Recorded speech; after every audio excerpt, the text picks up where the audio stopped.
bintana at atin silang bigyan ng masigabong palakpakan. Gumawa tayo ng ingay, ipagbunyi ang ating frontliners at ipahayag ang ating walang hanggang suporta sa kanilang kabayanihan. Gusto ko lang pong i-take itong opportunity ito para magpasalamat sa lahat ng mga doktor at nurses, especially yung mga nag-alaga po sa akin, sa buong Asian Hospital at sa lahat po ng ating frontliners. Umawit tayo at sumayaw at ipakita ang ating talento bilang pagsaludo sa mga bayaning nasa unahan. Talunin natin ang COVID-19. Sama-sama nating pagalingin ang ating inang bayan. Kaya natin to. We heal as one. Hello mga kabida! Ako po si Ana Roses at iniimbitahan ko po kayo, malapit na ang Bida Ka Mars!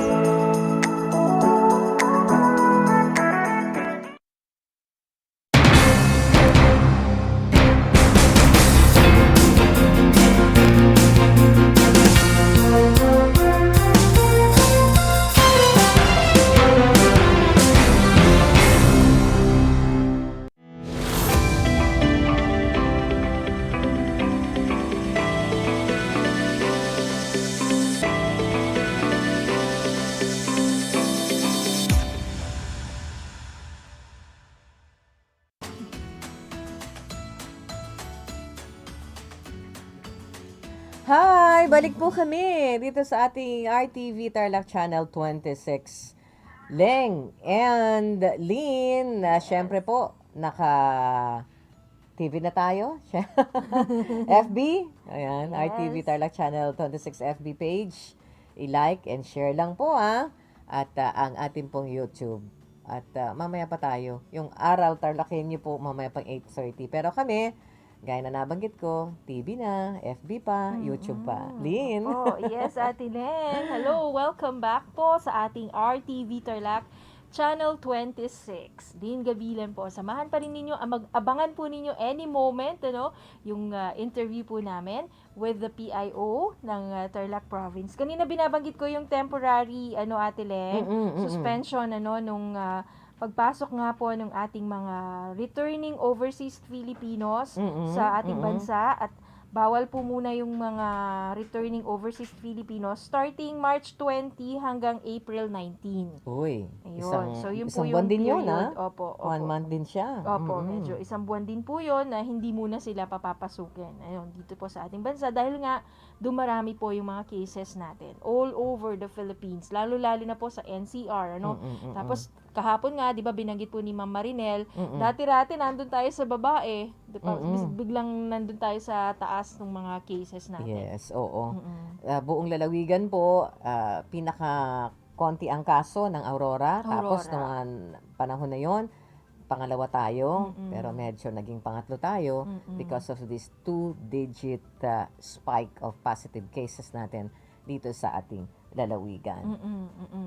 Grabe po talaga dyan sa Aurora. Alam nyo, napakahigpit nila kasi doon. Kasi may mga kakilala rin po tayo doon. Taga doon na po siya mismo Talagang ang higpit nila nung time na yon. At hanggang ngayon, mahigpit pa rin yung pagpasok po nila dyan. Kasi parang 2 or 3 entry-exit points lang papunta po ng Aurora, merong dyan sa may Nueva Vizcaya side, o yung 2 lang, at saka dito sa may Cabanatuan area. Yes, so, kaya yung mga borders po nila, napakahigpit nung time na yun. At hindi ka pwedeng pumasok kung wala kang yung travel recent pass, na swab test na kailangan for the last 1 week o 2 weeks, di ba? Ganun po sila kahigpit doon at hindi kahit nga taga ron na nga sila, na nahihirapan pa rin po sila sa pagpasok. Kasi yung magkaroon nga lang sila daw ng parang isang case, nagpapahanik na po yung mga kababayan natin doon sa Aurora. Tsaka talagang dapat gano'n naman talaga kasamang Lina, Paghihigpit ang number 1, gaya po ng mga binabanggit ng mga nasa LGUs natin, Kailangan maghigpit yung barangay to barangay, border to border. Dito sa atin kasi, ilan yung border natin dito? Diba? Daanan talaga Ang tayo. dami po, Luisita. Opo. Then bukod diyan yung dito sa may dito sa may Amukaw natin or diyan sa may Balingkanaway. Yes. Tapos meron pa tayo ng from the south, halos buo eh. Opo, North, palibot. south, west, east. Yes. Napadilibutan tayo ng mga yung border natin o Yes, opo. provincial border natin. Kaya ang hirap i-control dito yung mga Tama ka.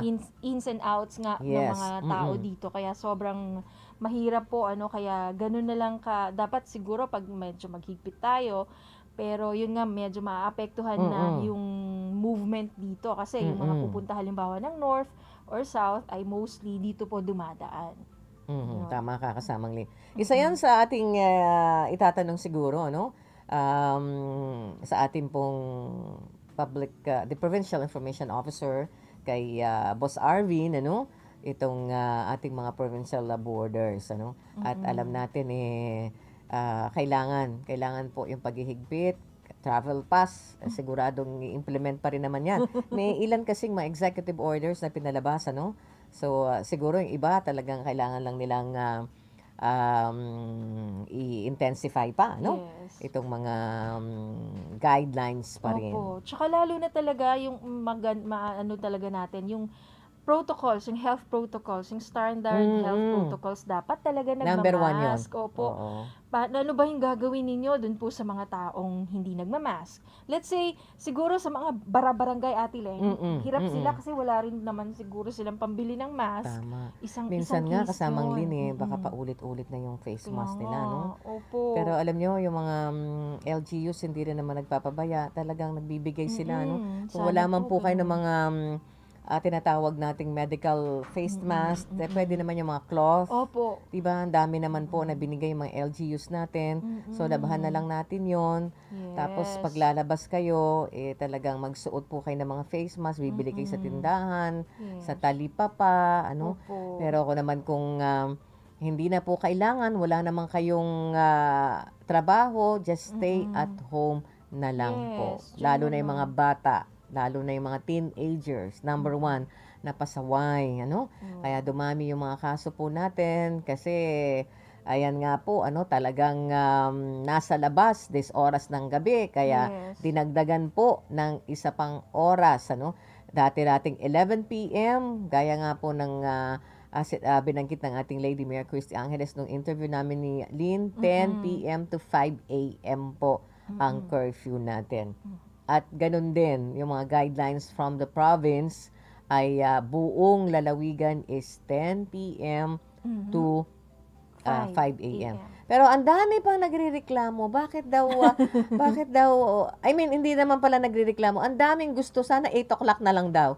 Sabi ko, hindi pwedeng implement yung 8 o'clock kasi marami pa rin umuuwing mga workers. Oo, consider po natin yung mga nagtatrabaho. Sa bagay, yung mga workers naman na ito, kung may dala-dala naman na certificate of employment, padadaanin naman po sila, At hindi naman sila ulihin ng ating mga kapulisan o multipliers, di ba? Ang may panawagan, Anyway, eto na, bago natin, okay. Yes, kasamang Lynn. At babalik po kami after this commercial break. Do standby lang with our guest, si kasamang Arvin Caballo, ng ating Provincial Information Officer.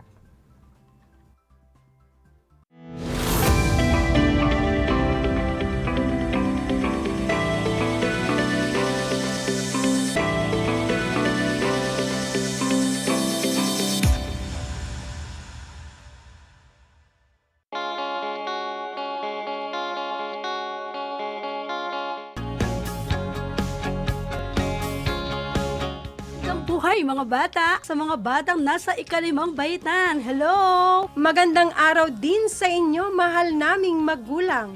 Ito ang Aral TarlakHenyo ng SDO Tarlac Province dito sa RTV Tarlac, Channel 26. at DZTC Radio Pilipino Tarlac. Happy learning, grade 4. Welcome to Aral TarlakHenyo here on RTV Tarlac, Channel 26. simulcast over DZTC 828 Radio Pilipino Tarlac.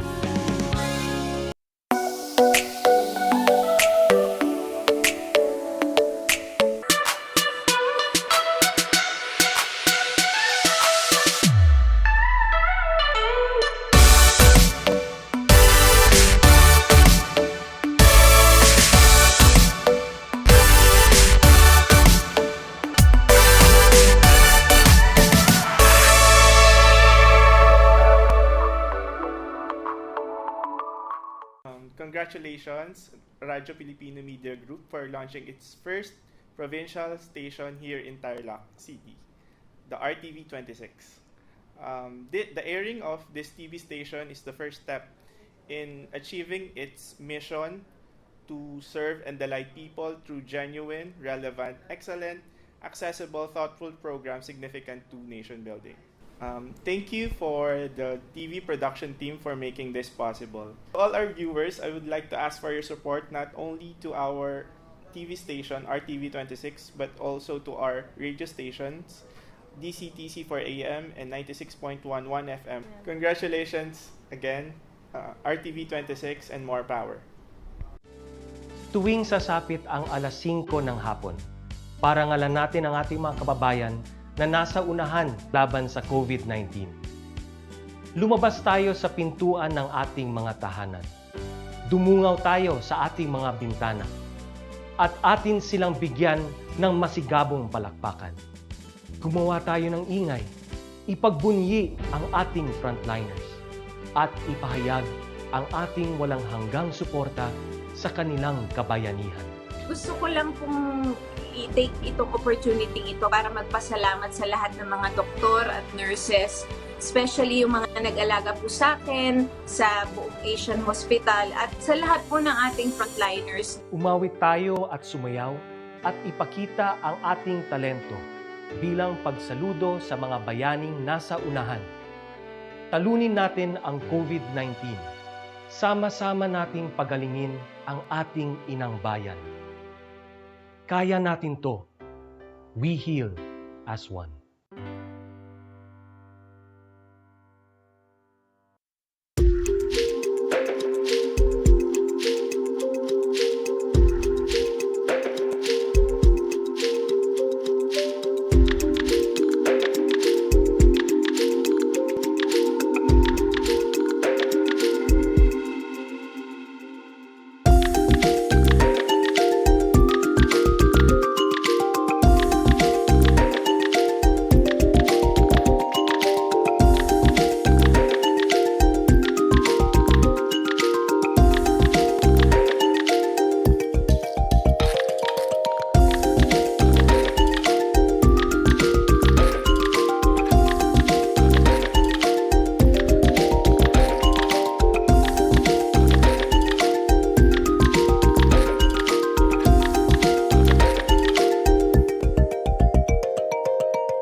Happy morning! Nandito pa rin po kami sa ating RTV Tarlac Channel 26. Lang Lopez Thompson po.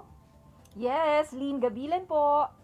And now, gaya na nabanggit natin, makakasama po natin dito sa ating RTV Tarlac Channel 26 ang ating Provincial Information Officer, si Sir Arvin Ferdinand Caballo.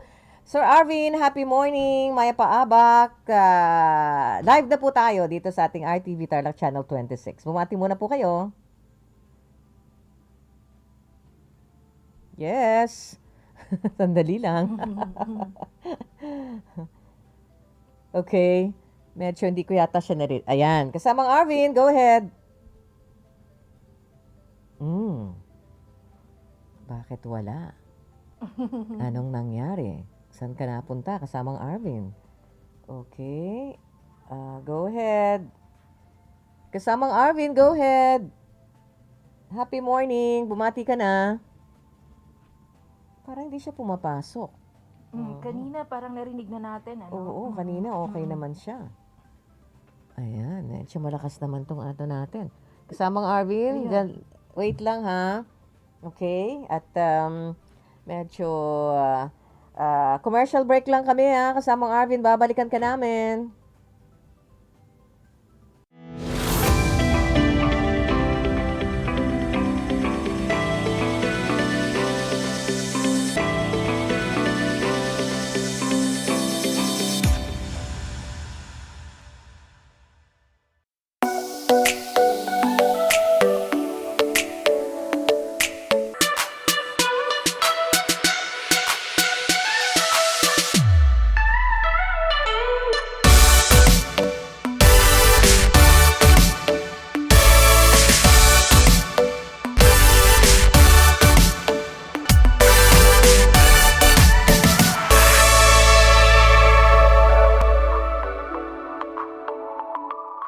Hello mga kabida! Ako po si Ana Roses at iniimbitahan ko po kayo, malapit na ang Bida ka Mars!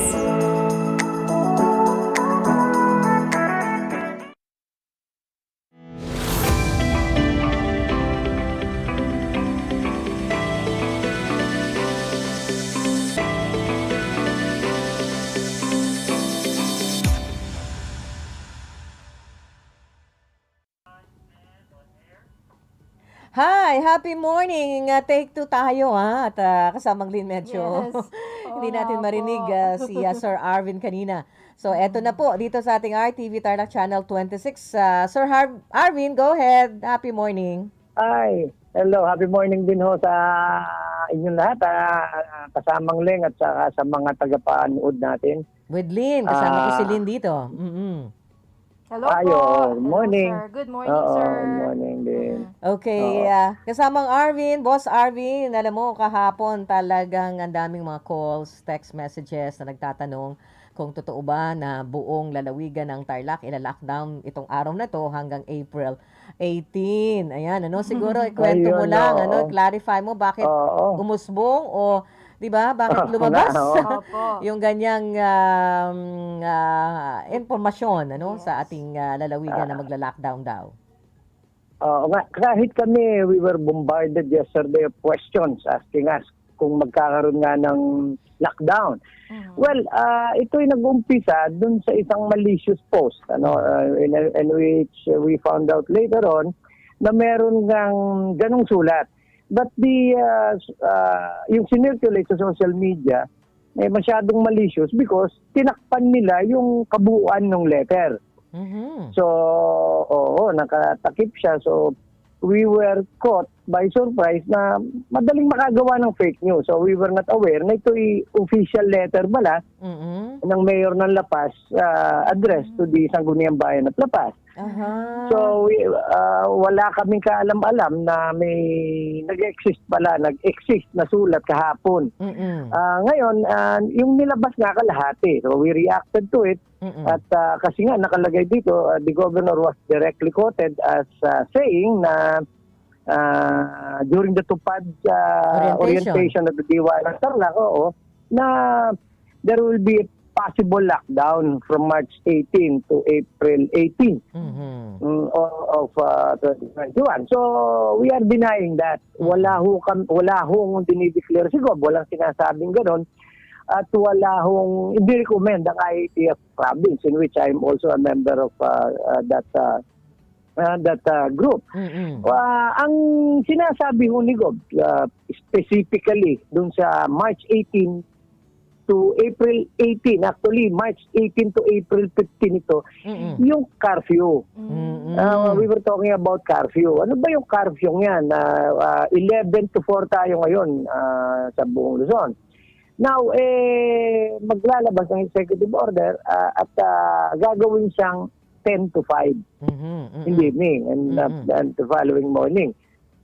So, yun ang implemented na yan? napag-usapan. Implemented na yan? Hindi pa because we are still waiting for the executive order. Okay.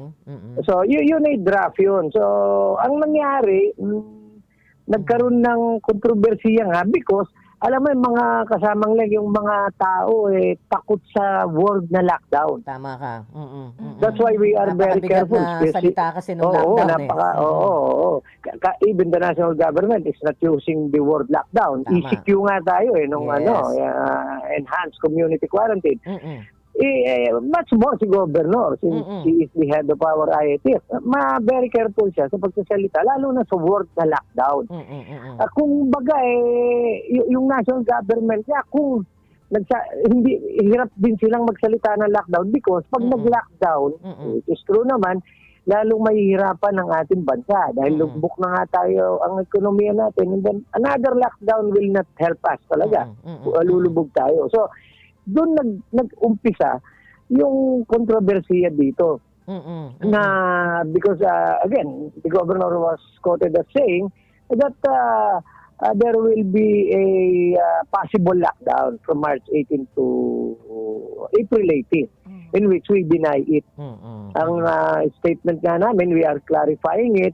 Ang nakasulat sa Facebook page namin ay this is in reaction to the letter being circulated in social media regarding the alleged statement of Governor Susan Yap in yesterday's tupad orientation at the Bulwagang Kalahi. The reason why hindi kami nagbanggit dito because the letter, yung sinabmit, yung nakita nga natin sa social media, was not signed by anybody kasi inano siya, tinakpan siya. So, I presume that it was a hoax, a letter emanating from somebody else na nagkapag-create ng panic. Tama. So, yun ang ginawa namin. So, naglabas kami ng clarification at sinabi namin, dinideny ng provincial government of Tarlac na si Governor ay nag-issue ng such a statement. At the provincial IATF and the governor will not declare any lockdown. Yan. So, wala pong katotohanan yun, yung lumabas na post kahapon sa social media, and even yung mga kababayan natin na talaga nataranta, nagpanik, na asking kung gaano katotoo yun. So, the letter was intended for the Sangguniang Bayan of La Paz. They were talking about budget. Actually, pinost na nila sa kanilang social media page yun para maliwanagan kasi nga putol yung nilabas sa social media ng very malicious ang pagkakalabas. Kaya nagpanik ang mga tao because you're quoting the governor directly. Of course, yan ay mga policy yan pag sinabi ni governor. So, yun ang nangyari dyan. Nagkagulo nga kahapon dahil nga lockdown word na napakahirap intindihin kung ano ba yung lockdown. Pag lockdown kasi mahirap ang buhay, ganon. So, walang lalabas. Kaya nga namin, walang lalabas. Walang pagkain. Kailangan ng ayuda. So, maghihintay ng ayuda pag may lockdown. Pag may lockdown. So, yun ang kinlarify lang namin yung posting na yung kinalat sa social media. Kaya yun nga, walang lockdown hindi magde-declare ang IATF. May mga protocols na mga susundin because again, the provincial government is doing everything it can so that ma-combat natin, talunin o bumabang masyado ang kaso ng COVID-19 dito sa ating lalawigan. Of course, may mga protocols. One of these is the curfew. Na ilalabas. At saka yung yung minimum health protocols. Yung mga sinusunod natin nationwide, yun din naman, yun lang, magbabago lang tayo dun sa curfew. Curfew. So, yun lang. Yun lang naman ang napag-usapan Sir Arvin, may tanong lang po ako. Silin po ito. Yes, okay, sir. Okay. Opo. Kasi dito po sa Tarlac City, si City Mayor Christy Angeles ay nag-impose na po ng liquor ban dun sa mga restaurants. Yes, Hindi resto naman, bars. sa mga resto bars, ganon. Hindi naman po sa mga, kumbaga yung mga magiinuman sa mga residents nila ay okay lang, ano? Tama. Pero dun po sa mga resto bars o yung mga nakikita nating mga food parks, halimbawa dito sa bypass, ay binawalan na po yun. So, wala bang plano rin po ang provincial governor natin si Ma'am Susan Yap na magkaroon ng liquor ban sa mga resto bars all over the province kasi may mga nakikita na rin po tayo sa ibang areas na may mga ganon. Well, ang IATF at ang provincial government, pinag-aaralang mabuti yan. Pero at this point, habang wala pa yung executive order na hinihintay natin, because i-review pa yan ng IATF namin dito sa probinsya, we leave it up to the local government units kung anong what they think makakabuti sa kanila, makakapag-stop ng nitong surge ng COVID. Remember, the mayor acted swiftly because for the past few days, napakatataas ng mga COVID positive cases sa Ciudad ng Tarlac. Therefore, that's why siguro agad siyang umaksyon so that ma-stop na agad ito. Well, the provincial government is also looking into it. Kung ililikor ban ba yan or whatever. Pero this moment, wala pa. We leave it up nga sa mga LGUs. Yes, last na lang kasamang Arvin, bukod dito sa, sabi mo nga, maglalabas ng executive order na may kaugnayan dito sa curfew, ano kaya ang idadagdag pa ng guidelines ng ating Lady Governor Susan Yap? We will be asking, according to sa usapan namin, yung sa meeting namin, tulad nito, yung executive order to include AFP and BFP, Bureau of Fire Protection, in manning provincial borders. So, hindi naman ito, maghihigpit lang siguro kung assignment na sinisipon o inuubo, medyo titignan muna ng mga doktor yan bago makapasok sa ating lalawigan. So yung isa pa rin, yung DTI at DOLE, magkakaroon ng mga random visits. Yung wake, maximum of 3 nights and 4 days lang. Yun ang Tarlac Pass will be used as the primary contact tracing system in the province. Ito yung travelpass.com at saka yung paitingin yung ating QRT ba yun? QR code. QR code. QR code. So, para yung contact tracing mapadali. Yun ang mga yung DTI to strictly implement 50% of the capacity of business establishment. Yun yung mga regular na yan. Nasa national naman yan. Mga protocols na yan. Strict observance of minimum health standards. Isa rin yun. At ito nga, yung curfew, 10 to 5. 10 in the evening up to 5 in the morning the following day. Expected na ilalabas agad yan, yung executive order na yan? Yes. Probably today or tomorrow, early tomorrow, may lalabas na itong executive order. So that ma-implement natin. Again, this is to curb yung pagtaas ng mga cases ng COVID positive sa Tarlac. Lalo na ngayon, 2 days or 3 days ago, yun ang pinakamataas na surge ng COVID positive cases sa Tarlac, 68. And ngayong panahon na to, hanggang kahapon, may pinakamataas na active cases tayo. Ang active cases natin ngayon is 350 as of yesterday. Ito na yung pinakamataas na bilang ng mga active cases ating lalawigan magbuhat nung tayo ay pumasok sa ECQ way back in March 16 of last year. Ito na rin yung may pinakamataas nga, 68. Sabi ko nga, yung death natin, nami-maintain, bumababa, we are less than 3%, less than 4%. Pero mataas ang ating, ngayon, yung active cases natin, na nasa, ilang percent siya, mataas siya, actually.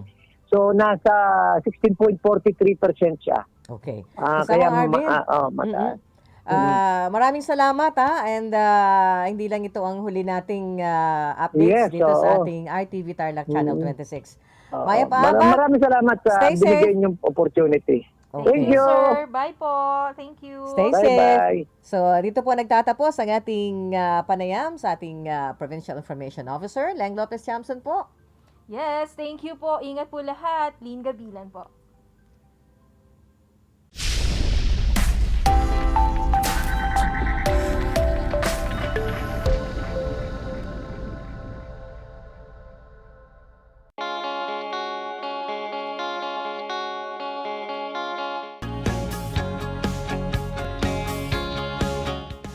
Hoy mga bata, sa mga batang nasa ikalimang bahitan, hello! Magandang araw din sa inyo, mahal naming magulang. Ito ang Aral TarlakHenyo ng SDO Tarlac Province dito sa RTV Tarlac, Channel 26. At DZTC, Radio Pilipino, Tarlac. Happy learning, grade 4. Welcome to Aral TarlakHenyo here on RTV Tarlac, Channel 26. Simulcast over DZTZ 828, Radio Filipino, Tarlac. Hello mga kabida! Ako po si Ana Roses at iniimbitahan ko po kayo, malapit na ang Bida ka Mars!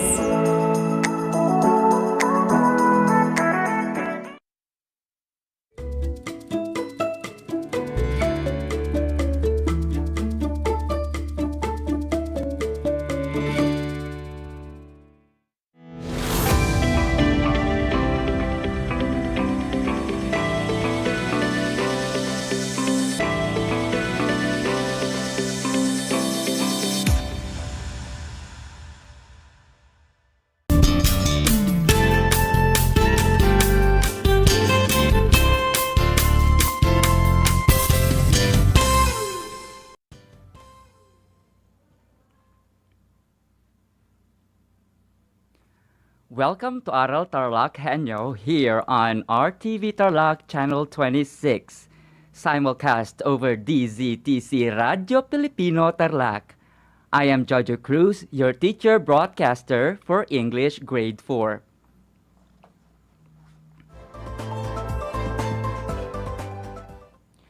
Hello there, Grade 4 learners. How are you today? I hope today is a great day to start a new learning. I will be your companion for the next 25 minutes of fun learning.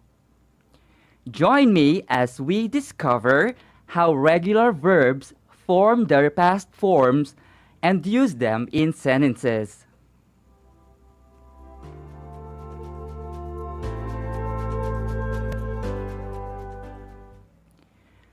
Make sure that you have with you your activity sheets, your pen, and a separate answer sheet.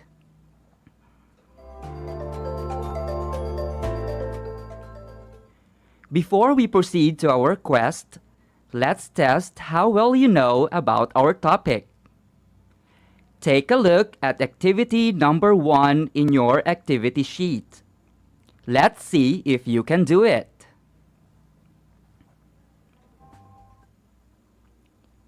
Let me read to you the directions.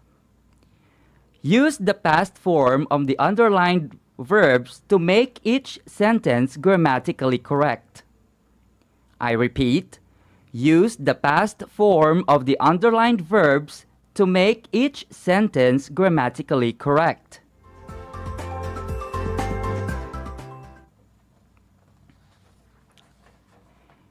Here are the sentences. The man jumped over the fence a while ago. The man jumped over the fence a while ago. The underlined verb is jump. It is spelled J-U-M-P. What do you think is its past tense or past form?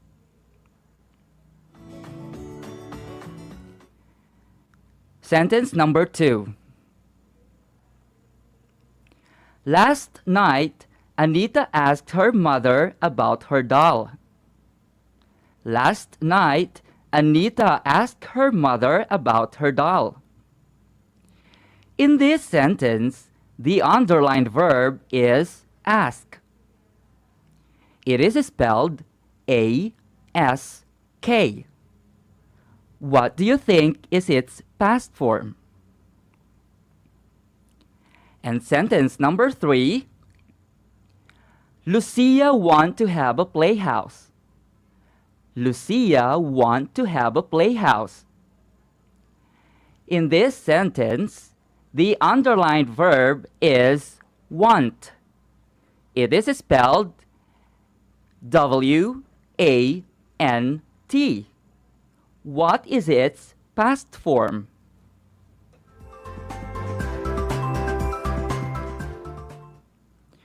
Were you able to use the past form of the underlined verbs? Chill out a bit and analyze your answers in the activity.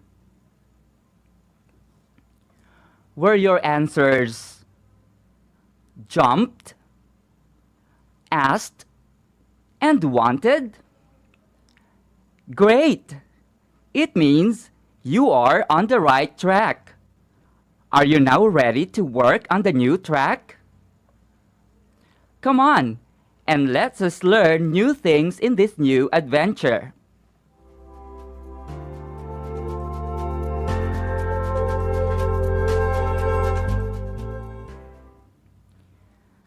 Listen carefully and attentively while I discuss to you the rules on how to form regular verbs in their past forms. I have prepared an activity for each rule that I am going to discuss. Are you ready? Let's begin. What are regular verbs? Regular verbs are verbs that form their past with D or ED. Regular verbs use time expressions to tell past actions. Time expressions like in the past,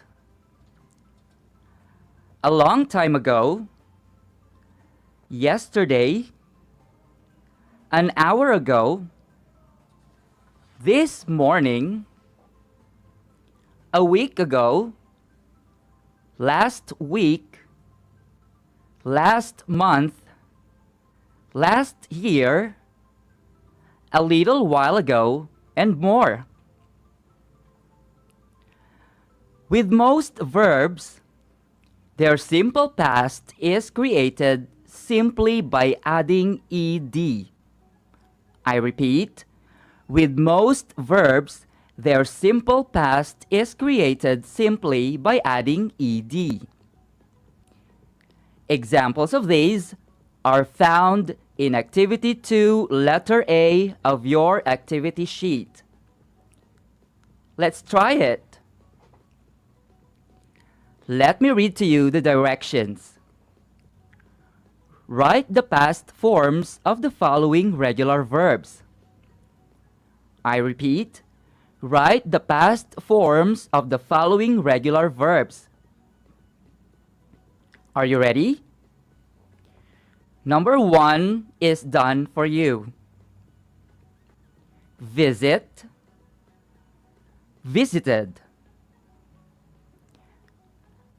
I have here an example sentence. Danilo visited his grandparents yesterday. Danilo visited his grandparents yesterday.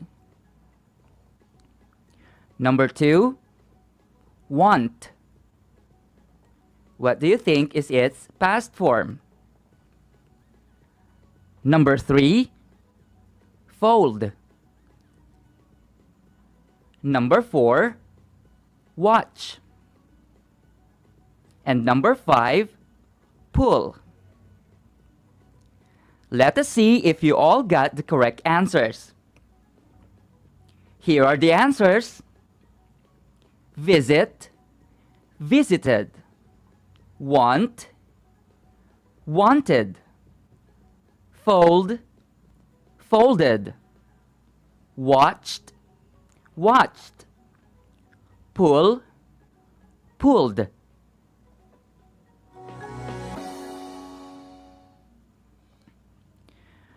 But with some verbs, you need to add D or change the ending a little. Here are the rules. For verbs ending in E, simply add D to form its past. Check activity number 2, letter B, in the activity sheet. Let me read to you the directions. Write the past form of the following verbs. Again, write the past form of the following verbs. Number 1 is also done for you. Bake, baked. Example sentence: My mother baked some cookies this morning. Number 2 to number 5, it's all up to you to do it. Number 2, admire. Number 3, advise. Number 4, agree. Number 5, deserve. Now, let's check your answers.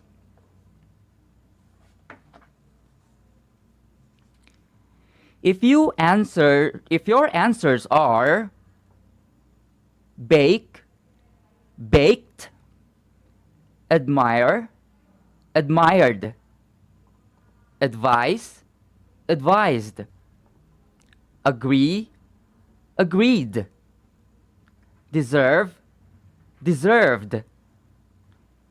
If you got all the correct answer, you are doing a great job.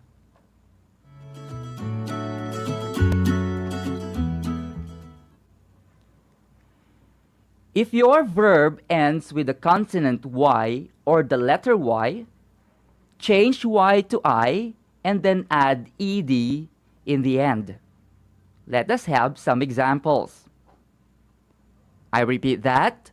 If the verb ends with the consonant Y or the letter Y, change Y to I and then add ed in the end.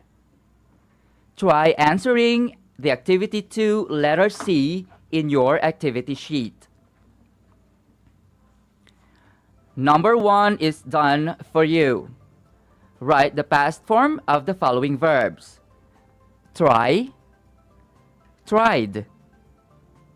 Example sentence: Berto tried his very best. Berto tried his very best. Now it's time for you to do number 2, number 3, number 4, and number 5. Number 2, cry. Number 3, carry. Number 4, copy. And number 5, apply. Now, let's see if you answered correctly. The answers are try, tried, cry, cried, carry, carried, copy, copied, apply, applied. Did you get a perfect score? Good job!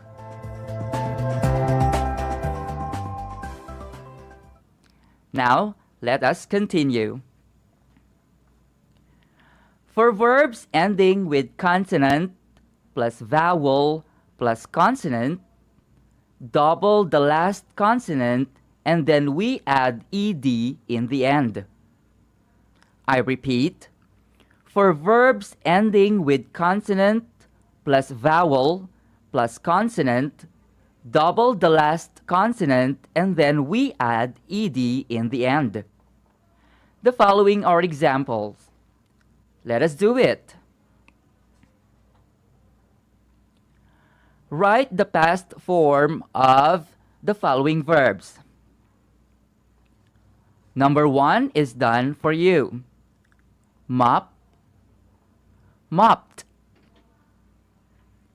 Example sentence: An hour ago, Micah mopped the dirt on the floor. An hour ago, Micah mopped the dirt on the floor. Number 2, travel. What do you think is its past form? Number 3, rob. Number 4, cancel. And number 5, shop. Check your work because here are the answers. Mop, mopped. Travel, traveled. Rob, robbed. Cancel, cancelled.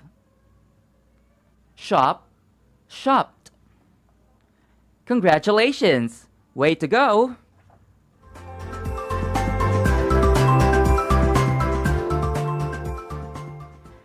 And if the last letter of your verb is the consonant X, we do not double the last consonant. We only add ed in the end. I repeat, if the last letter of your verb is the consonant X, we do not double the last consonant. We only add ed in the end. Here are the following examples. Try activity number 2, letter D in your activity sheet. Write the past form of the following verbs. Number 1 is also done for you. Mix, mixed. Example sentence, they mixed the salad well. Number 2, fix. Number 3, box. Number 4, relax. And number 5, wax. Now let's check your answers. The answers are mix, mixed. Fix, fixed. Box, boxed. Relax, relaxed. Wax, waxed. Did you get all the correct answers? Nice!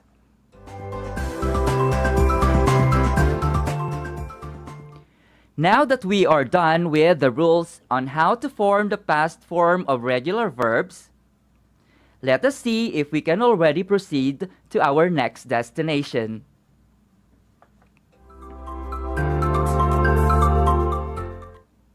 Oops! There is another quest for you.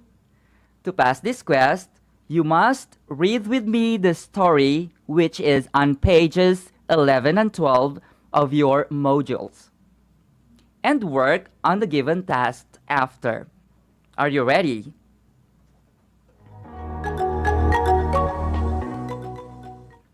For your task, list down all the verbs from the story that form their past regularly, and then use them in your own sentences. Our story is entitled Real Tasia by Cyril Franz S. Patterter.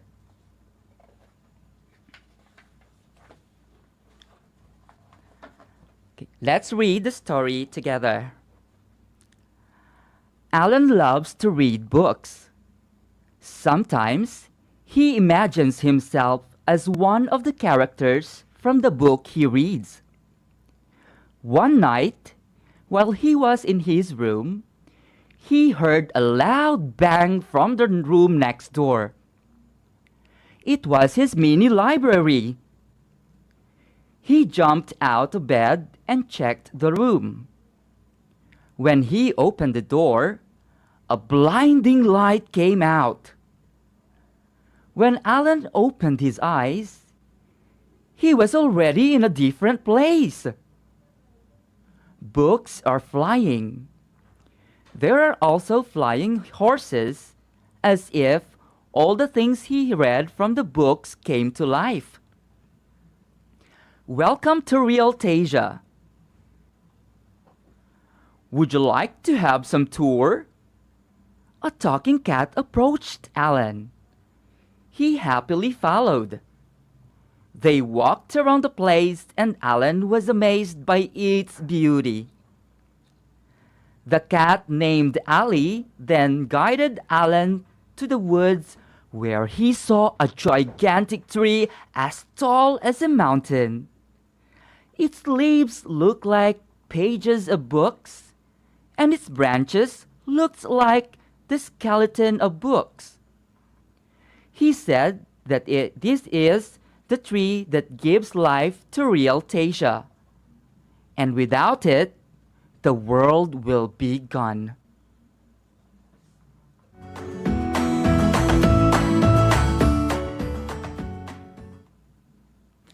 Did you enjoy our story? How's your sentence composition? Have you found all the verbs from the story and used each in a sentence? From the story, were you able to find the verbs jumped, opened, approached, walked, amazed, and looked? Very good.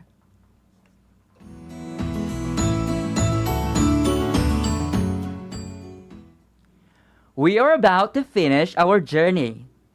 This time, let's test how much have you learned from our lesson. Now that I have given you the rules on how regular verbs form their past, let's test how much have you learned. I have here 10 sentences which I am going to read. All you need to do is to listen and give the correct form of regular verbs to complete each sentence. I am going to read each sentence twice. Write your answers on your answer sheet. Are you ready? Here are the sentences.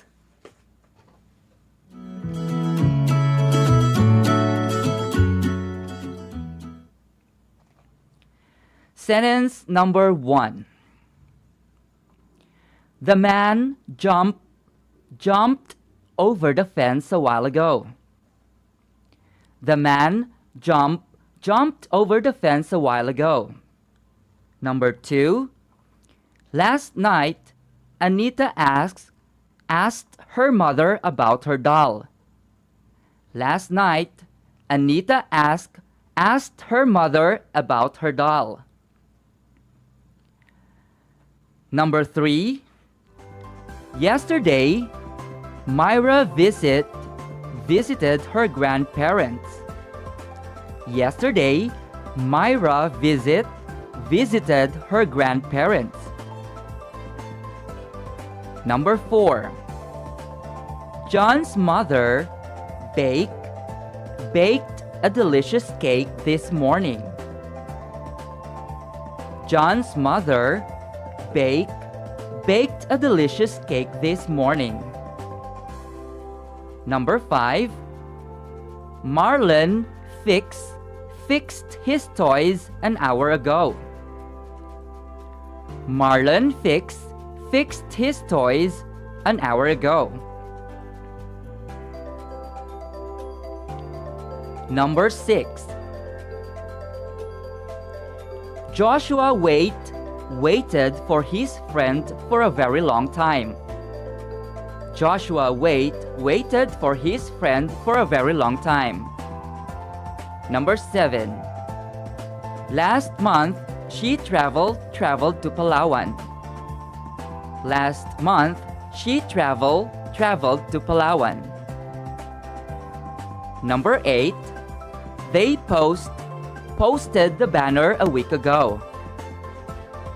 They posted the banner a week ago. Number 9. Kim and Betty watched the movie Frozen months ago. Kim and Betty watched the movie Frozen months ago. And number 10. Kyla tried to finish her homework last night. Kyla tried to finish her homework last night. Now let us check your answers.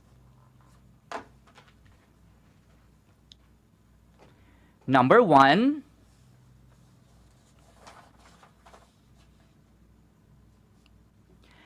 The man jumped over the fence a while ago. That's jumped. Number 2, what's the answer? Asked.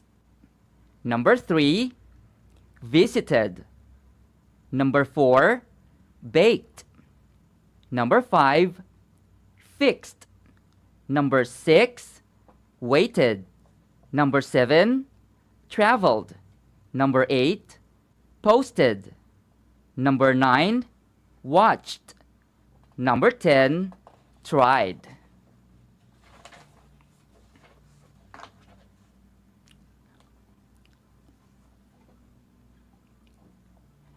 You are now ready to unlock your new destination. I hope you learned a lot today. I am Jojo Cruz, your grade 4 teacher anchor for today. Stay safe, stay healthy, stay cool. Until next time, bye!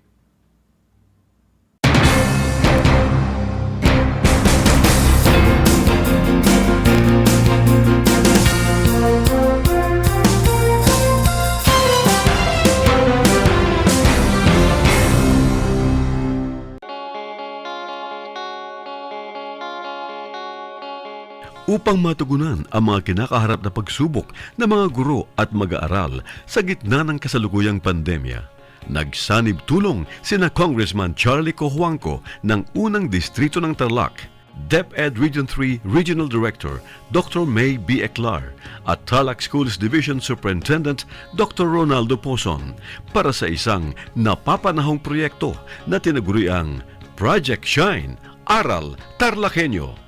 Ang mga mag-aaral ng Grade 4 at Grade 5, ganon din ang Grades 8 and 9 sa buong probinsya ng Tarlac ay sasailalim sa radio-based instruction, katuwang ang himpilang DZTZ 828 kHz AM at RTV Tarlac, Channel 26. To our partners in DEPED, thank you po sa inyong entusiasmo in helping our province meet the gap between distance learning and the quality of education for our children.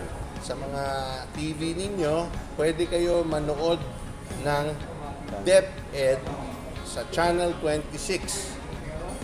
This is first and only TV station in Tarlac owned by Radio Pilipino Media Group na nagpartner kasama ng DEPED na gumawa ng Aral TarlakHenyo. Proyekto po ito ng DEPED Tarlac Province in partnership with DZTC Radio Pilipino Tarlac and RTV Tarlac Channel 26. So, yung mga walang tablet or walang internet, pwede manood dito sa programang ito at doon nyo po makikita at masusundan ang mga module ng DEPED sa distance learning. Yung iba pong nakatira, hindi sa Tarlac City, kailangan po mag-Facebook at i-punch in nyo RTV Tarlac Channel 26 on Facebook. Makikita nyo rin yung mga module sa mga handheld devices o cellphones o tablet niyo. So, thank you again to DEPED for being open-minded and helping us meet the challenges of tomorrow.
Roses at iniimbitahan ko po kayo, malapit na ang Bida ka Mars!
Welcome sa ating Aral TarlakHenyo ng Schools Division of Tarlac Province sa RTV Tarlac Channel 26 at DZTZ Radyo Pilipino Tarlac. Magandang araw! Narito na naman tayo, nagsisikap at nagpupunyagi na maging makadiyos, makatao, makakalikasan at makabansa.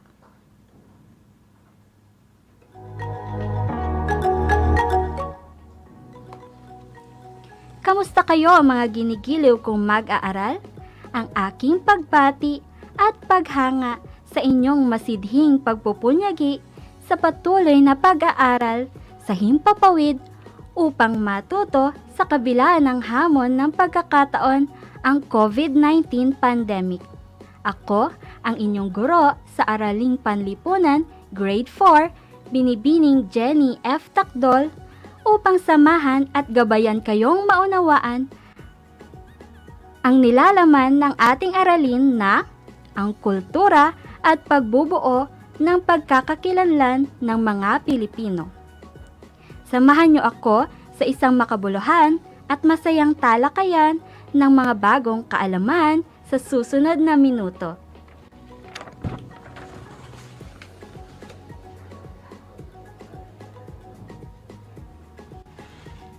Siguraduhin nyo na nasa isang lugar kayo ngayon na komportable at maayos na naririnig ang ating broadcast. Matanong ko lang, kumain ka na ba? Mabuti naman kung oo, at kung hindi pa, malaya kang gawin ito habang nakikinig sa ating talakayan. Dapat may laman ang iyong tiyan upang mas maging alerto ang iyong pag-iisip at maayos na maunawaan ang ating aralin sa araw na ito.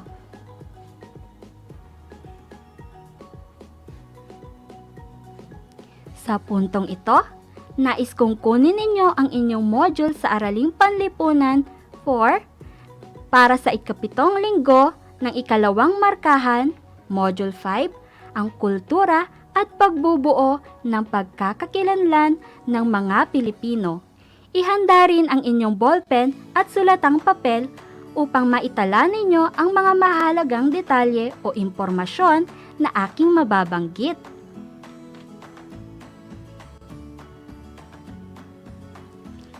Bago tayo magsimula sa paksa ngayong araw, ay alalahanin muna natin ang ating nagdaang aralin. Natatandaan ba ninyo kung ano-ano ang iba't ibang mga katangian ng mga Pilipino?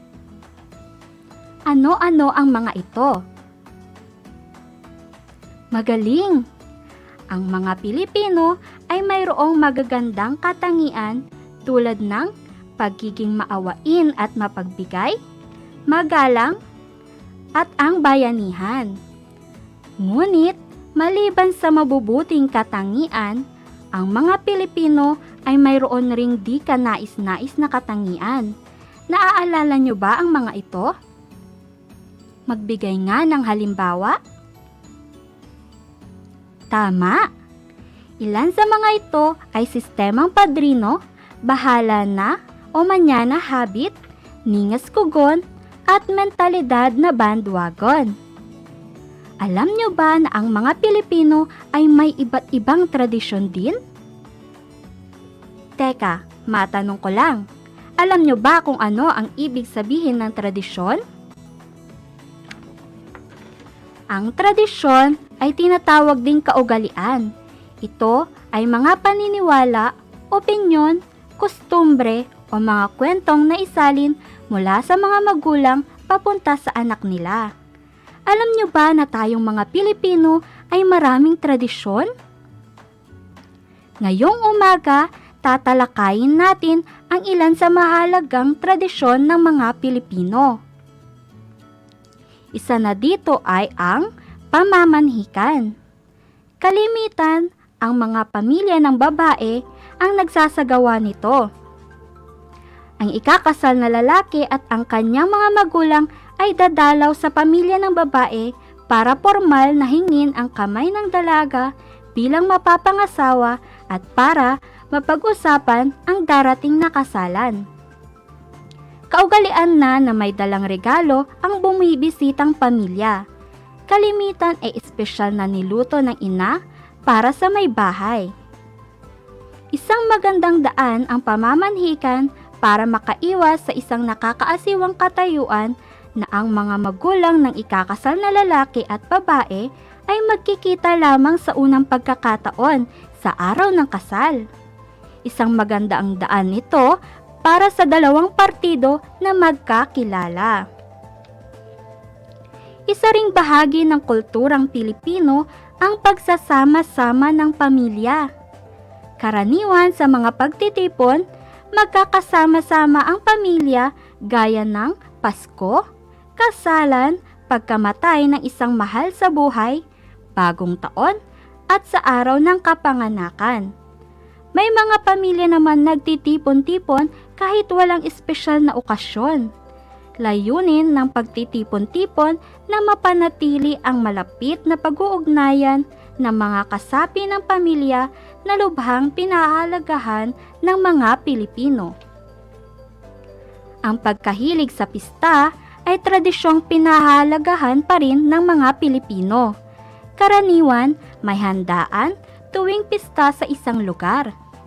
Maliban sa salo-salo ng pamilya at bisita, may misa, parada at iba-iba pang programa tuwing pista.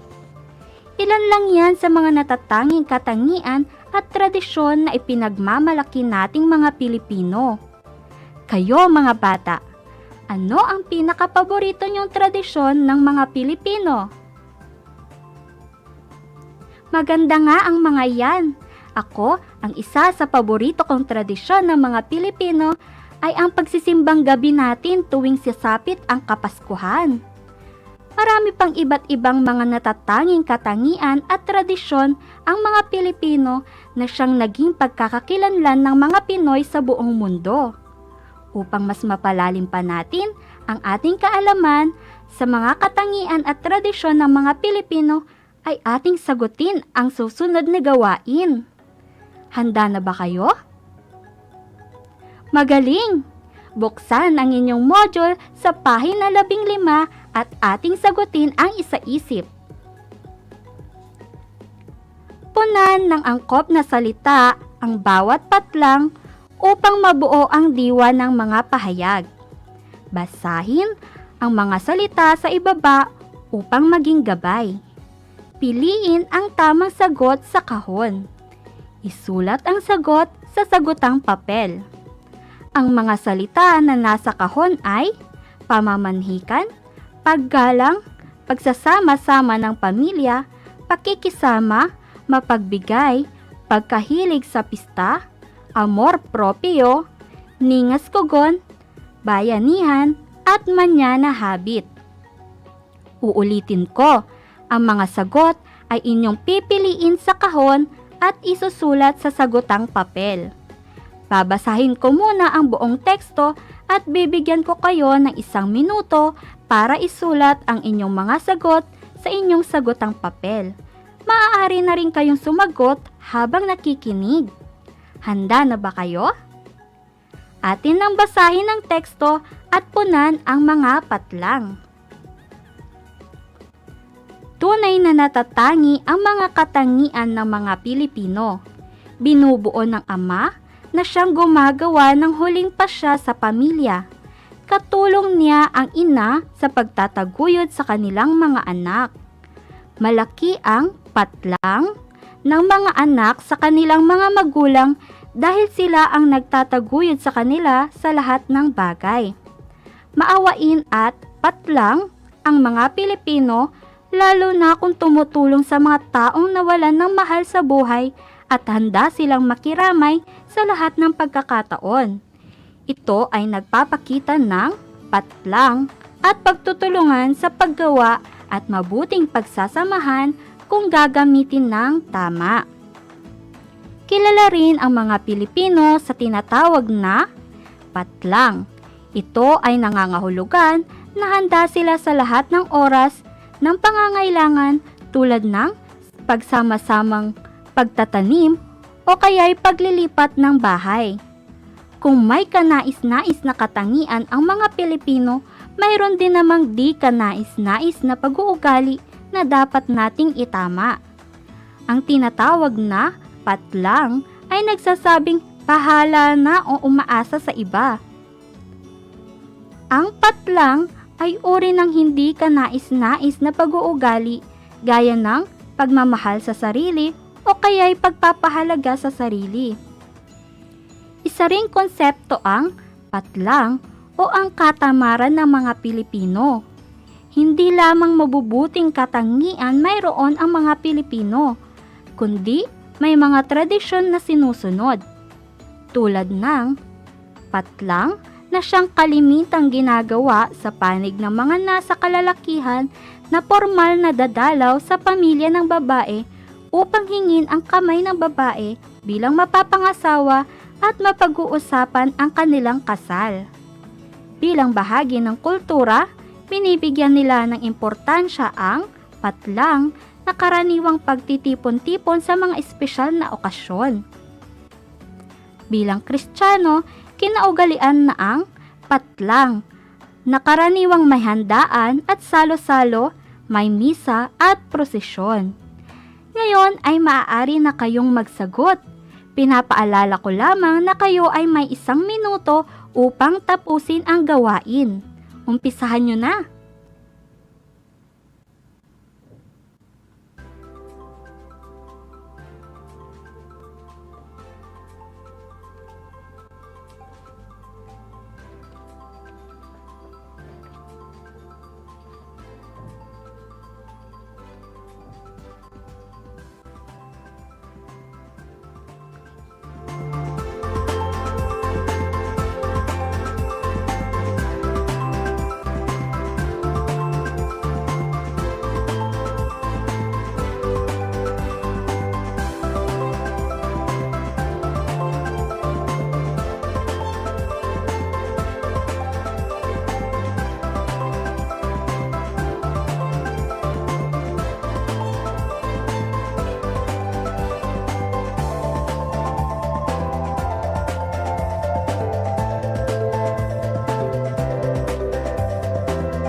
Time's up na mga bata.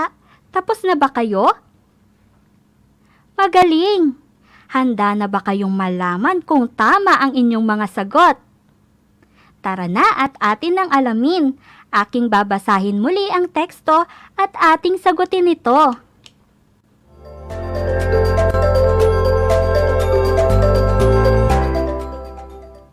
Tunay na natatangi ang mga katangian ng mga Pilipino.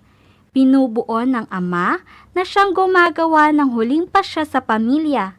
Katulong niya ang ina sa pagtataguyod sa kanilang mga anak. Malaki ang tamang sagot ay paggalang. Tama kayo.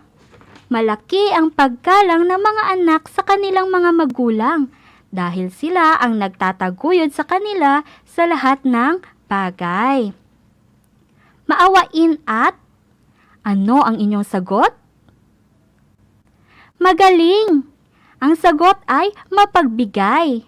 Maawain at mapagbigay ang mga Pilipino lalo na kung tumutulong sa mga taong nawalan ng mahal sa buhay at handa silang makiramay sa lahat ng pagkakataon. Ito ay nagpapakita ng tama ang inyong sagot. Ito ay pakikisama.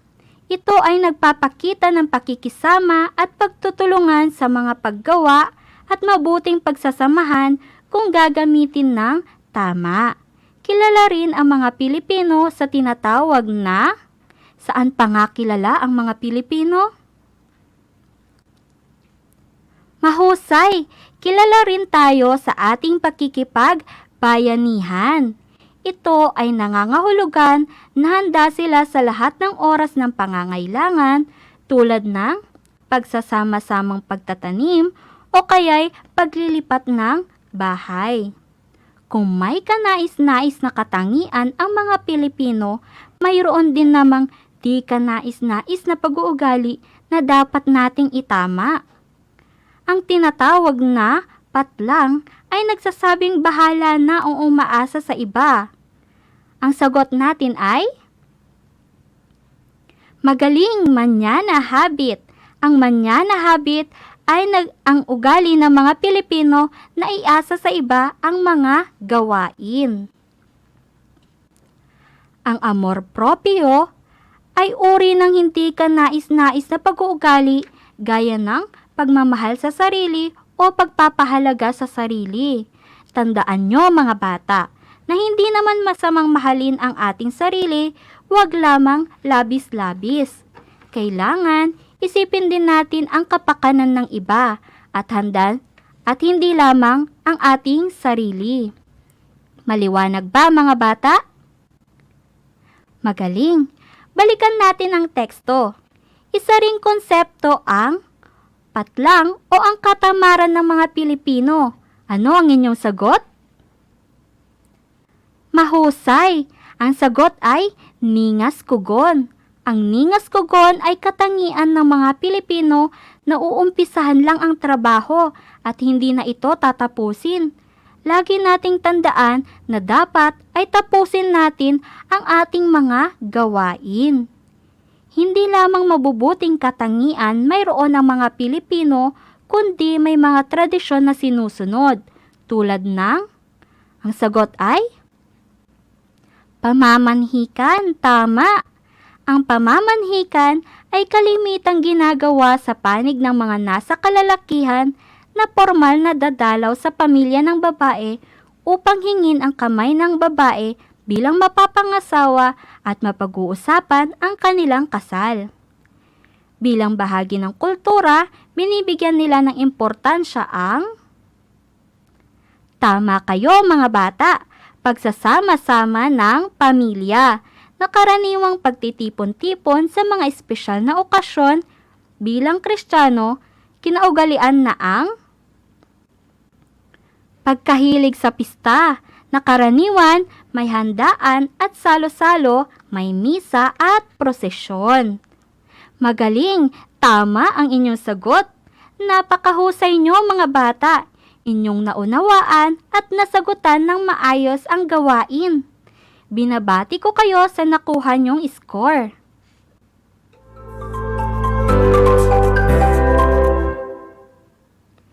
Ngayon naman ating sagutan ang isagawa sa pahina 17 upang malaman natin kung bakit nga ba mahalagang pag-aralan natin ang mga tradisyon at katangian ng mga Pilipino. Ito man ay kanais-nais o hindi. Kompletuhin ang mga sumusunod na pahayag ayon sa inyong natutuhan. Isulat ang sagot sa sagotang papel. Mag-umpisa na tayo. Bilang 1, mahalaga na malaman natin ang mga mabuting katangian ng mga Pilipino sapagkat isulat sa sagotang papel ang inyong sagot. Bakit nga ba mahalagang malaman natin ang mga mabubuting katangian ng mga Pilipino? Ano ang inyong sagot? Tama! Mahalagang malaman natin ang mga mabubuting katangian ng mga Pilipino dahil ito ang ating pagkakakilanlan.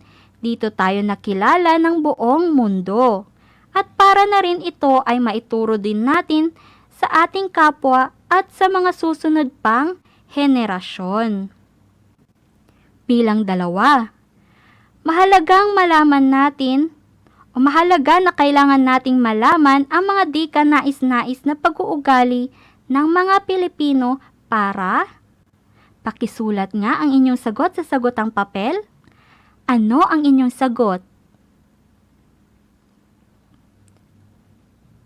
Mahusay! Pinag-aaralan din natin ang mga di kanais-nais na katangian ng mga Pilipino upang ito ay ating maiwasan para na rin tayo ay hindi mapahamak.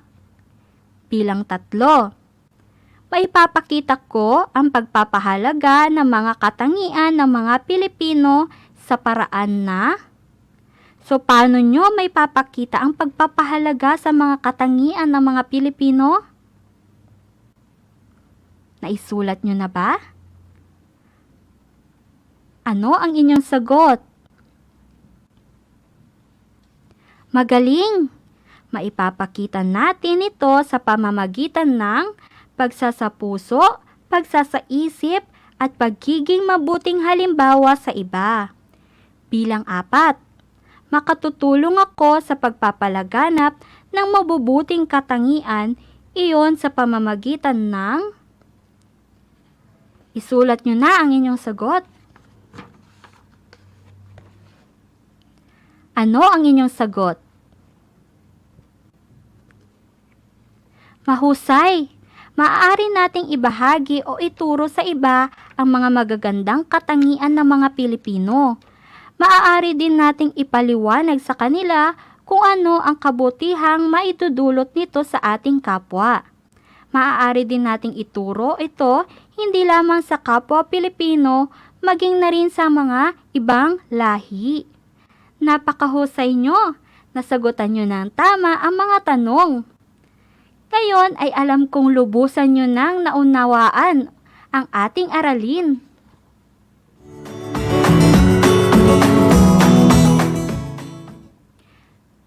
Maaari nyong kunan ng larawan gamit ang inyong cellphone ang mga nakuha nyong score at isumite ito sa Facebook Messenger ng inyong guro sa araling panlipunan. Sa mga walang access sa internet, maaaring ipasa ito ng inyong magulang o guardian sa inyong paaralan o barangay hall. Sa itatakdang pagsasaoli at pagkuha ng module, muli ang inyong mga magulang o guardian lamang ang maaaring magsaoli nito sa inyong paaralan o sa barangay hall. Paalala naman sa ating mga magulang, kailangan nyong sumunod sa ating mga health protocols gaya ng pagsuot ng face mask at face shield, pagsasanitize ng kamay, at physical distancing.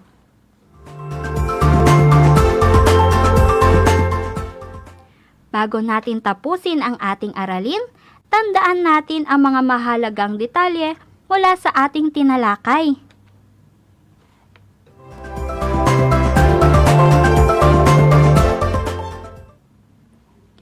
Ang mga Pilipino ay mayroong magagandang katangian tulad ng pagiging maawain at mapagbigay, magalang, magaling makisama at ang bayanihan.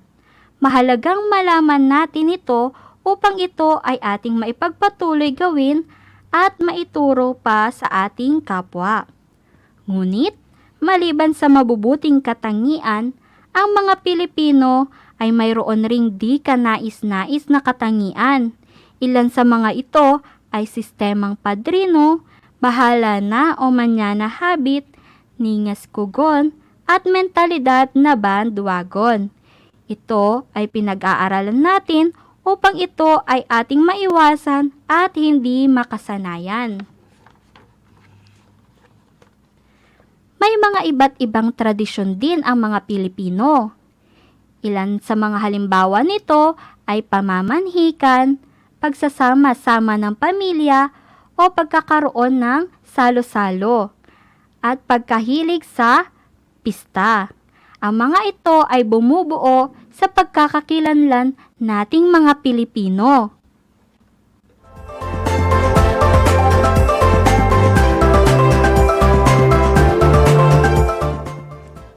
Inaasahan ko na kayo ay natuto sa ating talakayan sa araw na ito.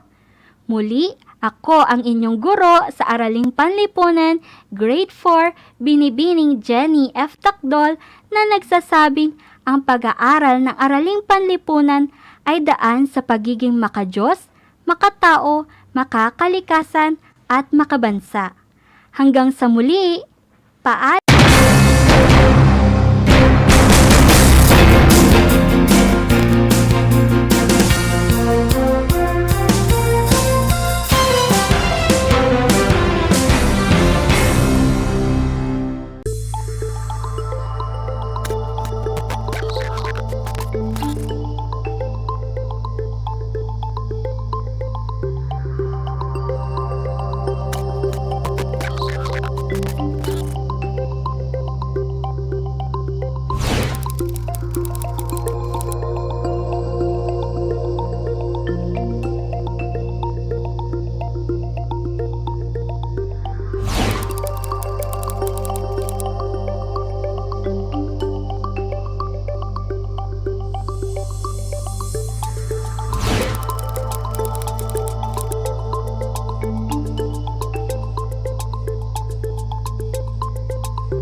upang matugunan ang mga kinakaharap na pagsubok ng mga guro at mag-aaral sa gitna ng kasalukuyang pandemya.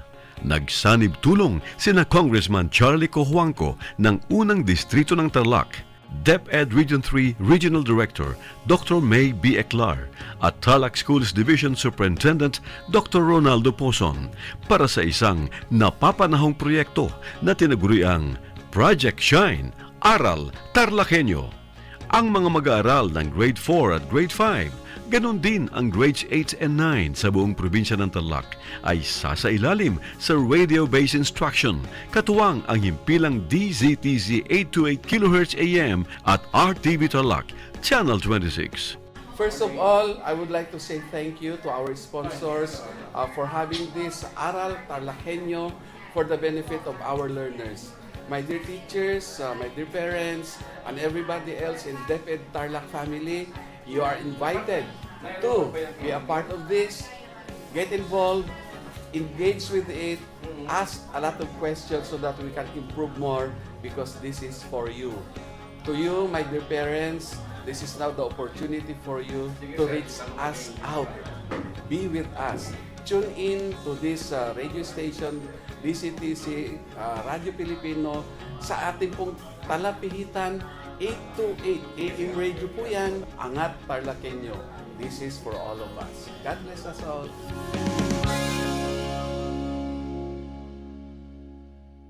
Hello mga kabida, ako po si Ana Roses at iniimbitahan ko po kayo, malapit na ang Bida ka Mars!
Magandang araw mga bata! Sumasa inyo ang Aral TarlakHenyo mula sa RTV Channel 26 at sa bayang naririnig sa DCTC Radyo Pilipino Tarlac. Ako si Teacher Jen, ang inyong teacher broadcaster para sa Araling Health 4.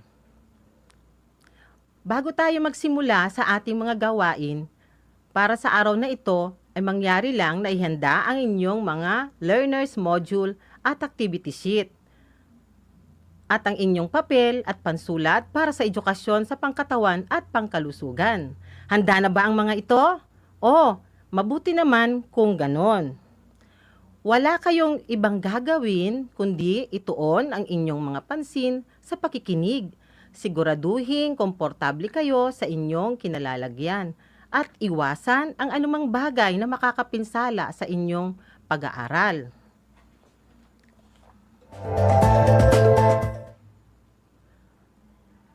Halina't pakinggan at pag-aralan ang mensahe ng tulang pinamagatang Kalusugan ay Kayamanan. Mga bata, sabay-sabay nating basahin ang tula. Kalusugan ay kayamanan. Mahalagang alagaan ang iyong kalusugan upang ang karamdaman ay iyong maiwasan. Sa iyong pagbahing o kaya'y pagatsing, bahagya kang humilig, takpan ang iyong bibig. Paghuhugas ng kamay, ugaliin mong tunay, upang anumang mikrobyo o dadapot lalayo sa'yo. Kahit anong sakit ay hindi kakapit, kapag naging maingat, kalusugay maiaangat. At may kasabihan tayo na ang kalusugan ay ating kayamanan. Ang kasabihang ito ay nangangahulugang ang taong malusog ay may masiglang buhay. Ang may malusog na pangatawan ay nakatutulong din na makaiwas sa iba't ibang sakit. Tama mga bata, kaya mahalagang alagaan natin ang ating mga sarili, lalong-lalo na ngayon na ating nararanasan sa kasalukuyang pandemya. At mukhang akmang-akma ang ating aralin sa ating nararamdaman o nararanasan ngayon, kaya naman ay ipanalangin natin na lumisan na ang pandemyang ating nararanasan.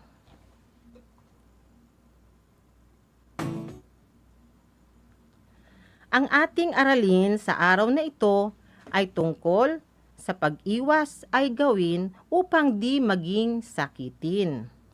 Inaasahan ko na makakatulong ang aralin natin sa araw na ito upang higit na mapahalagan at maisagawa ang mga gawaing pangkalusugan laban sa mga sakit. Sa ating nakaraang aralin, natutunan natin ang tungkol sa daloy ng impeksyon at mga sangkap ng kadena ng impeksyon. Maging ang mga iba't ibang uri ng organism na nagdudulot ng sakit sa atin. Ngayong araw na ito, pag-usapan naman natin ang tungkol sa mga paraan kung paano makaiwas sa pagkakaroon ng nakakahawang sakit. Mga bata, masdan ang larawan. Ano ang ipinapahiwatig nito? Tama, ito ang tamang paraan ng pag-ubo at pagbahing. Ano naman ang masasabi ninyo sa larawang ito, mga bata? Magaling, ito ay nagpapakita ng wastong paghuhugas ng mga kamay.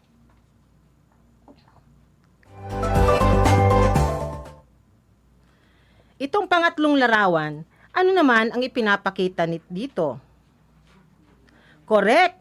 Ang tamang paraan ng paglilinis ng mga kontaminadong lugar kagaya ng sahig at mga kontaminadong kagamitan.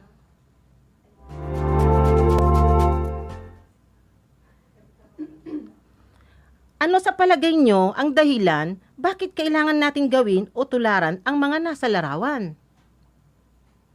Tama!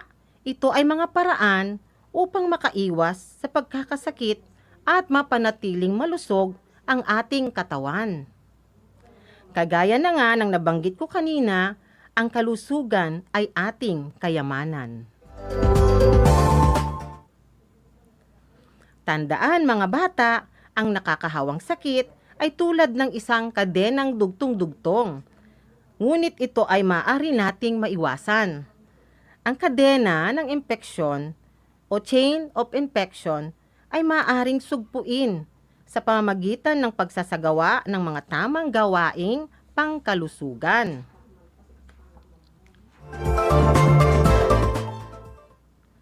Mahalagang pag-aralan kung paano maiiwasan at masusugpo ang pagkalat ng nakakahawang sakit.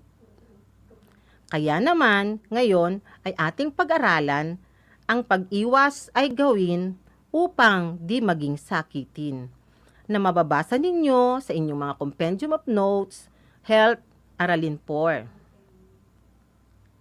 Mga dapat tandaan upang makaiwas sa nakahahawang sakit. Mga dapat tandaan upang makaiwas sa nakahahawang sakit. Number 1, ugaliin ang wastong pag-ubo at pagbahing. Ulitin ko, ugaliin ang wastong pag-ubo at pagbahing. Mga bata, tandaan natin na dapat takpan ang inyong bibig kapag ikaw ay umuubo o bumabahing.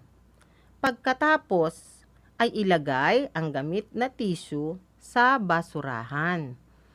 Kapag wala kang tissue, umubo o bumahing sa iyong manggas ng damit, huwag sa inyong mga kamay at linisin ito ng sabon at tubig o hand sanitizer. Upang mapigilan ang pagkalat ng mikrobyo, ay palagiang takpan ang inyong bibig sa pag-ubo at panatilihin ang iyong distansya mula sa mga taong umuubo.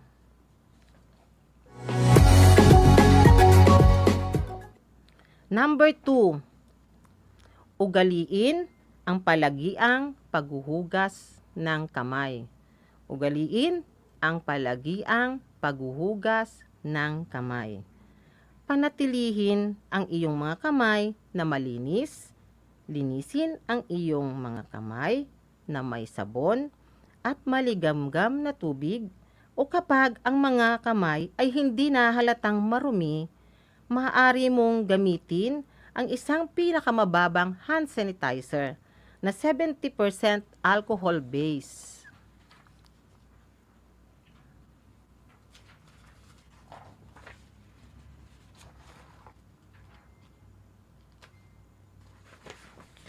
Number 3, ugaliin ang paggamit ng guwantes kapag hawak ng body fluid gaya ng dugo, ihi, laway, sipon.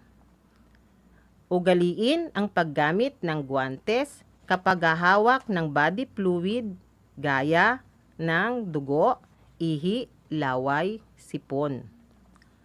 Iwasan o bawasan ang paghawak sa iyong mga mata, ilong o bibig. Ang mikrobyo ay madalas na kumakalat kapag hinahawakan mo ang isang bagay na nahawakan ng mikrobyo at pagkatapos ay hinahawakan mo ang iyong mga mata, ilong o bibig na hindi malinis ang kamay.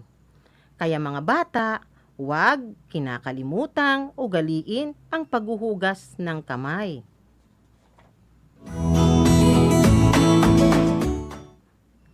Number 4. Ugaliing linisan ang mga kontaminadong lugar at kagamitan. Tandaan natin, mga bata, na ugaliin din nating linisin o disimpektahan ang ating mga ginamit, nakasuotan at sapatos o tsinelas bago pumasok sa loob ng bahay upang maiwasan ang pagdadala ng mikrobyo. Number 5, ugaliin ang pagpapabakuna sa oras. Ugaliin ang pagpapabakuna sa oras. Ang pagpapabakuna ay isa sa pinakaligtas na paraan para makaiwas sa sakit, katulad ng programa ng DOH na pabakunahan ang mga bata laban sa banta ng tigdas, polio at rubella.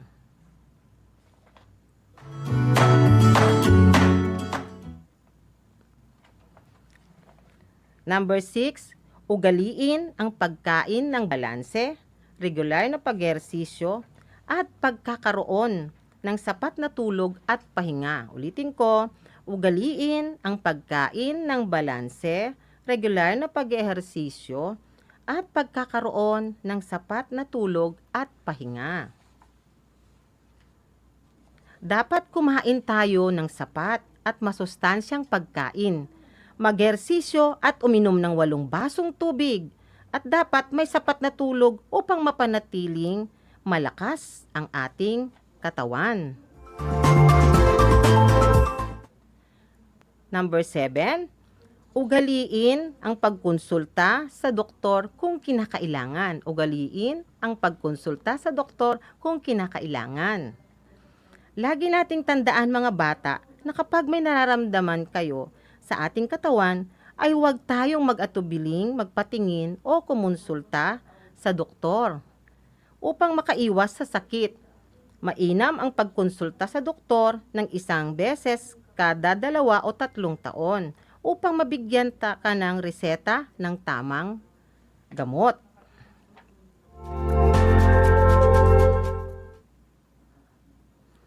Lahat ng aking nabanggit ay mahalagang dapat nating tandaan at mahalagang ugaliin natin ang mga ito upang makaiwas sa mga nakakahawang sakit.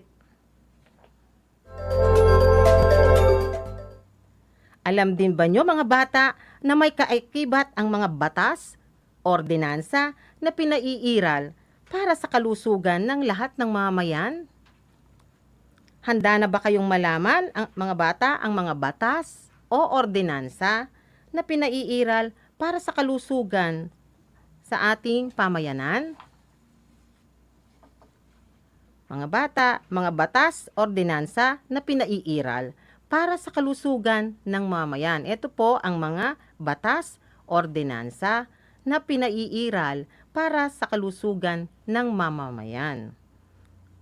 Number 1, wastong pagtatapon ng basura at dumi. Wastong pagtatapon ng basura at dumi.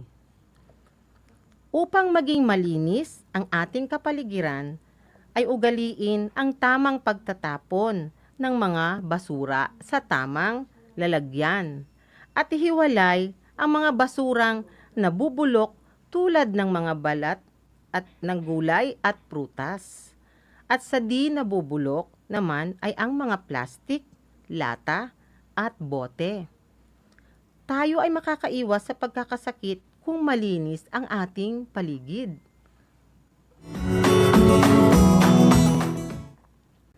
Number 2, pagpapagawa ng malinis na palikuran. Pagpapagawa ng malinis na palikuran. Mahalaga ang may malinis na palikuran o toilet para maiwasan ang pagkalat ng sakit. Maaring makaiwas sa sakit tulad ng pagtatae, hepatitis A, cholera, typhus, at polio. Kung tama ang paggamit ng palikuran, buhusan ng tubig ang kubeta at linisin pagkatapos gamitin. At huwag kalimutang hugasan ang mga kamay gamit ang malinis na tubig at sabon. Pagkatapos ay banlawan ang mga kamay.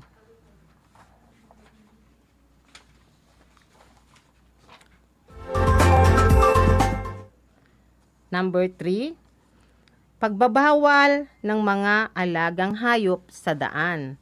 Pagbabawal ng mga alagang hayop sa daan. Ang mga hayop tulad ng kambing, baka, kalabaw at aso ay ipinagbabawal na pakalat-kalat sa daan sapagkat ito ay nagdudulot ng panganib sa mga tao at nakapipinsala rin sa mga ari-ariang pribado at pampubliko at nagkakalat ng dumi sa mga lansangan. Kaya dapat itali at ikulong ang mga hayop at sinupin ang mga alagang hayop sa kanilang tahanan o bakuran. Number 4, pagsusuring pangkalusugan ng mga nagsisipagtinda, naghahanda ng pagkain gaya ng kusinera at serbidora. Number 4, pagsusuring pangkalusugan ng mga nagsisipagtinda at naghahanda ng pagkain gaya ng kusinera at serbidora. Ang ordinansang ito ay pinapatupad upang mapanatili ang kalinisan sa paghahanda ng pagkain at makaiwas sa anumang sakit. Kaya kailangang kumuha ng permit ang mga tindera at naghahanda ng pagkain, kusinera at serbidora sa health centers.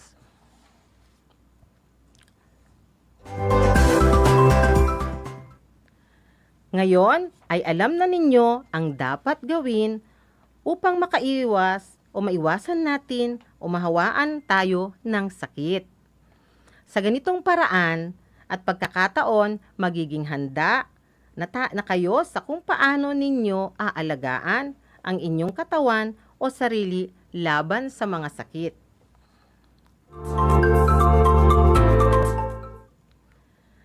Tandaan, ugaliing maging malinis ang ating katawan upang tayo ay hindi mahawa o dapuan ng anumang sakit. Kahit tayo ay nananatili sa ating mga tahanan, mahalagang maisabuhay kung ano ang inyong nababasa, naririnig at natututunan. Hindi sapat na perfect ang scores ninyo sa test. Mahalaga pa rin na naisasagawa at naisasabuhay ang mga natutunan ninyo. Kaya po, sa ating mga magulang, ate at kuya, lolo at lola, atin pong obserbahan ang ating mga anak, kapatid o apo, kung naipapakita ba nila ang tamang pangangalaga sa kanilang sarili. Ngayon ay susubukan ko kayo kung kayo ba'y talagang nakinig sa ating aralin ngayong araw na ito sa pamamagitan ng maikling pagsusulit. Handa na ba kayo?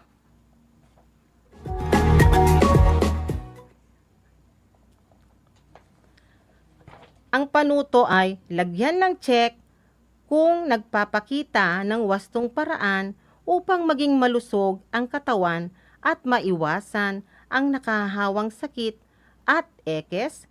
Kung hindi, ulitin ko, ang panuto ay lagyan ng check kung nagpapakita ng wastong paraan upang maging malusog ang katawan at maiwasan ang nakakahawang sakit at ekes. Kung hindi.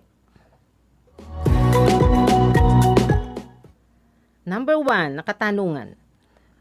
ugaliin magtakip ng bibig sa tuwing umuubo at bumabahing. Ulitin ko, ugaliing magtakip ng bibig sa tuwing umuubo at bumabahing.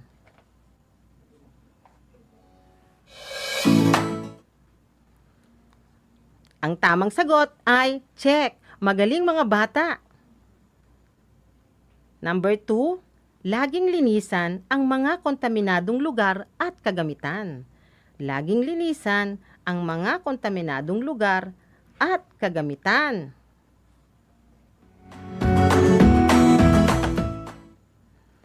Check ang tamang sagot.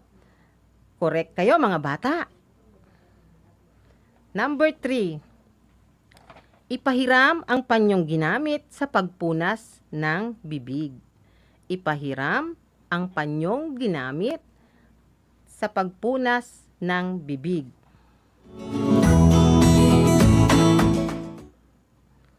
Ang tamang sagot ay X.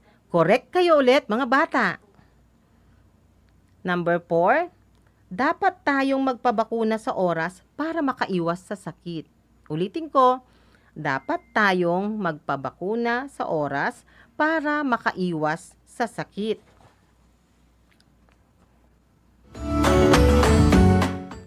Ang sagot ay check. Magaling, mga bata. Ikalimang katanungan, panatilihing malinis ang ating palikuran. Panatilihing malinis ang ating palikuran.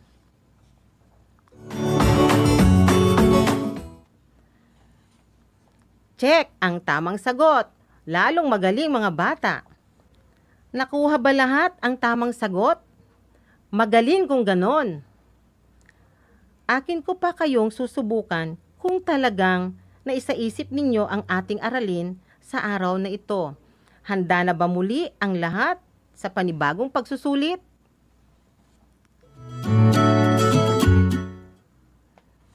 Babasahin ko ang panuto. Isulat ang titik ng tamang sagot. Ulitin ko, isulat ang titik ng tamang sagot. Ngayon mga bata ay ating basahin at unawaing mabuti ang mga katanungan upang makuha natin ang tamang sagot sa mga batas at ordinansa na pinaiiral para sa kalusugan ng mamayan. Maari na tayong magsimula. Narito ang unang katanungan. Number 1. Ano ang dapat mong isagawa upang makaiwas sa sakit? Ulitin ko, ano ang dapat mong isagawa upang makaiwas sa sakit? A. Makipaglaro sa lugar na malapit sa basurahan. A.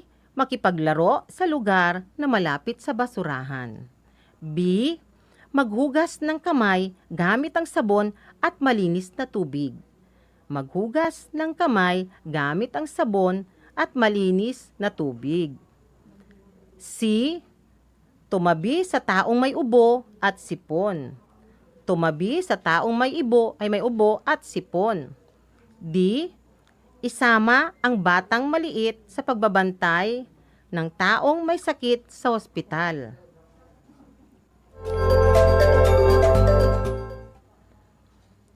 Number 2. Napansin mong maraming langaw, ipis at daga sa basurahang malapit sa inyong bahay. Ano ang iyong gagawin? Napansin mong maraming langaw, ipis at daga sa basurahan malapit sa inyong bahay. Ano ang iyong gagawin? A. Magkunwaring hindi ito nakikita. B. Magpatulong na magpaskil ng babalang bawal magtapon dito. C. Utusan ang nakababatang kapatid na linisin ang lugar. D. Sabihan ang mga kapitbahay na doon magtapon. Number 3. Alin ang nagpapakita ng pag-iwas sa pagkakaroon ng sakit, lalo ngayong may pandemya? A. Pagsalo sa pagkain ng may sakit. B. Paggamit ng face mask, face shield kung lalabas ng bahay. C. Pagtapon ng gamit na face mask na maski saan. D. Pagsunod sa mga itinakdang safety protocols. And number 4, Anong ordinansa ang pinakamahalagang dapat ipatupad ng inyong barangay upang mapanatiling malusog at makaiwas sa sakit ang mga tao? A. Pagtakda ng oras sa paggamit ng videoke, pagbawal sa mga kabataang lumalabag sa curfew, wastong pagtatapon ng basura at dumi. D. Pagbawal sa mga motor na may maingay na tambutso. And number 5, alin ang nagpapakita ng pakikiisa sa pagpapanatili ng kalinisan sa pamayanan? A. Pagligo araw-araw. B. Paglinis sa loob ng tahanan. C. Paglinis ng loob at labas ng bakuran. D. Pakikipagkwentuhan sa kapitbahay. Ngayon naman, alamin natin kung tama nga ba ang inyong mga sagot at sa aking mga tanong. Ready na ba kayo? Ano ang dapat mong isagawa upang makaiwas sa sakit? Ang sagot sa number 1 ay B. Sa number 2 ay B. Sa number 3 ay B. Sa number 4 ay C. At sa number 5 ay C. Bilang katibayan ng pagkatuto, mangyari lamang na ipasa ang inyong sinagutang activity sheet sa inyong mga guro sa MAPE Health 4 sa takdang oras. Laging tandaan, ang kalusugan ay ating kayamanan. Hanggang sa muli, ako si Teacher Jen Miranda na nag-iiwan sa inyo ng salitang piliin ang maging malusog, malinis, habang buhay. Hanggang sa muli, ito ang inyong teacher broadcaster sa Health 4. Paalam!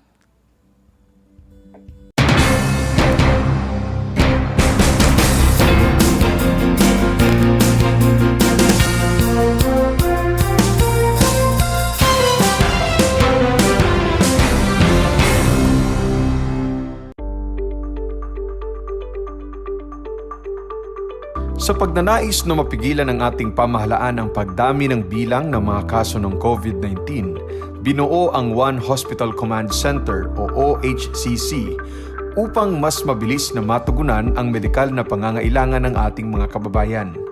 Bukas ang OHCC 24 oras araw-araw. Tumawag lamang sa mga hotline nito sa 0919-977-3333 o 0915-777-7777 o 02-886-50500. Maaari ring i-download ang Pure Force Citizens app sa Android o iOS upang mabilis na matugunan ang sinumang nangangailangan. Layon din ng OHCC na maiwasang mapuno ang kapasidad ng bawat ospital. Kaya't kung ikaw ay kinakailangang tumawag sa OHCC, mabibigyan ka ng libreng preliminary consultation.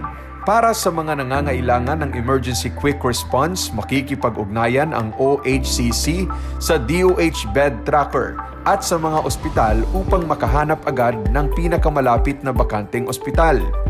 Ang transportasyon o ambulansya naman ng ospital na inirefer ng OHCC sa pasyente ang siyang susundo sa bahay nito.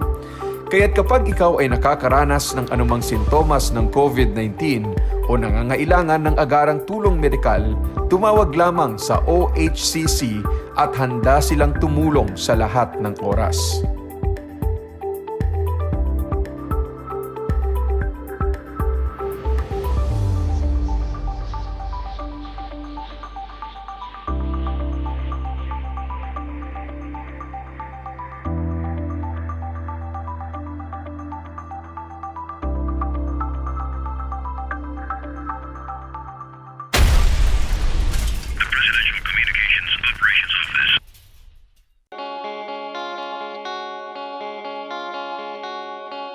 Upang matugunan ang mga kinakaharap na pagsubok ng mga guro at mag-aaral sa gitna ng kasalukuyang pandemya, nagsanib tulong sina Congressman Charlie Cojuangco ng unang distrito ng Tarlac, DEPED Region 3 Regional Director Dr. May B. Eclar at Tarlac Schools Division Superintendent Dr. Ronaldo Pozon para sa isang napapanahong proyekto na tinaguriang Project Shine, Aral TarlakHenyo. Ang mga mag-aaral ng Grade 4 at Grade 5 Ganon din ang grades 8 and 9 sa buong probinsya ng Tarlac ay sasailalim sa radio-based instruction, katuwang ang himpilang DZTZ 828 kHz AM at RTV Tarlac, Channel 26. Good morning and happy learning, grade 4. Welcome to Aral TarlakHenyo here on RTV Tarlac, Channel 26. Simulcast over DZTZ 828, Radio Filipino Tarlac. I am Teacher Mercy Pacheco Bognot. This is Alistair Aidatu. I am Marie Josephine B. Andrade. I am Teacher Princess Marie M. Dueñas, and I will be your teacher broadcaster for today.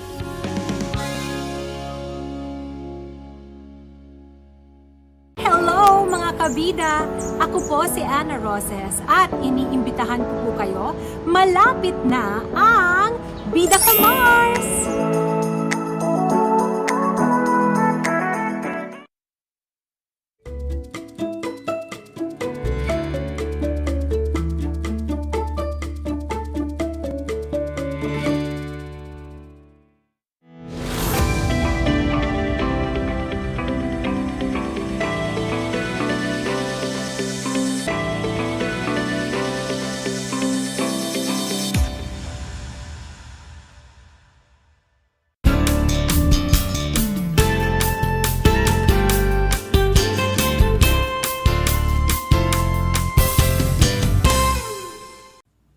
Isang maganda at masayang araw sa inyong lahat, lalong-lalo na sa mga minamahal naming mga magulang at mga mag-aaral sa ika-4 na baitang. Halina at matuto sa ating Aral TarlakHenyo, hatid sa inyo ng Radyo DZTC 828 at mapapanood sa RTV Channel 26 at Facebook live stream. Ako ang inyong teacher broadcaster, Alona P. de la Cruz, na maghahatid sa inyo ng bago at makabuluhang kaalaman sa sining pantahanan EPP Grade 4. Handa na ba kayo mga bata? Sa puntong ito, nais kong ihanda nyo ang inyong compendium of notes sa EPP 4. Makinig ng mabuti at para sa mga magulang na naririto, nakikinig, gabayan po natin ang ating mga anak. Kung meron kayong mga katanungan o kasagutan, maaari niyong isulat o i-comment sa chat box na makikita nyo sa ating screen. Bago natin simulan ang ating aralin, nais kong magbalik tanaw sa ating nakaraang aralin. Sa susunod na minuto. Natatandaan niyo pa ba ang ating nakaraang leksyon? Kung ganon, tingnan natin kung natatandaan niyo pa ang ating nakaraang aralin. Ang ating aralin ay tungkol sa mga kagamitan sa pananahi gamit ang kamay. So alamin natin kung natatandaan niyo pa ang mga kagamitan sa pananahi gamit ang kamay. Kung meron kayong mga kasagutan, i-comment lang sa inyong chat box. Para sa unang katanungan, ito ay kagamitan sa pananahi na ginagamit na panukat ng tela. O ang sagot ni Prince Aaron ay medida. Tama kaya ang sagot niya? Alamin natin. Magaling! Ang tamang sagot ay medida.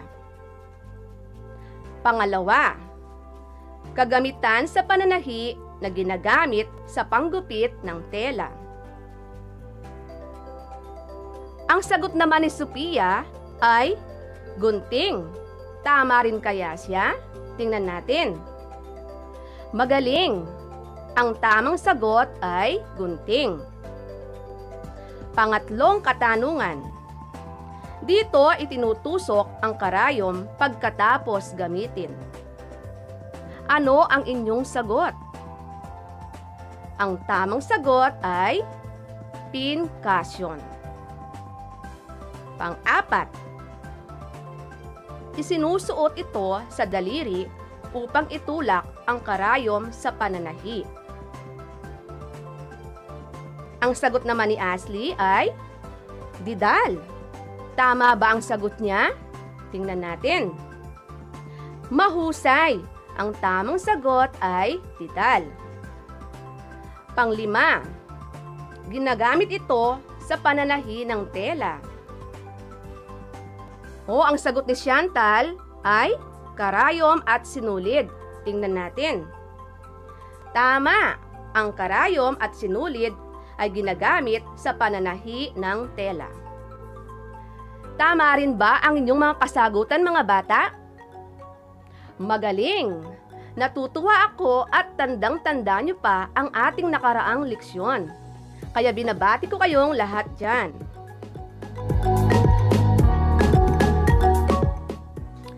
Matanong ko kayo, mga bata. Ngayong panahon ng pandemya, ano kaya ang maaring gawing kapaki-pakinabang na proyekto? May naiisip ba kayong mga kapaki-pakinabang na proyekto? Kapag sinabing kapaki-pakinabang, maaari natin itong gamitin tuwing tayo lalabas ng bahay dahil may COVID-19, di ba? O kaya naman, maaari natin itong pagkakakitaan. Makakatulong din ito sa sarili, sa pamilya, paaralan at pamayanan. May naiisip ba kayong kapaki-pakinabang na proyekto ngayong panahon ng pandemya? Kung ganon, ano-ano ang mga naiisip niyong kapaki-pakinabang na proyekto ngayong may COVID-19? Tama! Maaari tayong gumawa ng face mask na gagamitin natin tuwing lalabas ng bahay para maiwasan ang COVID-19. Meron pa ba kayong naiisip, mga bata? Pwede! Ang face shield ay isa ring kapaki-pakinabang na proyekto na maaring isuot ngayong may pandemya. Kaya ang face mask at face shield ay mga kapaki-pakinabang na proyekto na maaring gawin ngayong panahon ng pandemya. Paano naman isasagawa ang paggawa ng proyekto?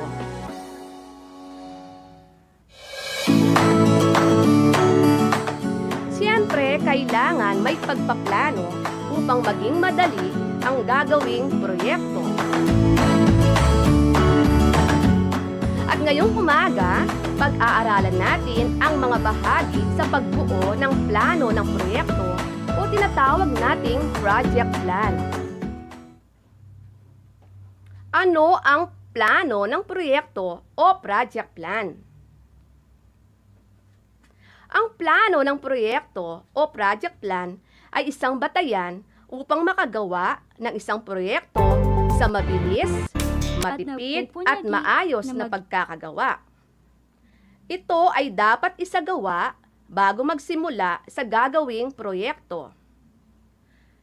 Bakit kailangan ang pagpaplano sa pagbuo ng isang proyekto? Tama kayo dyan, mga bata. Ang alinmang gawain o babalaking proyekto ay kailangan ng pagpaplano upang makatipid sa oras, pera at magiging madali ang gagawing proyekto. Upang lubos na maunawaan ang ating aralin, tara na at samahan niyo ako sa paggawa ng plano ng proyekto. Narito ang mga bahagi sa pagbuo ng plano ng proyekto o project plan. Una, pangalan ng proyekto. Ito ang gagawing proyekto. Tandaan nyo, mga bata, sa pagpili ng proyektong gagawin, pumili ng proyektong gusto mong gawin na kapaki-pakinabang sa tahanan, paaralan, sarili at pamayanan. Narito ang ilang halimbawa ng proyekto. Paggawa ng face mask, face shield, apron, pot holder, at iba pa.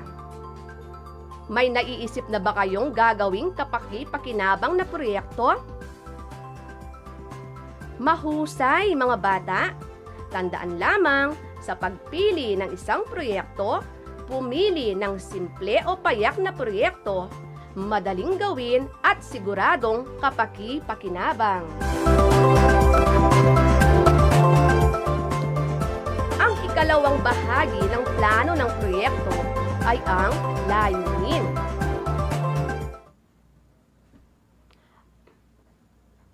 Ang layunin ay bahagi ng plano ng proyekto na tumutukoy sa dahilan, intensyon, bunga, o output sa paggawa ng proyekto. Mga halimbawa ng layunin ay nakagagawa o nakabubuo kung ito ay proyekto. Nakapaghahanda o nakapagluluto kung ito ay pagkain. Sa ating halimbawa, ang layunin ay nakagagawa ng apron. Kung pagkain naman, nakapaghahanda ng masustansyang pagkain.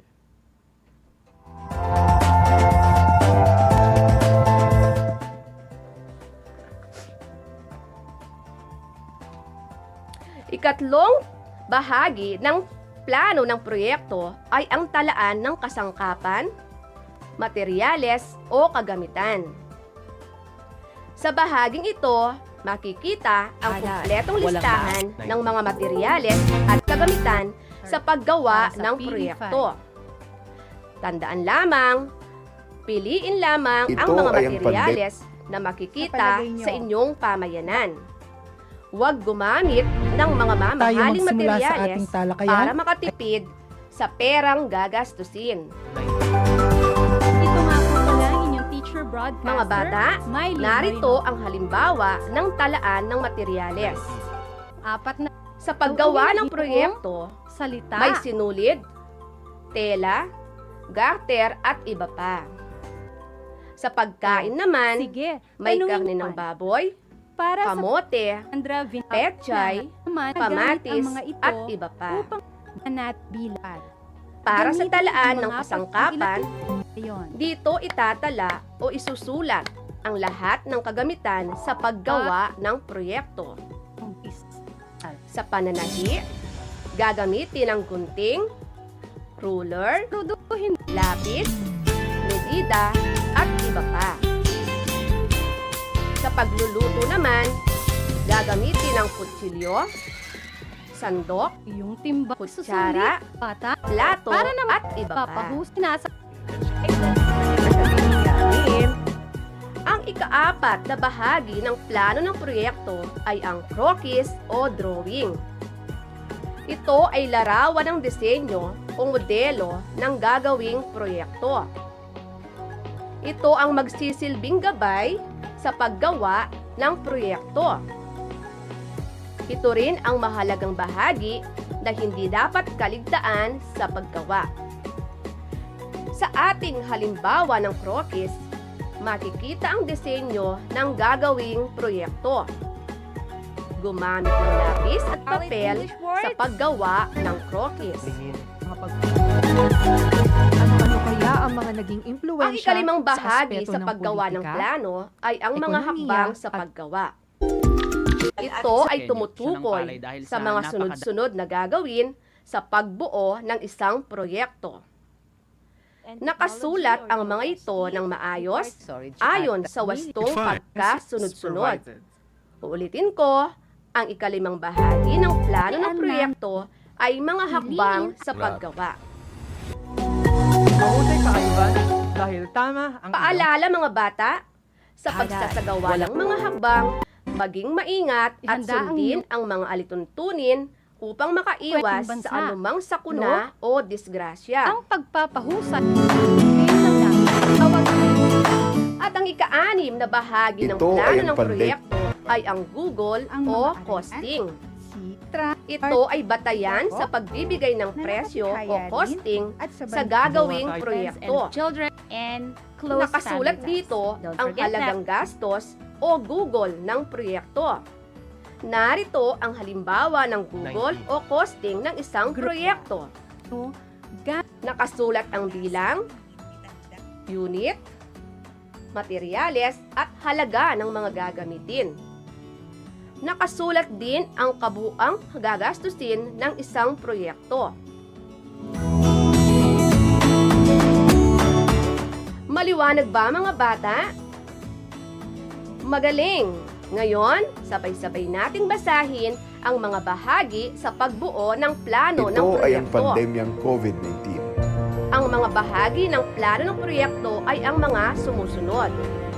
Tunay nga na naging mapanghamon pangalan ang taong ng proyekto. 2020 para sa ating mga Pilipino.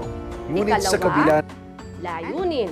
Tulad ng itlog at karne. Ikatlo, At talaan ng kasangkapan, materyales, o Would you like kagamitan. We just add ing to that is she. Ikaapat, talk. Okay, good. krokis. Ikalima, mga hakbang sa paggawa. Ikaanim, bugol o costing. Ulitin natin. Ang mga bahagi ng Sino plano ng kantahan, proyekto ay ang mga sumusunod. Una, pangalan ng proyekto. Ikalawa, layunin. Ikatlo, talaan ng kasangkapan, materyales o kagamitan. Ikaapat, krokis. Ikalima, mga hakbang sa paggawa. Ikaanim na bahagi, gugol o costing. Tandaan mga bata, ang paggawa ng plano ay nagsisilbing gabay upang matapos sa takdang oras at di magastos na paraan ang gagawing proyekto. Ngayon mga bata, may naiisip na ba kayong proyektong gagawin? So mag-isip na kayo ng isang proyekto. Maaari kayong gumawa ng face mask, face shield, pwede ang apron, o kaya naman pot holder. Sundin lamang ang mga bahagi sa paggawa ng plano ng proyekto. Nauunawaan niyo ba ang ating aralin ngayong umaga? Kung ganon, kayo ay magkakaroon ng isang pagsusulit. Babasahin ko ng 2 beses ang mga katanungan, makinig kayong mabuti at piliin ang wastong sagot. Simulan na natin. Unang katanungan. Unang bahagi sa paggawa ng plano ng proyekto ay A. Pangalan ng proyekto. B. Layunin. C. Talaan ng materyales. Ulitin ko. Ang unang bahagi sa paggawa ng plano ng proyekto ay pangalan ng proyekto, layunin, C. Talaan ng materyales. Pangalawang katanungan. Saang bahagi ng plano ng proyekto makikita ang disenyo ng gagawing proyekto? A. Talaan ng materyales. B. Hakbang sa paggawa. O C. Krokis. Ulitin ko, saang bahagi ng plano ng proyekto makikita ang disenyo ng gagawing proyekto? A. Talaan ng materyales. B. Hakbang sa paggawa. O C. Krokis. Pangatlo, bakit mahalaga ang talaan ng materyales sa paggawa ng plano ng proyekto? A. Para magkaroon ng maraming kita. B. Para malaman ang kabuang halagang gagastusin. O C. Para makautang sa kapitbahay kung kulang ang puhunan. Ulitin ko, bakit mahalaga ang talaan ng materyales sa paggawa ng plano ng proyekto? A. Para magkaroon ng maraming kita. B. Para malaman ang kabuang halagang gagastusin. O C. para makautang sa kapitbahay kung kulang ang puhunan.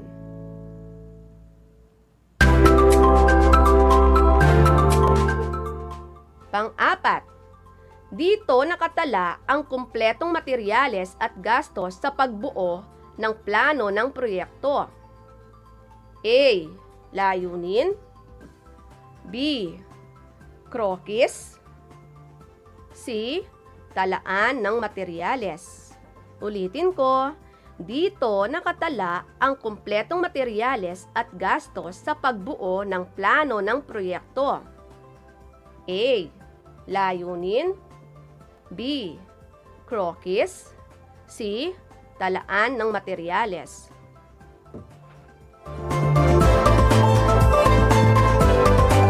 At ang panglimang katanungan, sa bahaging ito makikita ang mga detalye sa gagawing proyekto. A. Mga hakbang sa paggawa. B. Pangalan ng proyekto. C. Talaan ng materyales. Ulitin ko. Sa bahaging ito makikita ang mga detalye sa gagawing proyekto. A. Mga hakbang sa paggawa. B. Pangalan ng proyekto. O C. Talaan ng materyales.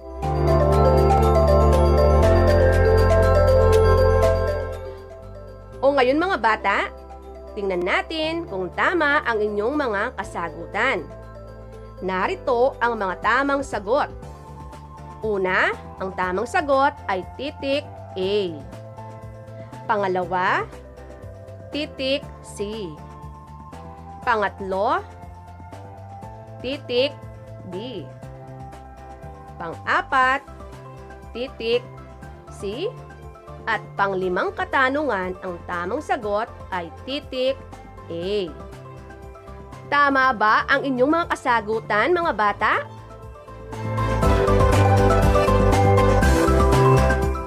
Magaling mga bata! Sino sa inyo ang nakakuha ng score na 5? Ilan naman ang nakakuha ng score na 4? Sino naman ang nakakuha ng score na 3? O ilan naman ang nakakuha ng score na 2? 1, 0. Mahusay mga bata, halos lahat ay nakakuha ng score na 4 at 5. So binabati ko kayong lahat dahil naunawaan nyo ang ating aralin ngayong araw.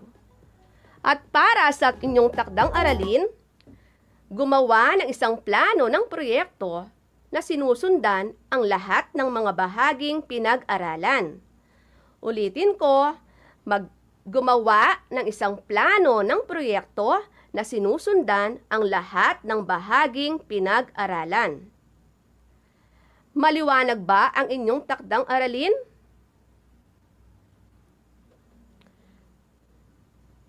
Meron pa ba kayong bagong mga katanungan bago tayo magtapos sa ating aralin ngayong umaga? So kung meron kayong mga katanungan, maaari nyong isulat sa chat box na nasa inyong screen. Tingnan natin kung sino ang may mga katanungan. Meron akong nakikita dito. May tanong tayo galing kay Rain ng Bamban East. So babasahin ko yung tanong niya. Dapat po bang sundin ang lahat ng mga bahagi sa paggawa ng plano ng proyekto? So ang sagot ko dyan, Rain, dapat, no? Dapat sundin mo lahat ang mga bahagi sa paggawa ng plano ng proyekto para makatipid ka sa oras at perang gagastusin at madali mong magagawa ang inyong proyekto.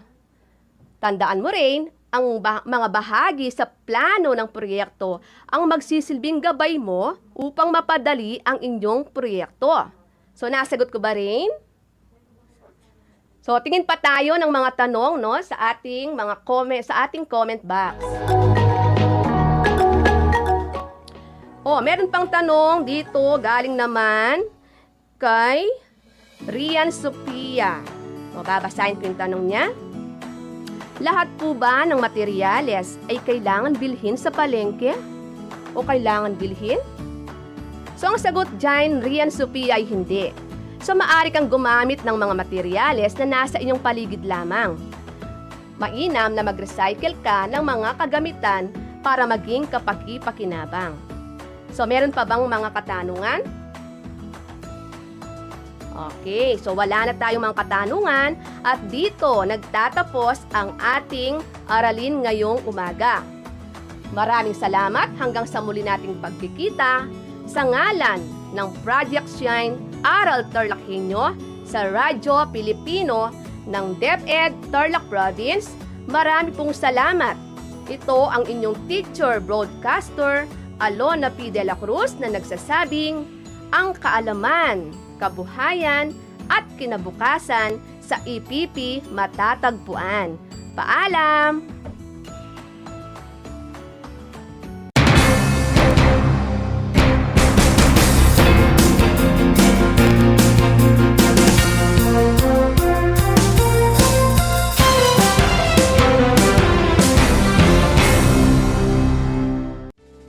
Tuwing sasapit ang alas 5 ng hapon, parangalan natin ang ating mga kababayan na nasa unahan laban sa COVID-19. Lumabas tayo sa pintuan ng ating mga tahanan. Dumungaw tayo sa ating mga bintana. At atin silang bigyan ng masigabong palakpakan. Gumawa tayo ng ingay, ipagbunyi ang ating frontliners, at ipahayag ang ating walang hanggang suporta sa kanilang kabayanihan. Gusto ko lang pong i-take itong opportunity ito para magpasalamat sa lahat ng mga doktor at nurses, especially yung mga nag-alaga po sa akin, sa buong Asian Hospital at sa lahat po ng ating frontliners. Umawit tayo at sumayaw at ipakita ang ating talento bilang pagsaludo sa mga bayaning nasa unahan. Talunin natin ang COVID-19. Sama-sama nating pagalingin ang ating inang bayan. Kaya natin to. We heal as one.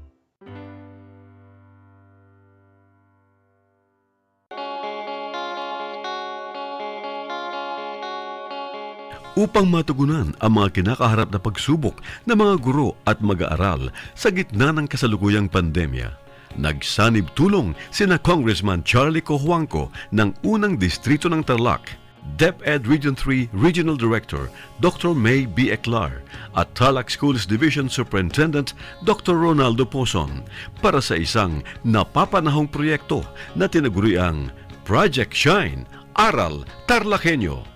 Ang mga mag-aaral ng Grade 4 at Grade 5, ganon din ang Grades 8 and 9 sa buong probinsya ng Tarlac ay sasailalim sa radio-based instruction, katuwang ang himpilang DZTZ 828 kHz AM at RTV Tarlac, Channel 26. To our partners in DEPED, thank you po sa inyong entusiasmo in helping our province meet the gap between distance learning and quality of education for our children. Sa mga TV ninyo, pwede kayo manood ng DEPED sa Channel 26. This is first and only TV station in Tarlac owned by Radyo Pilipino Media Group na nagpartner kasama ng DEPED na gumawa ng Aral TarlakHenyo. Proyekto po ito ng DEPED Tarlac Province in partnership with DZTC Radyo Pilipino Tarlac and RTV Tarlac Channel 26. So, yung mga walang tablet or walang internet, pwede manood dito sa programang ito at doon nyo po makikita at masusundan ang mga module ng DEPED sa distance learning. Yung iba pong nakatira, hindi sa Tarlac City, kailangan po mag-Facebook at i-punch in nyo RTV Tarlac Channel 26 on Facebook. Makikita nyo rin yung mga module sa mga handheld devices o cellphones o tablet ninyo. So, thank you again to DEPED for being open-minded and helping us meet the challenges of tomorrow.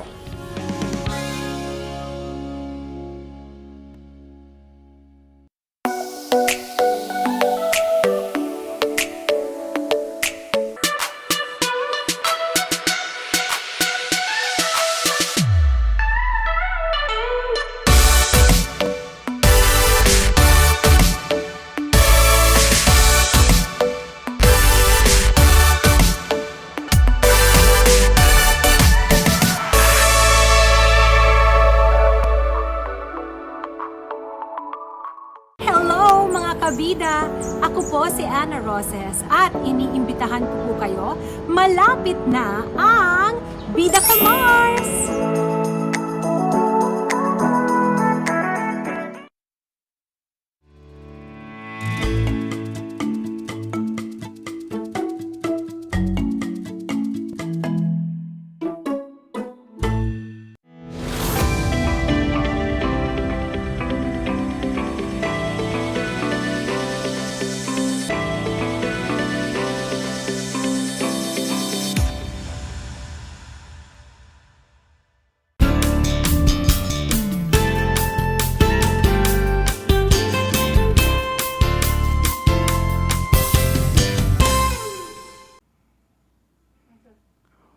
Welcome to Aral TarlakHenyo here on RTV Tarlac, Channel 26, simulcast over DZTC, Radyo Pilipino Tarlac, your partner in education this time of pandemic.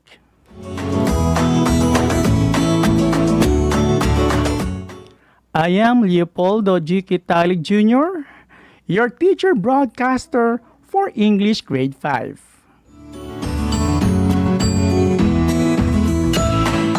Good morning, Grade 5 learners! Today is a great day to review and continue our lesson in English Grade 5.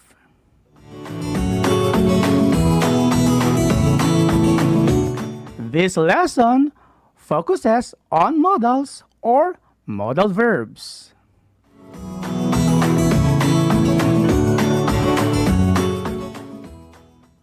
But before we start, be sure to stay in your comfortable place, sit, and enjoy learning.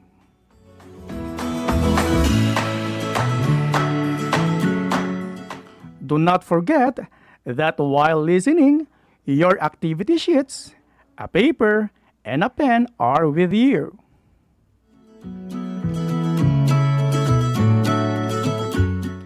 I will give you 3 seconds to prepare the things that you need.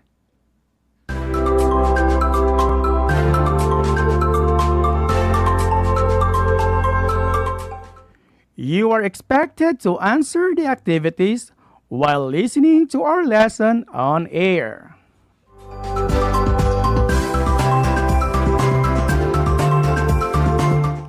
You will also answer the post-listening activity after our discussion for today.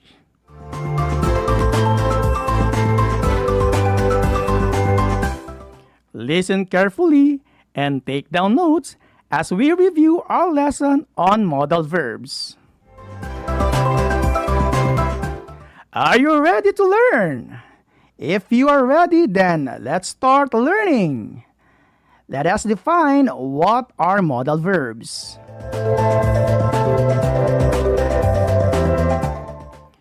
Modal verbs are special.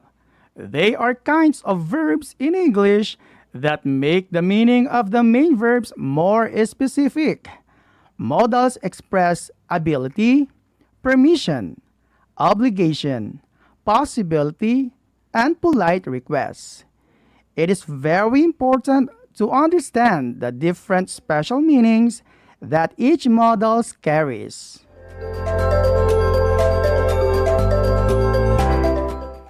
You have already learned the different kinds of modal verbs and their meanings in your previous lesson, right? Let us review some of the modal verbs and their meanings.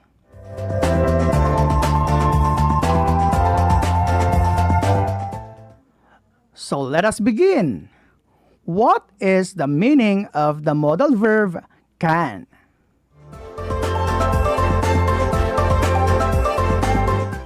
Correct. Can is used to express ability and to express permission.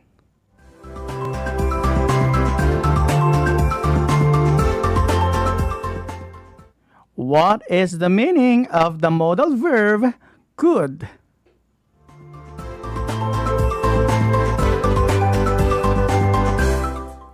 Right. Could is used to express a past ability.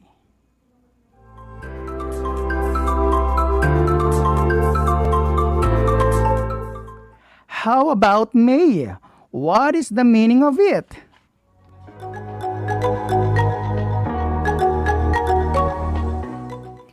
Very good. May is used to express a possibility that has a high chance of happening or to request or give permission.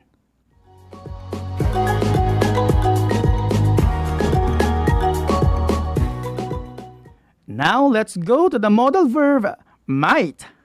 What is its meaning?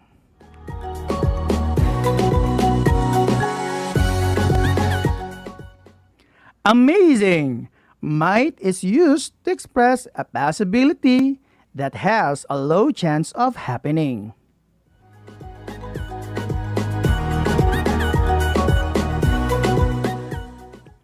What is the meaning of the modal verb must?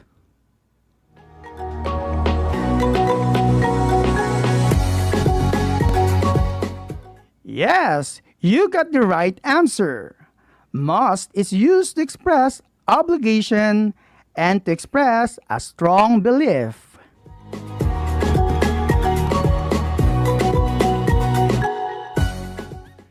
How about the modal verb should?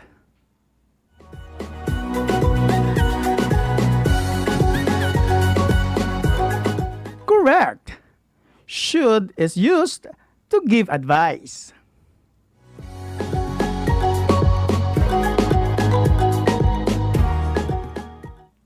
What is the meaning of the modal verb shall and will?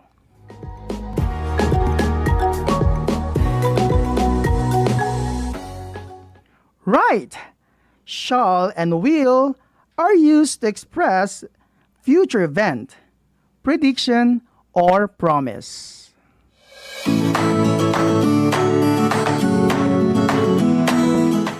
Next is the modal verb would. What is its meaning?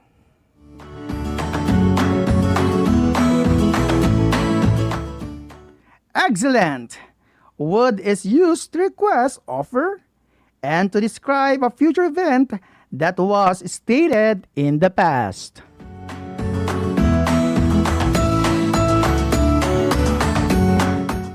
Great! I know that all of you did a good job. Give yourselves 5 claps.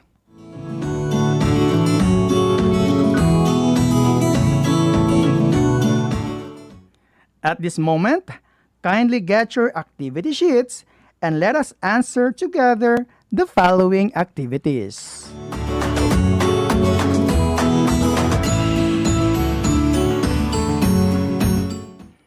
Please turn your activity sheets on page 1. To those who are watching via Facebook Live, you can write your answer in our comment section. Let me read to you the direction. Direction: fill in the blanks with the modal verbs to complete the sentences while listening on the discussion of the teacher broadcaster.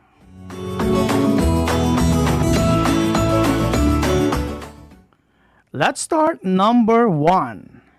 She endeavored her best to surpass the target, but she blank not.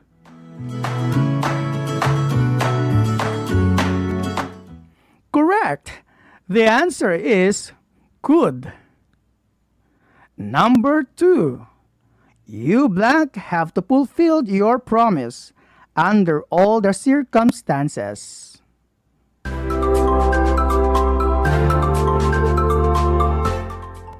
Yes, the correct answer is should.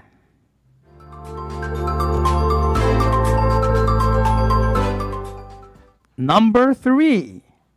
I assure you that I shall help you in this matter if I blank. What is the answer?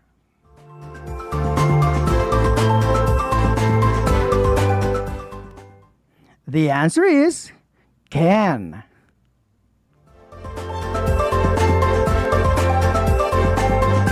Let's go to number 4. he blank have succeeded in his business if he had conducted it sincerely.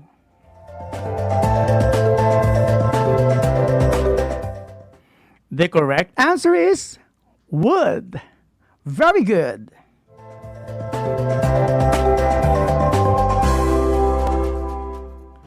Number 5. The teacher advised him to work hard on his test or he blank failed the examination. What is the answer?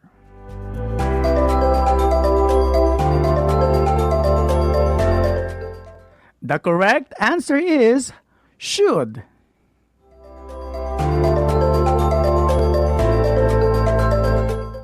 Number 6. They feared that the thieves blank have fled out of the city.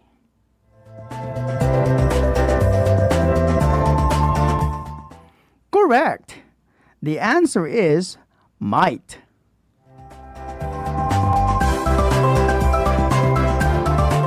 Number 7. His mentor helped him in his research work so that he blank complete it in time.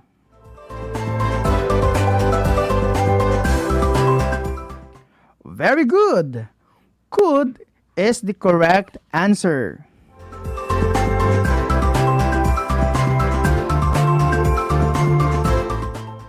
Number 8. Children blank respect their elders and get their blessings. What is the answer?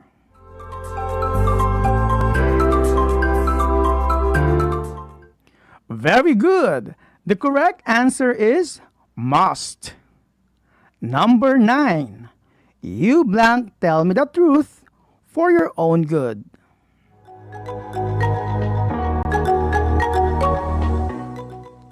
Right.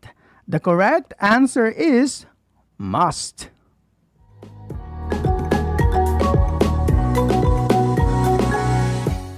In our last number, number 10. Had the manager told the whole truth to the boss, he blank not have punished him. What is the correct answer?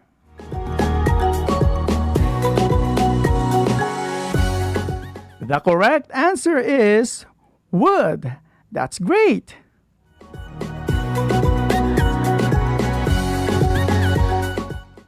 So what do you call those words again?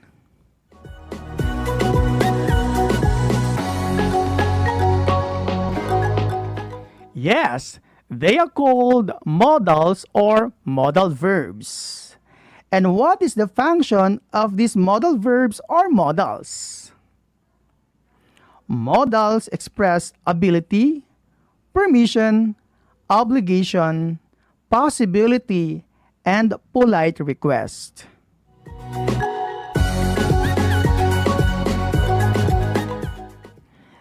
Wow, that's great!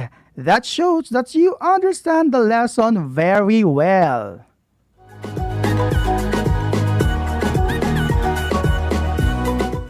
Now, let us check if you really understand the lesson. Get your paper and pen.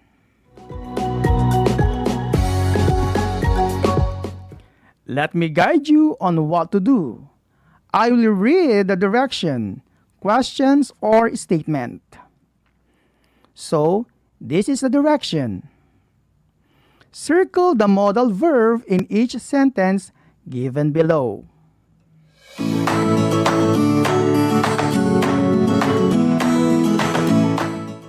Number 1. He shall bring the food very soon.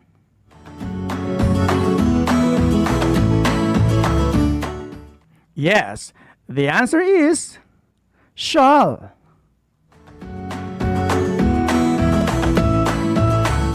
Let's go to number 2. We can definitely win the championship game.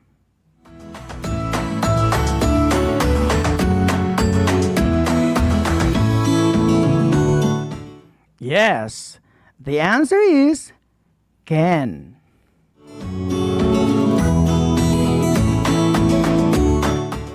Number 3. I can speak a little English.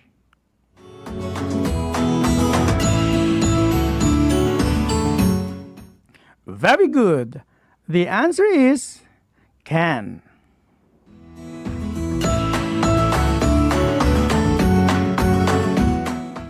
Number 4. You should stop smoking because it is bad for you.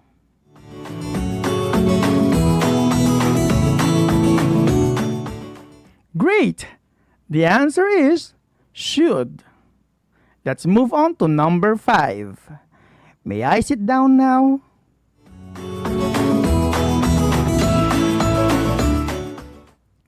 Correct.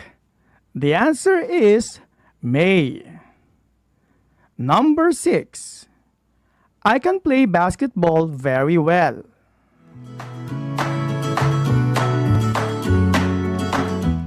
Yes, the answer is can.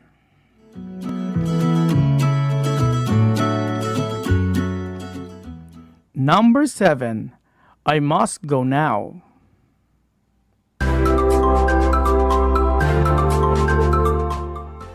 Very good. The answer is must. Number 8. Can you help me lift the coach?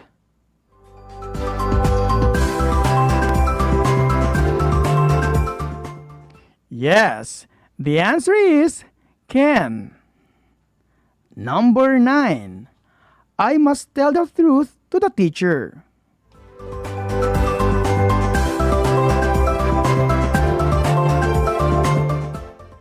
Correct. The answer is must. Number 10. Could you pass the ketchup?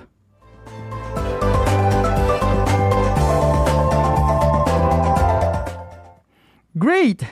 The answer is could. Wow, that was an amazing performance.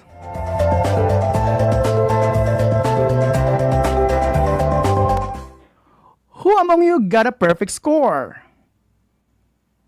Now, let's have another activity. I will read to you the direction.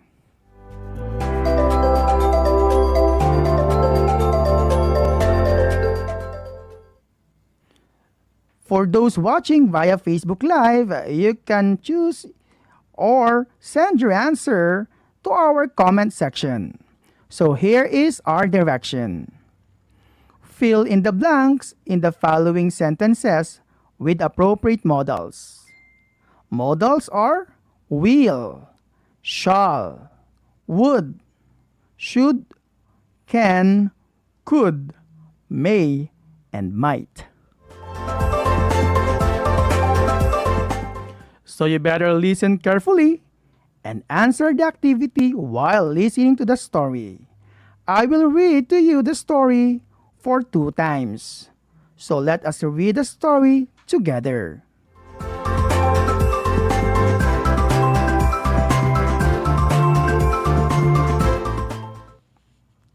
Milk is a nutritious food enriched with vitamins and proteins.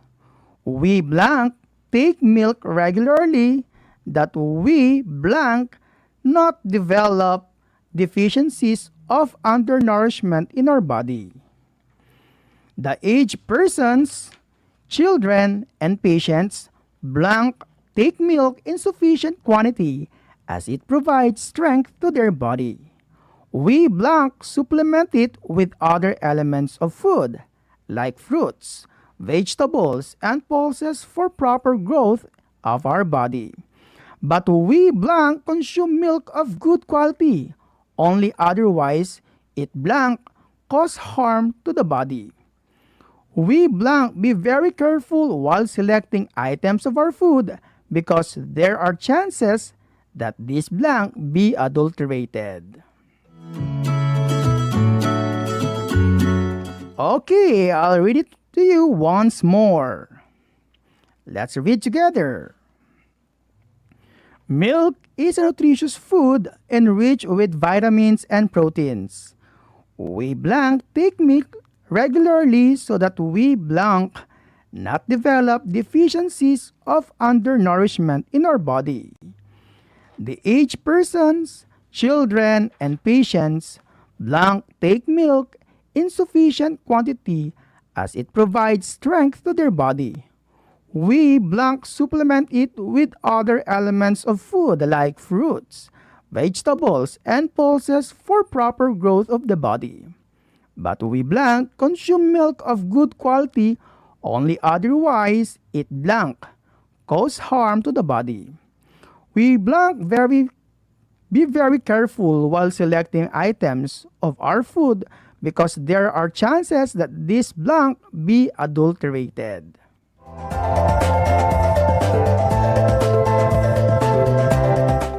I am now giving you 5 seconds to write your answers.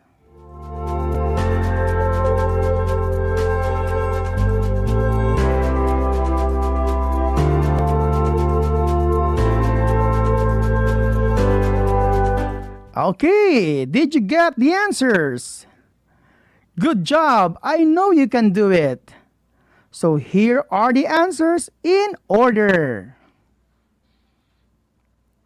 Number 1, should.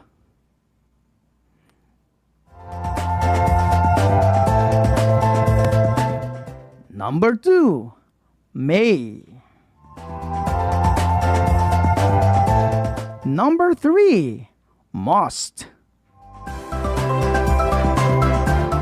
Number 4, can. Number 5, must. Number 6, might. Number 7, must. Number 8, might.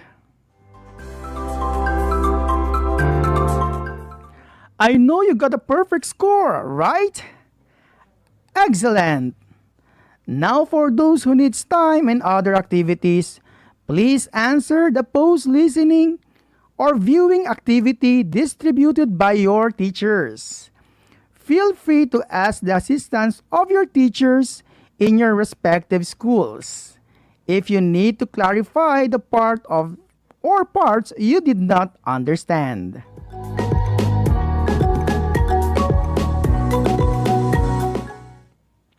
For our wrap-up, what do we call the words used to express ability, permission, obligation, possibility, and polite request?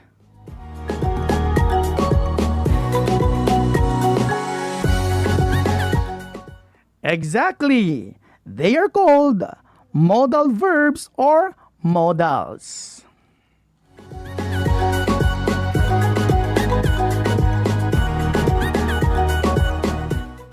What are the common modal verbs that we have learned today?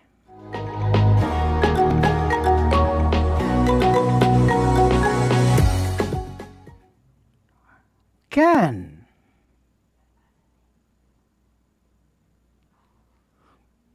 could, may, might, must, should, shall or will, would.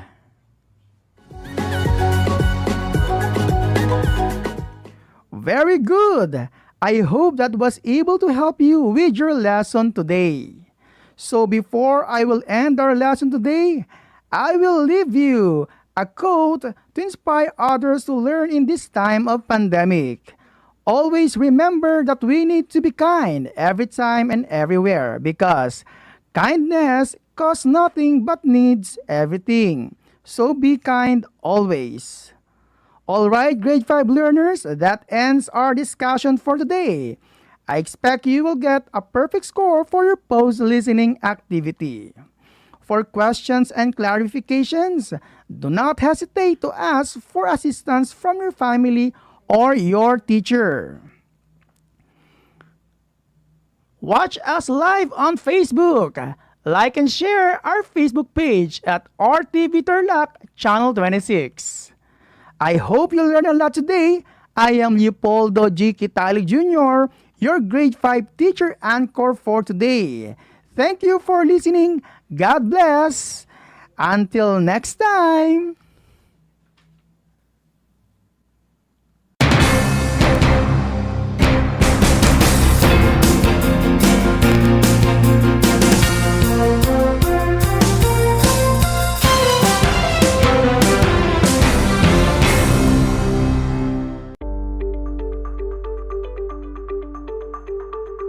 Sa pagnanais na mapigilan ng ating pamahalaan ang pagdami ng bilang ng mga kaso ng COVID-19, binuo ang One Hospital Command Center o OHCC upang mas mabilis na matugunan ang medikal na pangangailangan ng ating mga kababayan. Bukas ang OHCC 24 oras araw-araw. Tumawag lamang sa mga hotline nito sa 0919-977-3333 o 0915-777-7777 o 02-886-50500. Maaari ring i-download ang Pure for Citizens app sa Android o iOS upang mabilis na matugunan ang sinumang nangangailangan. Layon din ng OHCC na maiwasang mapuno ang kapasidad ng bawat ospital. Kaya't kung ikaw ay kinakailangang tumawag sa OHCC, mabibigyan ka ng libreng preliminary consultation. Para sa mga nangangailangan ng emergency quick response, makikipag-ugnayan ang OHCC sa DOH Bed Tracker at sa mga ospital upang makahanap agad ng pinakamalapit na bakanteng ospital. Ang transportasyon o ambulansya naman ng ospital na inirefer ng OHCC sa pasyente ang siyang susundo sa bahay nito. Kaya't kapag ikaw ay nakakaranas ng anumang sintomas ng COVID-19 o nangangailangan ng agarang tulong medikal, tumawag lamang sa OHCC at handa silang tumulong sa lahat ng oras.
Buhay mga bata, sa mga batang nasa ikalimang baitan. Hello! Magandang araw din sa inyo, mahal naming magulang.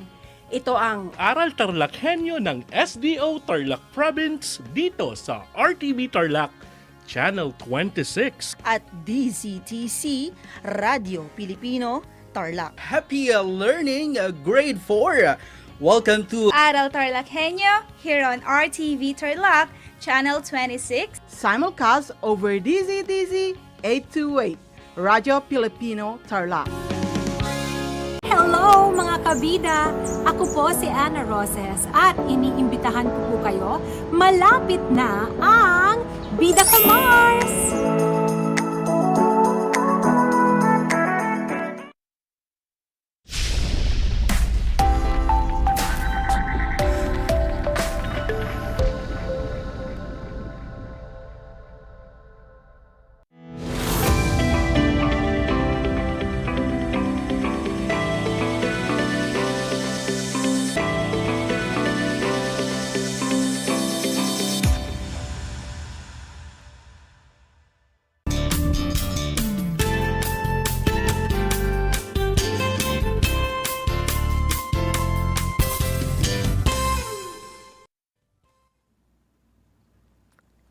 Welcome sa ating Aral TarlakHenyo ng Schools Division of Tarlac Province dito sa RTV Tarlac Channel 26 at sa DCTC Radyo Pilipino Tarlac.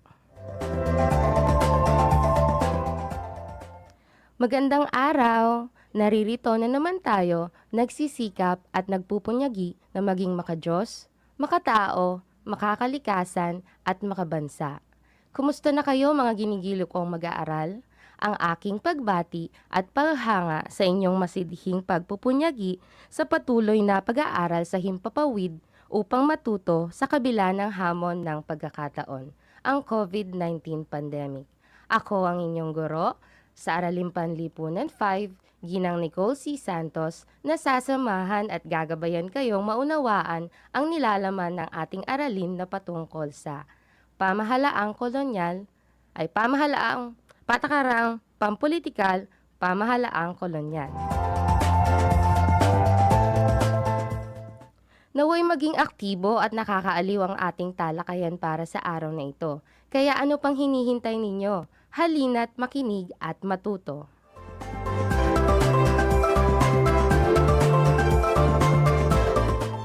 Sa puntong ito, nais kong kunin ninyo ang inyong module sa Araling Panlipunan 5 para sa ikawalong linggo ng ikalawang markahan, Module 8, Patakarang Pampolitikal, Pamahalaang Kolonyal. Ihanda na rin ang inyong ballpen at sulatang papel upang maitala ninyo ang mga mahalagang impormasyon na aking mababanggit.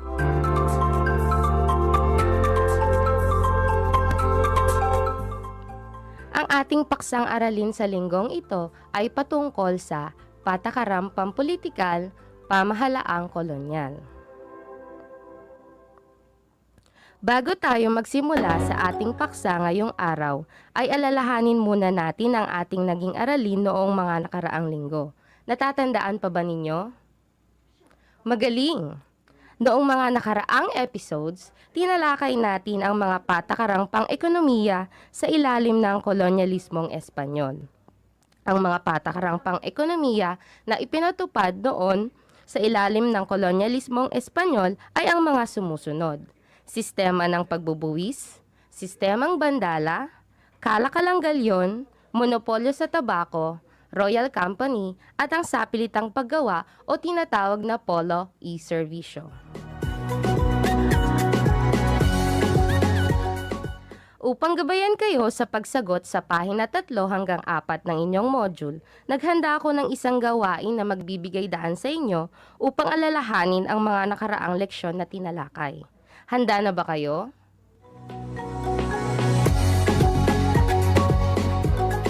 Panuto, tukuyin kung anong patakarang pang-ekonomiko ang tinutukoy sa bawat pahayag. Para sa unang bilang. Blank ang tawag sa pagbubuwis na ipinataw ng mga Espanyol sa mga Pilipino noon. Ito ang ginamit upang matustusan ang mga gastusin at pangangailangan ng Pilipinas bilang isang kolonya ng Espanya. Kung ang inyong sagot ay tributo, magaling! Para sa ikalawang bilang, ito ay ang sapilitang pagbebenta ng mga produkto sa pamahalaan. Ito ay isang uri ng dituwirang pagbubuwis sapagkat ang halaga ng mga produkto ay itinakda ng pamahalaan at hindi ayon sa hinihingi ng pamilihan. Naaalala niyo pa ba ito? Ano kaya ito?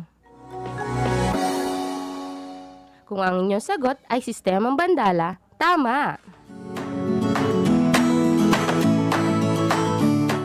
Para sa ikatlong bilang, tinawag ang kalakalang ito na blank sapagkat ginamit ang sasakyang pandagat na barko sa pagpapalitan ng mga produkto. Naaalala niyo pa ba ito? Ano kaya ito? Kung ang inyong sagot ay kalakalang galyon, mahusay!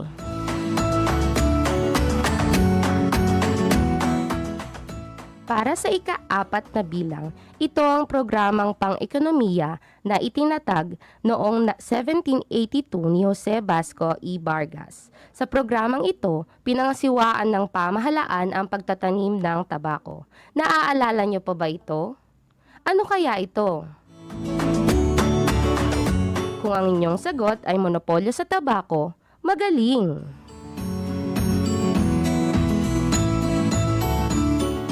Para sa ika-5 bilang, ito ay isang kumpanya na may hangarin na paunlarin ang agrikultura at industriya ng kolonya. Nakatuon din ang ito sa pagpapalakas ng kalakalang panlabas ng Pilipinas at Espanya. Naaalala niyo pa ba ito? Ano kaya ito? Kung ang inyong sagot ay Royal Company o ang Real Compañía de Filipinas, tama! At para sa huling bilang, sa ilalim ng patakarang ito ay presahang pinalalahok ang mga kalalakihang Pilipino na nasa edad na 16 hanggang sa 60 taong gulang sa iba't ibang mabibigat na trabaho tulad ng pagtatayo ng mga infrastruktura, pagtutroso, paggawa ng barkong pangkalakalan. Naaalala niyo pa ba ito? Ano kaya ito? Kung ang inyong sagot ay polo y servicios, magaling!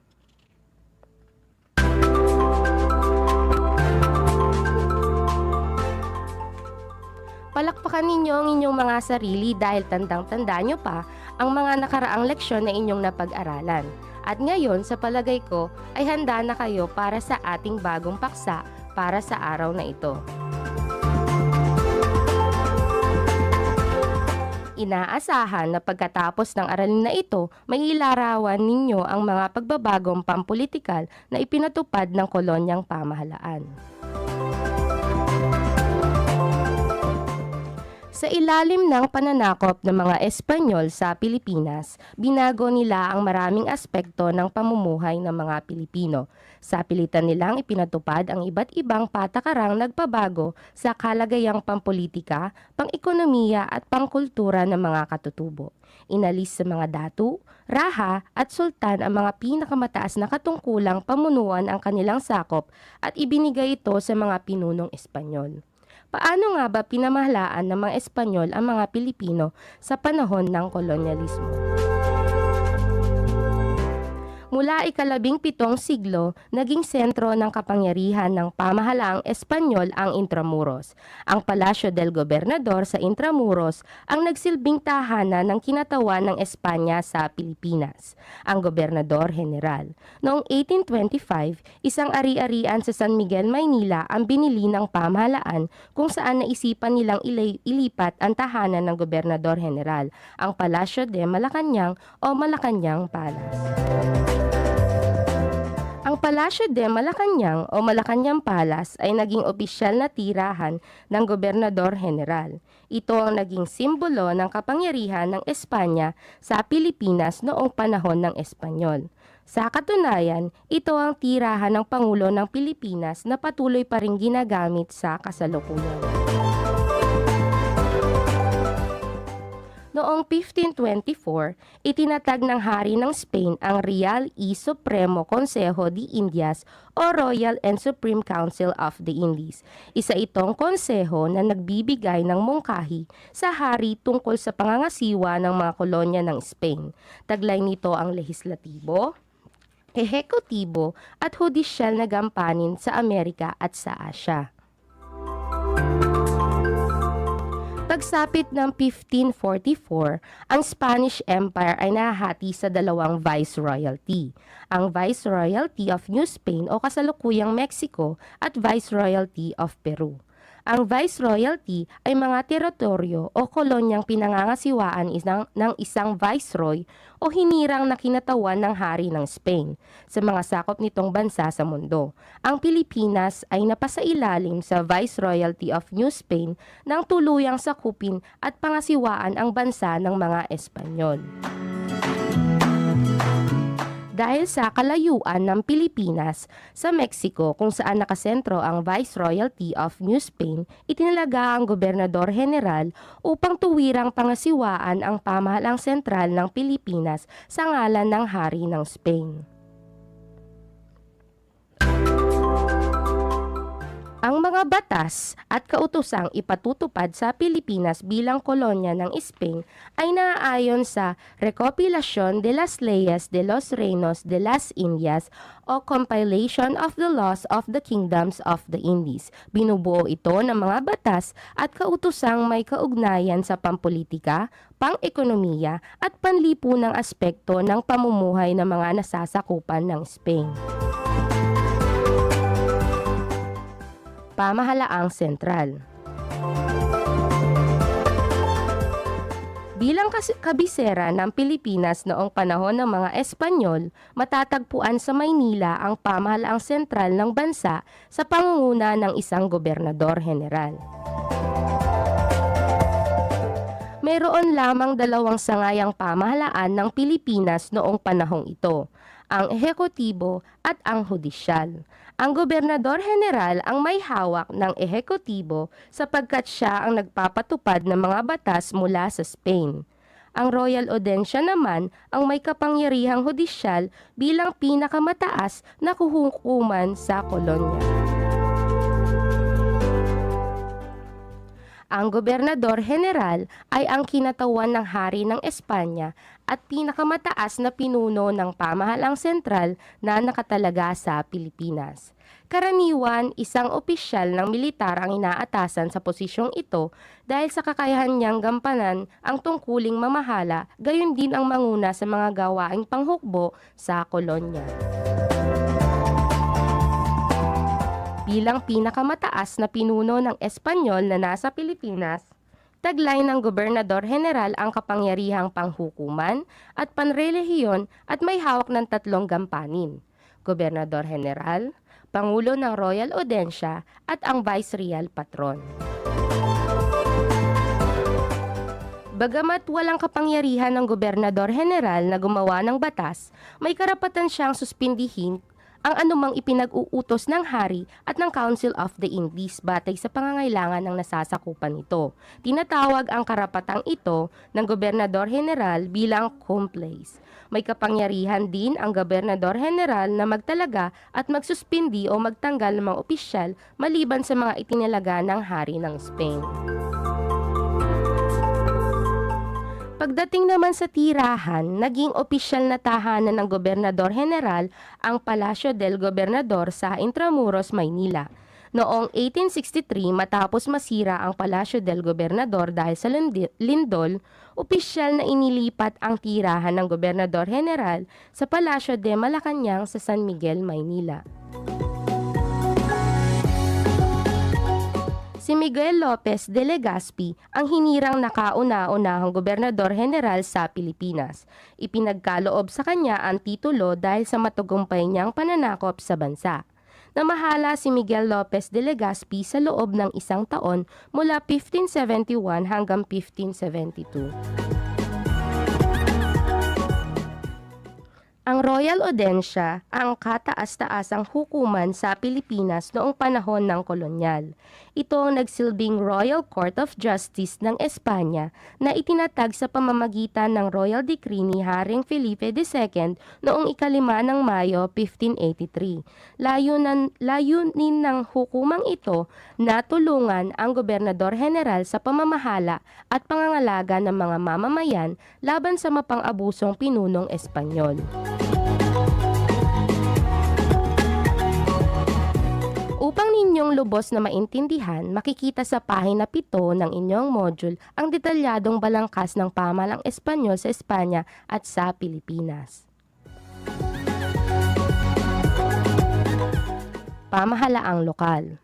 Ang pamahalang lokal ng Pilipinas sa panahon ng Espanyol ay nahahati sa panlalawigan, panlungsod, pambayan at pambarangay. Pamahalaang panlalawigan.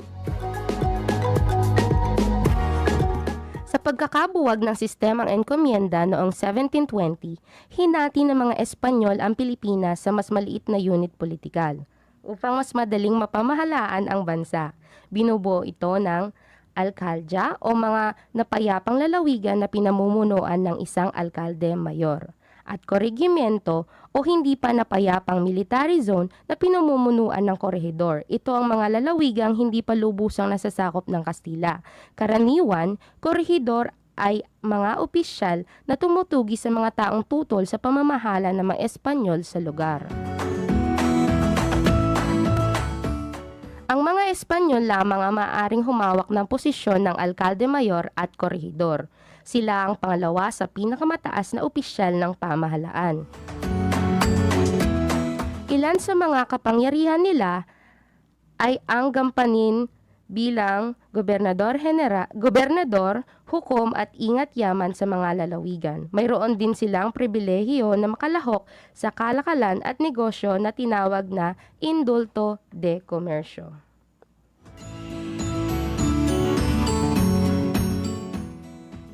Bilang pangalawa sa pinakamataas na opisyal ng pamahalang kolonyal, tungkulin ng alkalde mayor at korehidor na mapalapit sa mga mamamayan at ibigay ang kanilang mga pangangailangan.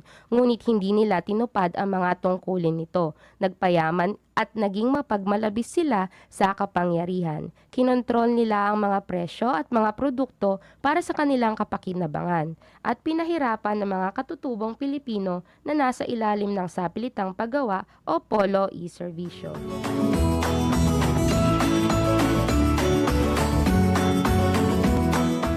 Pamahalaang panglungsod.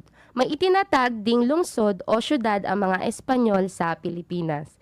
Ito ay mga pueblo na binubuo ng malalaking populasyon kung kaya't higit na naging makapangyarihan ng mga Espanyol. Pinangasiwaan ito ng isang konseho o ayuntamiento o tinatawag ding kabildo sa pamumuno ng alkalde. Ito ay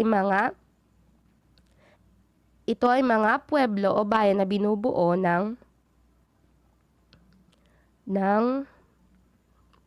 malalaking populasyon kung kaya't higit na naging makapangyarihan ang mga Espanyol.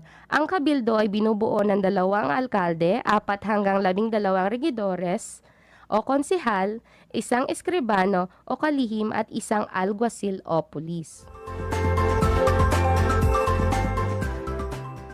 Ilan sa mga pamayanang naging syudad sa bansa ay ang Santissimo Nombre de Jesus o kasalukuyang Cebu, Maynila, Nueva Segovia, kasalukuyang Cagayan at Nueva Caceres o kasalukuyang Camarines.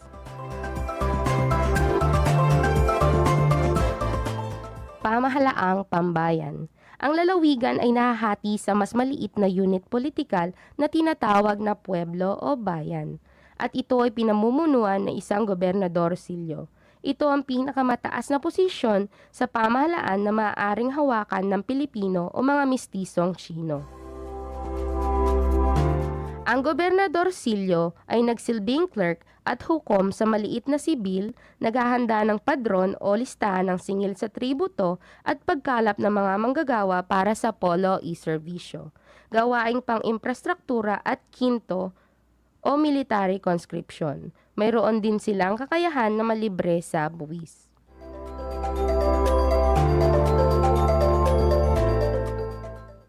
Pamahalaang pambarangay. Pinanatili ng mga Espanyol ang mga barangay bilang pinakamaliit na unit ng pamahalaang lokal. Pinamumunuan ito ng kabesa de barangay.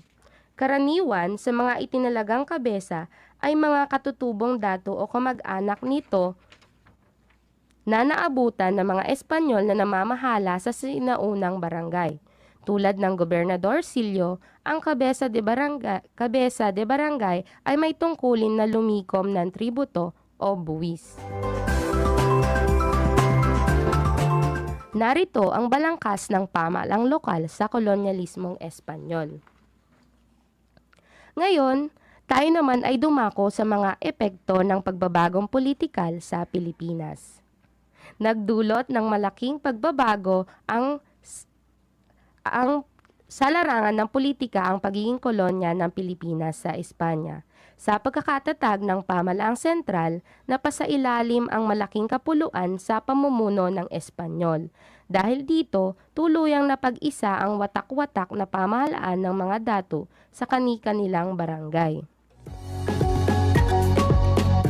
Ikalawa, bago pa dumating ang mga Espanyol, ang ganap na kapangyarihang mamuno sa isang pamayanan ay hawak ng dato. Siya ang punong tagapagbatas, tagapagpaganap at tagapaghukom. Sa panahong kolonyal, inalis sa dato ang kapangyarihang ito. Ikatlo, pinanatili man nila ang posisyon ng dato, naglaho naman ang kanyang ganap na pamamahala at naging pangunahing tungkulin na lamang ng mga dato ang maningil ng buwis bilang bahagi ng kolonya ng Espanya.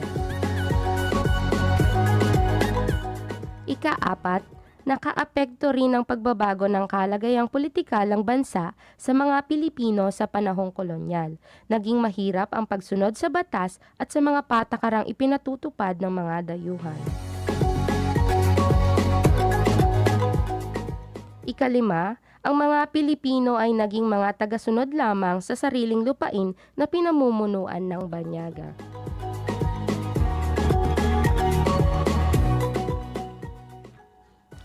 Ika-6, lumaganap ang pang-aabuso at mga katiwalian sa pamahalaan. Naging mapag-abuso ang mga opisyal na Espanyol at hindi naging pantay ang pagtrato sa mga katutubo.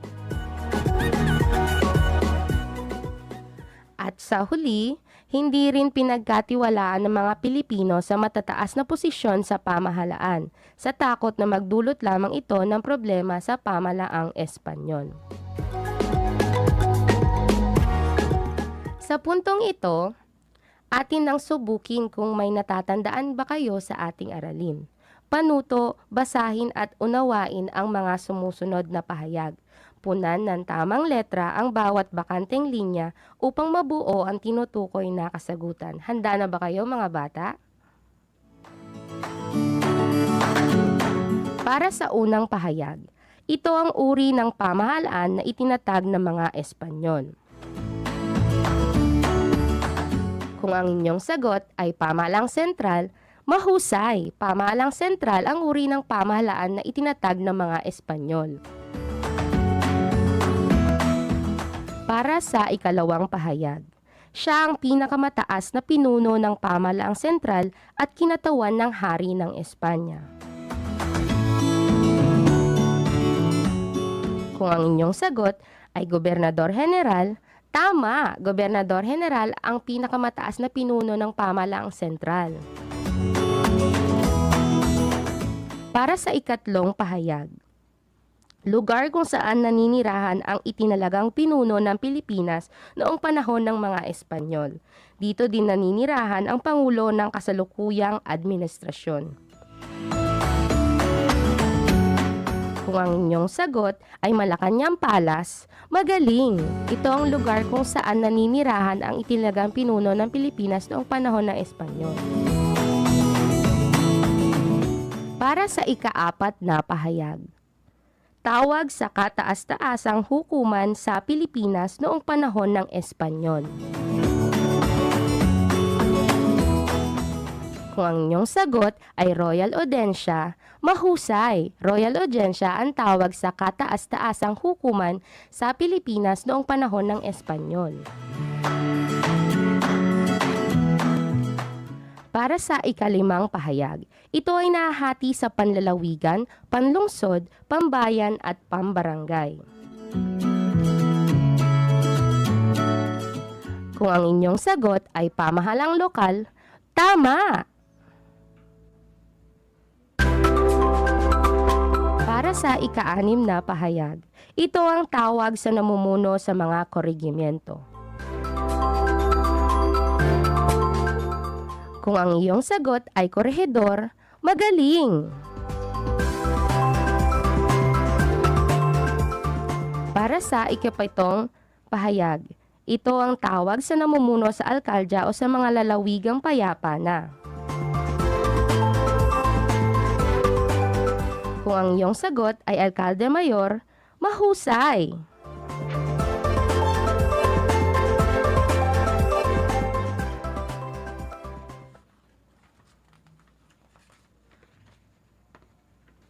Ito ay pinamumunuan ng isang gobernador-silyo. Kung ang iyong sagot ay pamahalang pambayan, tama! Ako'y nagagalak dahil naunawaan ninyong ating paksa patungkol sa pagbabagong pampolitika sa ilalim ng kolonyalismong Espanyol. Naway marami kayong natutunan sa ating aralin para sa araw na ito. Para sa inyong karagdagang gawain at upang mas maunawaan pa ninyo ang ating paksa, balikan at basahin ninyo ang pahina bilang 6 hanggang 11 ng inyong module. Nakalakip din sa inyong module ang iba pang sanayang gawain na maaari ninyong sagutan upang mas mahasa pa ang inyong kaalaman tungkol sa ating leksyon. Inaasahan ko na kayo'y natuto sa ating talakayan para sa araw na ito. Muli ako ang inyong guro sa Araling Panlipunan 5, Ginang Nicole C. Santos, na nagsasabing ang pag-aaral ng Araling Panlipunan ay daan sa pagiging makadiyos, makatao, makakalikasan at makabansa. Hanggang sa muli, paalam!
upang matugunan ang mga kinakaharap na pagsubok ng mga guro at mag-aaral sa gitna ng kasalukuyang pandemya.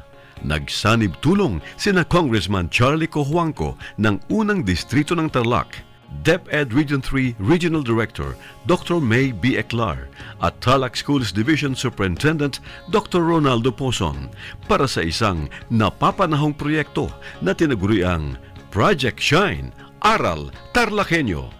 Ang mga mag-aaral ng Grade 4 at Grade 5, ganon din ang Grades 8 and 9 sa buong probinsya ng Tarlac ay sasailalim sa radio-based instruction, katuwang ang himpilang DZTZ 828 kHz AM at RTV Tarlac, Channel 26.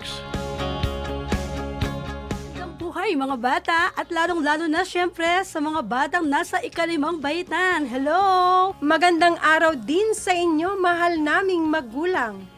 Ito ang Aral TarlakHenyo ng SDO Tarlac Province dito sa RTV Tarlac, Channel 26 at DZTC Radio Pilipino, Tarlac.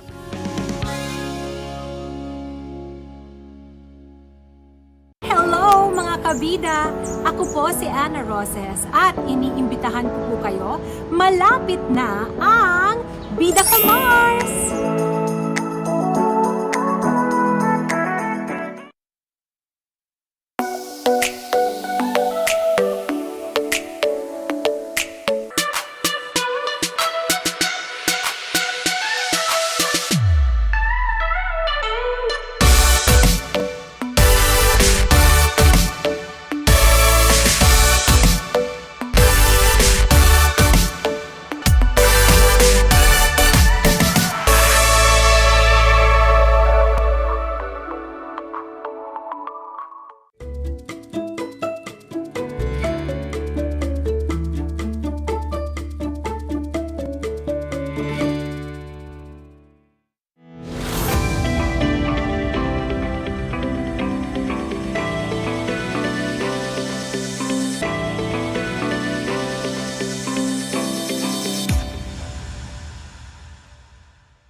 Magandang araw, magiliw naming mag-aaral sa ikalimang baitang.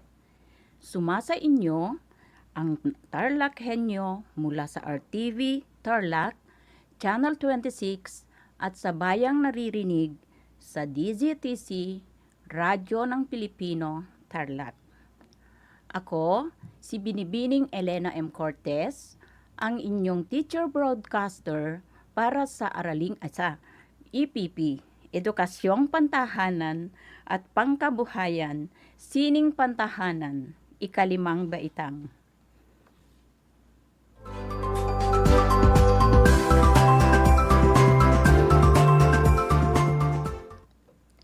Inaasahan ko na kayo ay nasa maaliwalas na lugar at maayos na naririnig ang ating broadcast. Mga bata, kumusta na kayo?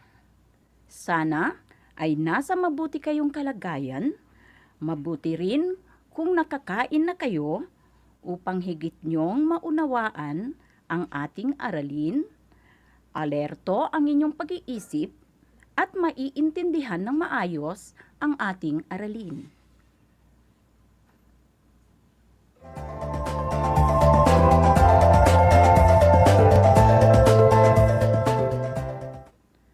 Sa puntong ito, ay kunin na ninyo ang inyong mga compendium of notes para sa aralin natin ukol sa pagtatala ng mga sangkap sa pagluluto ng sinigang na baboy o baka.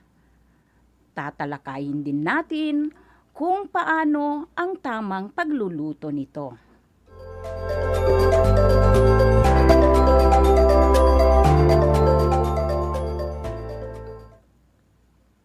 Bago natin simulan ang ating aralin mga bata, ay nais ko munang ipaalala sa inyo ang pinag-aralan natin noong nakaraan.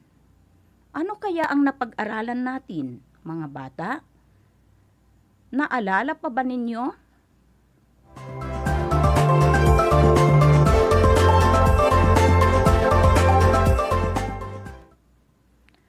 Napag-aralan natin ang mga alituntunin sa matalinong pamimili. Sana ay naalala pa ninyo ang lahat ng mga ito. Sige nga, atin ngang balikan mga bata.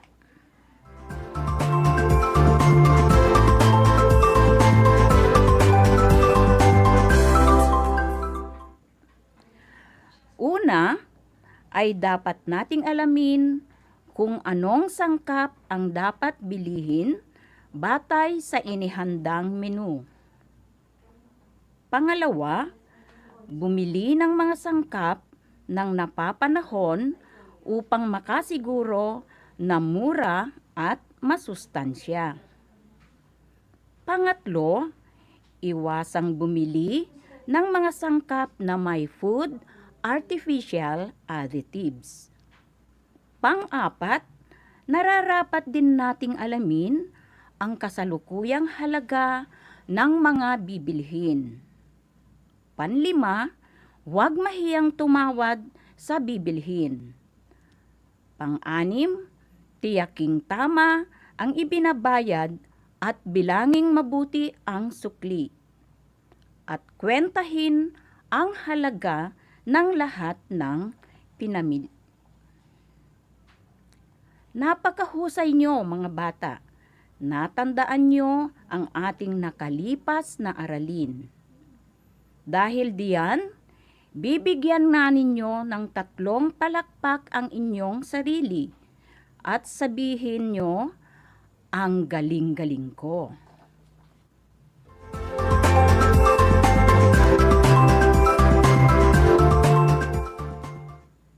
Ngayon ay handa na tayo para sa panibagong aralin. Handa na ba kayo mga bata? Kaya mga bata, manatili tayo sa ating mga lugar dahil sa isang saglit lang ay ihahatid ko na ang bago nating aralin.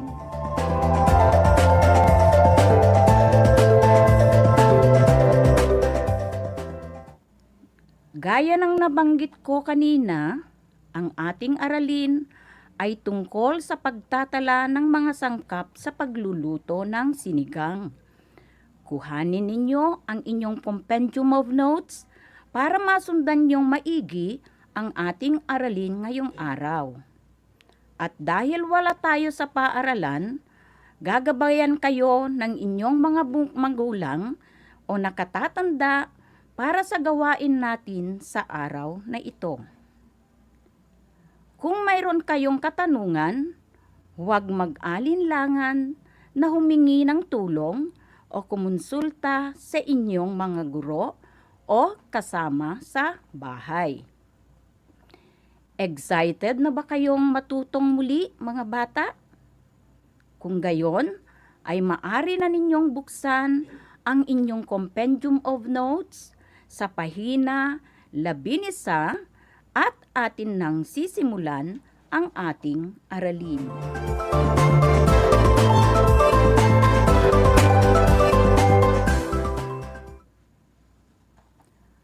Muli, magandang araw mga bata sa ikalimang baitang. Kung noong nakaraan ay napag-aralan ninyo ang mga alituntunin sa matalinong pamimili, ngayon naman ay tatalakayin natin ang pagtatala ng mga sangkap sa pagluluto ng sinigang na baboy o baka at kung paano ito lulutuin. Inaasahan ko na pagkatapos ng araling ito ay malalaman na ninyo ang iba't ibang sangkap at tamang pagluluto ng sinigang na baboy o baka.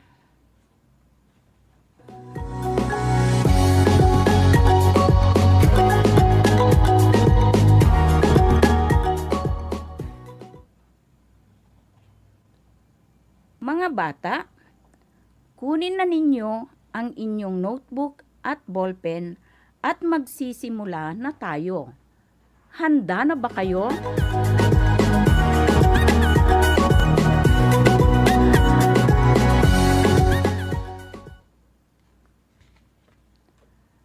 Ang paghahanda sa mga sangkap ng lutuin ng pagkain ay isang mahalagang hakbang sa pagluluto ng isang recipe. Dapat angkop ang mga sangkap na gagamitin upang maging malasa at masustansya ang inyong lulutuing recipe. Narito ang ilang angkop na mga sangkap na dapat gamitin upang maging malasa at masustansya ang ating lulutuin. Kagaya ng sampalok, kamatis, sibuyas, kangkong, okra, labanos, sitaw, gabi, sili, at pampalasa. Bakit kaya may mga gulay pa ang sinigang na baboy o baka? Bakit hindi nilang purong karne? Tama kayo, mga bata. Ang gulay ay maraming naidudulot na sustansya sa ating katawan. Gaya ng vitamin A, vitamin C, at mayaman din ang gulay sa potassium na nakakatulong para mapanatiling healthy ang daloy ng ating dugo. Ito rin ay natural na low in fat, low in calories, at walang kolesterol. Narinig nyo, mga bata, ang mga sustansyang idinudulot ng gulay sa ating katawan?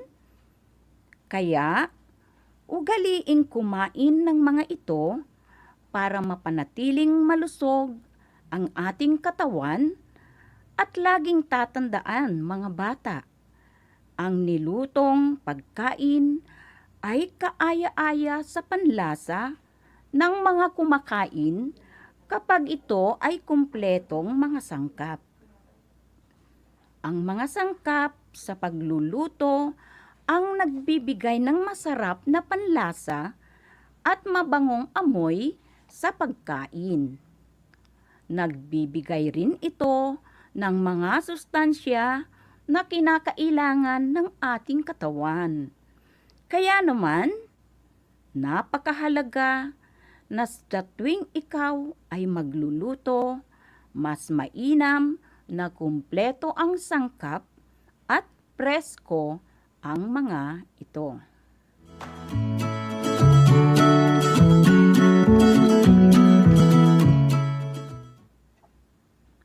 Pakinggan niyong mabuti, mga bata, at babanggitin ko ang mga sangkap sa pagluluto ng sinigang na baboy o baka. Ready na ba kayong malaman ang mga tamang sangkap?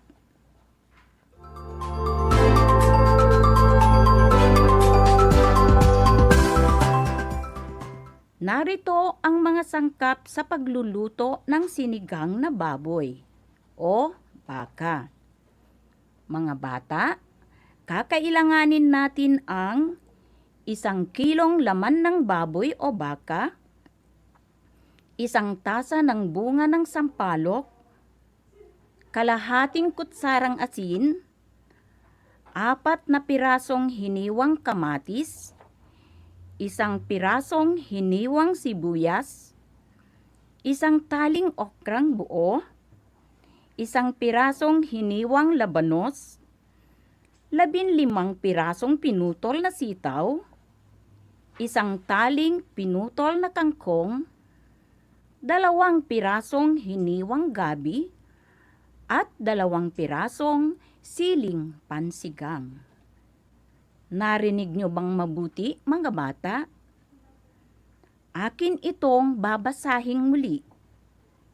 1 kilong laman ng baboy o baka, 1 tasa ng bunga ng sampalok, kalahating kutsarang asin, 4 na pirasong hiniwang kamatis, 1 pirasong hiniwang sibuyas, 1 taling okrang buo, 1 pirasong hiniwang labanos, 15 pirasong pinutol na sitaw, 1 taling pinutol na kangkong, 2 pirasong hiniwang gabi, at 2 pirasong siling pansigang.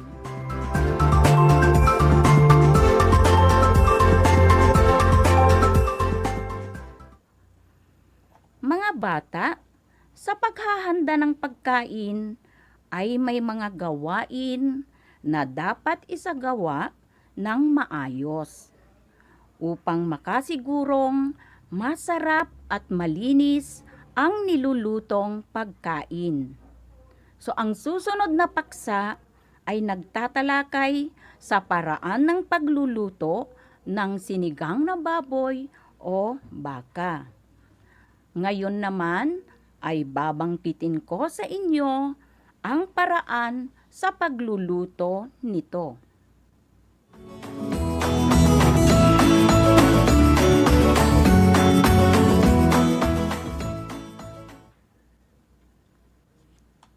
Una, hugasan at hiwain ang karne sa katamtamang laki. Uulitin ko, hugasan at hiwain ang karne sa katamtamang laki.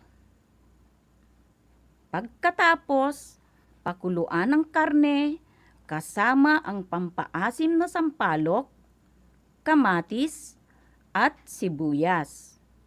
Uulitin ko, pakuluan ang karne kasama ang pampaasim na sampalok, kamatis, at sibuyas.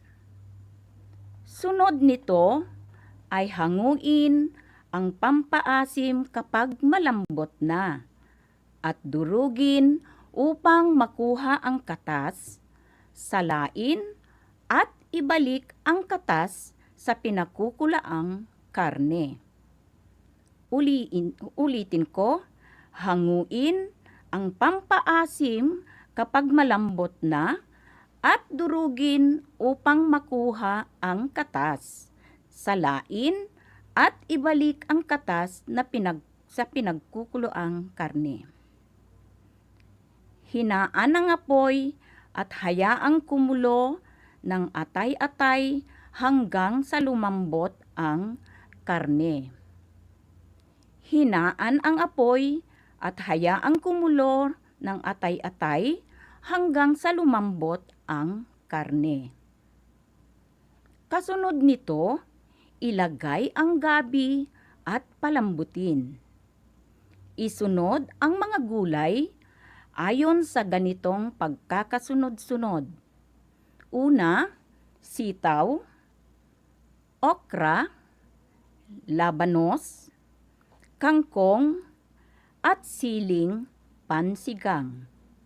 Uulitin ko, ilagay ang gabi at palambutin. Isunod ang mga gulay ayon sa ganitong pagkasunod-sunod. Sitaw, okra, labanos, kangkong, at siling pansigang. Timplahin ng asin ayon sa panlasa. So, timplahin ng asin ayon sa panlasa. At pagkatapos nito, pakuluan ng konti at pwede na itong ihanda. Pakuluan ng konti at pwede na itong ihanda. Kaya mga bata, luto na ang ating sinigang na baboy o baka.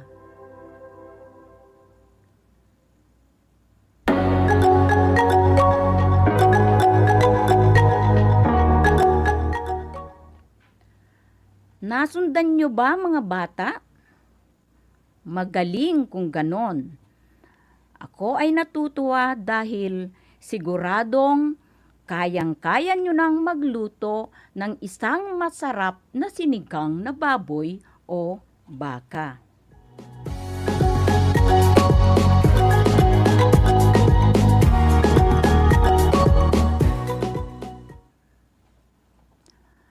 At diyan nagtatapos mga bata ang ating aralin sa araw na ito.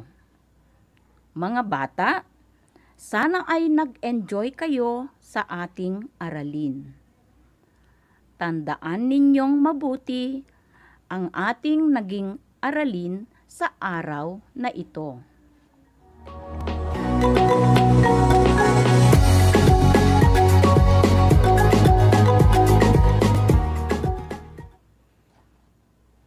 Ngayong tapos na ang ating aralin, oras na para sukatin ang ating kaalaman sa natapos na aralin. Kumuha kayo ng isang malinis na papel, isulat ang pangalan at ang petsa ngayon at sasagutan natin ang pagpapahalaga.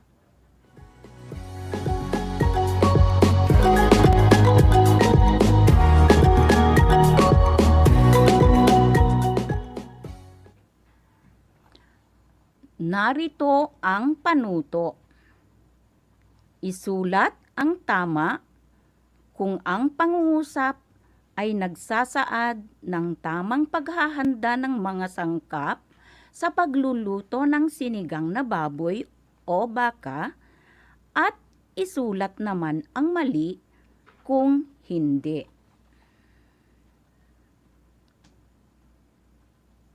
Una, hugasan ang mga sangkap sa pagluluto ng sinigang na baboy. Uulitin ko, hugasan ang mga sangkap sa pagluluto ng sinigang na baboy.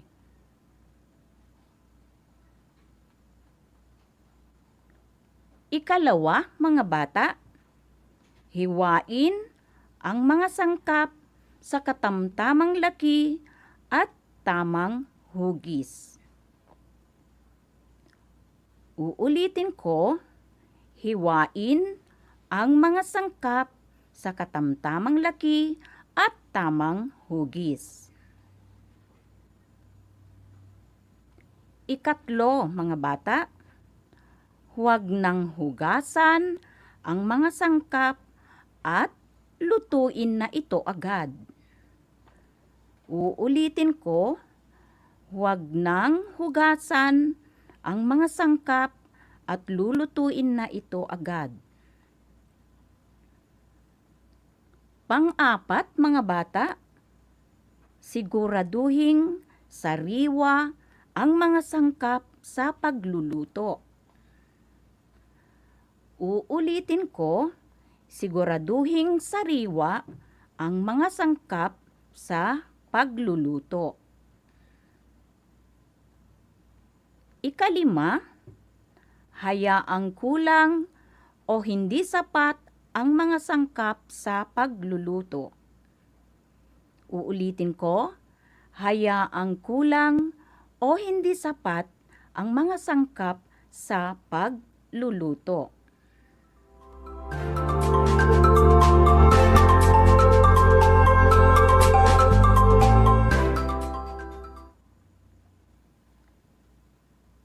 Tapos na ba kayo, mga bata? Ngayon naman ay aking ibibigay ang mga tamang kasagutan. Tingnan nga ninyo, mga bata, kung ang mga sagot nyo ay tama o mali.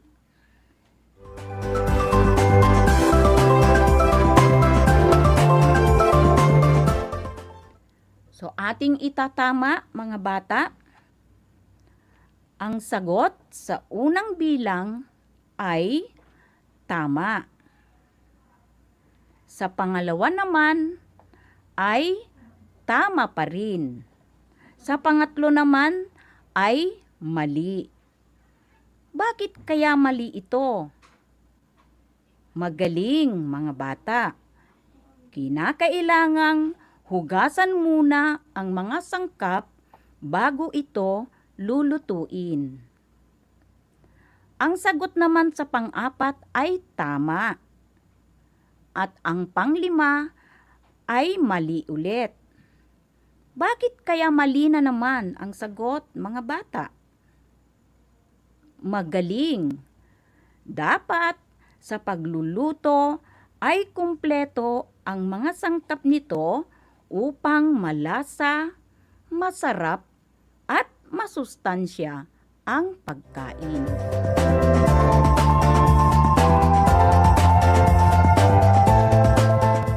Nakuha nyo bang, mga bata, ang tamang sagot?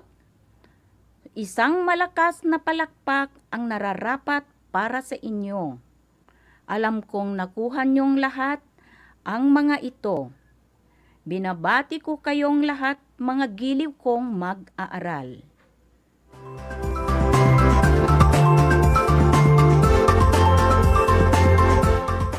Para naman sa inyong takdang aralin, magsaliksik gamit ang internet ng mga sangkap sa pagluluto ng sinigang o nilagang baboy o anumang pagkain na gusto ng inyong pamilya. Ihanda ang mga ito sa tulong ng inyong nanay o nakakatandang kapatid at gamitin ang rubrik sa iyong pagtataya, sa iyong ginawang ipaghahanda. Ito ang rubrik o scorecard sa paghahanda ng napiling recipe. Tingnan niyong mabuti, mga bata, at isulat sa kwaderno ang inyong score sa paggawa ng paghahanda ng mga sangkap sa pagluluto ng napiling recipe.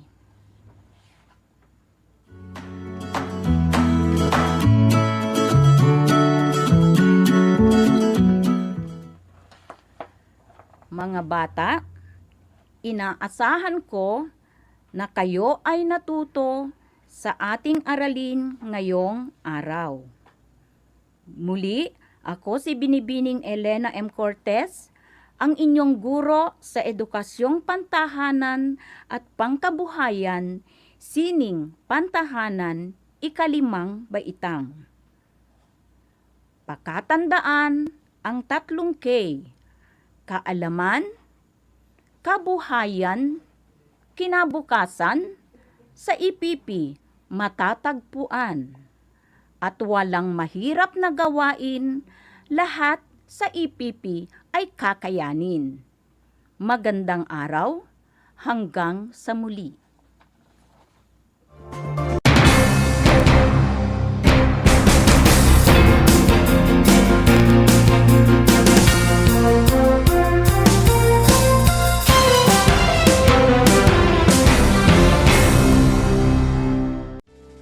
Tuwing sasapit ang alas 5 ng hapon, parangalan natin ang ating mga kababayan na nasa unahan laban sa COVID-19. Lumabas tayo sa pintuan ng ating mga tahanan. Dumungaw tayo sa ating mga bintana. At atin silang bigyan ng masigabong palakpakan.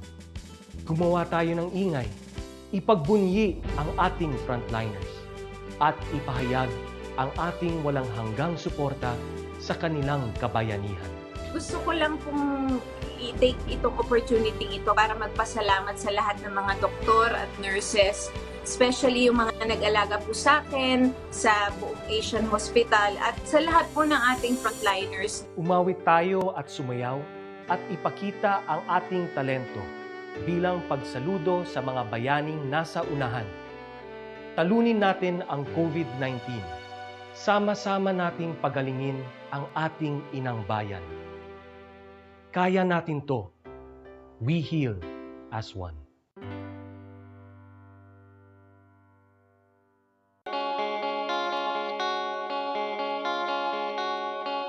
Upang matugunan ang mga kinakaharap na pagsubok ng mga guro at mag-aaral sa gitna ng kasalukuyang pandemya, nagsanib tulong sina Congressman Charlie Cojuangco ng unang distrito ng Tarlac, DEPED Region 3 Regional Director Dr. May B. Eclar at Tarlac Schools Division Superintendent Dr. Ronaldo Pozon para sa isang napapanahong proyekto na tinaguriang Project Shine, Aral TarlakHenyo. Ang mga mag-aaral ng Grade 4 at Grade 5, ganon din ang Grades 8 and 9 sa buong probinsya ng Tarlac ay sasailalim sa radio-based instruction, katuwang ang himpilang DZTZ 828 kHz AM at RTV Tarlac, Channel 26. First of all, I would like to say thank you to our sponsors for having this Aral TarlakHenyo for the benefit of our learners. My dear teachers, my dear parents, and everybody else in DEPED Tarlac family, you are invited to be a part of this, get involved, engage with it, ask a lot of questions so that we can improve more because this is for you. To you, my dear parents, this is now the opportunity for you to reach us out. Be with us. Tune in to this radio station, DCTC, Radio Pilipino, sa ating pong talapihitan, 828 AM radio po yan, Angat TarlakHenyo. This is for all of us. God bless us all.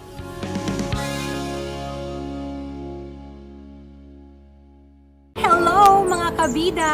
Ako po si Ana Roses at iniimbitahan ko po kayo, malapit na ang Bida Ka Mars!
Magandang araw!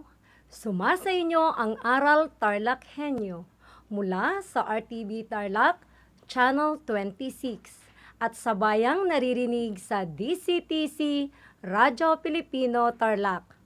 Ako si Teacher Minnie Joy D. Melendez, ang inyong teacher broadcaster para sa Health Grade 5.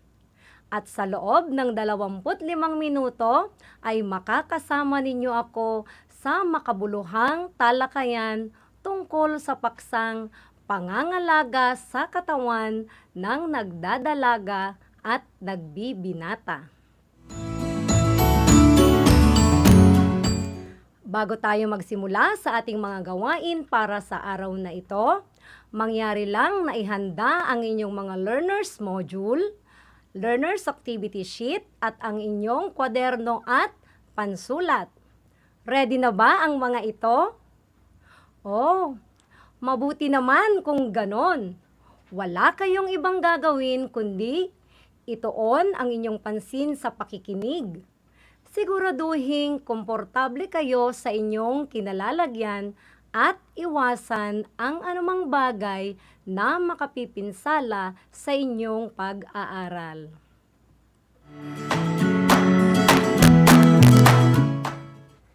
Sa puntong ito, nais kong sabihin sa inyo ang magandang balita.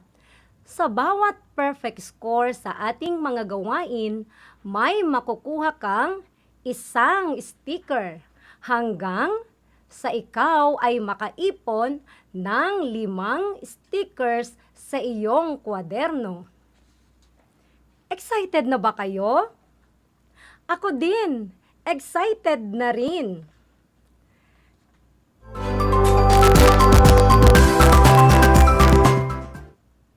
Ngayon ay atin munang alamin ang mga bagay na dapat nating matutunan. Una, na ipapakita ang mga paraan kung paano pangasiwaan ang mga usaping pangkalusugan na may kaugnayan sa pagdadalaga at pagbibinata. Pangalawa, na isasagawa ang wastong pangangalaga ng sarili sa panahon ng pagdadalaga at pagbibinata. At ang pangatlo, natatalakay ang kahalagahan ng paghingi ng payo sa mga eksperto tungkol sa mga usaping pangkalusugan na may kaugnayan sa pagdadalaga at pagbibinata. Sige na mga bata, subukin natin. Tignan ang pahina 2 ng iyong learning activity sheet. Babasahin ko ang panuto. Lagyan ng patlang ng masayang larawan ng mukha kung nagpapakita ng pangangalaga sa sarili at malungkot na larawan kung hindi nagpapakita ang sumusunod na pangungusap. Gawin ito sa iyong kwaderno. At syempre, kung gusto nyong makibahagi sa ating talakayan ngayong umaga, maaari kayong mag-text o mag-message sa aking Facebook account.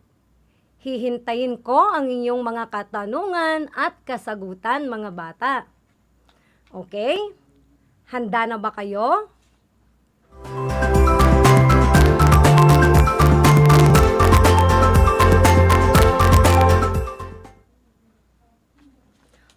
Una, ang pagpapalit ng malinis na damit at damit panloob araw-araw.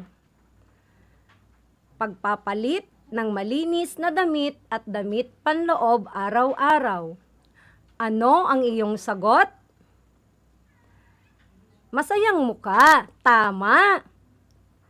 Pangalawa, ang pag-ehersisyo ay isagawa kung may panahon lamang. Ang pag-ehersisyo ay isagawa kung may panahon lamang. Ano ang iyong sagot? Malungkot na mukha. Very good. Pangatlo, gumamit ng deodorant, tawas o kalamansi sa kilikili at singit upang mabawasan ang amoy sa katawan.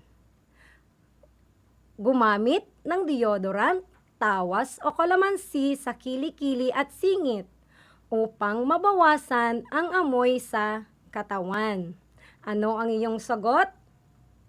Masayang mukha. Good job, kids! Pang-apat, dalasan ang paghihilamos upang maiwasan ang pagkakaroon ng tigiyawat.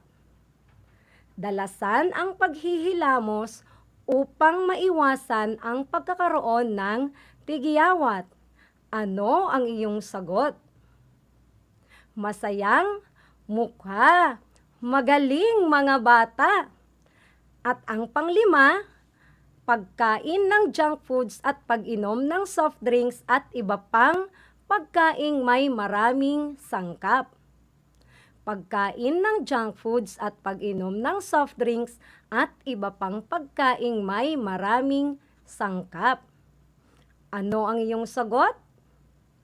Malungkot na mukha. Magaling! Tama bang lahat ang iyong score? Ang iyong sagot?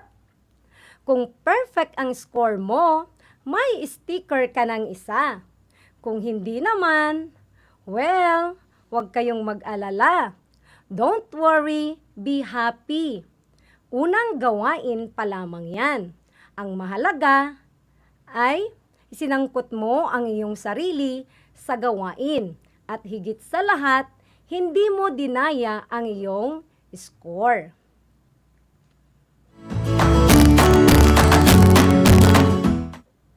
Balikan naman natin, mga bata, ang nakaraan nating leksyon na matatagpuan sa pahina 3 o page 3.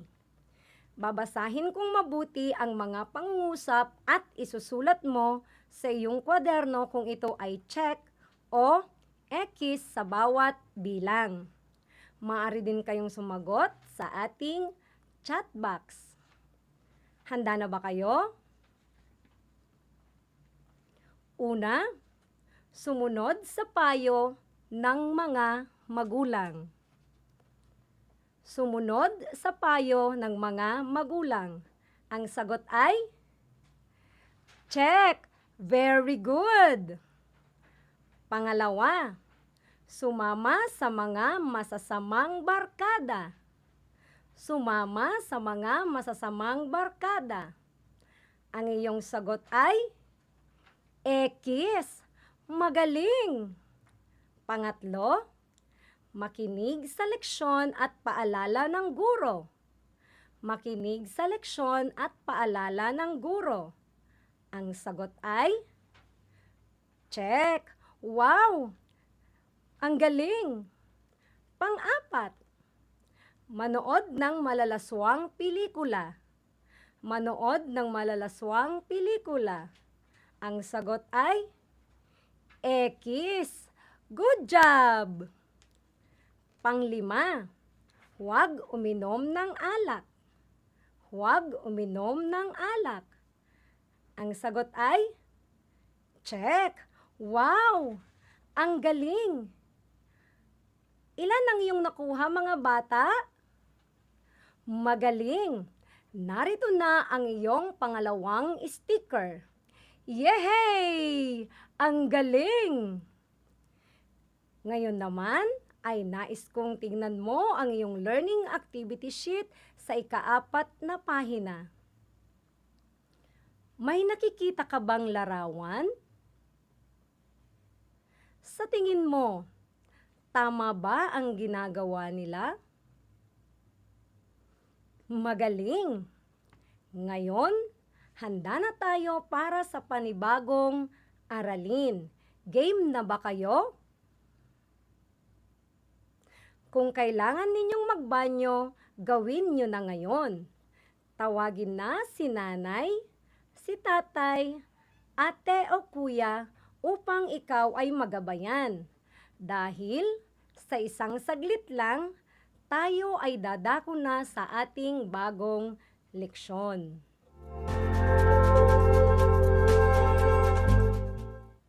Muli, hawakan ang inyong learning activity sheet at buksan ito sa pahina 4 o page 4 ng iyong learning activity sheet. Babasahin ko ito at susundan mo. Pangangalaga sa sarili ng nagdadalaga at nagbibinata. Ang kalinisan at kaayusan ng katawan ay nagpapaginhawa at nagpapagaan sa ating kalooban. Ano-ano ang iyong mga ginagawa pagkagising sa umaga? Bakit may mga taong maganda, ngunit sadyang hindi nakakatawag pansin, at mayroon din namang hindi maganda, ngunit nakakaakit sa ibang tao? Ano ang dahilan ng masamang amoy sa katawan? Paano ito maiiwasan?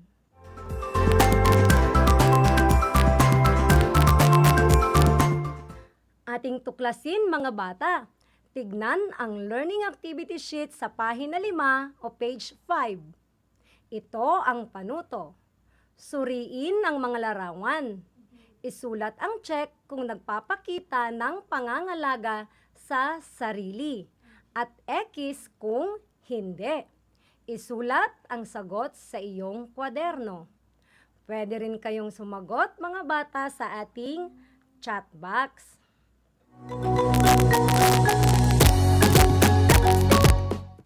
Narito ang unang larawan. Ano kaya ang ginagawa niya? Maaari na kayong sumagot. Unang bilang, ano ang iyong sagot? Check ba? Wow! Magaling! Pangalawang larawan. Ano ang ginagawa ng lalaki? Maaari na kayong sumagot, mga bata. Sa ikalawang bilang, ano ang iyong sagot? Check ba? Ang galing! Pangatlong larawan. Sa tingin mo, ano ang ginagawa niya? Maaari na kayong sumagot. Ikatlong bilang, ano ang iyong sagot? X ba? Good job! Pang-apat na larawan, ano ang ginagawa niya? Maaari na kayong sumagot, mga bata. Ika-apat na bilang, ano ang iyong sagot? X ba? Yay! Ang galing! Panghuling bilang. Ano kaya ang ginagawa niya?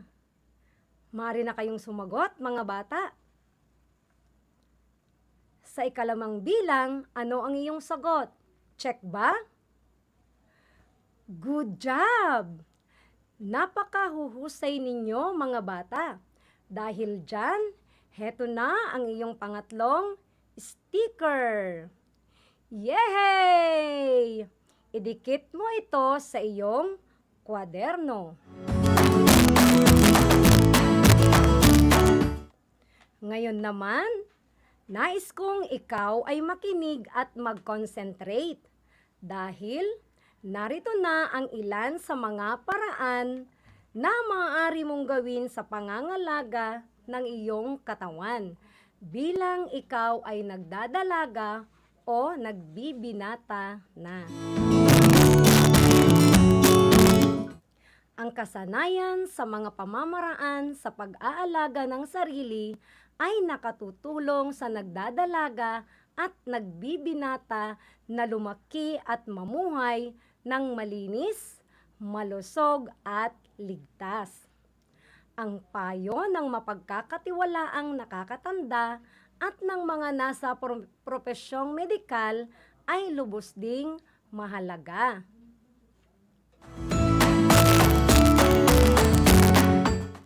Narito ang mga paraan. Una, tignang mabuti ang larawan sa pahina 6 o page 6 ng iyong learning activity sheet. Ano ang kanyang ginagawa? Tama! Maligo araw-araw at hugasan ang lahat ng panlabas na bahagi ng katawan ng may sabon at tubig.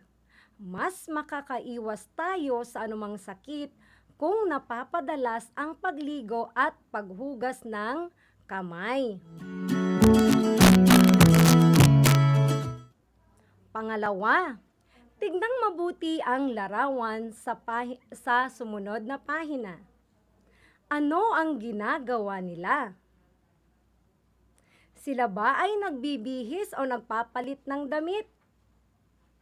Magaling! Ganyan din ba ang ginagawa mo? Tama! Dahil ang pangalawang paraan ng pangangalaga sa katawan ng nagdadalaga at nagbibinata ay ang pagsuot ng malinis na damit panloob at baguhin ang mga ito ng madalas hanggat kinakailangan. Habang tumatagal na nakasuot ang damit sa ating katawan, mas nagkakaroon ito ng mas maraming mikrobyo na nagdudulot ng sakit. Pangatlo, ilipat ang iyong learning activity sheet sa ikapitong pahina o page 7. Nakikita mo ba ang larawan dito? Wow! Mahusay! Kumakain ka ba nito? Kung oo ang sagot mo, ikaw ay tama. Dahil ang isa sa mga paraan ng pangangalaga sa katawan ng nagdadalaga at nagbibinata ay ang pagkain ng balanseng pagkain. Ang tamang uri at dami ng pagkain ay mahalaga sa kalusugan ng tao. Kaya simula ngayon, ugaliin mo na ang pagkain ng wasto at balanseng pagkain. Pang-apat na larawan, nakikita mo ba ang mga taong nagja-jogging? Mahilig ka bang mag-jogging o magbisikleta? Kung oo ang sagot mo, wow! Tama ka! Dahil ang isa sa mga paraan ng pangangalaga sa katawan ng nagdadalaga at nagbibinata ay ang pagkakaroon ng sapat na ehersisyo at pahinga. Dahil nakakatutulong ang sapat na tulog para hindi ka maging masyadong irritable, stress at depressed. Panglima, tignan naman natin ang larawan sa ikawalong pahina o page 8. Panatilihin ang pagiging malinis ng palikuran. Siguraduhin ang toilet bowl ay malinis bago ito gamitin. Maging sobrang maingat sa paggamit ng pampublikong banyo. Pang-anim, tignan naman natin ngayon ang sumusunod na larawan. Nakakita ka na ba nito? Ito ay tinatawag na sanitary napkin. Ginagamit ito ng isang babaeng may regla o buwanang dalaw. Ang napkin ay ginagamit upang hindi tumagos sa shorts, palda o pantalon ang marka ng dugo mula sa babaeng may regla. Ang napkin ay dapat palitan kaagad kapag ito ay natuluan na ng dugo. Dahil kapag ito ay hindi kaagad pinalitan, magdudulot ito ng pangangati sa balat ng babae at maaring maging sanhi ng impeksyon sa pantog. Pagkatapos gamitin ang napkin, mahalagang balutin ito ng papel o supot bago ito itapon sa basurahan. Maaari bang mag-swimming ang babaeng may regla? Tignang mabuti ang larawan sa ikasyam na pahina o page 9 ng iyong learning activity sheet. Ang babaeng may regla ay maaring maligo ng mabilis, ngunit hindi dapat pumuntang mag-swimming sa panahon ng kanyang pagreregla. Ito ay masama sa kalusugan.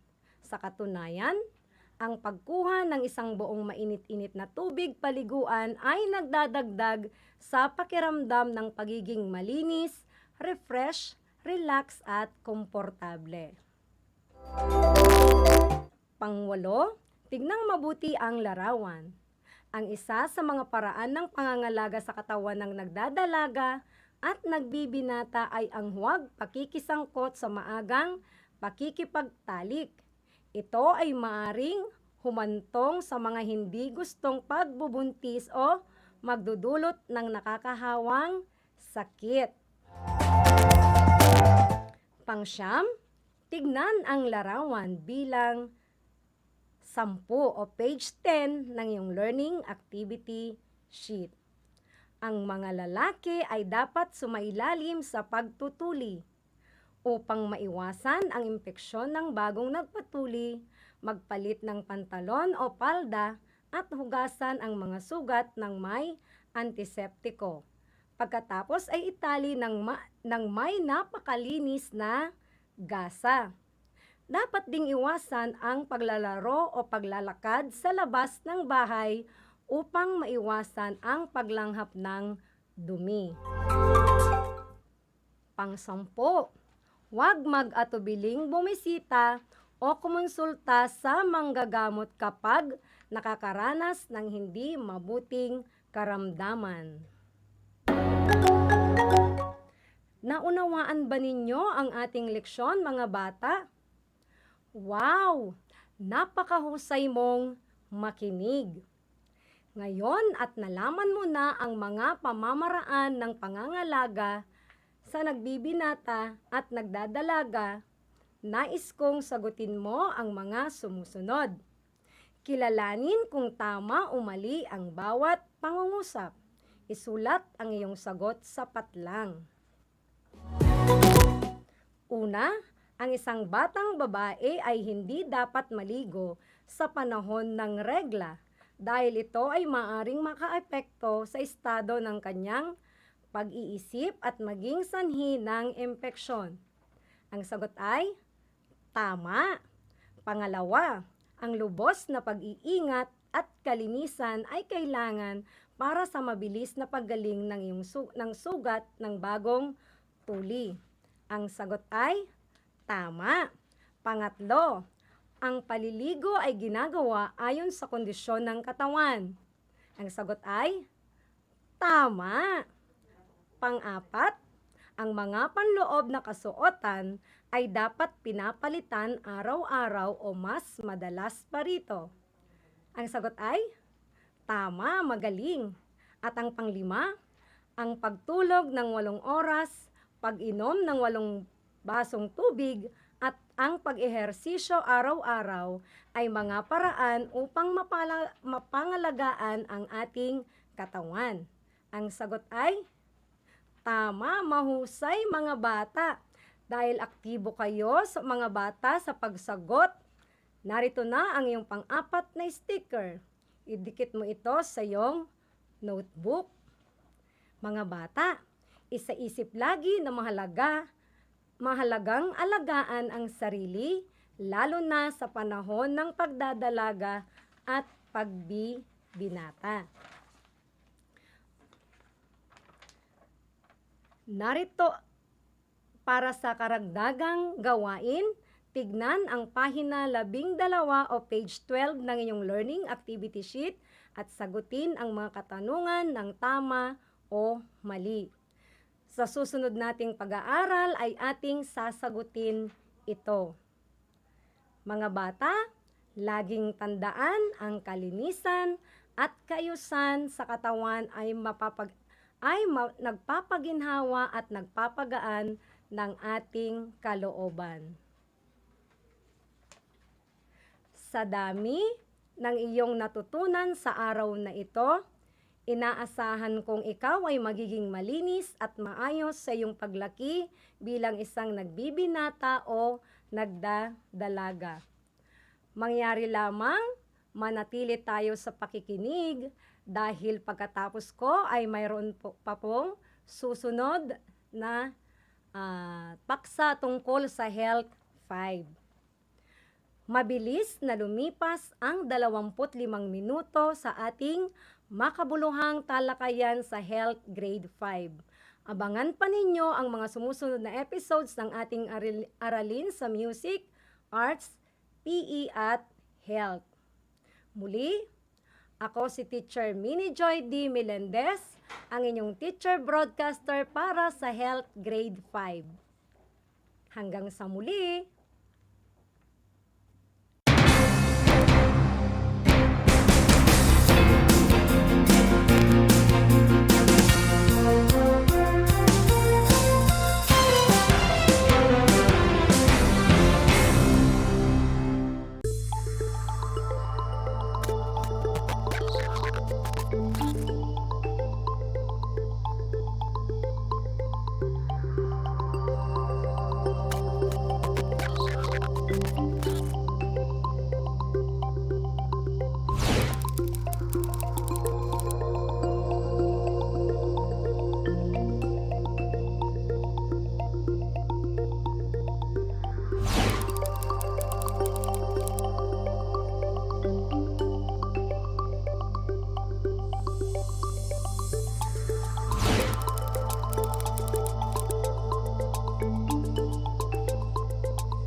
Buhay mga bata, sa mga batang nasa ika-5 baitan. Hello! Magandang araw din sa inyo, mahal naming magulang.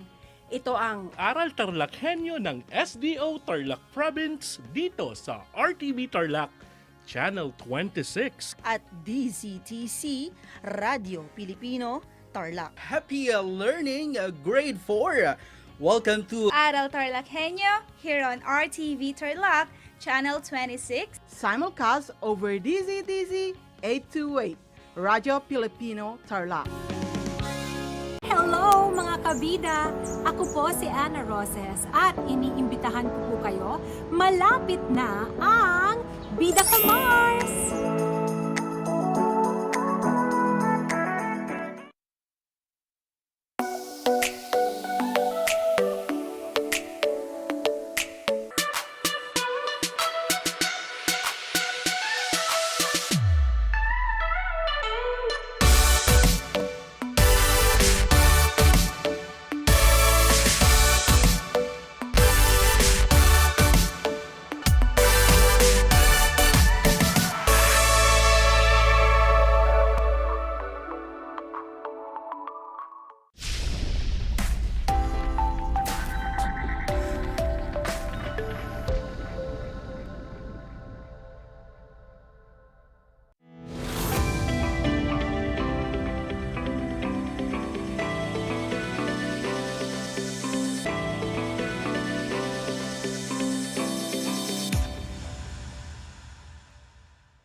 Magandang araw!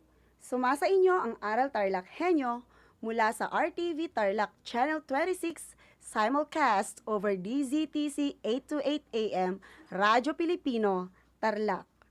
Ako si Teacher Marcy Almeron Rombawa mula sa Karael Elementary School ng Kamiling East District, ang inyong teacher broadcaster para sa Health Grade 5. Sa loob ng 25 minuto ay makakasama ninyo ako sa makabuluhang talakayan tungkol sa paksang sex at gender. Sa pagsisimula ng ating aralin sa araw na ito, nais ko lamang na malaman mo na sa pagtatapos ng ating aralin at talakayan, ikaw ay inaasahang una, natutukoy mo ang pagkakaiba ng sex at gender. Pangalawa, na ilalarawan mo kung papaano na pagtitibay ng pamilya, media, relihiyon, paaralan at lipunan ang gampaning pangkasarian. At pangatlo, na ipapakita ang paggalang sa pagkakaiba-iba ng kasariang pagkakakilanlan at gampaning pangkasarian. Sa bawat perfect score sa ating mga gawain, may makukuha kang isang sticker. Wow! Sa tingin ko, gusto mo ng stickers. Excited ka na ba? Ako din, excited na din. Halika na at makinig at matuto. Ngayon, nais ko munang malaman kung naaalala mo pa ang ating pinag-aralan kani-kanina lamang tungkol sa pangangalaga sa sarili ng nagbibinata at nagdadalaga. Kunin ang iyong ballpen at learning activity sheet. Buksan ito sa unang pahina o page 1. Babasahin natin ang bawat pangungusap sa bawat bilang. Isulat ang salitang tama kung tama ang tinutukoy ng pangungusap at salitang mali naman kung ito ay mali. Isulat ang iyong sagot sapat lang na makikita pagkatapos ng bawat pangungusap. Okay, handa na ba?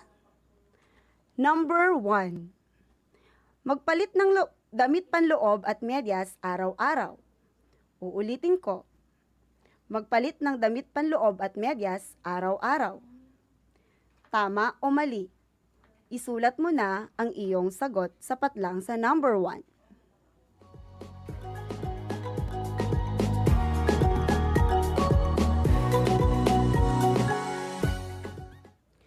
Number 2. Kumain lagi ng wasto at masusustansyang pagkain. Uulitin ko. Kumain lagi ng wasto at masusustansyang pagkain. Tama o mali? Maaari mo nang isulat ang iyong sagot sapat lang sa number 2.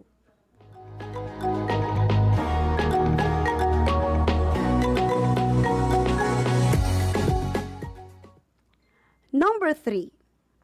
Ugaliing maglaro ng cellphone at manood ng TV maghapon o magdamag at huwag sumali sa mga laro at pisikal na gawain. Ulitin ko. Ugaliing maglaro ng cellphone at manood ng TV maghapon o magdamag at huwag sumali sa mga laro at pisikal na gawain. Tama ba o mali? Maaari mo nang isulat ang iyong sagot sapat lang sa number 3.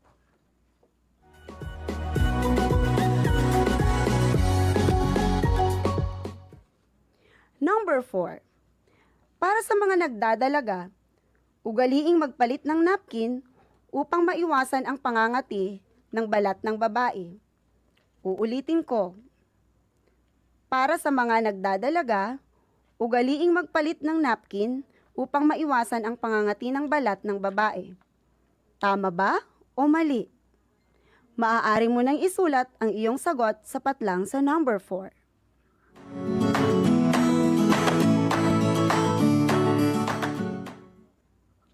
Number 5. Gumamit ng banyo sa mga mall at plaza kahit ito ay napakadumi. Uulitin ko.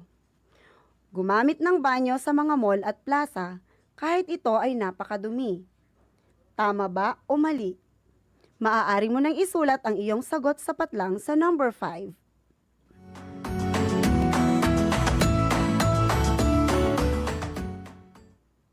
Ngayon, i-check natin ang inyong ginawa. Ilabas muli ang iyong ballpen at tayo ay mag-check na. Number 1. Magpalit ng damit panloob at medyas araw-araw. Tama ba ang sagot mo? Correct. Number 2. Kumain lagi ng wasto at masusustansyang pagkain. Tama ba ang sagot mo? Kung tama ang iyong sagot, of course, correct ka. Number 3. Ugaliing maglaro ng cellphone at manood ng TV maghapon o magdamag at huwag sumali sa mga laro at pisikal na gawain. Mali ba ang sagot mo? Kung mali ang iyong isinulat, correct ka. Number 4. Mali ba ang sagot mo? Kung mali ang iyong sinulat, abay, check ka. Number 5. Gumamit ng banyo sa mga mall at plaza kahit ito ay napakadumi. Mali ba ang sagot mo? Kung mali ang iyong sinulat, correct ka. Natutuwa akong malaman na iyo pang natatandaan ang ating aralin kanina lamang. Bilangin ang iyong correct answers.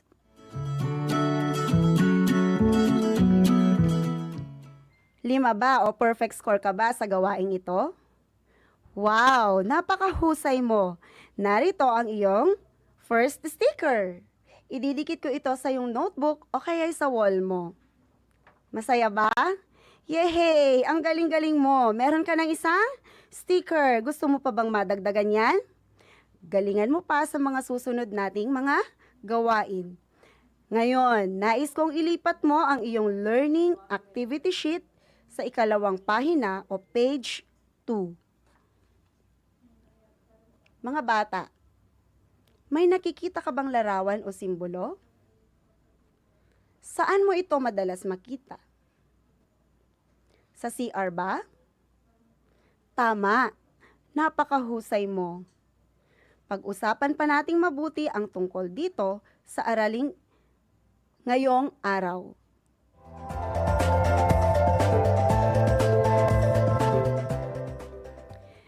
Ngayon ay handa na tayo para sa panibagong aralin. Game ka na ba? Kailangan mo nang tandaan ang mga sumusunod na punto upang masiguradong ikaw ay matuto sa mga sandaling ito. Una, iwasan ang anumang bagay o gawaing makakaistorbo sa ating pag-aaral. Pangalawa, siguraduhin nasa harap ka ng iyong learning activity sheet at hawak mo din ang iyong ballpen o lapis. Pangatlo, makinig mabuti, mag-concentrate, hawakan at tutukan ang iyong learning activity sheet. Ngayon, buksan ito sa pahina 3 o page 3.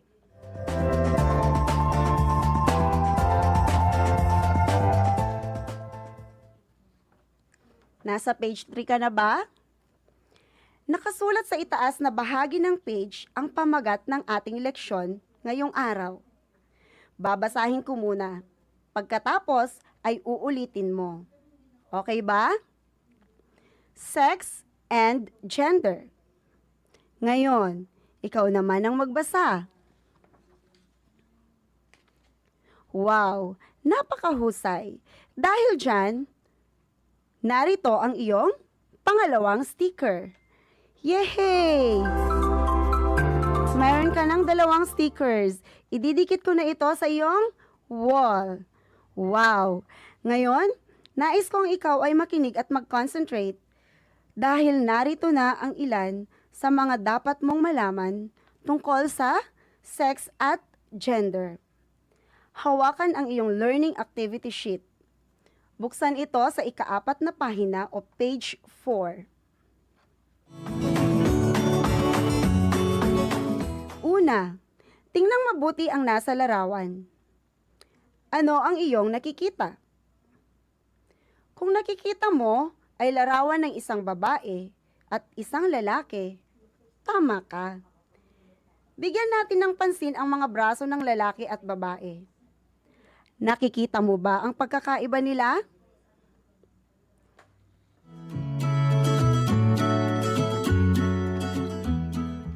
Tama ang iyong obserbasyon. Mas malalapad ang mga braso ng lalaki kaysa sa babae. Iyon ay dahil sa ito ang natural na katangian na mayroon ang isang lalaki o babae na siyang pagkakakilanlan ng kanyang sex. Ngayon, tingnan naman natin ang mga balahibo sa mukha ng babae at lalaki. Sino ang may mas mahabang at maraming balahibo sa mukha?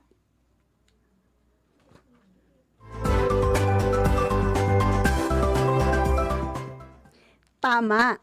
Mas mabalahibo ang mukha ng mga lalaki kaysa sa mga babae. Iyon ay dahil sa ito ang natural na katangian na mayroon ang isang lalaki o babae na siyang pagkakakilanlan ng kanyang sex. Susunod nating titingnan ang mga dibdib nila.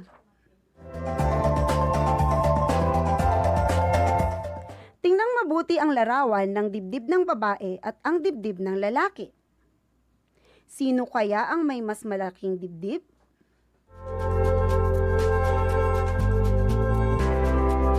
Kung ang sagot mo ay ang babae, ang may mas malalaking dibdib kaysa sa lalaki, tama ka. Iyon ay dahil sa ito ang natural na katangian na mayroon ang isang lalaki. Iyan ay dahil sa ang isang tao ay ipinanganak na may natural na katangian o sex. Kung siya ay lalaki, mayroon siyang panloob at panlabas na ari na panlalaki, ganun din ang isang babae. Mayroon siyang panloob at panlabas na ari na pambabae din naman. Ang natural na katangian na ito, mayroon ang isang lalaki o babae, ay siyang pagkakakilanlan ng kanyang sex. Ito rin ay tumutukoy sa mga biological at physiological na bahagi ng katawan ng lalaki at babae. Maaaring nasa loob ito ng katawan ng babae o lalaki at maaari rin ang mga bahagi ng katawan na ito ay nasa may bandang labas. Ngayon, tingnan mo ang iyong sarili. Ano ang natural na pagkakakilanlan ang meron ka? Pambabae ba o panlalaki? Ako ay natutuwa at nakikilala mo ang iyong natural na katangian o sex. Napakahusay mo. Isa kang matalino at magandang babae. At para sa mga lalaki naman, isa kang matalino at magkisig na lalaki. Dahil naintindihan mo ang ibig sabihin ng natural, physiological at biological na pagkakakilanlan o sex, narito na ang iyong third sticker. Ididikit ko na ito ngayon sa iyong wall. Wow! Mayroon ka na ngayon 3 stickers. Gusto mo pa bang madagdagan ng iyong stickers? Galingan mo pa ang iyong pakikinig at pakikilahok sa ating mga gawain. Ilipat mo ngayon ang iyong learning activity sheet sa page 5. Nakikita mo ba ang larawan ng mga simbolo at kung ano-ano pang mga larawan?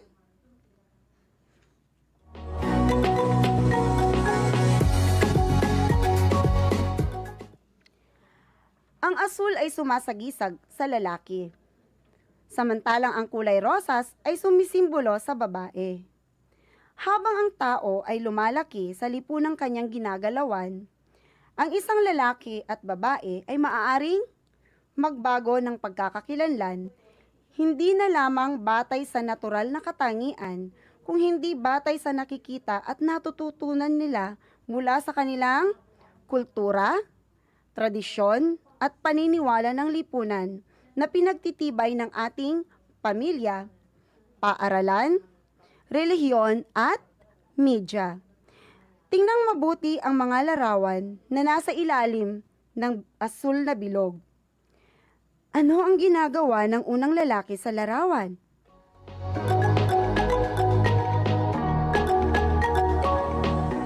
Tama. Ang unang lalaki sa larawan ay nagkukumpuni ng sirang gamit. Natutunan ng lalaki mula sa kanyang pamilya at lipunan na ang pagkukumpuni ay trabaho para sa lalaki.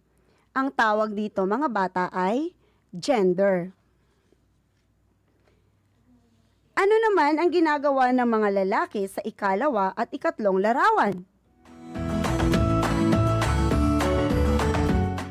Tama, sila ay nagtatraktor at nagbubuhat ng mga mabibigat na palay sa bukid.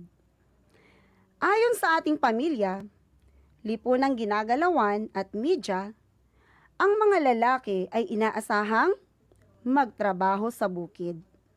Habang lumalaki ang isang lalaki, nakikita niyang ang pagtatraktor at pagtatrabaho sa bukid ay gawaing panlalaki. Kaya ito ang natutunan niya sa kanyang paglaki.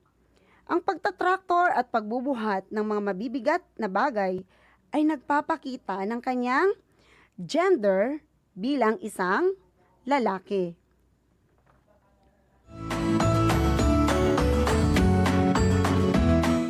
Tingnan naman natin ngayon ang larawan sa pahina 6 sa ilalim ng kulay rosas na bilog. Ano-ano ang mga ginagawa ng mga kababaihan sa larawan? Tama. Ang galing mo. Ang unang larawan ay nagpapakita ng nanay na nag-aalaga ng kanyang anak.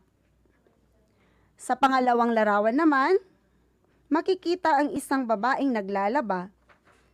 At sa huli ay ang babaeng, tama, naghuhugas ng plato. Habang lumalaki ang isang babae, nakikita niya sa loob ng kanyang tahanan, sa lipunan at sa media na ang paglalaba, paghuhugas ng plato at ang pagtatrabaho sa loob ng bahay ay mga gawaing pambabae. At ito ang nagpapakita ng kanyang kasarian o gender bilang isang babae.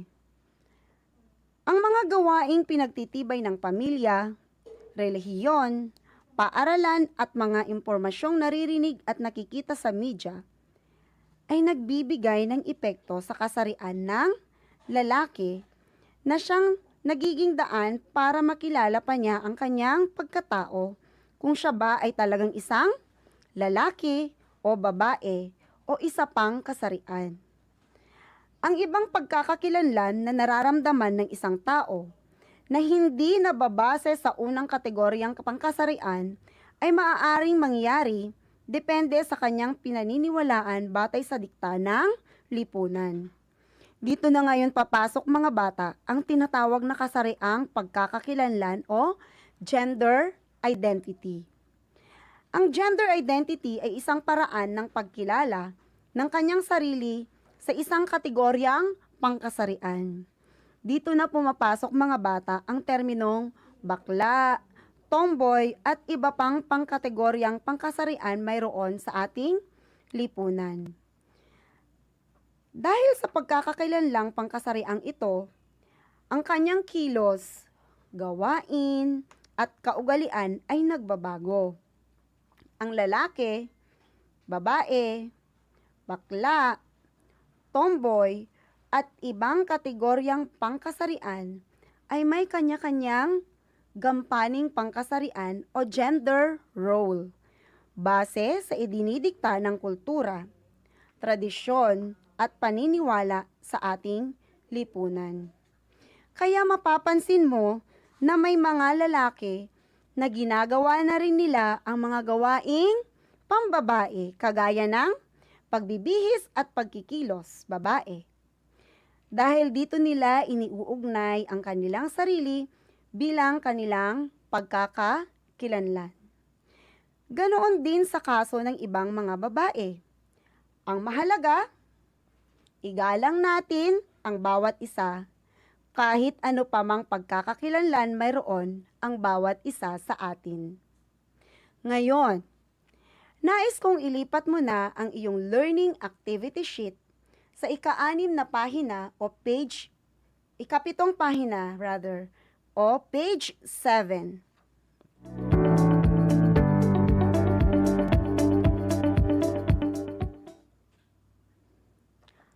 Babasahin ko muna at pagkatapos ay ikaw naman ang magbabasa, okay ba? Basta laging tatandaan, kung ang pinag-uusapan ay ang mga bahagi ng katawan na panlabas at panloob o mga natural na katangian ng babae at lalaki, Ang tawag dito ay sex. Ngayon, ikaw naman ang magbasa. Wow! Magaling! Ulitin kong basahin ang buod ng ating pag-aaral ngayon. Tingnan muli ang nakasulat sa ika-6 na pahina o page 6. Basta, laging tatandaan, kung ang pinag-uusapan ay ang mga bahagi ng katawan na panlabas at panloob o mga natural na katangian ng babae at lalaki, ang tawag dito ay sex. Ngayon, ikaw naman ang magbasa.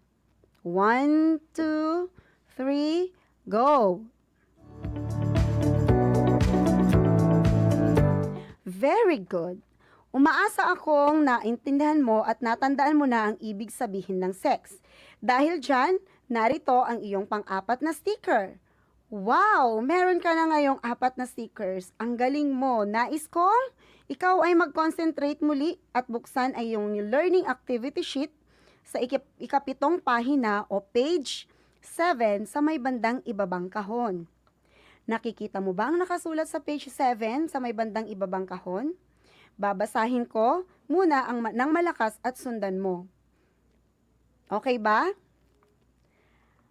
Ang gawaing pinagtitibay at nakikita sa pamilya, relihiyon, paaralan at mga impormasyong naririnig at nakikita sa media ay nagbibigay ng epekto sa kasarian o gender ng isang lalaki o babae. Ngayon, ikaw naman ang magbasa. Very good! Dahil dyan, narito na ang inyong pang-5 sticker. Wow! May 5 ka ng stickers. Ang galing-galing mo. Ako ay natutuwa sa ipinamalas mong pakikilahok sa ating pag-aaral ngayong araw. Ngayon naman, titingnan ko kung talagang naintindihan mo ang ating leksyon sa araw na ito. Nais kong hawakan mo ang iyong ballpen. Buksan ang iyong learning activity sheet sa ika-8 pahina o page 8. Basahin nating mabuti ang mga pangungusap sa bawat bilang. Kilalanin mo kung ang tinutukoy ng bawat pangungusap ay sex o gender. Isulat ang sex o gender sa patlang na makikita pagkatapos ng bawat pangungusap. Handa ka na ba? Number 1. Ang mga babae ay may kakayahang manganak dahil mayroon silang matres sa loob ng kanilang katawan. Uulitin ko. Ang mga babae ay may kakayahang manganak dahil mayroon silang matres sa loob ng kanilang katawan. Sex ba ito o gender? Maaari mo nang isulat ang iyong sagot sa patlang. Number 2. Nagme-makeup si Sarah dahil may pupuntahan siyang party. Ulitin ko. Nagme-makeup si Sarah dahil may pupuntahan siyang party. Sex ba ito o gender? Isulat mo na ang iyong sagot. Number 3. Nagro-rosaryo gabi-gabi si Liza dahil iyon ang ipinamana ng kanyang lola, tita at nanay. Ulitin ko. Nagro-rosaryo gabi-gabi si Liza dahil iyon ang ipinamana sa kanya ng kanyang lola, tita at nanay. Sex ba ito o gender? Isulat mo na ang iyong sagot. Number 4. Napansin ni Ana na ngayong grade 5 na siya ay lumalaki na ang kanyang dibdib. Sex ba ito o gender? Number 5. Araw-araw sumasama sa bukid si Alan upang tumulong sa kanyang tatay sa pagtatrabaho sa bukid. Sex ba ito o gender? Okay mga bata, i-check na natin. Number 1, ang sagot ay sex. Number 2, ang sagot ay gender. Number 3, ang sagot ay gender. Number 5, ang sagot ay gender. Bilangin ang tamang sagot. At ito na ang iyong perfect score at panghuling sticker. Ngayon, binabati kita, tumayo at sabihin ang ating deklarasyon para sa araw na ito. Sabihin mo, masaya akong naintindihan ko na ang pagkakaiba ng sex at gender. Igagalang ko ang mga lalaki, babae, bakla, tomboy sa lahat ng pagkakataon. Hanggang sa muli! Paalam! Inaasahan kong ikaw ay natuto para sa araw na ito. Hanggang sa muli, paalam!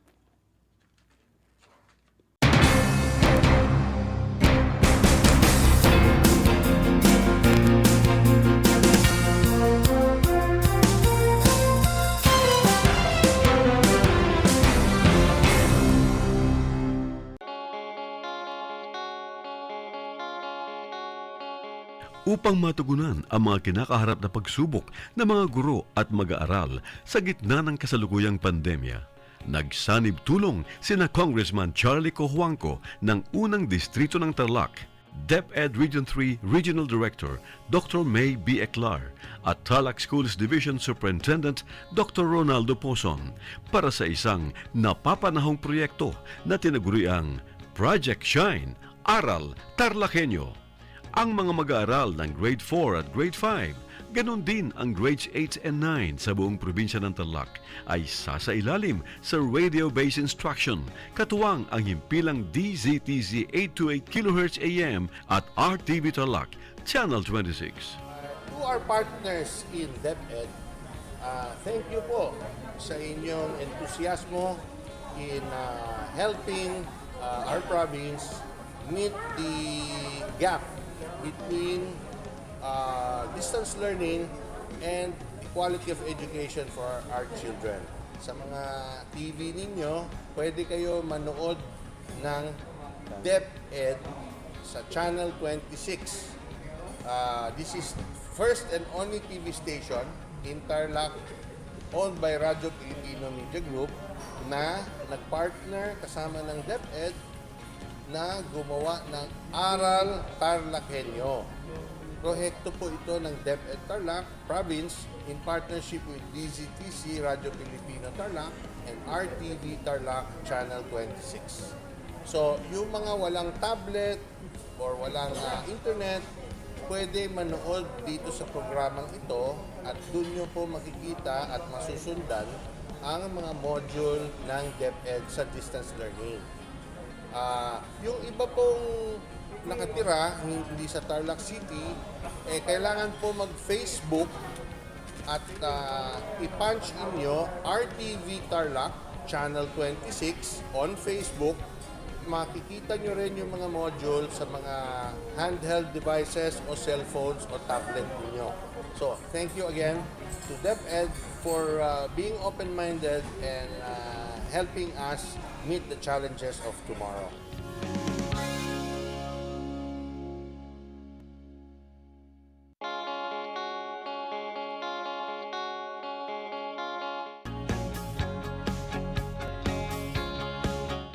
Buhay mga bata, sa mga batang nasa ikalimang baitan. Hello! Magandang araw din sa inyo, mahal naming magulang.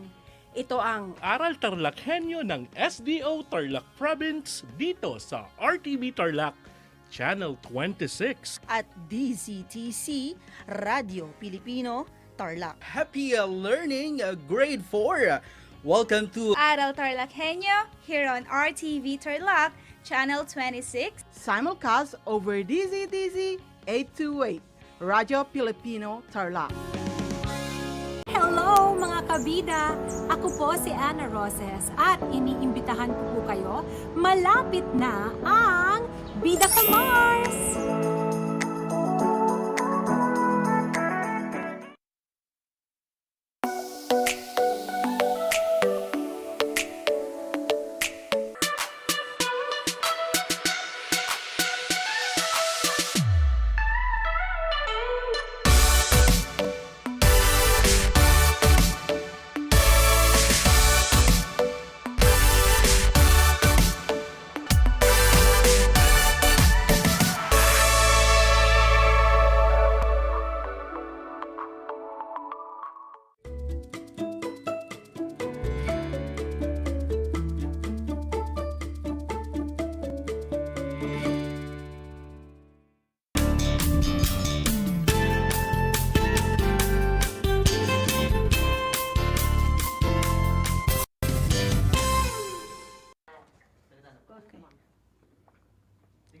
Hello and good afternoon to all of you, especially to our grade 8 learners. Once again, welcome to Aral TarlakHenyo here on RTV Tarlac, Channel 26, simulcast over DZTC, Radio Pilipino Tarlac. How are you doing today? I hope everyone is doing well. Today is our 9th episode of Learning in English 8 for the second quarter. Join me today as we will be together in listening and learning in English 8.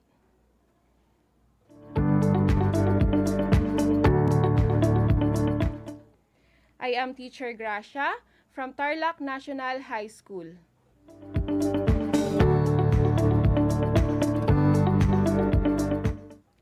Before anything else, my dear students, I want you to get your Quarter 2 Module 2 pen activity sheet and be in a place where you are most comfortable. Your module for today is all about a review on use opinion marking signals to share ideas.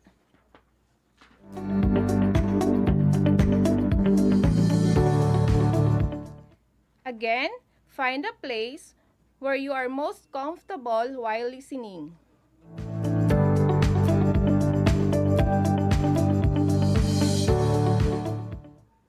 Last time, we have learned about recognizing positive and negative messages.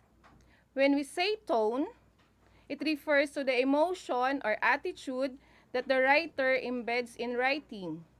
In reading, we need to interpret the sentence carefully and add a layer of emotional context if you are in that specific situation. By doing so, it will be easy for you to identify if a sentence is a positive or a negative one.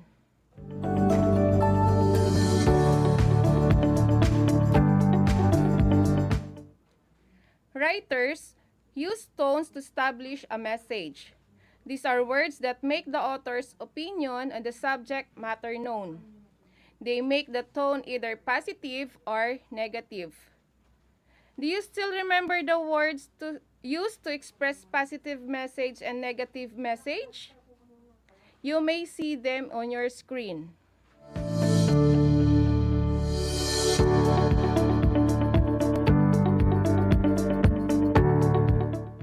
Positive tone words. We have benevolent, sympathetic, tolerant, generous, caring, truthful, straightforward, honest, unreserved, praising, glorify, honor, diplomatic, tactful, sensitive, thoughtful, respectful, punctual, joyful, positive, and optimistic.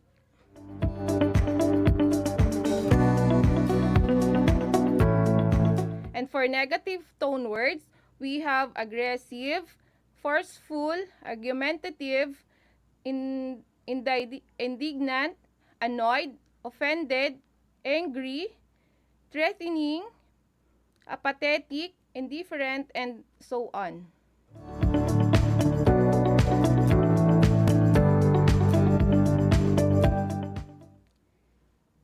Using these words will help us to identify if a sentence is positive or negative.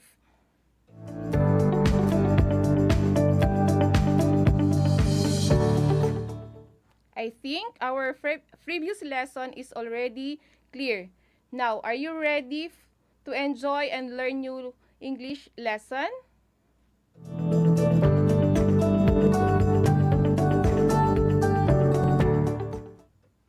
For today, we will be learning about the use of opinion marking signals to share ideas.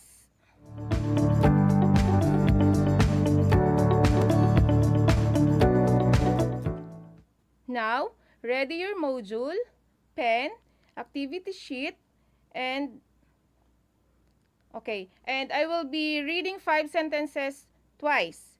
In your activity sheet, write fact if you can approve or disapprove the statement with evidence, whereas write opinion if the statement is a belief or a position. Are you ready?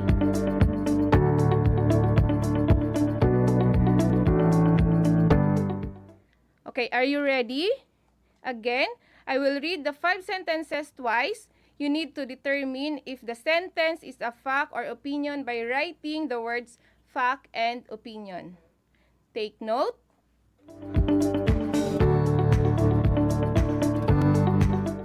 Take note, fact refers to something that is true and can be verified, provides concrete evidence, while opinion refers to a personal belief and it refers to how someone feels about something. Others may agree or disagree with an opinion, but they cannot prove or disprove it.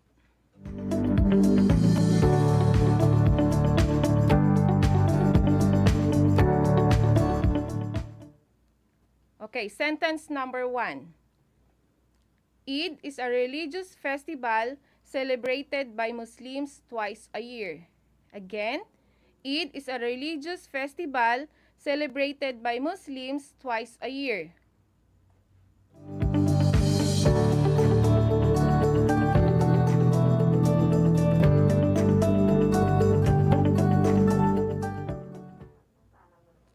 Okay, number 2. Chinese New Year is also known as Spring Festival. Again, Chinese New Year is also known as Spring Festival.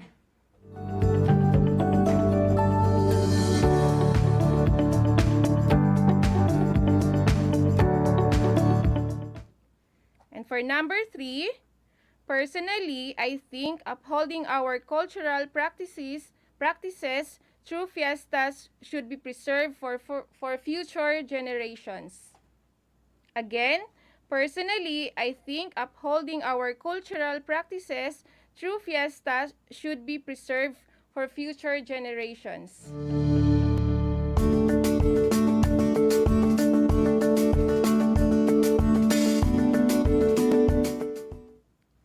And for number 4, although widely celebrated, some find festivities impractical and expensive. I'll repeat. Although widely celebrated, some find festivities impractical and expensive.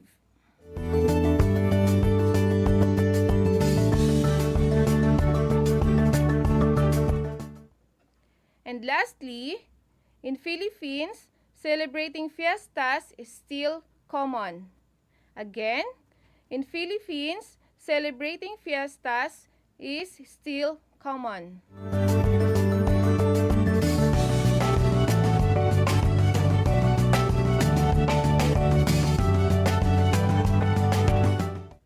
Now, are you done answering?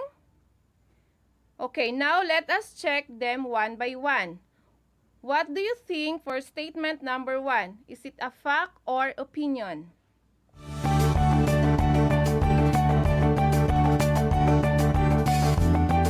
Okay, very good. The answer for number 1 is fact.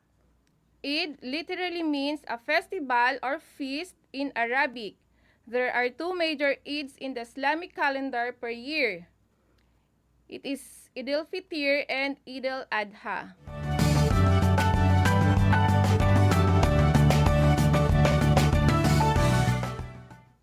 Okay, what about for number 2?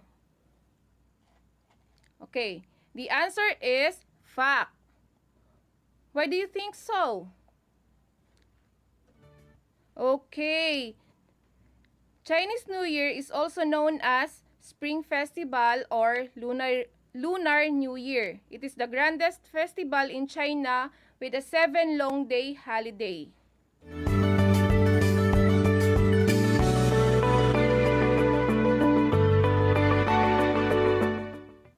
And for number 3, the answer is opinion. Very good. You got it right. Obviously, it is an opinion because of the word personally. So it's a personal belief which might be true or not depending on the context or setting. Because there are other people who do not want to continue celebrating fiestas as their ancestors did.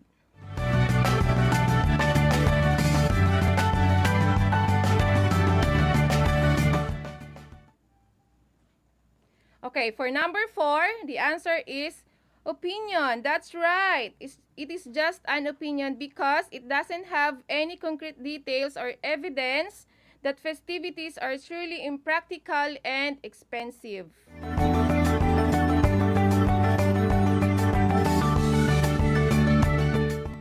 Okay, what about number 5? What is your answer? Fantastic! It is fact. It is a Filipino tradition to celebrate fiestas as their way to give thanks to their patron saint for the abundant blessings.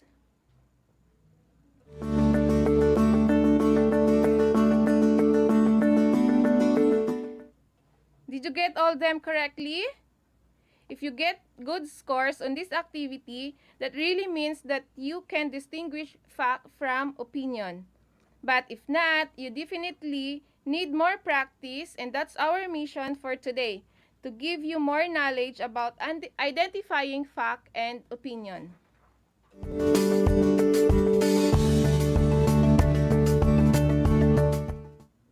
Perhaps during the activity earlier, you have noticed some words or phrases underlined. They are the following: personally, I think, and although widely celebrated. These phrases or words are what we call opinion marking signals.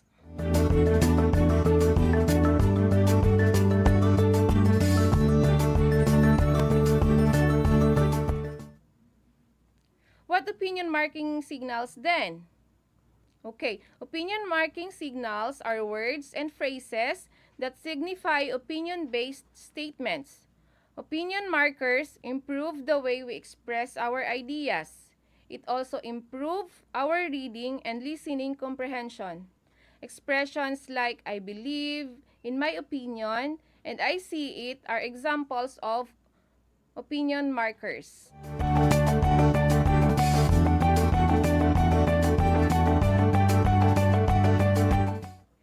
These markers can help you express or state opinion effectively and accurately.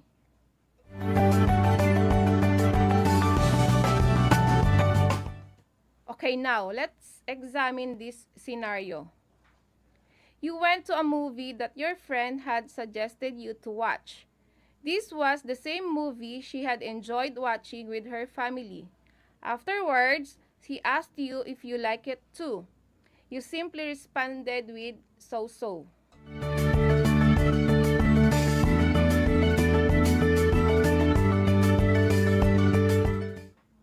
With your response to your friend that is so-so, do you think you will have a meaningful conversation?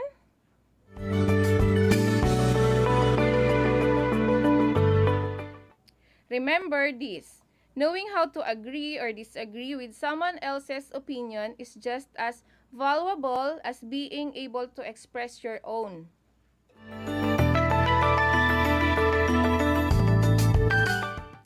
Then maybe you can tell your friend, it's okay, but it seems that the previous season is way better.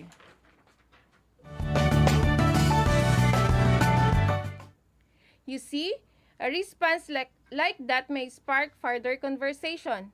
It will make both of you understand why it's good or not.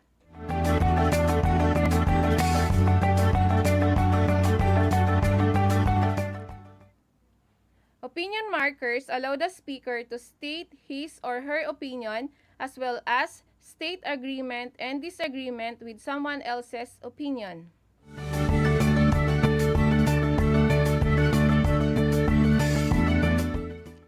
These are the opinion marking signals. If you're stating your own opinion, you may see them in your screen.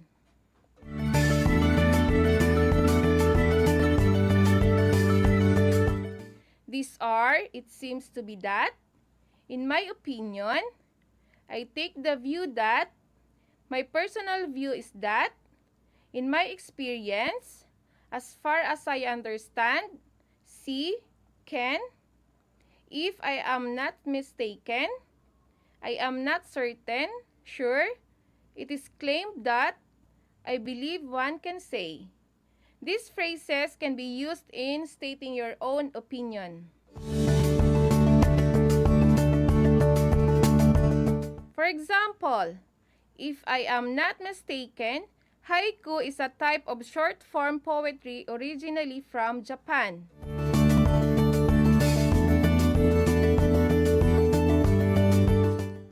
Now, what opinion marking signals did I use? to state my own opinion.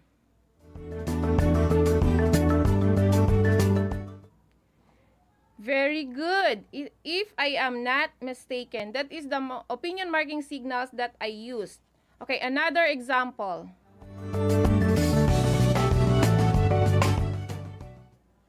In my opinion, Kathniel remains to be one of the most promising couples in the showbiz industry.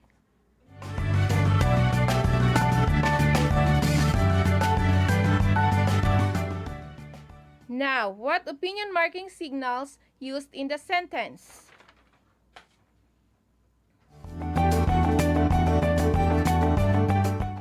You got it right. In my opinion is the opinion marking signals used in the sentence.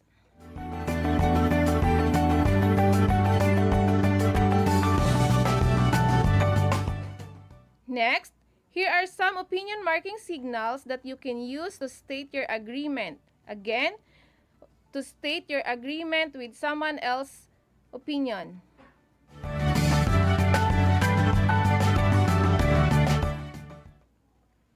I really think, believe so too.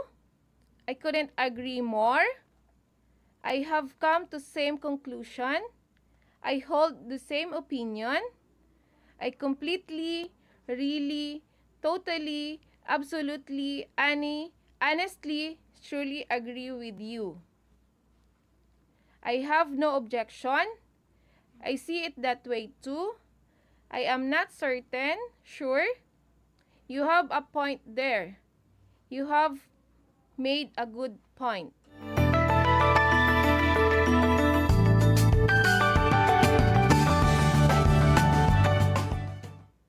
For example, I totally agree that Filipinos are very, very resilient in times of calamities and catastrophes.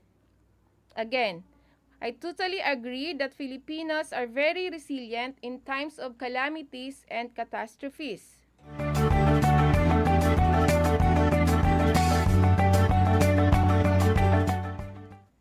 Now, can you determine what opinion marking signals is used in the sentence?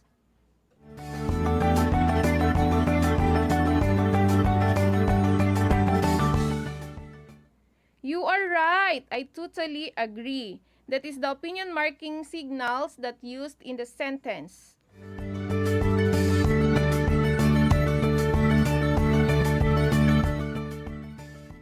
Okay, next example. My friend likes the idea of online shopping rather than going to the mall because it's convenient in so many aspects.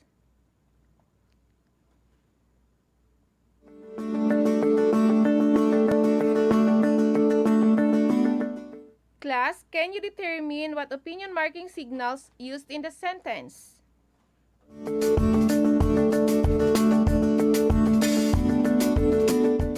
Correct. I see it that way too. That is the opinion marking signals that used in the sentence.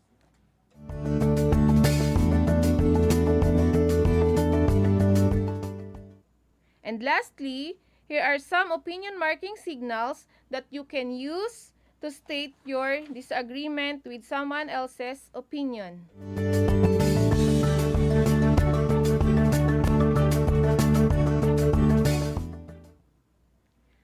I'm afraid. I'm sorry. That's not always the case. You may be right, but that might be true, but I beg to differ. I don't agree with you on that. I don't share your view. I think otherwise.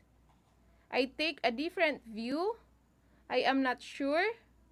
I agree with you.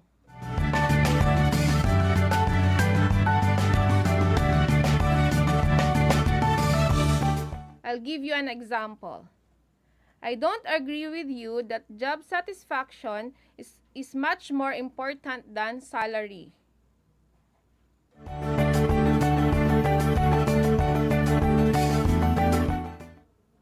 Now, what opinion marking signals did I use to state disagreement?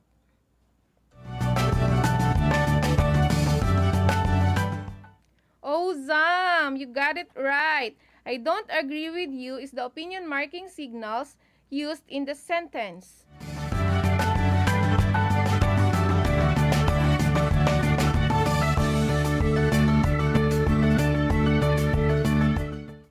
Okay, next example. Many people say that sharing most of what they do in social media, like Facebook and Twitter, is stress relieving. But I take a different view.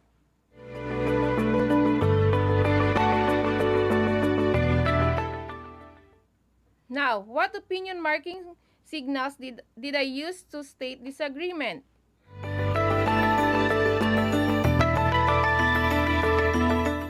Okay, you got it right. I use the opinion marking signals. I take a different view.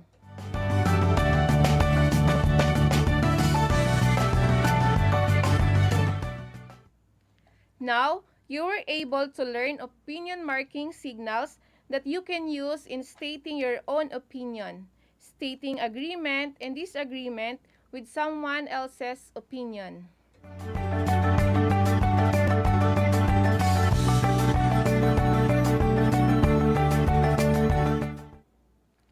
To sum up today's lesson, here are some key ideas that you should bear in mind.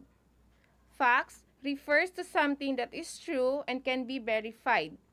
Facts provide concrete evidence, and opinion refers to a personal belief, and it refers to how someone feels about something. Others may agree or disagree with an opinion, but they cannot prove or disprove it. Opinion marking signals play an important role in signifying that the statements are opinion-based. Incorporating opinion marking signals becomes a head start to becoming a good English speaker.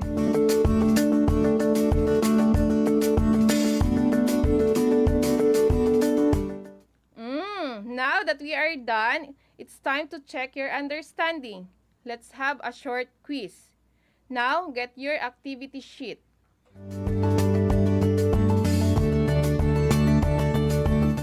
Okay, read and analyze the statements. Identify whether each statement is fact or an opinion. Write your answer on your activity sheet.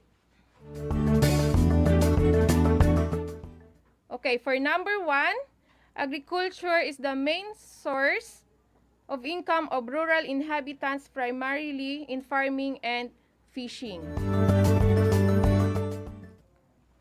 Okay, for number 2, I am also convinced that lack of scarcity of material possession is brought about by economic, political, and social elements.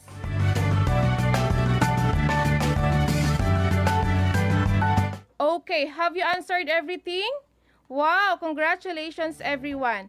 On our next episode, we will learn more about using opinion marking signals through more examples that will be discussed by our next English teacher broadcaster. I hope that you have enjoyed and learned a lot today in our lesson. Again, I am Teacher Gracia, your anchor teacher. Till next time, grade 8 learners, have a great day. Bye!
Tuwing sasapit ang alas 5 ng hapon, parangalan natin ang ating mga kababayan na nasa unahan laban sa COVID-19.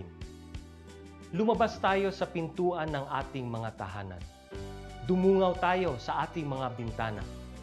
At atin silang bigyan ng masigabong palakpakan. Gumawa tayo ng ingay. Ipagbunyi ang ating frontliners. At ipahayag ang ating walang hanggang suporta sa kanilang kabayanihan. Gusto ko lang pong i-take itong opportunity ito para magpasalamat sa lahat ng mga doktor at nurses, especially yung mga nag-alaga po sa akin, sa buong Asian Hospital at sa lahat po ng ating frontliners. Umawit tayo at sumayaw at ipakita ang ating talento bilang pagsaludo sa mga bayaning nasa unahan. Talunin natin ang COVID-19. Sama-sama nating pagalingin ang ating inang bayan. Kaya natin to. We heal as one.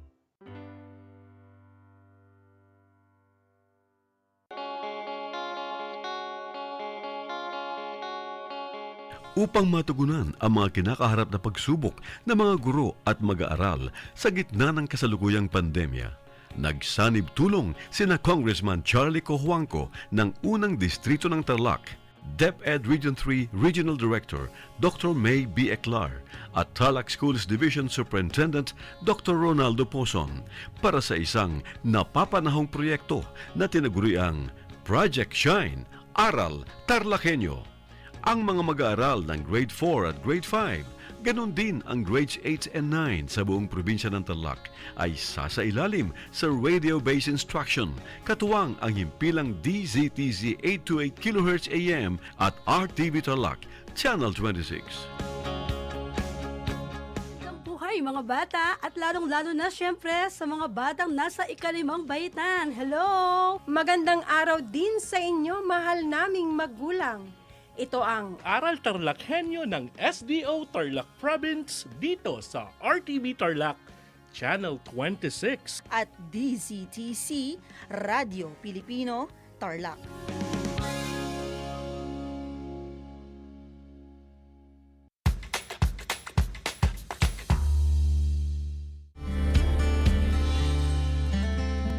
Alam niyo ba na ang Pilipinas ay mayroong 7,641 islands? Mula sa bilang na 7,107 islands, nadagdagan ito ng 534 na isla noong 2017. Tanging 2,000 lamang sa mga islang ito ang natitirhan. Alam niyo na! Yan ang mga isla sa Pilipinas. Hello mga kabida! Ako po si Ana Roses at iniimbitahan ko po kayo, malapit na ang Bida Ka Mars!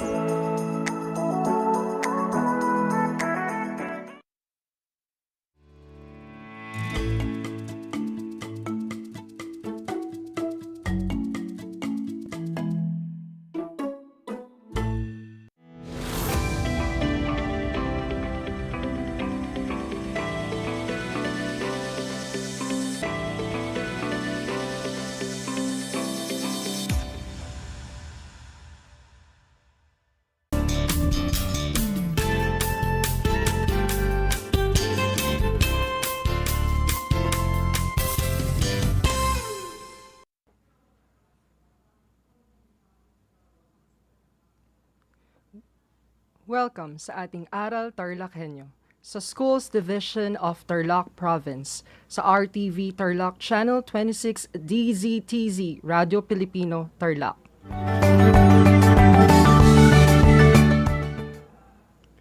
Magandang araw, narito na naman tayo nagsisikap at nagpupunyagi na maging makadiyos, makatao, makakalikasan at makabansa.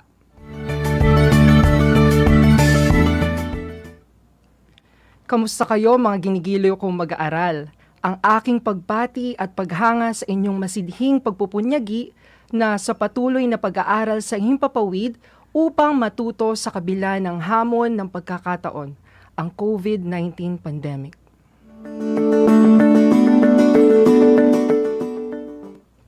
Ako ang inyong guro sa Aralin Panlipunan Grade 8, Ginoong Arvin Lee, upang samahan at gabayan kayong maunawaan ang nilalaman ng ating aralin tungkol sa impluwensya ng mga kaisipang lumaganap sa gitnang panahon.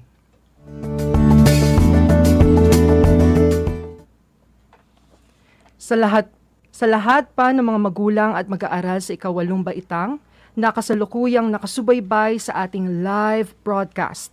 Kung kayo po ay may katanungan o nais linawin ukol sa ating paksa ngayong araw, ay maaari kayong mag-text sa aking numero 0938-0789-207.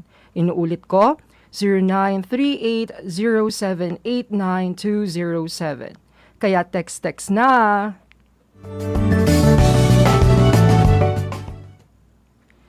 Mga gilo kong mag-aaral, pinapaalala kong muli ang ating kasunduan bago simula ng ating talakayan. Una, siguraduhin na kayo ay nasa komportabling lugar habang nakasubaybay sa Aral TarlakHenyo. Pangalawa, ihanda ang CP ng inyong Module 6, papel at ballpen na gagamitin sa ating pag-aaral. At panghuli, iwasan ang paggawa ng ibang bagay at ituon ang sarili sa paksang talakayin, batid ko na kayang-kaya ninyo yang gawin.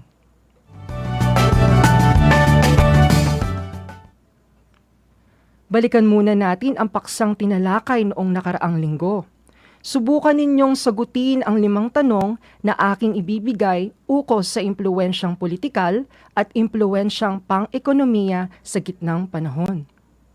Para sa balik-aral, ihanda ang inyong papel at ballpen at isulat sa sagutang papel ang sagot sa aking 5 katanungan. Handa na ba kayo?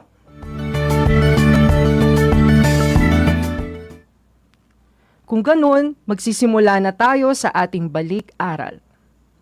Para sa unang tanong, ito ay ang tawag sa lupaing ipinagkaloob sa vassal.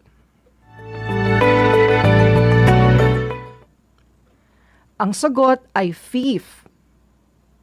Para sa ikalawang tanong, isa itong seremonya kung saan nangangako ang vassal ng kanyang katapatan sa Panginoong may lupa.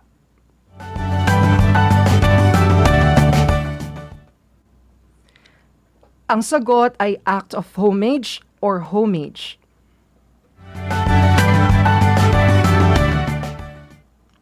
Para sa ikatlong tanong, isa itong sistema ng katangian at pagpapahalaga na dapat taglayin ng isang knight. Kabilang dito ang katapangan, karangalan, katarungan at kahandaang tumulong sa mahihina.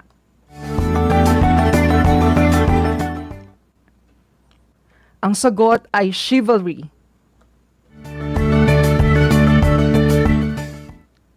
Para sa ika-4 na tanong, ito ang tawag sa pagkakahati-hati ng sakahan sa 3 bahagi.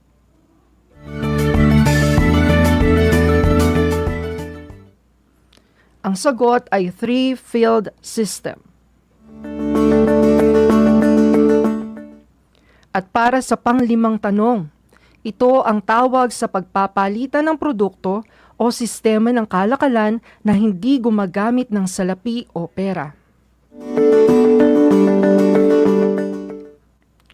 Ang sagot ay barter.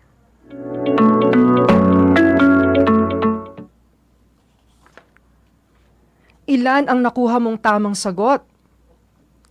Batid ko na marami. Kung hindi man, may pagkakataon ka pang makabawi sa susunod.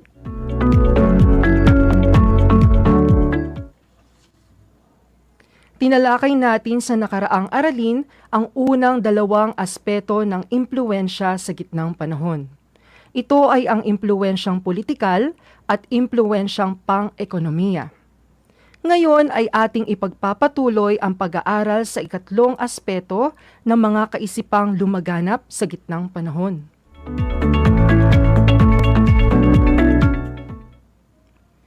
Kung sa nakaraang talakayan, tinalakay ang tungkol sa impluwensyang politikal at pang-ekonomiya sa gitnang panahon, ngayon ay handa na ba kayo sa ating aralin? Game na ba kayong mag-aral at matuto dito pa rin sa Aral TarlakHenyo? Atin namang tatalakayin ngayon ang tungkol sa aspetong sosyo-kultural ng gitnang panahon. Inaasahan natin na pagkatapos ng ating leksyon, ito ay kaya na ninyong maisa-isa at masuri ang mga impluensya sa aspetong sosyo-kultural na lumaganap sa gitnang panahon. Handa na ba kayo?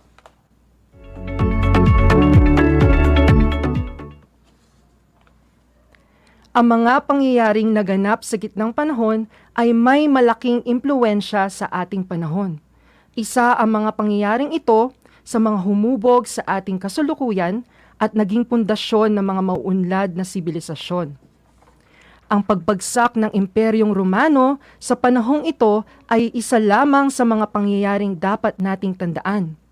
Ang tatalakayin natin ay tungkol sa ikatlong aspeto, ang impluensyang sosyo-kultural sa kaisipang lumaganap sa gitnang panahon. Alam ba ninyo kung ano-ano ang mga naging impluensya ng aspetong sosyo-kultural sa mga kaisipang lumaganap sa gitnang panahon? Ating isa-isahin at ipapaliwanag ko yan ng mas maigi dito pa rin sa ating Aral TarlakHenyo. Ngayong araw, tatalakayin natin ang ikatlo sa mga aspeto ng impluensya, ang impluensyang sosyo-kultural o paglakas ng simbahang Katoliko. Malaki ang naging impluensya ng simbahang Katoliko at ilan sa mga ito ay ang mga sumusunod. Una, nang bumagsak ang Holy Roman Empire, bumaling ang mamamayan sa simbahang Katoliko sa pamumuno at kaligtasan. Pangalawa, nahikayat nila ang mga barbaro na magpabinyag bilang Katoliko at maging tapat sa mga pari. Pangatlo, pinamunuan ng isang obispo ang mga lungsod ng mga Kristiyano. Pang-apat, arsobispo ang tawag sa mga obispo na nakatira sa malalaking lungsod na naging unang sentro ng Kristyanismo. Panglima, tinatawag na papa ng obispo ng Rome, kinilalang pinakamataas na pinuno ng simbahang Katoliko. Pang-anim, noong ika-11 siglo, ang pagpili ng papa ay sa pamamagitan ng palakpakan lamang. Pang-7, ang kapapahan ay tumutukoy sa panahon ng panunungkulan at kapangyarihan ng pangrelihiyon ng papa bilang pinuno ng simbahang Katoliko. Pang-8, nakatulong ang mahusay na mga pinuno ng simbahang Katoliko sa paglakas nito. Atin namang kilalanin ang mga importanteng tao ng simbahang Katoliko sa gitnang panahon. Una sa ating listahan ay si Constantine the Great, at ang mga sumusunod ay ang mga bagay na naiambag niya. Una, pinagbuklod niya ang Kristiyano sa buong imperyo ng Roma. Pangalawa, itinatag ang konseho ng Nicea. Ito ang konsilyo ng mga obispong Kristiyano na tinipon sa Nicea sa Bithynia. Pangatlo, pinalakas ng kapapahan sa pamamagitan ng konseho ng Constantinople kung saan pinag-uri-uri ang mga obispo. Sa konsehong ito ang iba't ibang malalaking lungsod sa imperyo ng Roma at pinili din ang Rome bilang pangunahing diocese at kinilala ang obispo ng Rome bilang pinakamataas na pinuno ng simbahan. Ikalawa sa ating listahan ay si Papa Leo the Great, at ang mga sumusunod ay ang mga bagay na naiambag niya. Una, pinagtibay niya ang Petrine Doctrine. Nagsasabing ang obispo ng Roma ay ang tunay na pinuno ng Kristyanismo sapagkat siya ang tagapagmana ni San Pedro. Pangalawa, ipinag-utos niyang kilalanin ng hari ng Rome ang kapangyarihan ng obispo bilang pinakamalakas na pinuno ng simbahan. Pangatlo, ibinigay ang katawagang papa sa obispo ng Rome.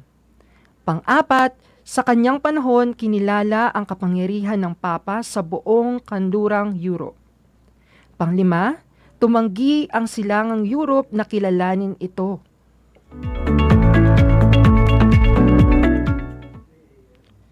Ikatlo sa ating listahan ay si Papa Gregory I. Ang mga sumusunod ay ang mga bagay na naiambag niya.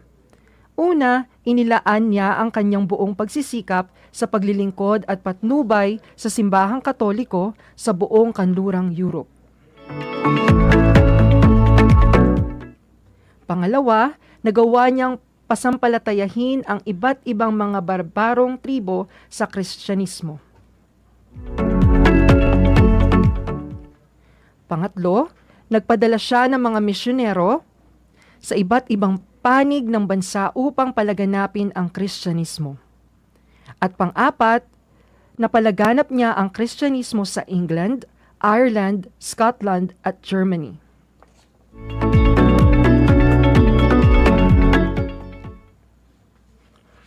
Ikaapat sa ating listahan ay si Papa Gregory VII. At ang mga sumusunod ay ang mga naging ambag niya. Una, nagkaroon ng labanan sa kapangyarihan ng sekular at ecclesiastical na pamumuno patungkol sa investiture noong kapanahunan ni Haring Henry IV.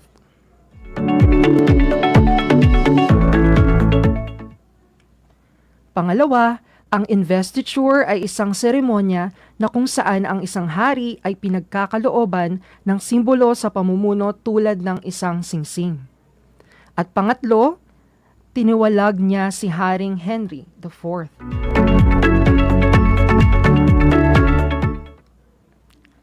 Atin namang talakayin ang iba pang naglilingkod sa simbahang Katoliko. Ito ay ang mga monghe.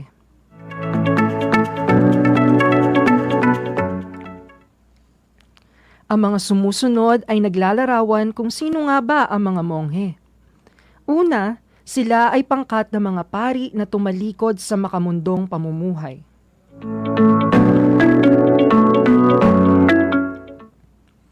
Pangalawa, sila ay nakatira sa isang monasteryo upang manalangin.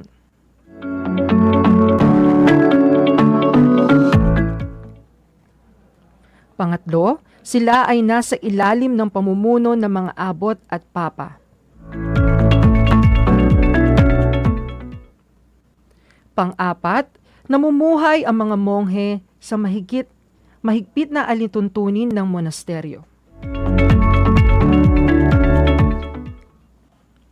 Panglima, dahil sa kanilang paniniwalang ang pagtatrabaho at pagdarasal, nagsikap sila na linangin ang pagtatanim sa paligid ng monasteryo.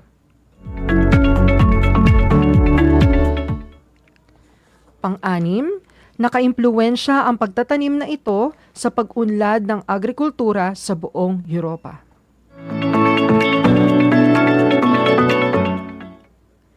Nakamamanghang isipin na sa gitnang panahon na natili ang pananalig sa Diyos ng mga tao. Mga giliw kong mag-aaral, kayo ba ay aktibo sa simbahan o sa kahit anong pook dasalan at maging sa pagdarasal?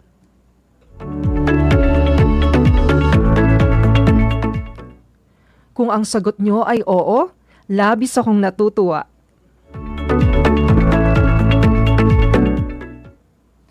Lalo na ngayon sa nararanasan nating pandemya, kahit gaano kadilim ang ating daanang nilalakaran, gaano man kalugmok ang ating buhay, matuto pa rin tayong magdasal at manalig sa Panginoon.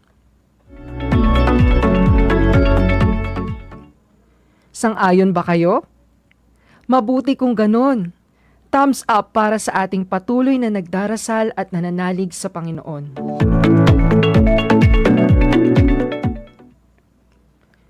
Panghuli sa ating tatalakayin ngayong araw ay ang mga gawain ng mga monghe. Ang mga sumusunod ay ilan sa kanilang mga gawain. Una, nag-iingat ng mga karunungang klasikal ng mga sinaunang Griego at Romano. Pangalawa, isinusulat nila ng matiyaga ang mga libro sa mga balat ng hayop upang mapangalagaan ito. Pangatlo, sila ay ang nag-iingat ng mga sinaunang kaalaman. Pang-apat, nagpapakain ng mga may hirap, nangangalaga ng mga may sakit, at kumukupkop ng mga taong nais makaligtas sa mga kaaway nito.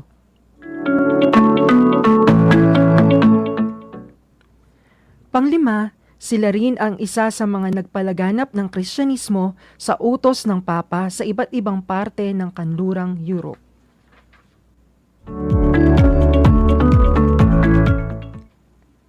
Sa kabuuan, maraming mga kaisipan ang nakaimpluwensya sa gitnang panahon, mapa-aspetong politika, ekonomiya at sosyo-kultural.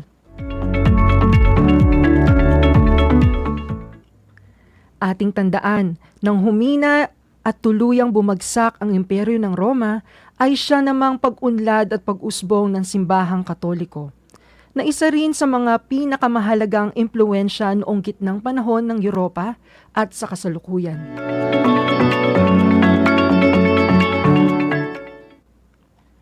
Ang simbahan at Kristyanismo ay may napakalaking naiambag hindi lamang sa Europa, kundi pati na rin sa mga karatig bansa nito. Napagtanto nyo rin ba itong mga giliw kong mag-aaral sa ikawalong baitang? Mabuti kung ganon. Sana ay naunawaan ninyo ang tatlong impluwensya ng mga kaisipan na lumaganap sa gitnang panahon. Ngayong tapos na natin ang ikalawang bahagi ng ating leksyon, oras na para tasahin o sukatin ang inyong kaalaman ukol sa impluwensya ng sosyo-kultural sa gitnang panahon.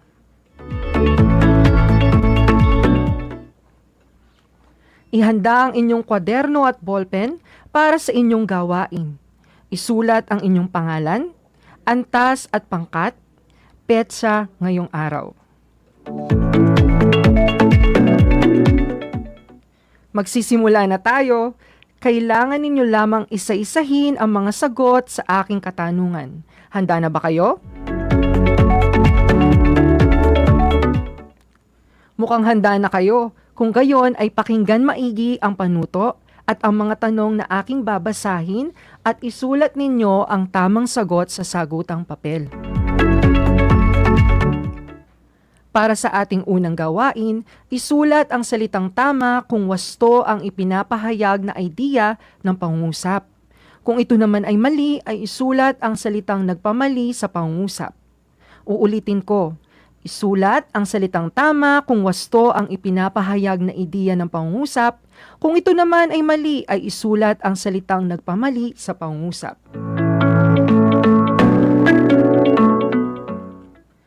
Para sa unang tanong, nang bumagsak ang Holy Roman Empire, bumaling ang mamamayan sa simbahang Katoliko sa pamumuno at kaligtasan.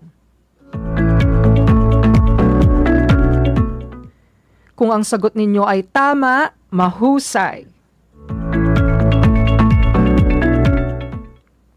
Sa pangalawang tanong, tinatawag na Arsobispo ng Rome ang kinikilalang pinakamataas na pinuno ng simbahang Katoliko. Kung ang sagot ninyo ay mali, kayo ay magaling.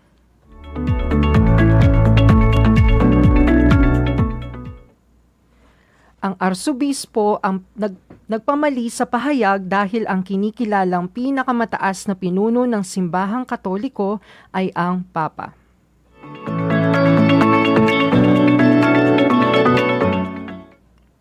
Para sa ikatlong katanungan, pinagbuklod ni Constantine the Great ang mga Kristiyano sa buong imperyo ng Roma.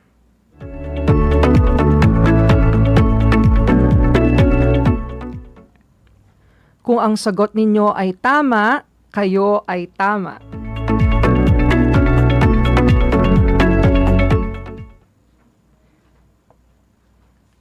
para sa ikaapat na katanungan, ang mga monghe ay nasa ilalim ng pamumuno ng mga abot at papa.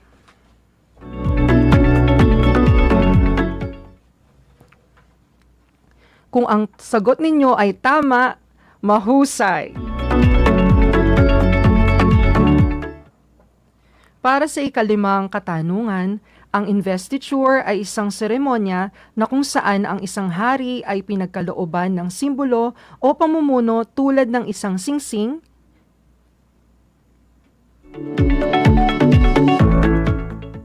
kung ang sagot ninyo ay tama, napakahusay. Kung nakuha ninyo lahat ang mga tamang sagot, ay binabati ko kayo. Para naman sa pangalawang gawain, tutukuyin kung sino o ano ang nilalarawan sa pangusap. Isulat sa sagutang papel ang inyong kasagutan.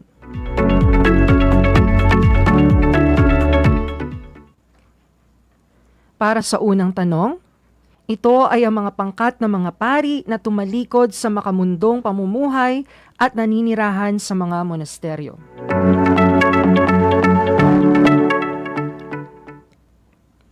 Para sa ikalawang katanungan, siya ang nagpatibay ng Petrine Doctrine. At para sa ikatlong katanungan, isang seremonya kung saan nangangako ang vasal ng kanyang katapatan sa Panginoong may lupa.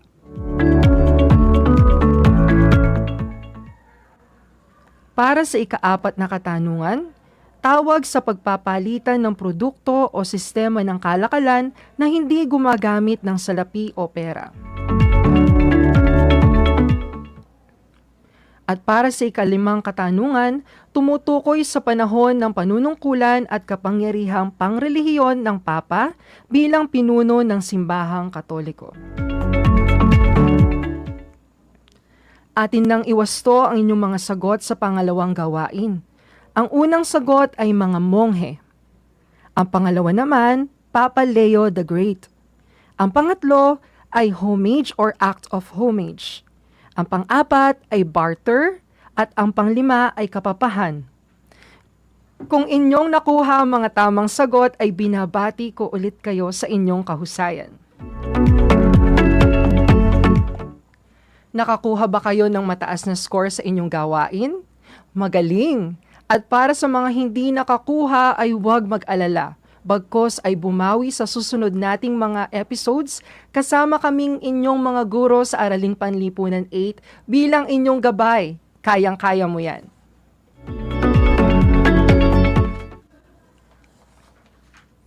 Bilang gawain sa pagganap sa huling module sa ikalawang markahan, kayo ay gagawa ng isang slogan na nagpapakita ng pagpapahayag ng mga magagandang kaisipan na lumaganap sa gitnang panahon. At sa pamantayan o rubrik sa pagbibigay ng puntos, ito ay nahati sa 3 kategorya. Una, kaugnayan sa aralin, 10 puntos. Ikalawa, pagkamalikain, 5 puntos. Ikatlo, originality, 5 puntos. Inyo itong ibigay sa inyong mga guro bago magsimula ang ikatlong markahan.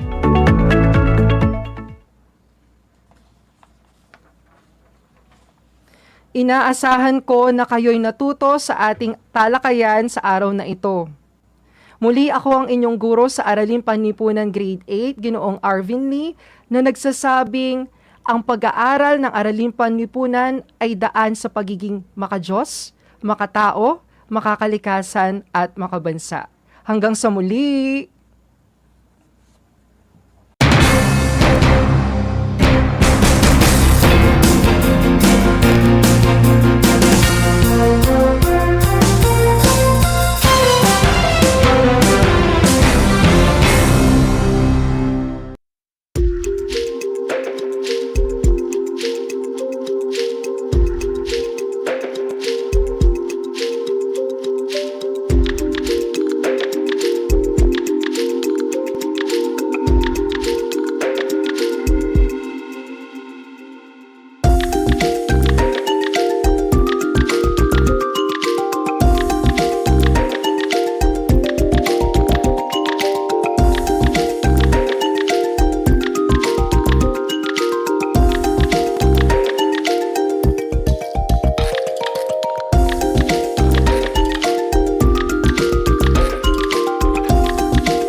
upang matugunan ang mga kinakaharap na pagsubok ng mga guro at mag-aaral sa gitna ng kasalukuyang pandemya. Nagsanib tulong sina Congressman Charlie Cojuangco ng unang distrito ng Tarlac, DEPED Region 3 Regional Director Dr. May B. Eclar at Tarlac Schools Division Superintendent Dr. Ronaldo Pozon para sa isang napapanahong proyekto na tinaguriang Project Shine, Aral TarlakHenyo. Ang mga mag-aaral ng Grade 4 at Grade 5, ganon din ang Grades 8 and 9 sa buong probinsya ng Tarlac ay sasailalim sa radio-based instruction, katuwang ang himpilang DZTZ 828 kHz AM at RTV Tarlac, Channel 26. First of all, I would like to say thank you to our sponsors for having this Aral TarlakHenyo for the benefit of our learners. My dear teachers, my dear parents, and everybody else in DEPED Tarlac family, you are invited to be a part of this, get involved, engage with it, ask a lot of questions so that we can improve more because this is for you. To you, my dear parents, this is now the opportunity for you to reach us out. Be with us. Tune in to this radio station, DCTC, Radio Pilipino, sa ating pong talapihitan, 828 AM radio po yan, Angat TarlakHenyo. This is for all of us. God bless us all.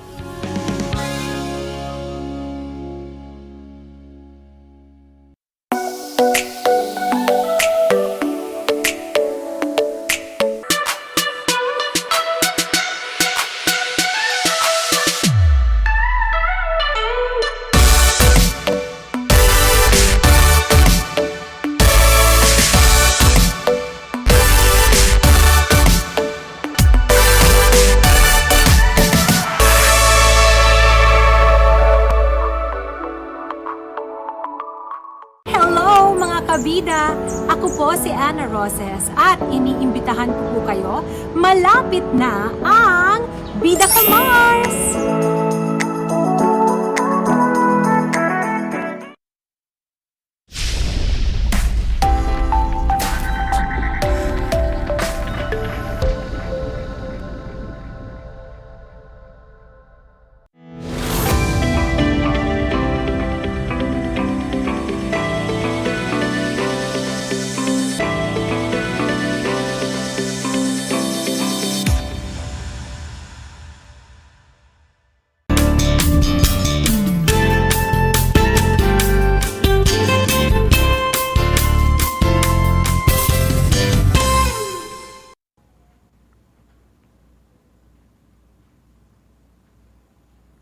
Good afternoon, learners. Welcome to Aral TarlakHenyo here on RTV Tarlac, Channel 26, simulcast over DZTC, Radio Pilipino Tarlac. I am Teacher Princess, your teacher broadcaster in TLE, Crop Production, Grade 8.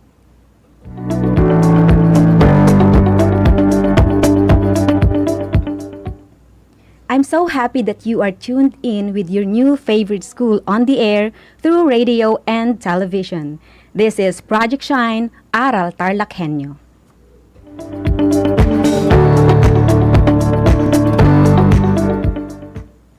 I hope that you are doing well. And to our dear parents and guardians, we would like to thank you for your unwavering support to your children.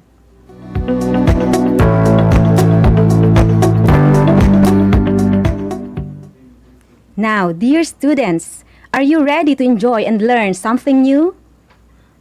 Today, we will focus our discussion on agri-fishery arts crop production.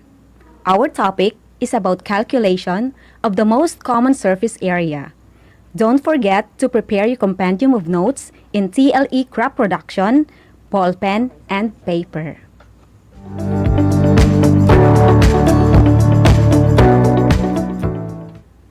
Let us start by reviewing your past lesson, which is the farm inputs, labor requirements in planting, and labor requirements for plant care.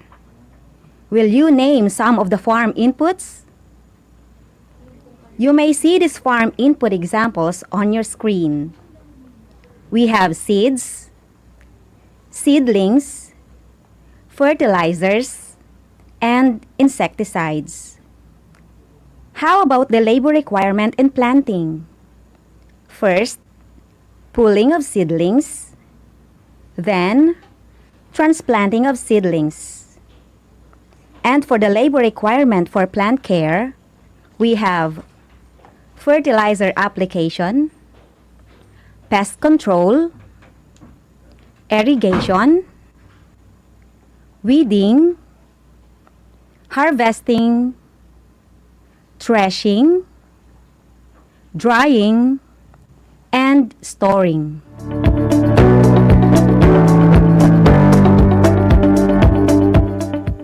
And now, prepare yourself for another lesson. Let's begin. Open your compendium of notes in crop production on page 11. It is about calculation of some of the most common surface areas. It is important to be able to measure and calculate surface areas. For example, the surface area of the cross-section of a canal or the surface area of a farm.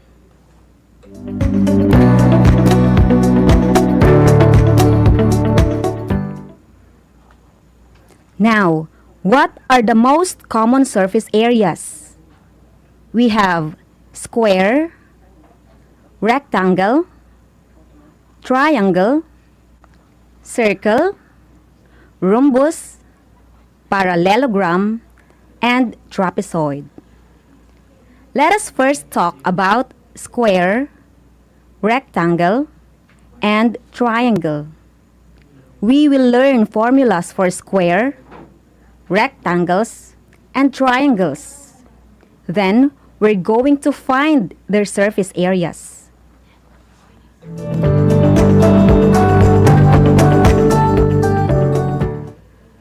You know that formulas are often written with just the first letter of each words as abbreviations.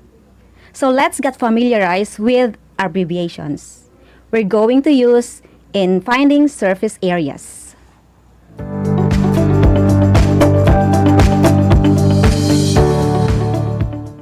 For surface area, we will use capital letter A, then L for length, W for width, H for height, and B for base. Easy as counting 1, 2, 3, right? Now, let's begin the computation.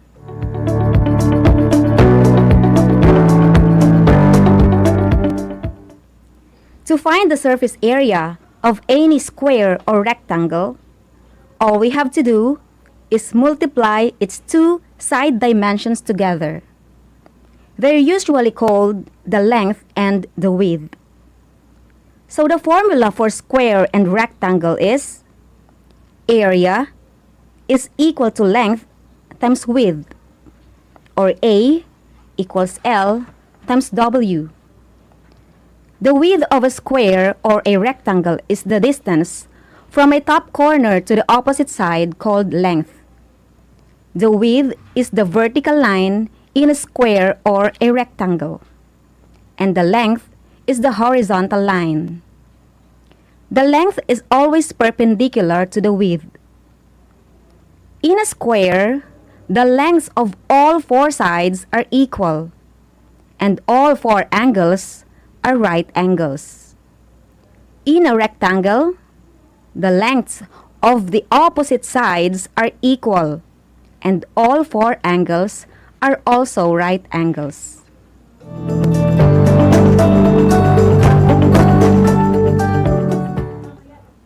Now, let us see how the formula works on a square.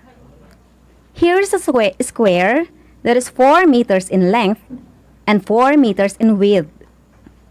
First, we plug the length and width into our formula. 4 meters and 4 meters. Then, we just multiply.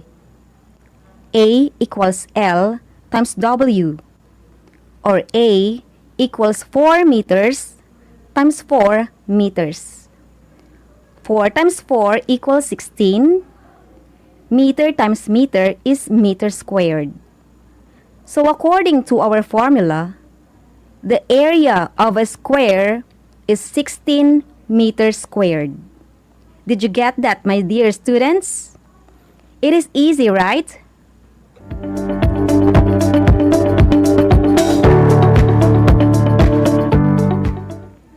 I'll give you another example. The length of this square is 8 centimeters, and the width is 8 centimeters.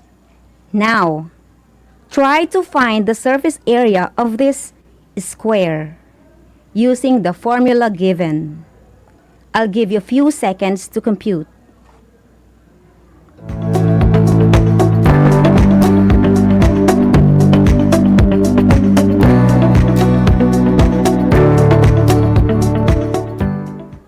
Okay, are you done? Let us see if your answer is correct. First, plug the length and width into our formula. So that is A equals 8 centimeters times 8 centimeters. 8 times 8 is equal to 64. Centimeter times centimeter is centimeter squared. What is your answer, my dear students? Okay, the surface area of this square is 64 centimeter squared. Did you get it? Okay, that's great.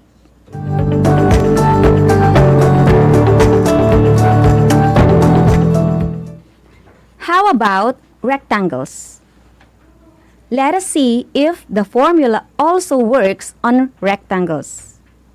Again, our formula is A equals L times W. Here's a rectangle that is 5 meters wide and 2 meters long or tall. Same procedure. Plug the length and width into our formula.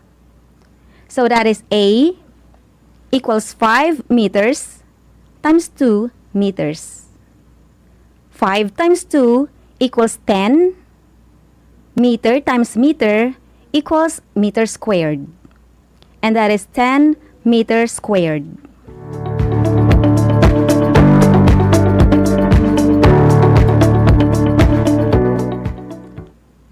For example number 2, the length is 18 meters and the width is 6 meters. Can you solve it? I'll give you a few seconds to do that.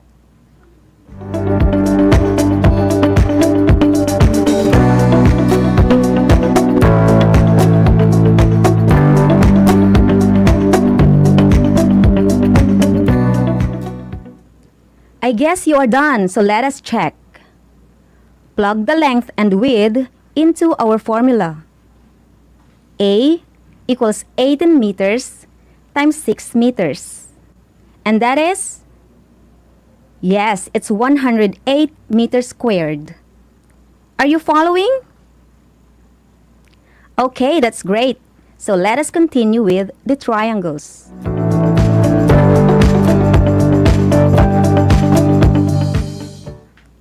In the case of a triangle, the expression base is commonly used instead of length, and height instead of width. The base is flat on the ground, and the height is from the tip of a triangle to the ground or base. The height is perpendicular with the base. Again, we're gonna use base and height for any kinds of triangles, like obtuse triangle, acute triangle, and right triangle, just like what you see on your screen. The formula for finding the surface area of any triangle is A equals 0.5 or just 1/2 times base times height. So that is A equals 1/2 times B times H.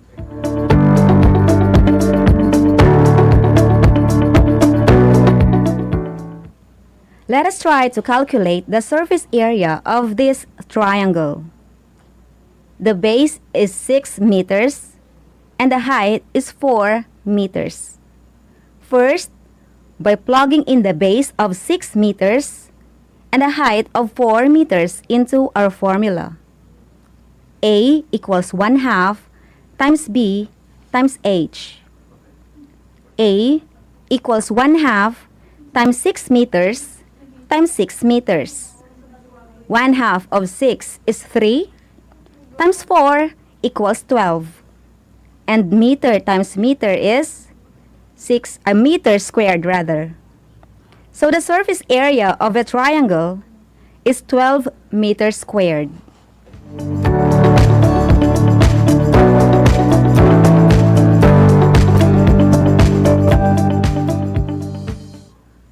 Another example for a triangle, the base is 10 centimeters and the height is 30 centimeters. Can you solve this example? Okay, let's do this together. Again, our formula is A equals 1/2 times B times H. Replace the base and the height with the given number. A equals 1/2 times 10 centimeters times 30 centimeters. 1/2 of 10 is 5 times 30 equals 150. Then, centimeter times centimeter is equal to centimeter squared. So the answer is 150 centimeters squared. Did you get the correct answer? Of course, I know you did.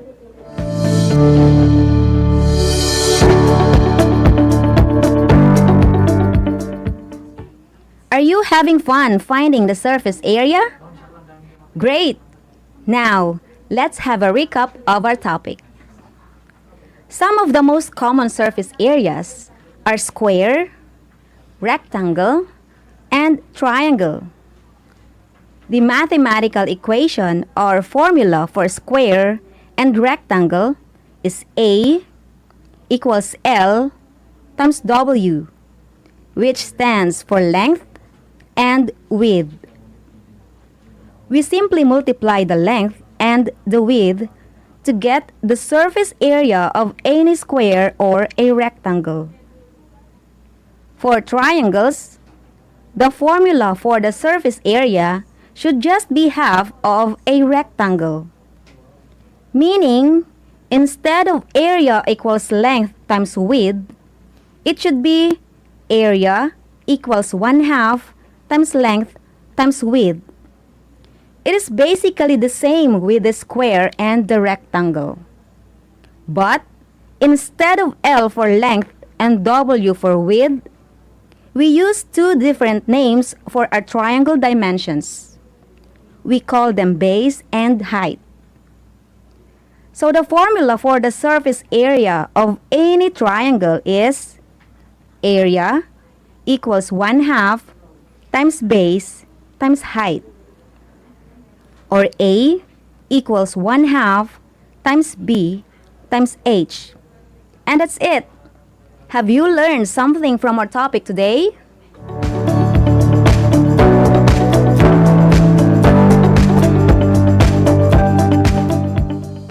Now, let us try to apply what you have learned.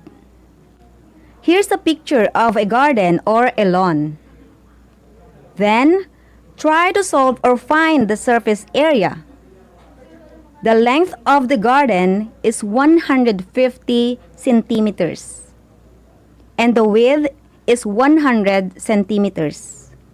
I'll give you a few seconds to answer.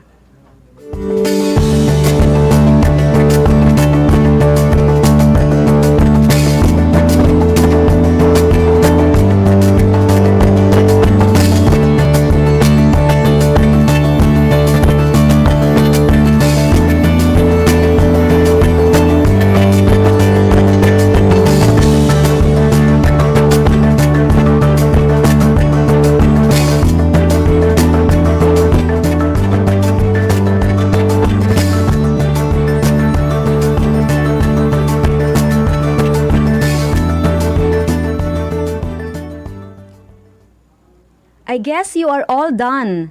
Let us check. So what is the shape of the garden? Yes, it is rectangle. Again, what is the formula for rectangle? It is A equals L times W. What is the length?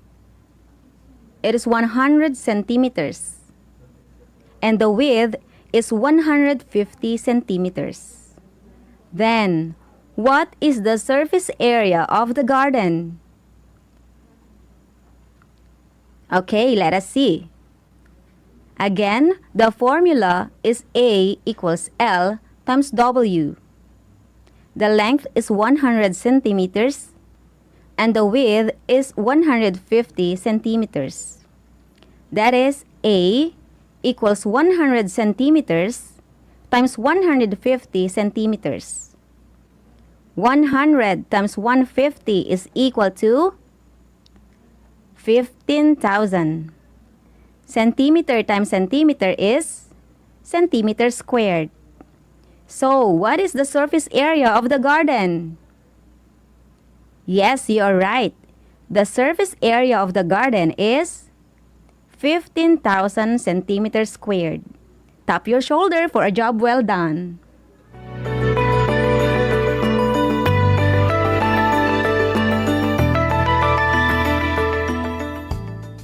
It is easy and fun measuring or calculating surface areas, isn't it? Now, get a sheet of paper to measure your understanding on the topic we discussed.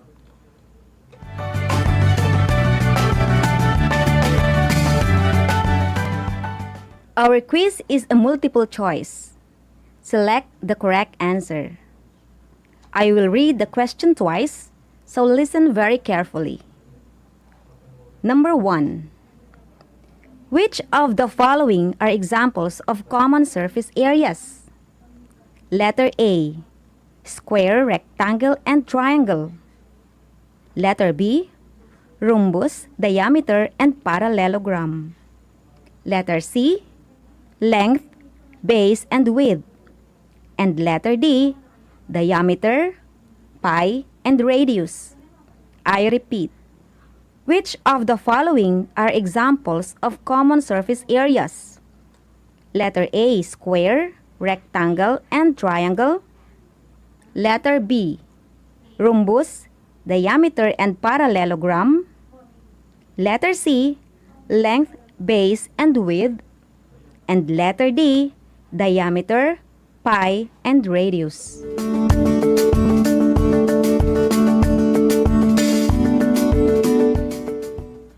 Number 2. What is the formula for the surface area of a square and a rectangle? Letter A. A equals 1/2 times B times H. Letter B. A equals 1/4 times 3.14 times D squared.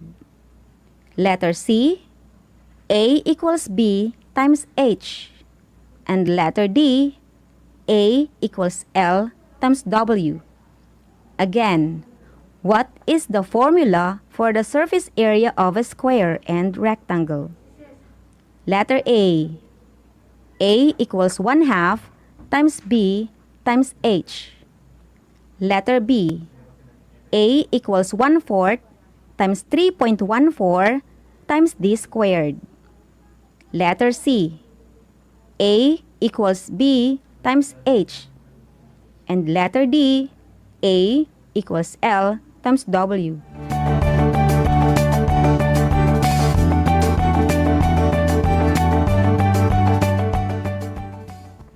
Number 3. How do you call the distance from a top corner of a square to the opposite side called length? Letter A. Radius. Letter B. Diameter. Letter C. Width. And letter D. Length.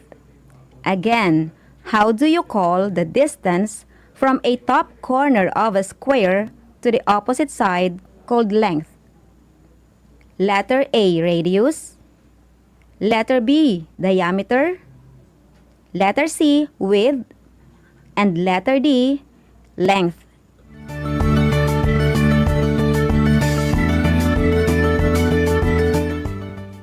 Number 4. What is the surface area of a square? The length is 5 meters and the width is 5 meters. Letter A, 10 meters squared. Letter B, 25 meters squared. Letter C, 10 meters. And letter D, 25 meters. I repeat, what is the surface area of a square? The length is 5 meters and the width is 5 meters. Letter A, 10 meters squared. Letter B, 25 meters squared. Letter C, 10 meters. And letter D, 25 meters. I'll give you a few seconds to compute.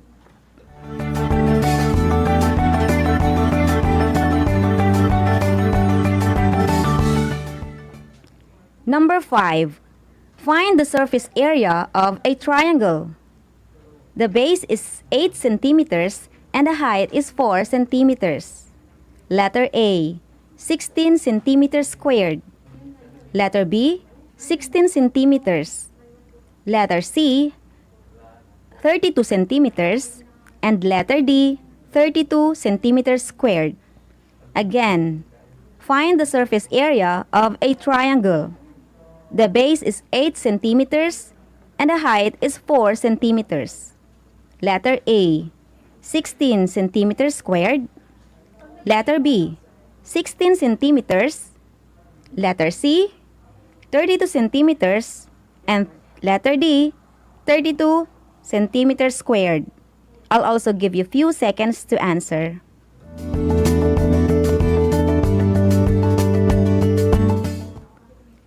And yes, we are now ready to check your answers.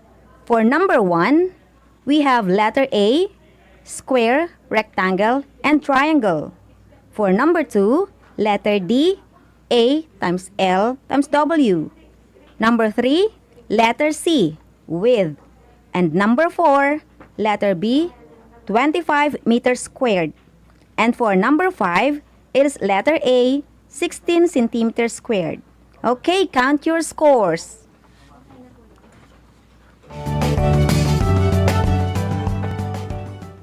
For those who got the perfect score, job well done. And for those who didn't get the perfect score, don't worry, at least you tried your best.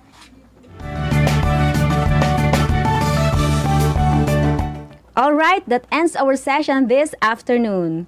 I hope you enjoyed our on-air live discussion about crop production. It has been a great afternoon serving you all.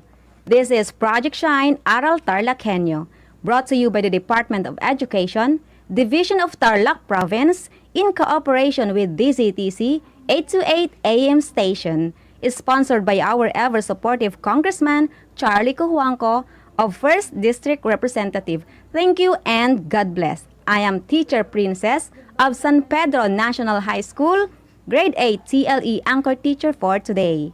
Saying in TLE, we have skills, knowledge, and progress. Till next time!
Mabuhay mga bata sa mga batang nasa ika-5 baitan. Hello! Magandang araw din sa inyo, mahal naming magulang.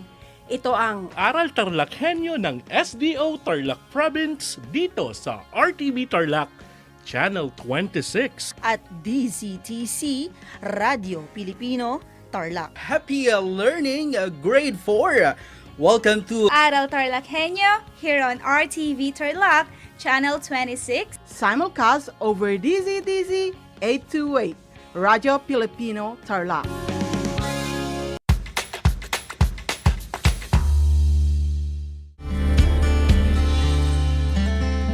Alam niyo ba na ang Pilipinas ay mayroong 7,641 islands? Mula sa bilang na 7,107 islands, nadagdagan ito ng 534 na isla noong 2017. Tanging 2,000 lamang sa mga islang ito ang natitirhan. Alam niyo na! Yan ang mga isla sa Pilipinas. Hello mga kabida! Ako po si Ana Roses at iniimbitahan ko po kayo, malapit na ang Bida Ka Mars!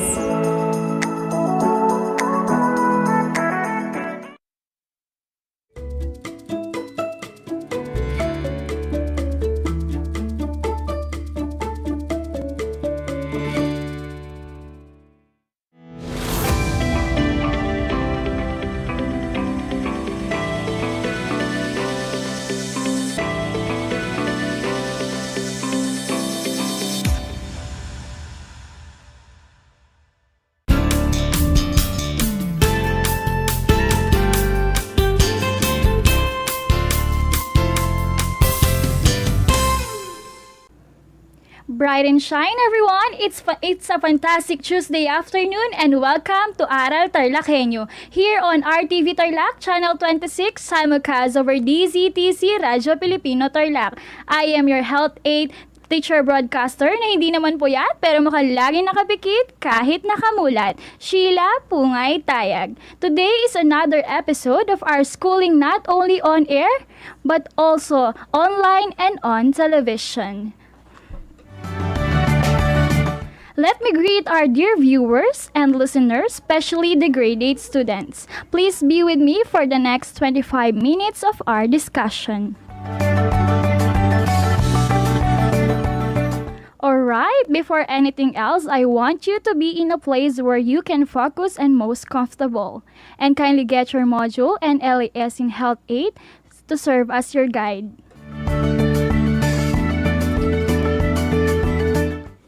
If you can still remember, in our previous lesson, you learned that choosing a lifetime partner and before getting married, it has some processes. Crush and infatuation, dating, courtship, and engagement are practice and exercise. With that, before we proceed to our next lesson, I prepared a simple segment entitled Kanta Mo, Hugot Ko. I will play a song entitled Anak by Freddie Aguilar. Even though I cannot see you class, I want you to sing along, enjoy the song, and I want you to remember all the sacrifices of your parents in raising you. Afterwards, you can send your comments, messages in our FB Live, or you can message me through Messenger, Sheila May E. Tayag. Then I will going to read your messages here on live. And then, without further ado, let's start.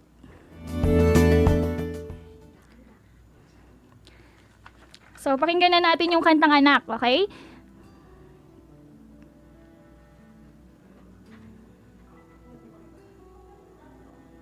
Naririnig nyo ba? Makikanta kayo, ah!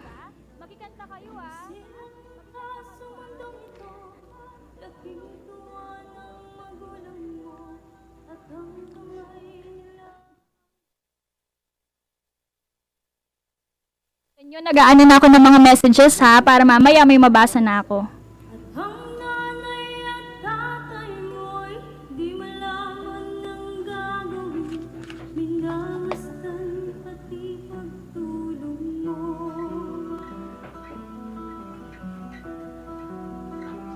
At sa gabi napupuyat ang iyong nanay sa pagtimpla ng gatas mo.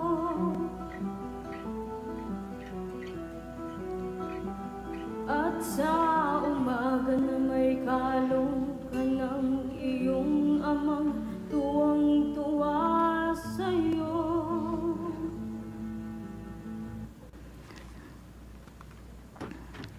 Alright, what a beautiful and emotional song. After hearing this song, I remember and realize a lot. I know you too. Kaya naman magbabasa tayo ng mga comments ninyo at mga messages ninyo, okay?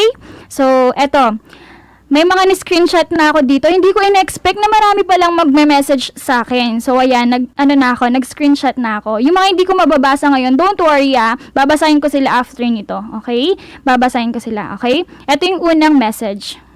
Sa kanta na ito, Dear Charot, ayan. Sa kanta na ito, ay nagpapakita ng pagmamahal ng magulang sa anak. Kahit nasa ibang bansa pa ang magulang ko, ay pinapakita nila ang pagmamahal nila sa akin. Kaya mahalin din natin ang mga magulang natin para mapagmahal nila sa atin. Ayan. Galing ito kay Eureka Kanagawa. Okay, next naman natin. Ito yung isang, hindi na ako magbabanggit ng pangalan kasi parang medyo sensitive siya, okay? Ako po isang balik-aral. Sa tuwing naririnig ko ang kantang anak, ako ay paulit-ulit na nagsisisi sa aking mga maling desisyon. Sa buhay na sa kabila ng paulit-ulit na pangaral ng aking mga magulang, ay paulit-ulit na binabaliwala ang nasa isip ko ay hindi nila ako naiintindihan. Ayan, siya yung isa, okay? At least na-realize mo ba kung gaano kakamahal ng mga magulang mo, di ba? Okay, ito last na. Okay? Okay, ito naman. The song is all about your relationship toward your parents. Wow, English. As a daughter or son, I think this song is an eye-opener for all. To those who lost their way, it's really a beautiful song. Sa kanta na ito, nakita natin kung gaano tayo kamahal ng ating mga magulang at anong hirap at sakripisyo nila para lumaki tayo ng mabuti. Ayan, so yung tatlo muna yung babasahin natin. Kapag may time pa tayo mamaya, babalikan natin yung mga yan. Don't worry ha. So, thank you for your cooperation with that. A big salute to all parents out there who work tirelessly to raise us. Having a baby is really exciting, but it can be scary too, right? Okay, with that, ayun yung pag-uusapan natin ngayong tanghali. Okay? Family life, newborn baby, prenatal, and postnatal care.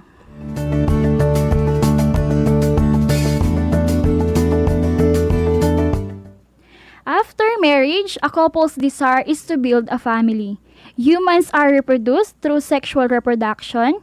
In this kind of reproduction, the reproductive cell of man and woman join together to form a new human cell. Okay? This process is called fertilization. Fertilization is a reproductive process wherein the half of the genes of the mother and father combine together to form a new single cell. The attachment of the new developing cell in the uterus is called implantation. Okay? When we say pregnancy, it is the time when the new cell is produced during fertilization. Okay? From the time that the ovum and sperm cell unite, okay, at the end of the 8th week, the developing human is called embryo.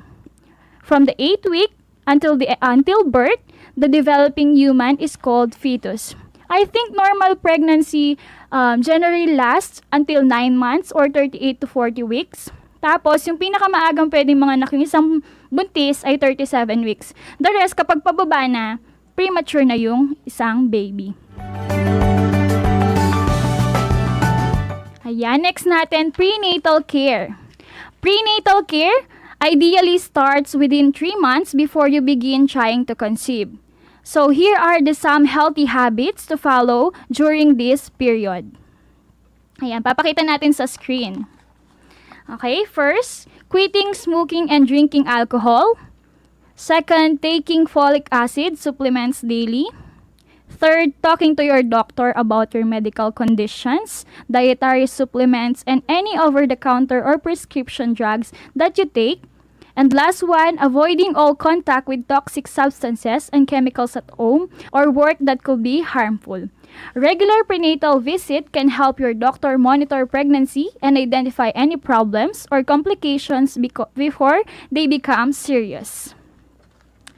The importance of prenatal care is that it helps decrease the risk during pregnancy. Okay? And increases the chance of having a safe and healthy delivery. So, yun yung importansya ng prenatal care sa atin, okay? Next, postnatal care. During this period, the mothers goes through many emotional and physical changes while learning to care for her newborn baby. So, these are the postpartum care for the baby are the following. Okay? Yan, makikita nyo sa screen. First, getting enough rest. Second, eating right. And third, vaginal care. Schedule a checkup with your doctor about 6 weeks after the delivery. Women should abstain from sexual intercourse for 4 to 6 weeks after delivery so that your vagina has proper time to heal. Postnatal care for women is essential after the delivery. And then after that, may mga ginagawang mga ways para na-design siya according sa mga pangangailangan and preferences and aims according to the needs of the woman. Okay? Next one, nourishing the baby. Almost everything that goes into the mother's body enters her bloodstream and goes to the placenta. The placenta allows the nutrients, gases, and waste to exchange between the mother and the fetus. During pregnancy, the fetus earn its nutrition from what the mothers eat. Okay? To ensure the health of the fetus, the mother should eat healthy foods and take some vitamins. Okay, next one. Importance of malnutrition. Maternal nutrition rather. I'm sorry, okay? So, maternal nutrition status affects the offspring health development significantly during early embryogenesis, pregnancy, birth, and lactation, and subsequently determines health during growth and even throughout adulthood.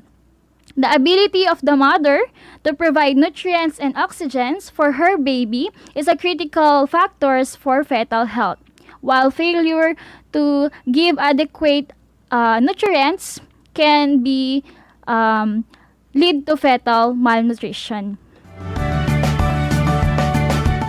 And next one, essential newborn protocol or unang yakap and the advantages of breastfeeding for both mother and child. Ayan, tanong ko lang sa inyo, class, ayan, sino dito yung dumede sa bote? Okay, sino naman yung dumede? Alam niyo yun, kapag yung kapag nagsasaing yung nanay niyo, tapos kapag kumukulo yung sinasaing niya, yung tubig doon, yung tawag doon, I think. Sabi kasi ni nanay ko, share ko lang ganun daw yung dinidede ko kapag wala na daw mailabas si nanay na gatas sa dede niya. Ayan. Sino naman dito yung mga dumedede? Okay, sa dede ng nanay nila. O tinatawag nating breastfeeding, which is yun yung pinaka tawag dito, healthy na dapat na natatanggap ng bata. Okay? So, it is a series of time-bound and evidence-based interventions from newborn babies and their mothers that ensure the best care for them. The step-by-step intervention in AINC are the following. Nasa screen natin, ayan. First, immediate and thorough drying of the baby. Second, early skin-to-skin contact between the mother and the newborn. Third, properly timed cord clamping. Dito sa cord clamping, alam niyo yon yung pusod nyo, di ba? Tapos minsan tumitingala ako sa bahay namin, may nakikita ako dun na tela, may nakabalot. Sabi ko, ano to, Naya? Ngayon pala, yung palang pinagputulan dun sa pusod ko, nandun pala, binabalot na, tapos sinasabit nila sa bahay. Hindi ko alam kung lahat ba merong ganun sa bahay. Share ko lang naman, ayan.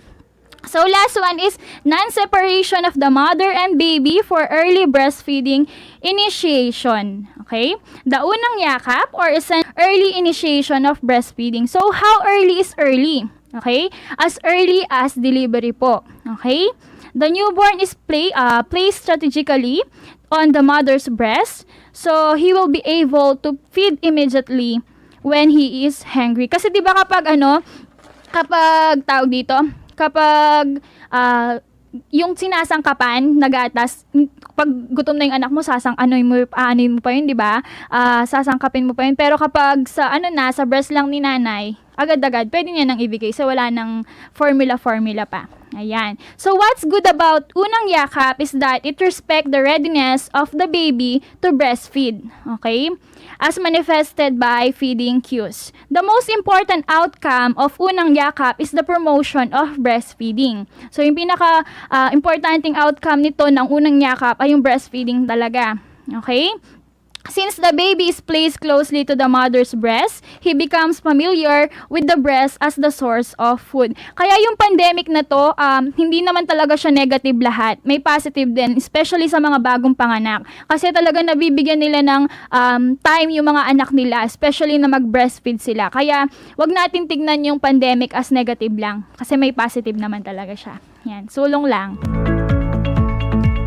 Ayan, for those who just tuned in, you are listening and watching to Aral TarlakHenyo here on RTV Tarlac, Channel 26, simulcast over DZTC, Radyo Pilipino Tarlac. Again, this is your teacher broadcaster, Ma'am Sheila May Itayag, and our lesson is about family life, newborn baby, prenatal and postnatal care. Sa mga tumutok simula sa umpisa hanggang ngayon, palakpakan niyo yung mga sarili ninyo. Ayan, ipagpatuloy na natin yung discussion natin. Newborn screening and APGAR scoring system. Newborn babies should undergo a newborn screening as reflected in the Republic Act number 9288, an act promulgating a comprehensive policy and a national system for ensuring newborn screening. Okay? Newborn means a child from the time of complete delivery to 30 days old. Newborn screening is a simple procedure to find out if a baby has a congenital metabolic disorder that may lead to mental retardation or even death if left untreated. Okay? The importance of newborn screening, most babies with metabolic disorders look normal at birth. Ayan. Yung feeling mo okay lang, pero hindi na pala okay. Ay, hugot. Ayan. So, by doing NBS, metabolic disorders may be detected even before clinical signs and symptoms are present. And as a result of this treatment, can be given early to prevent consequences of untreated conditions. Okay, in the test, 5 things are used to check a baby's health. So, meron tayong 5 chine-check sa test na to, okay? First one, we have A for appearance or skin color, P for pulse or heart rate, G, grimace response or reflexes, A, activity or muscle tone, and R for respiration, breathing rate, and effort. So, how will you assess a newborn baby? I will show you the APGAR scoring table sa screen natin. Ayan. Sa first column, makikita ninyo APGAR sign. Meron dyan appearance. Ayan, yung mga sinabi kong 5 kanina. So, unahin natin yung appearance. Paano ba natin i-grade yung appearance? Ayan. So, yung score na 2, normal color daw. All over, hands and feet are pink. Yung 1 naman, normal color, hands and feet are bluish. Kapag 0, bluish gray, all pale, all over. Okay, second naman, meron tayong pulse or heart rate. Normal, above 100 beats per minute. Below 100 beats per minute, nasa number 1 naman yan. And kapag absent or no pulse, 0 yan. Next one, grimace, reflects irritability. 2, pulls away sneezes, coughs, or cries with stimulation. Facial movement, only grimace with stimulation sa 1 naman, and absent, no response to stimulation kapag 0. Activity, muscle tone. Sa 2, active spontaneous movement. Sa 1, arms and legs flex with little movement, and kapag 0, no movement, flappy tone.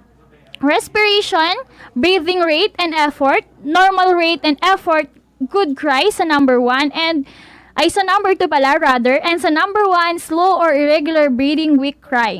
Kapag wala naman, kapag 0, absent breathing or no breathing. So, yun ang ating way ng pag-grade. Okay? So, what does the baby score mean? A baby who scores 7 above, the test is considered in good health. So, okay yan. As lower scores does not mean that your baby is unhealthy. So, hindi naman ibig sabihin unhealthy na yung anak mo kapag nakakuha ka ng mababang score. Okay? It means that your baby may need some immediate medical care, such as suctioning of the airways or oxygen to help him breathe properly or better. Perfectly healthy babies sometimes have a lower than usual score, especially in the first few minutes after birth. Okay? This test was designed to predict a baby. It is not designed, okay, to predict a long-term baby health, behavior, intelligence, personality, or outcome. Hindi ito yung basihan, okay, ng mga long-term na ganun, okay? So, it was designed to help healthcare providers tell a newborn's overall physical condition so that they could quickly decide whether the baby needed immediate medical care.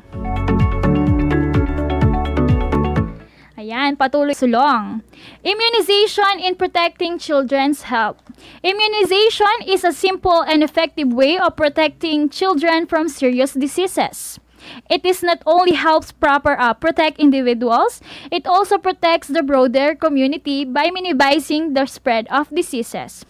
Infants are particularly vulnerable to infections. That is why it is also important to protect them with immunization. Vaccine work triggering the immune system to fight against certain diseases.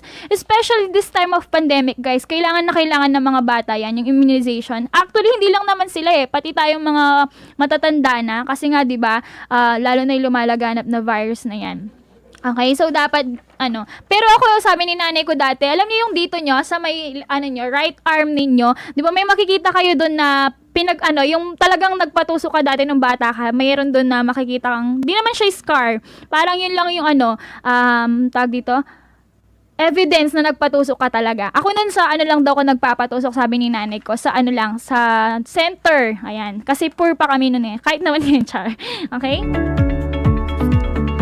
So, here is a table of immunization a baby should have. Ayan. So, nasa screen ulit natin. Pakitignan na lang ninyo. Tapos, sundan nyo yung mga sinasabi ko. Okay?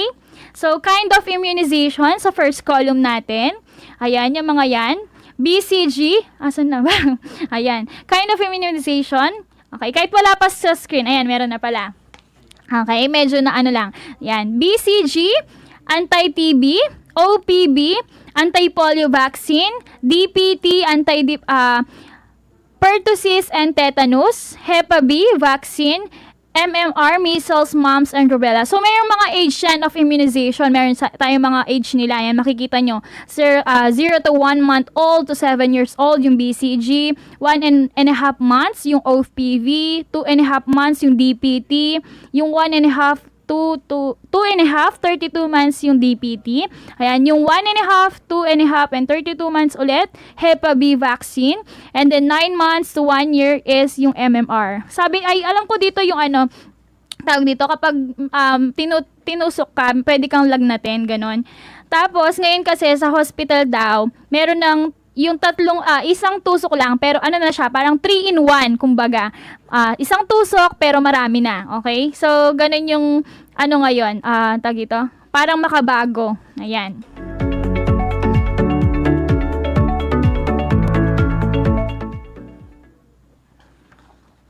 Alright, that's the end of our discussion about family life, newborn, prenatal, and postnatal care. For your activity, I prepared 5 questions for you to answer. All you need to do is to choose the letter of the correct answers, write it on your activity notebook, or you can comment your answers in our FB Live. Okay? Mamaya titignan ko lahat ng yan, huwag kayong mag-alala. Okay? I will read once lang, okay? And you have 5 seconds to answer every questions. Are you ready? Hindi ko kayo marinig. Okay, let's start. Question number 1. It helps decrease risk during pregnancy and increases the chance of safe and healthy delivery. A. Prenatal care. B. Postnatal care. C. During pregnancy, and D. None of the above. You have 5 seconds.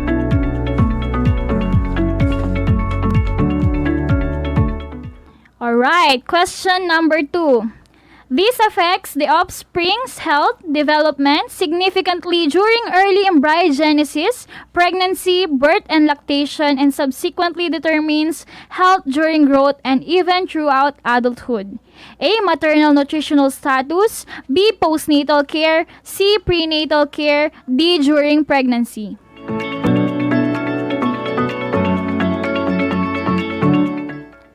Okay, question number 3. It is the promotion of breastfeeding since the baby is placed closely to mother's breast. He become familiar with the breast as the source of food. A. Unang halik. Wow. B. Unang yakap. C. Unang hawak. O D. Unang hagkan. Question number 4. APGAR means A. Appearance, pulse, grimace, activity, and respiration. B. Appearance plus grading, activity, and respiration. C. Apparently, pulse, grading, activity, readiness. Or letter D. Appeal plus grimace, activity, and readiness.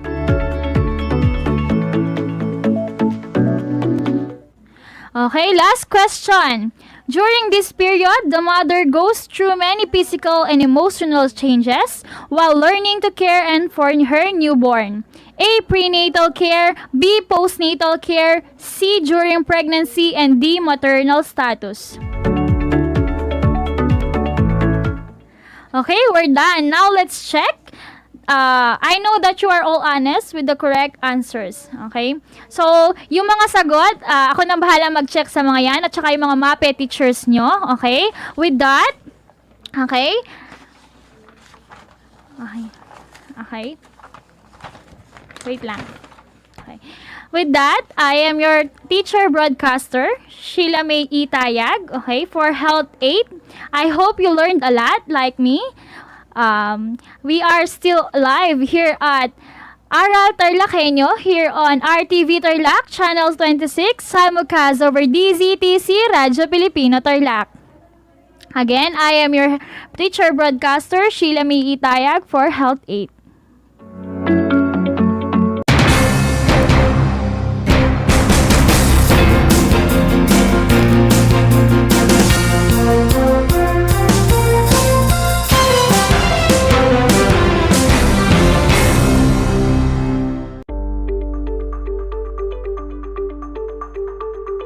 Sa pagnanais na mapigilan ng ating pamahalaan ang pagdami ng bilang ng mga kaso ng COVID-19, binuo ang One Hospital Command Center o OHCC upang mas mabilis na matugunan ang medikal na pangangailangan ng ating mga kababayan. Bukas ang OHCC 24 oras araw-araw. Tumawag lamang sa mga hotline nito sa 0919-977-3333 o 0915-777-7777 o 02-886-50500. Maaari ring i-download ang Pure Force Citizens app sa Android o iOS upang mabilis na matugunan ang sinumang nangangailangan. Layon din ng OHCC na maiwasang mapuno ang kapasidad ng bawat ospital. Kaya't kung ikaw ay kinakailangang tumawag sa OHCC, mabibigyan ka ng libreng preliminary consultation. Para sa mga nangangailangan ng emergency quick response, makikipag-ugnayan ang OHCC sa DOH Bed Tracker at sa mga ospital upang makahanap agad ng pinakamalapit na bakanteng ospital. Ang transportasyon o ambulansya naman ng ospital na inirefer ng OHCC sa pasyente ang siyang susundo sa bahay nito. Kaya't kapag ikaw ay nakakaranas ng anumang sintomas ng COVID-19 o nangangailangan ng agarang tulong medikal, tumawag lamang sa OHCC at handa silang tumulong sa lahat ng oras.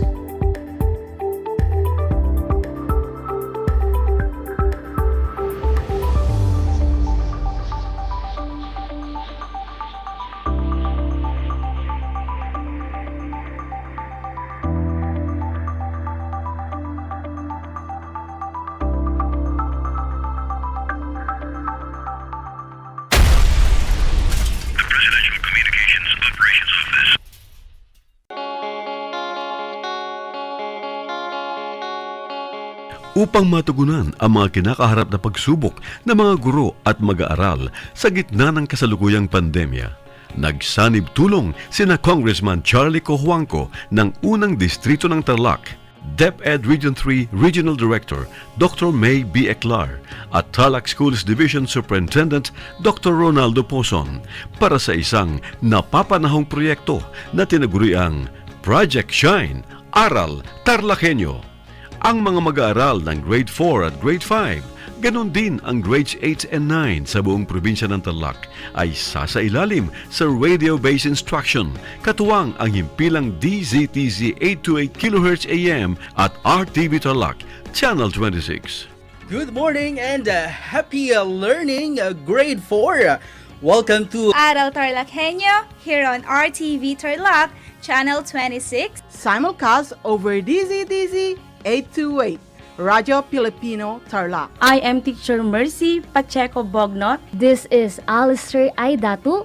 I am Marie Josephine B. Andrade. I am Teacher Princess Marie M. Dueñas, and I will be your teacher broadcaster for today.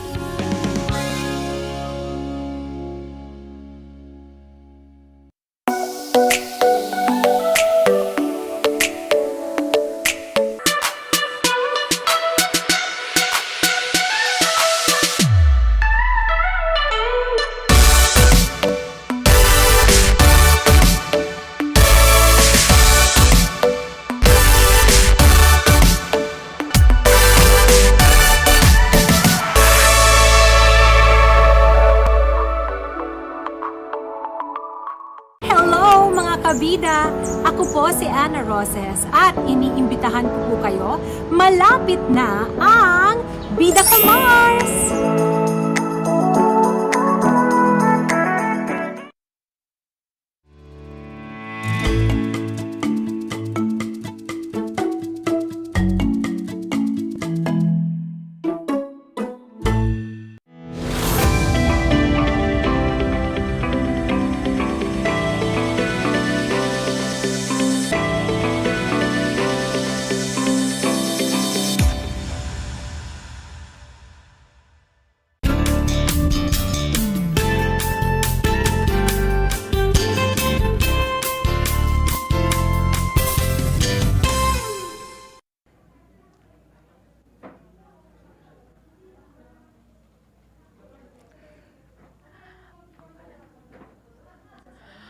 Welcome to Aral TarlakHenyo here on RTV Channel 26, simulcast over DCTC Radyo Pilipino Tarlac. I am your teacher broadcaster for this hour, Ma'am Jan Paula Ragma, and this is English Grade 9.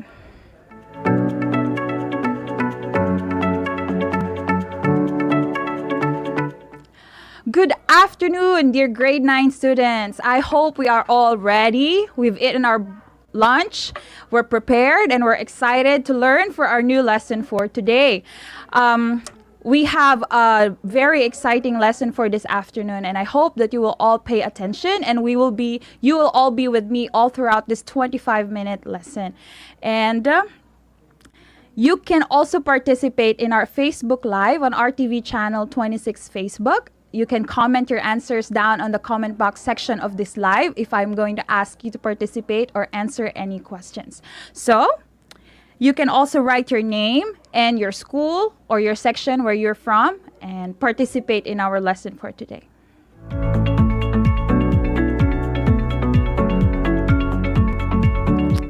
Before we proceed to our new topic for today, let us look back a little bit to our lesson last week with Teacher Rona and Teacher Donna. So last week we have discussed about the 3 different types of text connections. And if you still remember the different text connections, I want you to write down on the comment section the ones that you like the most. So you can only choose one from the 3 different text type connections and write them on the comment section.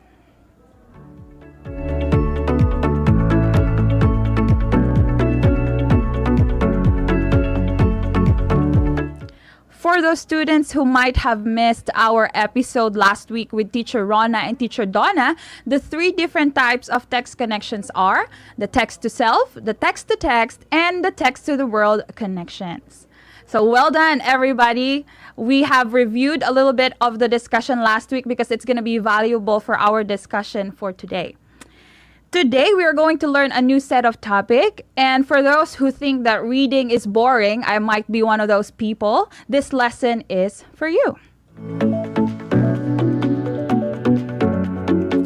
One of the best ways to remember and relate to our experiences with the things that we read, we can use a skill or a strategy that we call annotating.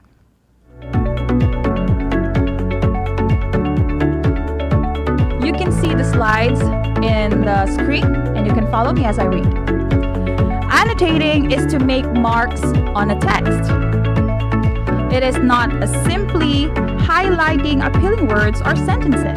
It is a purposeful strategy to help you comprehend what you are reading on a deeper level than if you were just to read it straight through. It is an excellent way to deconstruct the text into meaningful pieces for better understanding. Its main goal is to make connections between what you already know about practically anything and the world around you. We have the 4 major benefits of annotating. The first one, annotating makes you more engaged in a material. Second, it slows your reading that helps you to focus on details and have a better retention and comprehension. Let me just pause over there a little bit. I know that some of us are having a hard time remembering what we just read. This happens most of the time during quizzes or tests where we are asked to read, let's say, a story. And then after the story, there's going to be questions afterwards. Some of us might have trouble remembering details, right? Annotating will be the best strategy to use in terms of situations like this. The third one, it helps you process what you're reading because it helps you pause or stop to mark the text. That will give you ample time to think about what you're reading and ponder about the things that you're reading. And lastly, it records textual evidences for later reference. How many times have you read something and then afterwards you think, oh, what's the name of that character again? So if you've had that kind of experience before, then annotating is the best way to strategize reading in that manner. You can easily access the information that you have read while you are reading and after you have read. You may even note your questions for further research. For the following slides, grade 9 students, you may want to take down some notes. We will now be discussing the 11 strategies proposed by Azevedo as per your modules, and these are going to be very useful, so I suggest that you write them down. These are the annotating strategies. The first one, you can circle any unfamiliar words. This happens to all of us, even us teachers. Even I myself as an English teacher doesn't know every single English word. So if you're unfamiliar, you can encircle them, write them down, and if you do not know the meaning of these words, you can encircle the word and look for the meaning after the discussion. Or you can ask your teacher if you're on class. The second one, use question marks to indicate areas of uncertainty. Of course, question mark entails questions, things that you're not probably very clear about. So if you have anything in the text that you quite do not understand, you can underline that, highlight it, and put a question mark beside that. Okay, so the first symbol was encircle. The second one is a question mark. Next, we can use stars. Stars to indicate anything that seems important, such as themes, symbols, or foreshadowing. This applies whenever we read, let's say, a story, and you feel like this particular scene or a particular line thrown by a character might be important for the next few chapters, let's say. So you can write a star to indicate that it is something important.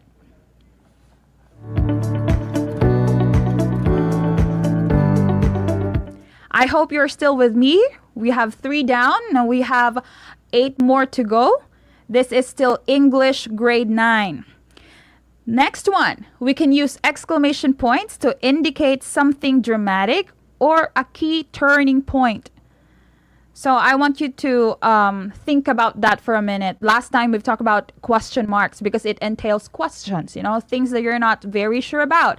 Exclamation points are used if the statements are used to convey emotions. So exclamation point at this context is indicating that something is dramatic in the scene. For example, a novel or a story that you are reading, and it is a key turning point. Remember that symbols are very important in annotating. We've discussed a few so far: circle, question marks, exclamation points, and stars. It will help you be able to go back to your notes and immediately you will see the insights you had while you were reading. The next one, again, we are going to use the symbol circle. You can encircle or you can mark somehow. You can use square there, a parenthesis, a bracket, whatever you think would be easier for you to recognize. The character names anytime they are introduced for the first time. So this happens when you read novels. Novels have like probably more than 10 chapters, and it's going to be really hard for us to remember all the names of the characters. But if you can circle them or probably box them, the names, and you're probably going to be good for the rest of the story. The next one will be, speaking of characters, you can keep a list somewhere. Maybe at the cover of the book or a separate sheet of paper or a notebook of all the characters and their traits. Add to this list as new characters are introduced as you learn more about the existing characters. This is going to be useful if you're making an analysis of a story, and if your teachers, especially when you go to college, ask you to have a review about a certain movie or a certain novel or a story. This is going to be very useful for you. Number 8. Write your notes in the margins. This is, they say, the best method because it's going to be readily available. If you have insights or thoughts about the things that you're reading, while you read, you can write down your notes on the margin of the paper. Okay? If not, you can write on sticky notes. It's not the best way because sometimes they tend to just disappear. But if you like those, you can use that. The third one is a separate notebook. It's least favorable because it's going to be hard to think which ones are for which. What chapter is this particular note for? So you have their 3 methods: the margin, the sticky notes, and the notebook, the separate notebook. It's all up to you, whatever you think is most effective in your situation. Next one. Paraphrase or summarize each chapter after you finish reading it. You only need a few sentences to do this, and write them down at the beginning or end of the chapter. Just like what I said about the list of the characters, this is going to be useful if you're doing a review or an analysis of a paper. In this way, you're not going to have to go back through the entire book again or the entire text just to figure out a particular detail because you have written it down already. So this is useful too. Next one we have, write down any questions you have about the text, either questions you are willing to wait to find out the answer as you read further, or questions you want to bring up to your teacher in class the next day. This is unavoidable. A lot of times whenever we read, we find ourselves asking questions that we cannot answer alone. Sometimes we need the teacher's assistance or someone else's assistance, your mom, your dad. And if you do not write these questions, most of the time we will forget them. So write those questions down so you can ask your teacher the next day.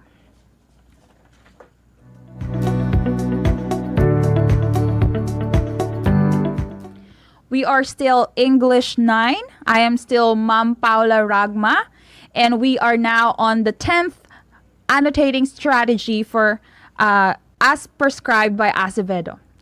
This one is my favorite. I use this all the time and in different purposes. Use a color-coded system if that type of thing appeals to you. You may use different highlighters or colors, just like what is shown on the screen right now. Blue for vocabulary, yellow for key details and information, red for questions, green for connections, and purple to predict. I used this all the time, and it was really useful for me when I was still in college. But you have to make sure that you buy particular highlighters that don't leak to the next pages, because you may ruin the pages of your book. So that one is very effective to me. And we're now down to the last one. Give each chapter a title. So after you finish reading each chapter, go back to its title page and give it a title. Let's say you're reading a novel and it has probably 38 chapters, very long. So if you don't want to summarize each chapter, you can always go back to just having a short one, just a title for it, and you'll be good. Because that title will help remind you of the things that you have read in that particular chapter without having to go through the entire chapter again, because that's a waste of time, let's be honest. Okay, so in short, the last slide, annotations are notes, comments, or questions added to a text or diagram. What do we use them for? We use them for making connections, the ones that we have discussed with Teacher Jane and Teacher Donna. Retelling. This will help you be able to retell a story because you have all the key details annotated. Asking questions and making predictions. So you see, these strategies are going to be very useful to us. In the new normal, we are having this kind of setup. Most of us are using digital modules or printed modules. As students, you need to have a strategy for you to be able to not just go through the material, but after you go through it, you'll have something left in you. You'll be able to remember the things that you have read. And annotating is one of those strategies. A lot of times I hear my students say after they read let's say 4-paragraph essay or 4-paragraph story, they will tell me, "Mom, I did not understand the story." Sometimes we just go through it. Our eyes just go through the lines, the words, the letters, but we do not really focus. Annotating will help you be able to focus on the details, the key or important points in the things that you are reading. So it's very important that you have taken down the notes that I have asked you to take down, the strategies prescribed by Acevedo. Annotating will not only help you find important details, even after you read, it will also help you focus and be engaged to what you are reading and understand the text better. Now, before we proceed to the conclusion of this lesson, I want to be able to have a couple of questions thrown at the students who are watching this, grade 9 students. So if you have the answer to the questions I'm going to be giving, I want you to write them down on the comment box.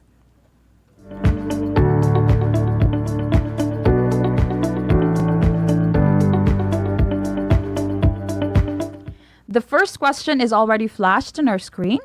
Let me just read this for all those who are tuned in on our radio station.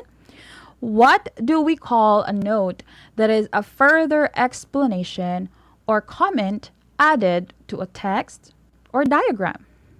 Let me just repeat that. What do we call a note that is a further explanation or comment added to a text or diagram? Write your answers on the comment box.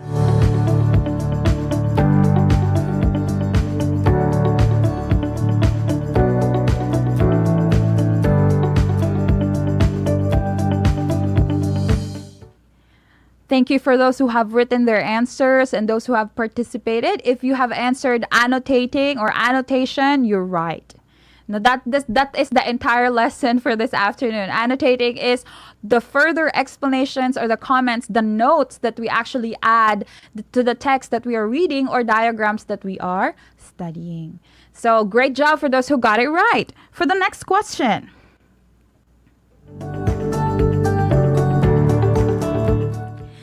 Can you give an example of a symbol? I have mentioned this quite a few times during the discussion.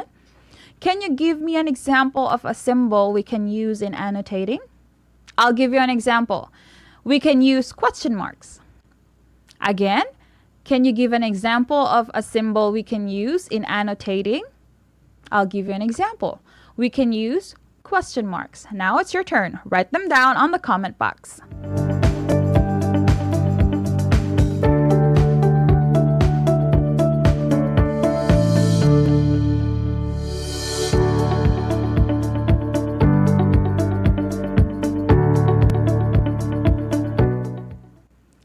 Thank you so much for those who have participated and wrote down their answers. There's quite a few we can use.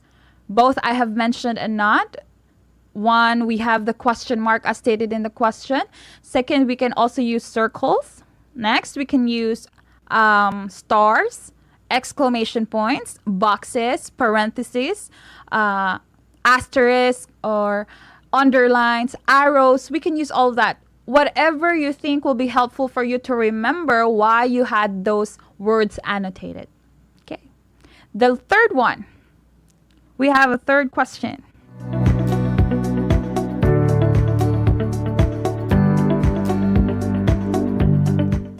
If you were to read a novel, a very long story, if you were to read a novel, can you give me one annotation strategy that you may want to use? Again, if you were to read a novel, can you give me one annotating strategy that you think you will use? We have 11, okay? I've discussed 11 strategies. I just want you to give me one. You can write them down below the comment section. It doesn't have to be word for word, verbatim. It doesn't have to be like that. It's your words, use them, no matter how you have understood the lesson. Give me one of the annotation strategies that you want to use if you are going to read a novel.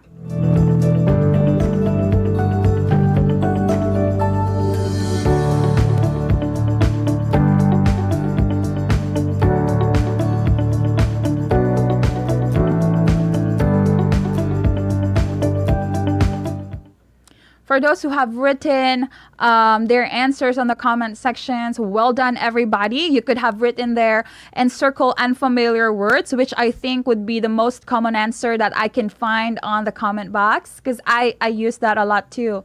Whenever I read, when I was in college, I used to read a lot of the books of Dan Brown. So for those who are familiar with his works, he uses a lot of highfalutin words or words that are really hard to understand. But what I did when I was in college, I used to have a really, really thick dictionary by my side every time I read his works. So every time I encounter words that I'm quite not sure how to define or to understand, I turn to my dictionary and look for the meaning there and see if it fits in the text that I'm reading. And through that constant effort that I have acquired until today, I have definitely not mastered English, but I have learned a lot of vocabularies that I did not know before. So as you see, annotating in that sense is not only for taking down notes or putting down marks on your text or in your modules, but it also will help you be able to retain words that you never knew before or you did not understand before. Okay, some of you might have put there using color-coded highlighters.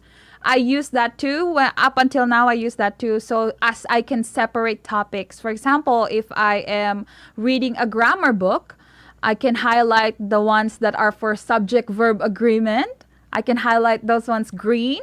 And if I am reading on the side of literature for literary devices or figurative devices, I can color them yellow. So, and then at the bottom of my book, there's a legend. So I would say if it's green, I would say it's for subject-verb agreement or grammar. And if it's highlighted yellow, I say it's for literature. So I do that. So whenever I flip a book or an academic book, a textbook I have at home, I know exactly what to find. I don't have to go through all the time to flip through the pages. I know exactly what to look for because I have them color-coded. What else? You could also have written there exclamation points and stars, that's also right, and question marks for the things or the parts where you are not quite sure about, or you're having questions, that also correct. So well done, everybody. I know you all have written your answers down below, and I will be going through all of them later on. So thank you so much for participating. This lesson, annotating, is something that I hope you, grade 9 students, and everyone who are watching this live broadcast on Facebook page, I hope that you find it useful, because I have used it plenty of times in my life, and it's something that I still treasure up until this day. Even if now that I am in the profession of teaching, I still use these annotating strategies. They never go out of style. That's what Taylor Swift said. So whenever we read, to avoid boring moments and to avoid the times where we have read a very, very long novel or a very, very long story, to avoid the times where you would say, oh, I did not understand that, or what, I did not understand anything from what I have read. If you have those moments, and if you think you're having them too many times, you can use the annotating strategies. These will help you stay focused, just like what I have mentioned with the benefits, and it will help you be engaged and in making the different text connections that we have discussed last week with Teacher Rona and Teacher Donna.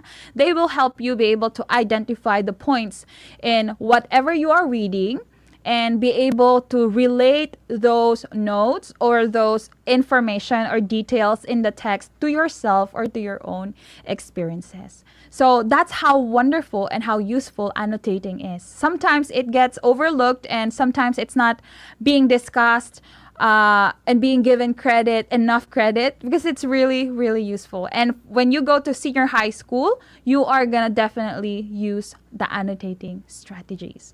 So I hope that all the 11 different strategies, you have taken them down. If not, then you can always replay this live. But if not, again, you can ask your teacher tomorrow for the things that you might have missed in this live. So, congratulations to our students who have actively participated in today's lesson, annotation, and I hope that you get to apply them as much as I did. Next week or next episode, Teacher Rona will be discussing to you the better ways you can apply annotation strategies while reading and listening. So I hope you watch out for her on Thursday, the same time. But it has been great learning with all of you. I am your teacher broadcaster, Jan Paula Ragma, English grade 9, and I'll see you later.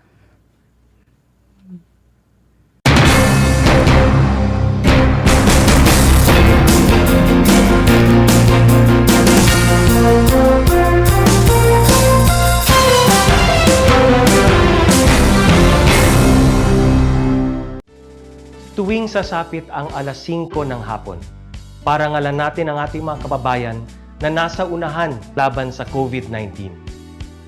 Lumabas tayo sa pintuan ng ating mga tahanan. Dumungaw tayo sa ating mga bintana. At atin silang bigyan ng masigabong palakpakan.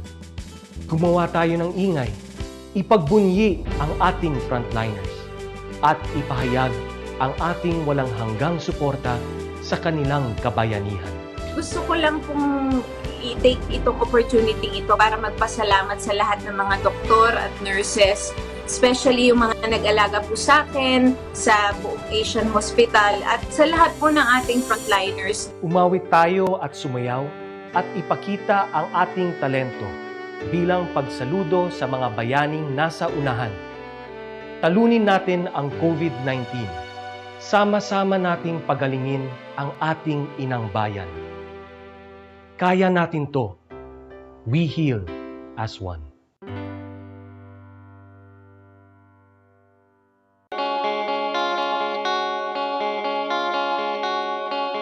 Upang matugunan ang mga kinakaharap na pagsubok ng mga guro at mag-aaral sa gitna ng kasalukuyang pandemya, nagsanib tulong sina Congressman Charlie Cojuangco ng unang distrito ng Tarlac, DEPED Region 3 Regional Director Dr. May B. Eclar at Tarlac Schools Division Superintendent Dr. Ronaldo Poson para sa isang napapanahong proyekto na tinaguriang Project Shine, Aral TarlakHenyo.